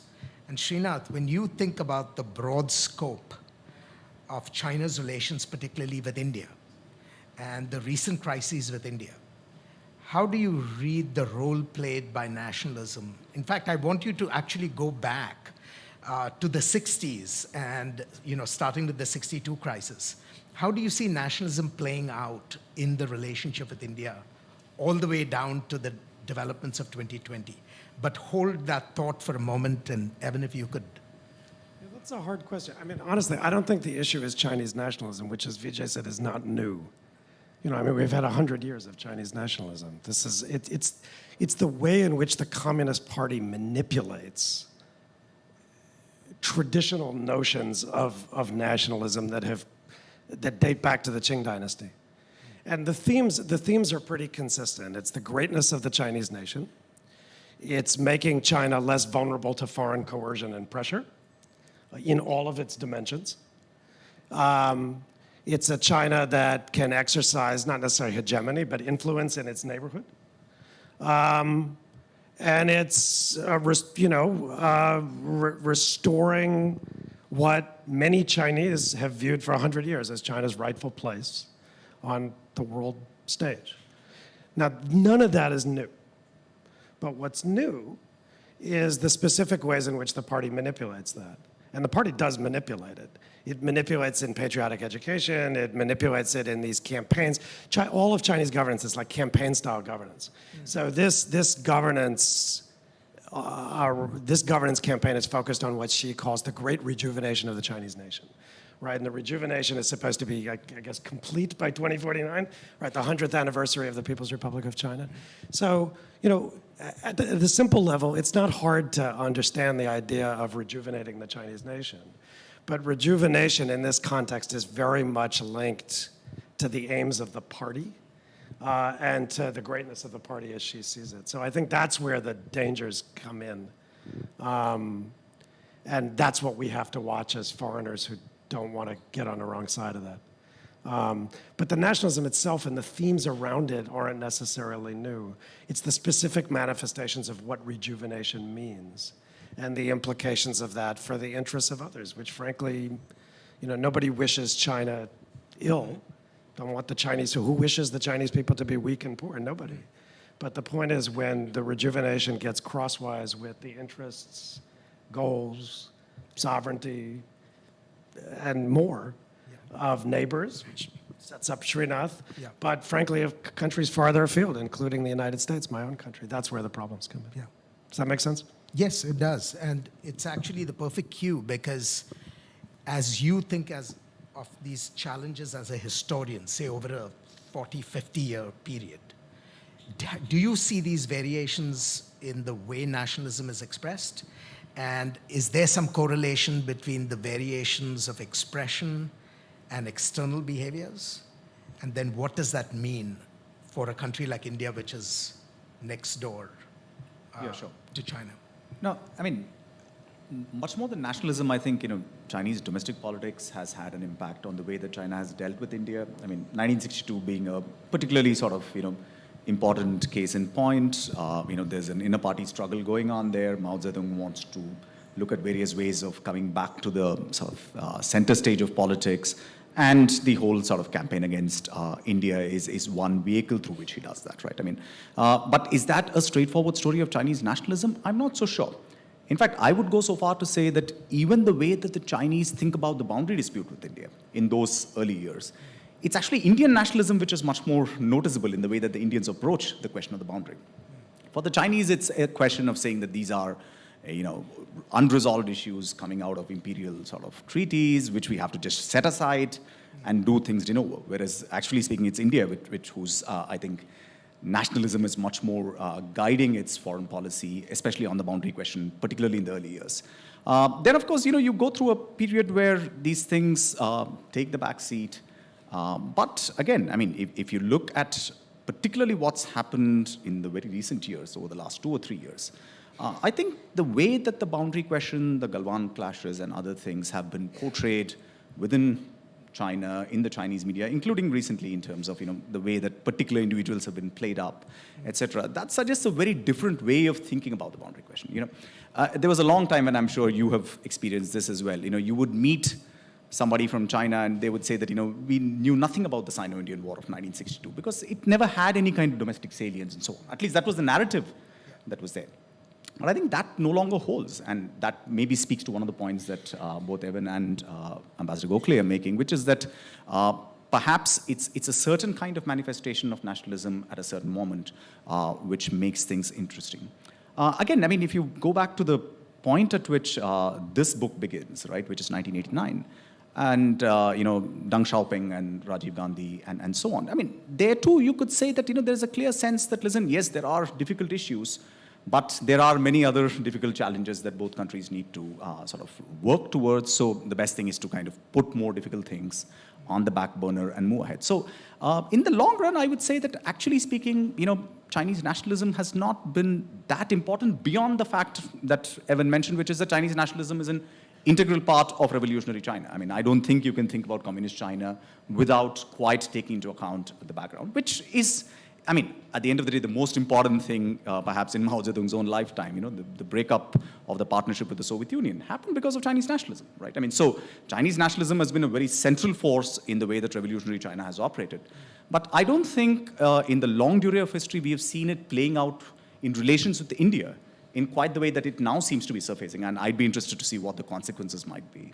So let me ask you a follow-up question on that, which is because you raised the prospect of elite fissures as creating at least preconditions for crises, right? What do we know, and this is also for you, Evan, I mean, what do we know about the prospect of fissures today? And is there a risk that we could have a recurrence of these fissures with the foreign policy consequences that we saw in 62? Okay, so, as a person who's not really an expert on contemporary China, I'll pass some of that to Evan. Sure. But let me just make one point which I think comes both out of the book, but also out of my own thinking, which is provoked by reading this really excellent book. So one of the ways, China is clearly, it's not a democracy, it's not a system which is kind of up for open debates, etc. But the one thing I think everyone will concede is that Chinese sort of one-party state had certain ways of course correction. And one of the principal mechanisms through which that course correction happened in the 75 years, or at least a good part of the first 50 years or so, is through what would be called party line debates. Those are fundamentally theoretical debates. And because it operated at a level of abstraction, you could actually say fairly strong things. For instance, one of the things you mentioned in the book here, is about the accession to WTO. The Chinese accession to WTO was a highly contested event within China. I remember, there was this senior leader of the CCP who actually criticized Zhu Rongji for signing up to the WTO accession as saying that this is akin to succumbing to the 21-point demand that Imperial Japan laid down to China in 1915. I mean, you couldn't get a stronger critique than those kinds of arguments. But what is to me interesting is if party discipline, as Evan is saying, is now the way forward, that presumably also means that inner party contradictions are not going to be allowed to surface even in a theoretical sort of vein of struggle between different positions and so on. And I just wonder what that means for the way internal politics is going to play out in China. I mean, the book here has a very interesting, I think, argument, which is about the emergence of various kinds of factions, even as Chinese economy is opening up. And I think you have a very textured sort of a picture of what that factional politics plays. That doesn't any longer, follow any kind of ideological line. But if Xi Jinping wants to bring in ideology, but also wants party discipline, then what exactly is the way in which we are likely to see these inner party contradictions manifest themselves? I mean, that's a question I was really left thinking when I finished this book. Let me give the floor to Samantha first and then to Evan. Samantha.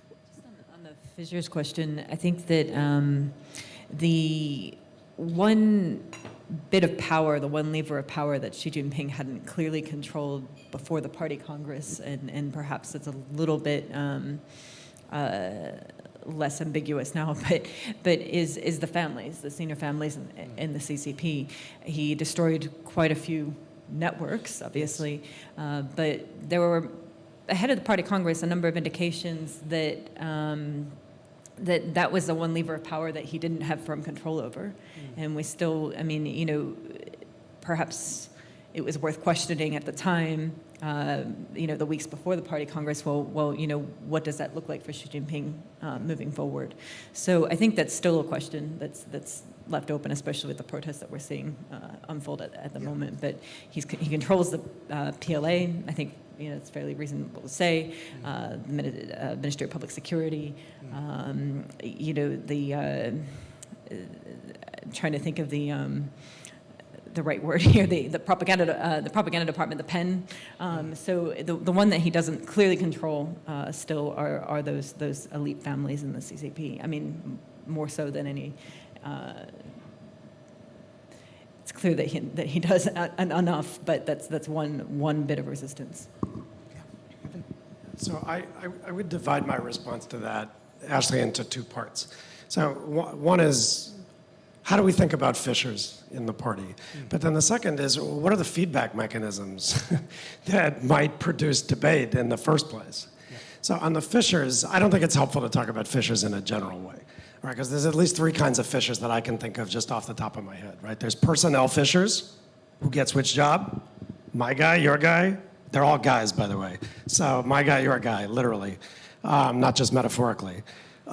Fissures over policy. That's what you were describing on the Zhu Rongji. I mean, Zhu Rongji, they laid off 40 million people out of state-owned enterprises, okay? So when you lay off 40 million people and throw them out of work, yeah, you get policy fissures about whether that's a good idea or a bad idea. And then you've got power fissures, right? Fissures over what the power setup looks like, which is kind of what Samantha's getting at. I think on the personnel front, when I look at Xi Jinping's China after the 20th Party Congress, I mean, this man is master of his domain. The apex committee of the Communist Party is called the Standing Committee of the Politburo. As Vijay knows, it has 7 members. So take out Xi Jinping, now you've got 6 slots. He forced 2 into an early retirement. He retained 2. And so that left 4 new slots to appoint. He had 4 slots to fill. 3 out of 4 are his former secretaries. 3 out of 4. Okay? So the quickest way to power in China is to be Xi Jinping's secretary. That tells me something about the potential for policy fissures. For personnel fissures. Policy fissures? Sure, all the time. All the time. Even in Xi Jinping's China, because there's a lot of stuff going on in China. Things get decentralized to the local level. There's debate about fiscal powers. There's debate about enforcement powers. There's a tussle over approval powers. That's policy debates that get at what I was saying earlier, which is the quality of governance. But I do think certain policy options are off the table because number one doesn't believe in them. So when I said reform and opening have diverged, it's because a lot of market-based ideas that would have happened if Zhu Rongji were running the economy, not on the table today. Now, the power fissures do matter because there have been a lot of losers in Xi Jinping's China. And this is what Samantha's getting at. This anti-corruption campaign, it started as anti-corruption and it went well beyond just questions of corruption. So there are lots of people in the party that are from elite families, they're from elite backgrounds, and they are out and they have been crushed and they're not happy about it. So there is always the potential for those fights to play out if the man falters or if his policies falter, and that's the way the party operates. Then the question then becomes, if that's the China we have, where are the feedback mechanisms going to come from? Because he's destroyed this Deng Xiaoping era factional balance. But, and I think apropos of what Srinath said and what you were getting at, the first of the feedback mechanisms is how foreigners behave. What are the reactions to the way China exercises its power around the world? So I'm American. You may have noticed the United States and China are in a bit of a confrontation right now. I mean, this is a broadly cooperative relationship 10 years ago with doses of strategic competition that now basically is broadly confrontational with doses of adversarial antagonism. And don't think that doesn't get back to the leadership, or there isn't some kind of debate about that. Now, China may be righteous in its view of who's doing what, who to point the finger at, who's the culprit, but the point is it affects Chinese interests in tangible ways that do produce an intrinsic feedback mechanism. A second one is the street.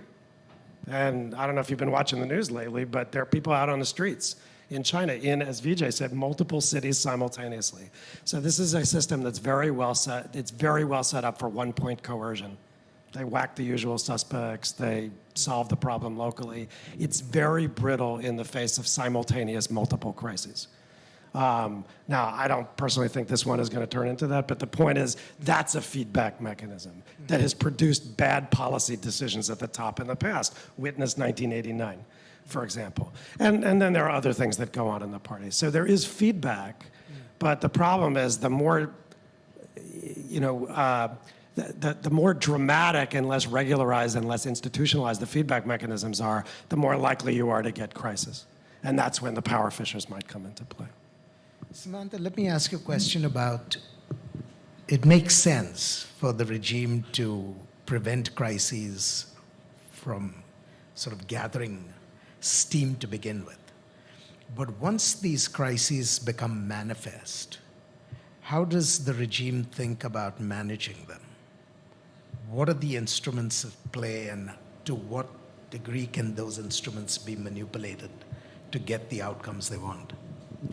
I think well, there are multiple different ways I can answer this question, but I'll focus on a few. I think I'm going to just step back to the nationalism points earlier, because I think one important point to make with how the party state uses nationalism is that that's about also political security.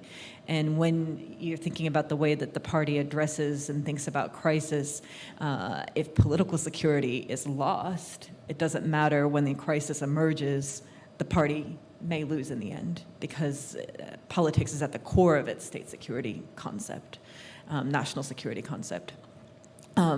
Once that crisis emerges, then it's about largely mobilization and how the party is able to mobilize not only within itself, but society at large.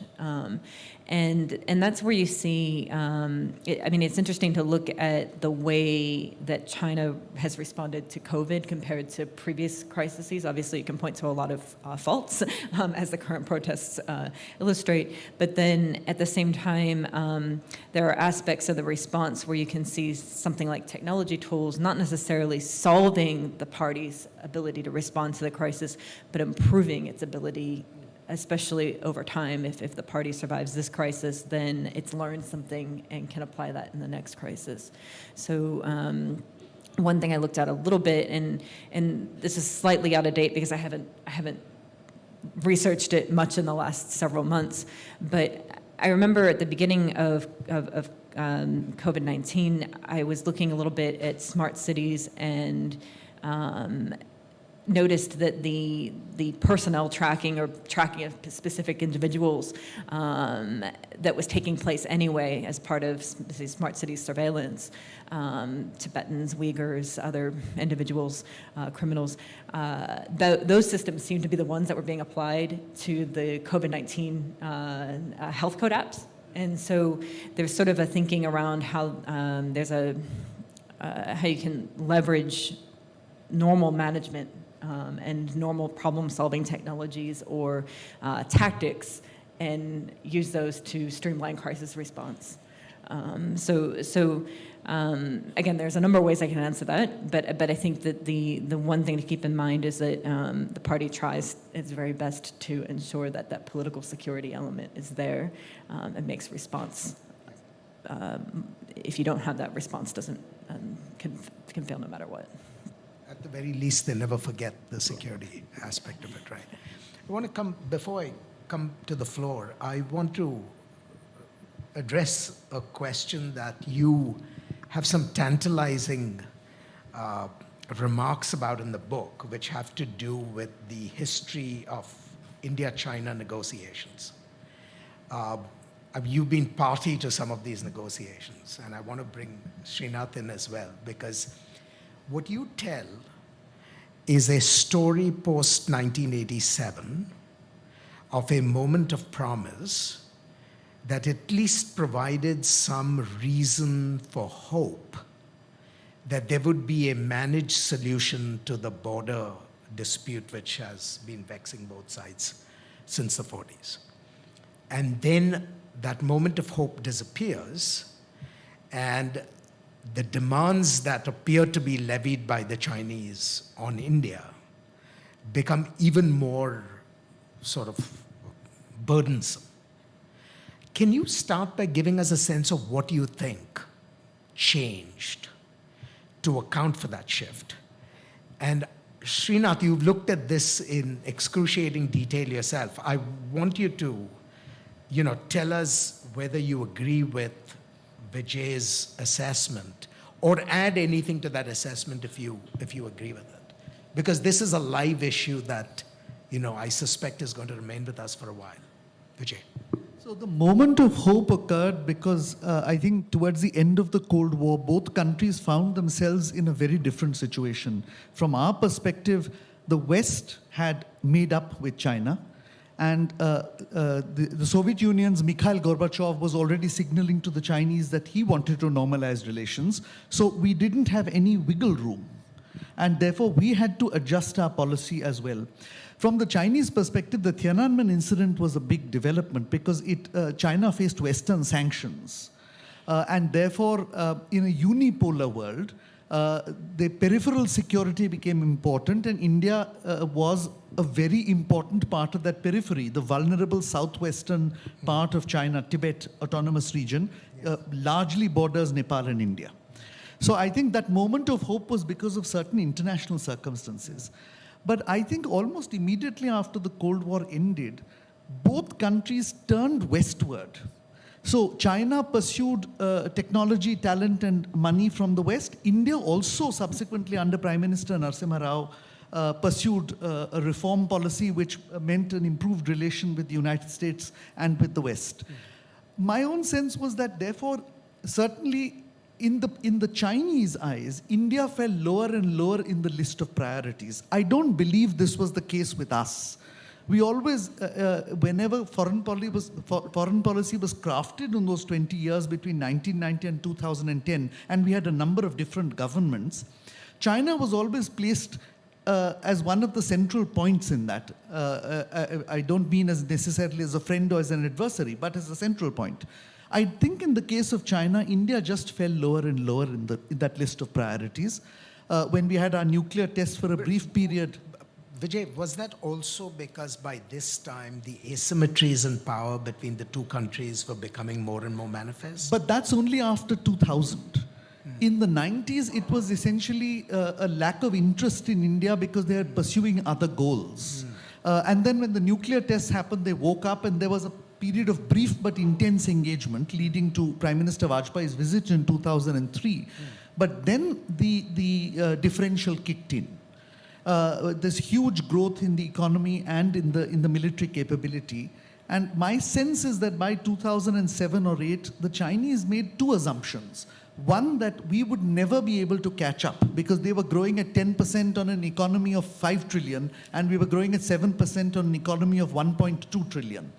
The second is that they probably thought we didn't have the capability for a geopolitical backlash of any kind if they did something which was not to our liking.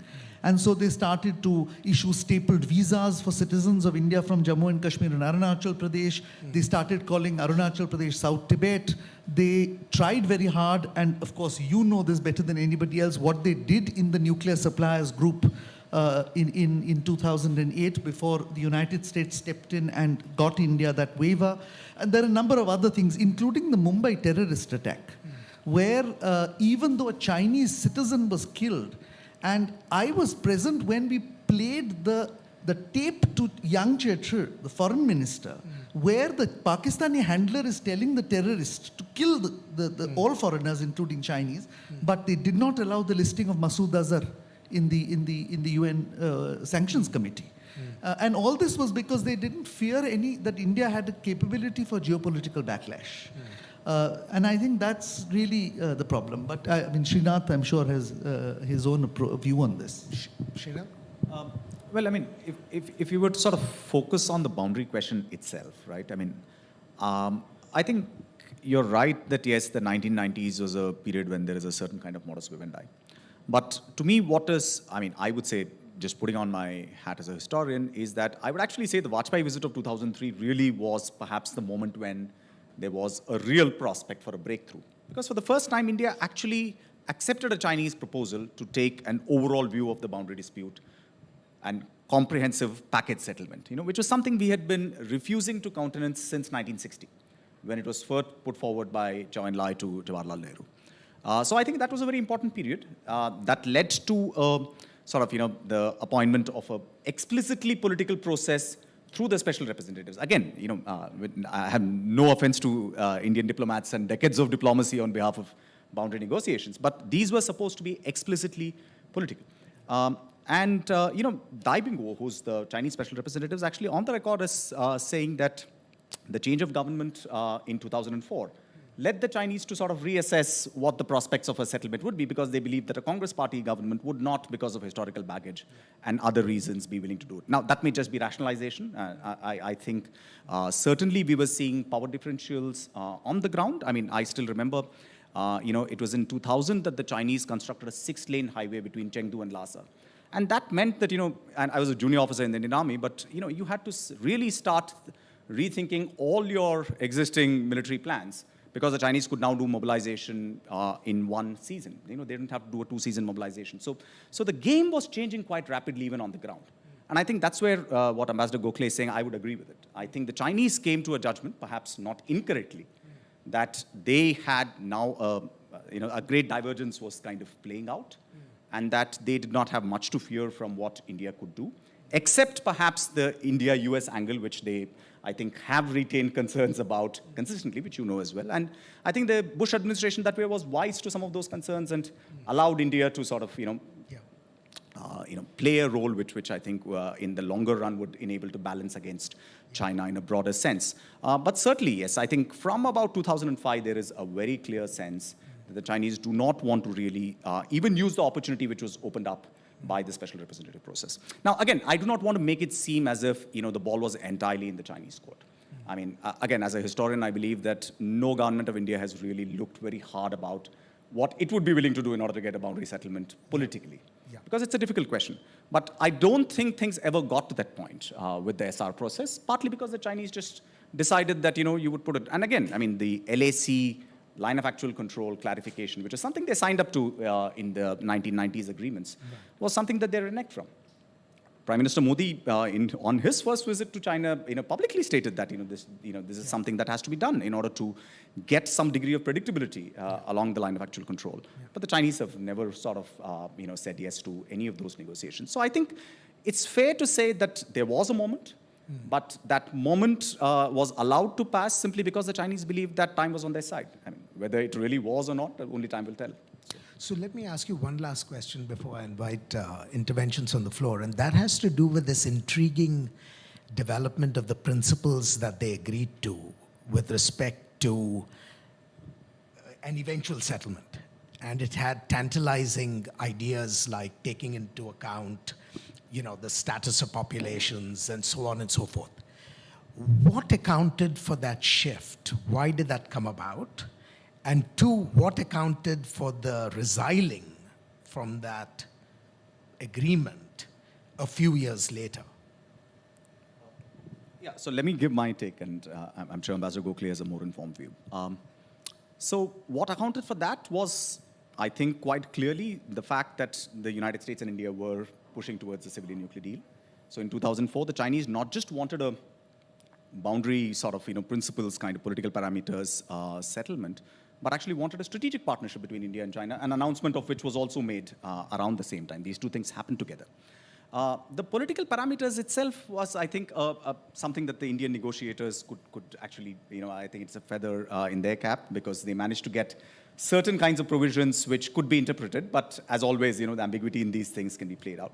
But at the same time, I think we also kind of demonstrated a degree of flexibility. For instance, there is one provision there which says that watersheds will not be the only sort of geographical features which will determine the eventual boundary, which is actually something the Chinese have wanted since 1960. Because the watershed is our sort of case for the boundary, right? I mean, so I think there was a bit of a give and take. But again, the point was that that was then supposed to lead to the second stage in the SR process, which I don't think ever got to a point where it is not. And people like Ambassador Shiv Shankar Menon, who was special representative on that point, is again on the record as saying that things got to a point and then they just stalled and nothing really moved beyond. So I think 2010 onwards, certainly there was no further movement with the whole process. So. Do you agree with that? I broadly agree. I think the point he made, which was central, was we began an explicitly political process and there was a give and take. The problem was that subsequently the Chinese did not necessarily follow through on that political process. When you talk of with due regard for settled populations in determining where the alignment lies, this is a political statement. Now, if you don't follow through on that, and a year later you say anybody who's from the state of Arunachal Pradesh cannot have a visa stamped on her or his passport, then you're resiling from a political position. So I would broadly agree with Srinath on this matter. I do, of course, like a good former diplomat, suggest that the large part of the blame has to be on the Chinese side. Thank you. It's a good note on which to transition to the audience. Any one of you who wants to make an intervention or ask a question, please raise your hand. I'll recognize you as best I can. Identify yourself, and if you can direct the question at one of the folks on the floor, that would be most helpful. So why don't I start with the gentleman there? Yes, sir, you. Yep. And there are microphones around, so if you can come to one of them. And I'm also mindful of the time, so brevity of the question would be as welcome as brevity of the answers. So, Sure. Am I audible? Okay, great. My name's Arman. I'm a political science student at Delhi University. Thank you for the very, very enriching discussion. My question essentially is about China's internal politics. We've spoken about China's internal politics in terms of three prongs, which is, of course, the fissures, as Sir has pointed out, the idea of the prosperity contract, where sort of citizens have surrendered rights at the altar of the state in exchange of economic prosperity, and of course Xi Jinping's own policies. My question essentially is that, so both of your books have clearly clarified that Deng Xiaoping's approach was sagacious in the sense that his political approach was mindful of the fact that no Leninist state has been able to establish any sort of peaceful transition of power mechanism. And that's why he sort of worked towards it. But now when we look at Xi Jinping's approach, we see essentially that that mechanism has been subverted. So isn't there a possibility, and I direct this to all members who are sitting here, isn't there a possibility that the kind of approach which Xi Jinping is taking might lead to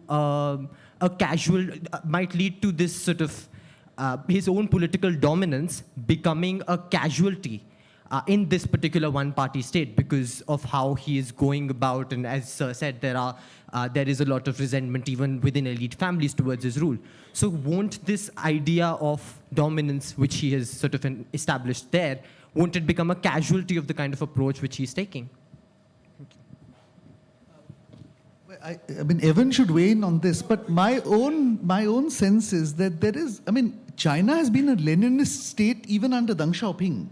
The basic principle is the Communist Party will not relent or relinquish power. It's only the difference was in style. Deng introduced elements of collective responsibility, of sharing of power, of term limits and age limits, with a view to ensuring that there was a larger collegial agreement so that you could maintain that control that the party had, and Xi Jinping has gone back on many of them.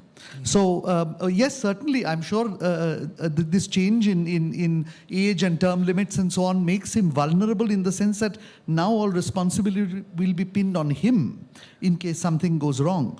But I don't think that we should ever believe that Deng Xiaoping was in any way less of a communist or a Leninist than Mao Zedong or Xi Jinping. I don't know whether everyone agrees with that, but. Yeah, I mean, there's an expression they use. It pops up in party documents a lot. And the expression, I'll do it in English, not Chinese, but you know it. It's north, south, west, east, and at the center, the party runs everything. Okay? So that's it. When you've got a one-party state, that's why I said, I mean, the basic setup is if you're going to have a one-party state, then if you're the one party, you better have a one party that is clean, self-regulating, disciplined, and legitimate in the eyes of the public. So you're proposing a hypothetical, right? Is it possible that won't work out? Of course it is. Of course it is. In fact, there are many people outside China rooting for it. They're rooting for that outcome. But, you know, if you're a Chinese communist, walk in their shoes. Be a Chinese communist for a second. They're subjecting to a market test. I don't mean market in the sense of an economic market. I mean a market test. Whether this theory of clean governance, adaptive governance, responsive governance can deliver the goods in a way that is legitimate enough in a non-democratic system in this Leninist context. So, I mean, I think I made some snide remark when I said, well, I'm American, so I'm ideologically committed, right? Yeah, I mean, I don't think it's going to work out for them, but what does that mean on the other side of it? It's not clear. But they are betting very much the opposite. They're very, very much the opposite. But it's not what came before, because all leaders are a product of what they inherited and the circumstances they confront. So what Deng inherited earlier was a completely chaotic China, leaders falling from power, riots in the streets, cultural revolution. He was trying to establish order out of chaos. And that's where the emphasis on institutionalization and a different form of party discipline came from. But that's also an economy that had collapsed, a system that wasn't working. So the focus was on growth and rebuilding. When Xi came to power, the decade came before, China was great. They could grow their way out of anything. So they kicked the can down the road on all of these things. They can't do that anymore because growth isn't off the cliff, but it's slowing, and that's why I said the emphasis is on welfare. Does that make sense? Yes. Okay. Thank you.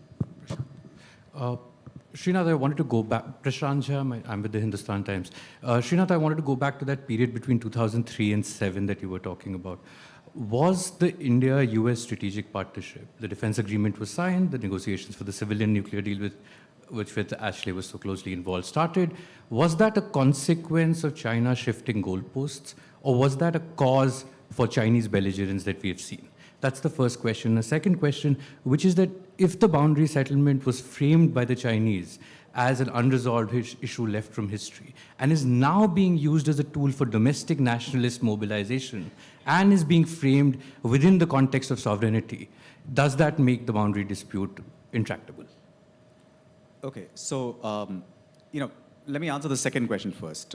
Is the boundary dispute intractable? I would say more or less, because I think it's a problem which has had a very long history.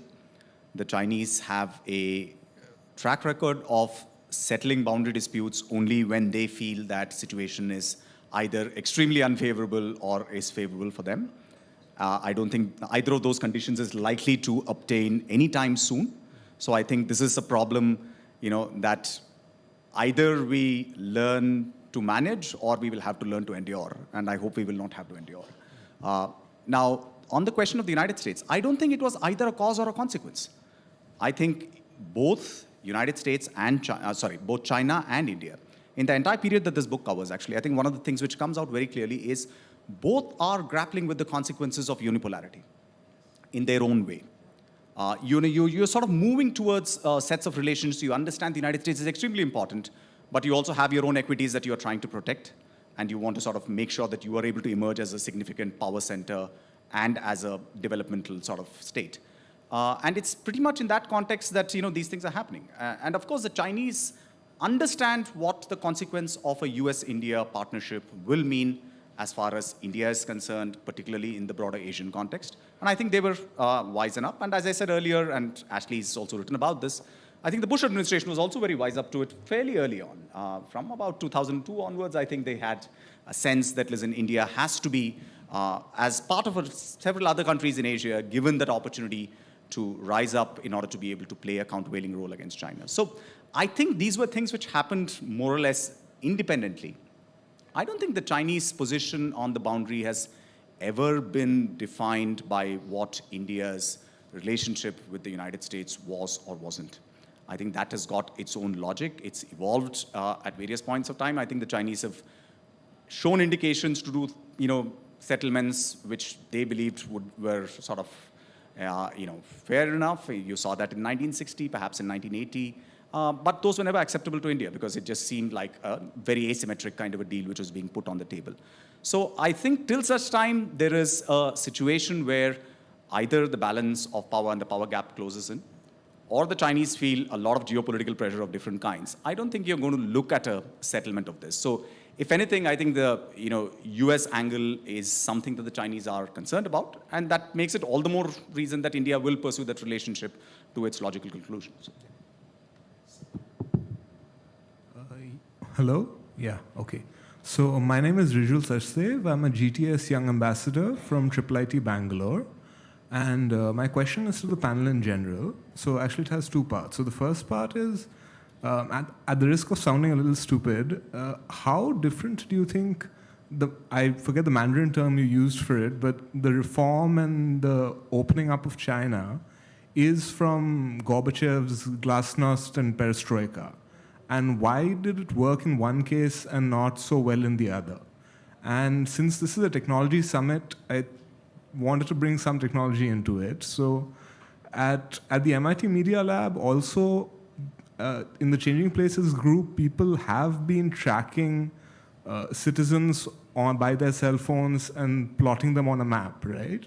So this kind of tracking is being done all over the world. So Sandy Pentland, in his book on social physics, writes about how people behave like ants to some extent. They're driven by pheromones, they're driven by hormones, they behave in certain set social patterns.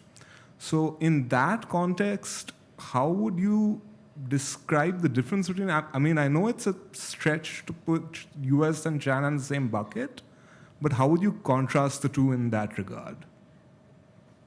Shall we?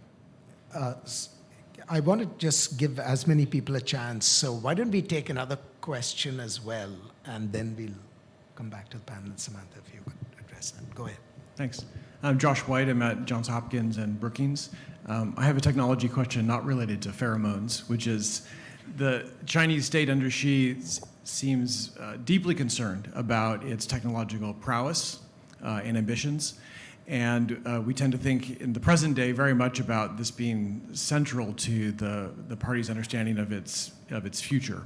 But if you were to look at this 20-year period that you're writing about, where do you see the discourse on technology, and how does technology relate to some of the issues of factionalism and intra-party competition that you discussed so far? Thank you. Thank you. Samantha? I might actually start with the last question, which is, I've looked at that question in the context of China's social management strategy or concept, and what's clear is that even in the 1970s and 80s, before a lot of the technology that we're seeing implemented today existed, you saw the party state thinking about how technology could be applied as a layer that would create efficiency and improve existing processes for political and social control. So I think oftentimes we talk about technology as something that's so new and creating something that's fundamentally different, whereas actually if you look at the party's ideology and you look at the party's sort of concepts, things like social management and national or state security, you see a lot of consistency, and then you see where technology is a layer on top of that. So I think that the first question I lost track of. Can you remind me of the? It had to do with reform and opening, right? That was the, yeah. And then there was a second part to it on technology as well. You mentioned the United States or other countries' tracking of individuals, and yep. I think the main difference with China is that there's a clear political intent, and when you look at what U.S. technology companies are doing, that's obviously for profit and commercial gain. There's a difference in what China is doing, and it doesn't mean that we shouldn't care about the risks of what the United States and U.S. commercial actors are doing in this space. It's just that there's a very clear difference in intent in what the technology is meant to do, or whose interest it's serving is probably the better way of putting that. Yeah. Can I just make a couple of points? I think as far as the question on whether China wanted to follow the Gorbachev model or not, I think we should have no doubt that no Chinese leader has ever wanted political reform, not even Deng Xiaoping. The economic reform is fine, and I think Evan made the distinction between the reform that Deng pursued because the circumstances were different and the reform that Xi Jinping is pursuing. But both are pursuing it only in the economic field. There is no question of, in fact, there are explicit statements both by Deng and by Xi which said that Gorbachev went down the wrong path when he went into political reform. So there was no intention of doing that. As far as the technology issue is concerned, Josh's question, I think the goal was always to have their own technologies. And they benefited vastly from access that the West gave them. I think perhaps after the global financial crisis, the current leadership thinks that they now have the capability to match the United States and to in some sense, challenge them. Of course, if you ask the Chinese, they'll say the US is posing an existential threat to us. And therefore, the short point I want to make is we often say that it is President Trump who started the decoupling. But my own sense is that long before President Trump was elected, Xi Jinping was selectively decoupling, because what is the Belt and Road, what is WeChat, Alipay, UnionPay, Paytoo, these are all firewalls against Instagram and Google. So in a sense, he was technologically decoupling in any case, but it's all very convenient to blame it on the Americans now.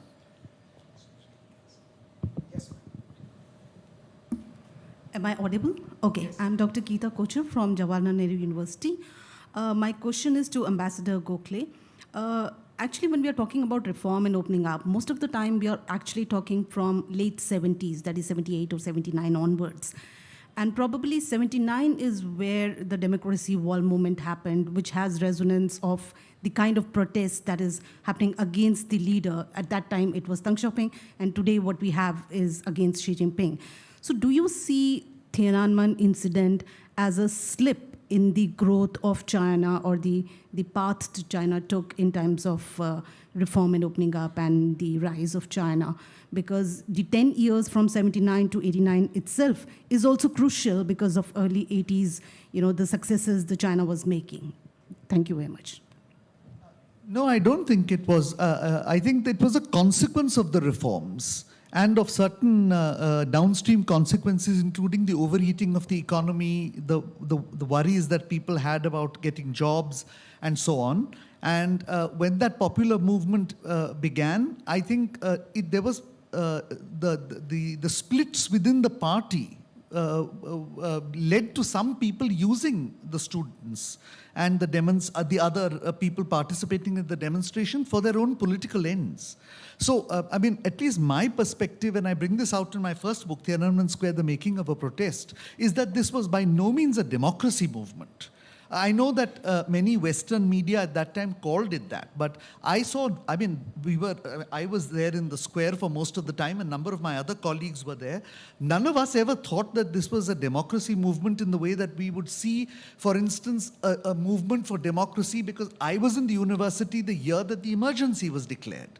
And there was a very completely different sentiment among all of us then, as compared to what we saw among the Chinese students at that time. So I think it was essentially the party using discontent among the people for its own political ends, or certain people in the party. So I don't think that the Tiananmen incident is a blip, in the sense that that can happen again. And I think Samantha has pointed out that there are certain fissures, but whether it will happen now, I mean, I can't say. Saib, did you want to ask a question? Yes. So just looking to the future, Prime Minister Modi has articulated a vision of making India a developed country by 2047, and the CCP and China has its centenary goal of 2049 with the 100th anniversary of the founding of the PRC. So where do you see the relationship between the two countries, and what do you see their trajectory to be over the next 2 decades? Only a historian can answer that one. Ask people who should be asked about the future, yeah. But given that nobody else has a monopoly on that profession, I'll hazard a guess. Okay. One of the things I really wanted to say about this book, and the reason I commend it to every one of you, is that while it is not your explicit purpose, I mean, I think as you write, and you mentioned in your opening remarks as well, this is an attempt to understand China from an Indian perspective.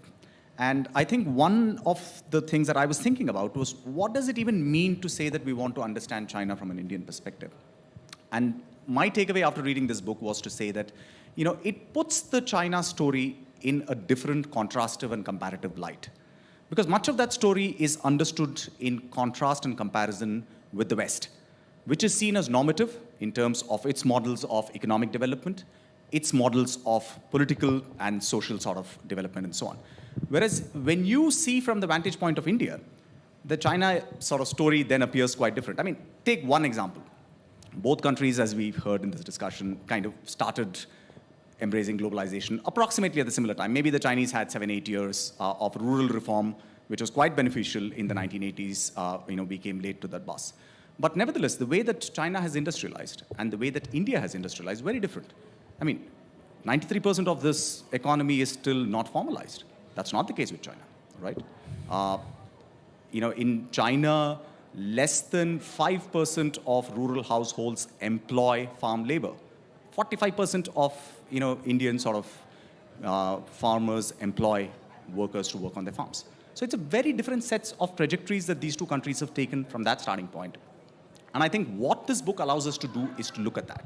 So if you were to take the same lens and say that, listen, 20 years from now, where are things going to be, right? So one way of thinking about it could simply be that this is simply a story of cumulative GDP, right? I mean, we look at the sort of magic of, compound growth rates playing out, and then we can make some kind of a thing. But I don't think that's what would be the more interesting thing. If we were to look back 20 years down the line, and hopefully you will be there to write that account as well, I think what would be interesting is to see that not just about aggregative growth rates, etc., but what is the kind of institutional trajectories that these two countries have taken? What to say? There is a very implicit criticism here, not criticism, but observation here of the differential state capacities between the Chinese state and the Indian state when it has come to managing globalization, right? I think all of those kinds of questions will, in some ways, perhaps be much more important. It'll be very interesting to compare the institutional trajectories of growth, development, both in economic terms and in political terms between these two countries. And I think it's in that sense that I would say that the India-China comparison will matter a lot in the next 20 years. Because I think this is where the real story of what are alternatives to Western modernity and how they will actually play out in the 21st century. I want to endorse everything that Srinath just said, because even though the book has the appearance of a narrative history, there are diverse variables that surface every now and then, sometimes explicitly, sometimes implicitly. And so it forces you to think of social forces and political forces that go beyond just a narrative history. And it's also written with, I must commend you, Vijay, with a literary light touch, because you can write a book that essentially mesmerizes people into sleep. And the fact that I survived the book on a 19-hour flight and was still awake at the end of it is really a tribute to your penmanship. And you were very polite and kind to talk about the contributions made by your editors. I won't adjudicate that one, but it's a great book all the same. So I do commend the book to you, and I hope that you all can get a chance to read it. I want to bring this session to a close, but not before I really thank all my panelists for, I thought, making really insightful interventions that amplified the book and went beyond the book as well. So even if you did not have a chance to skim the book before the discussion, I think in many cases the arguments were sufficiently self-explanatory. I hope they will tease you into going back to the book at some point in the future. So thank you all very much for being with us this evening, and I will yield the floor to whoever the powers that be are to tell us what we need to do next. Deep, over to you.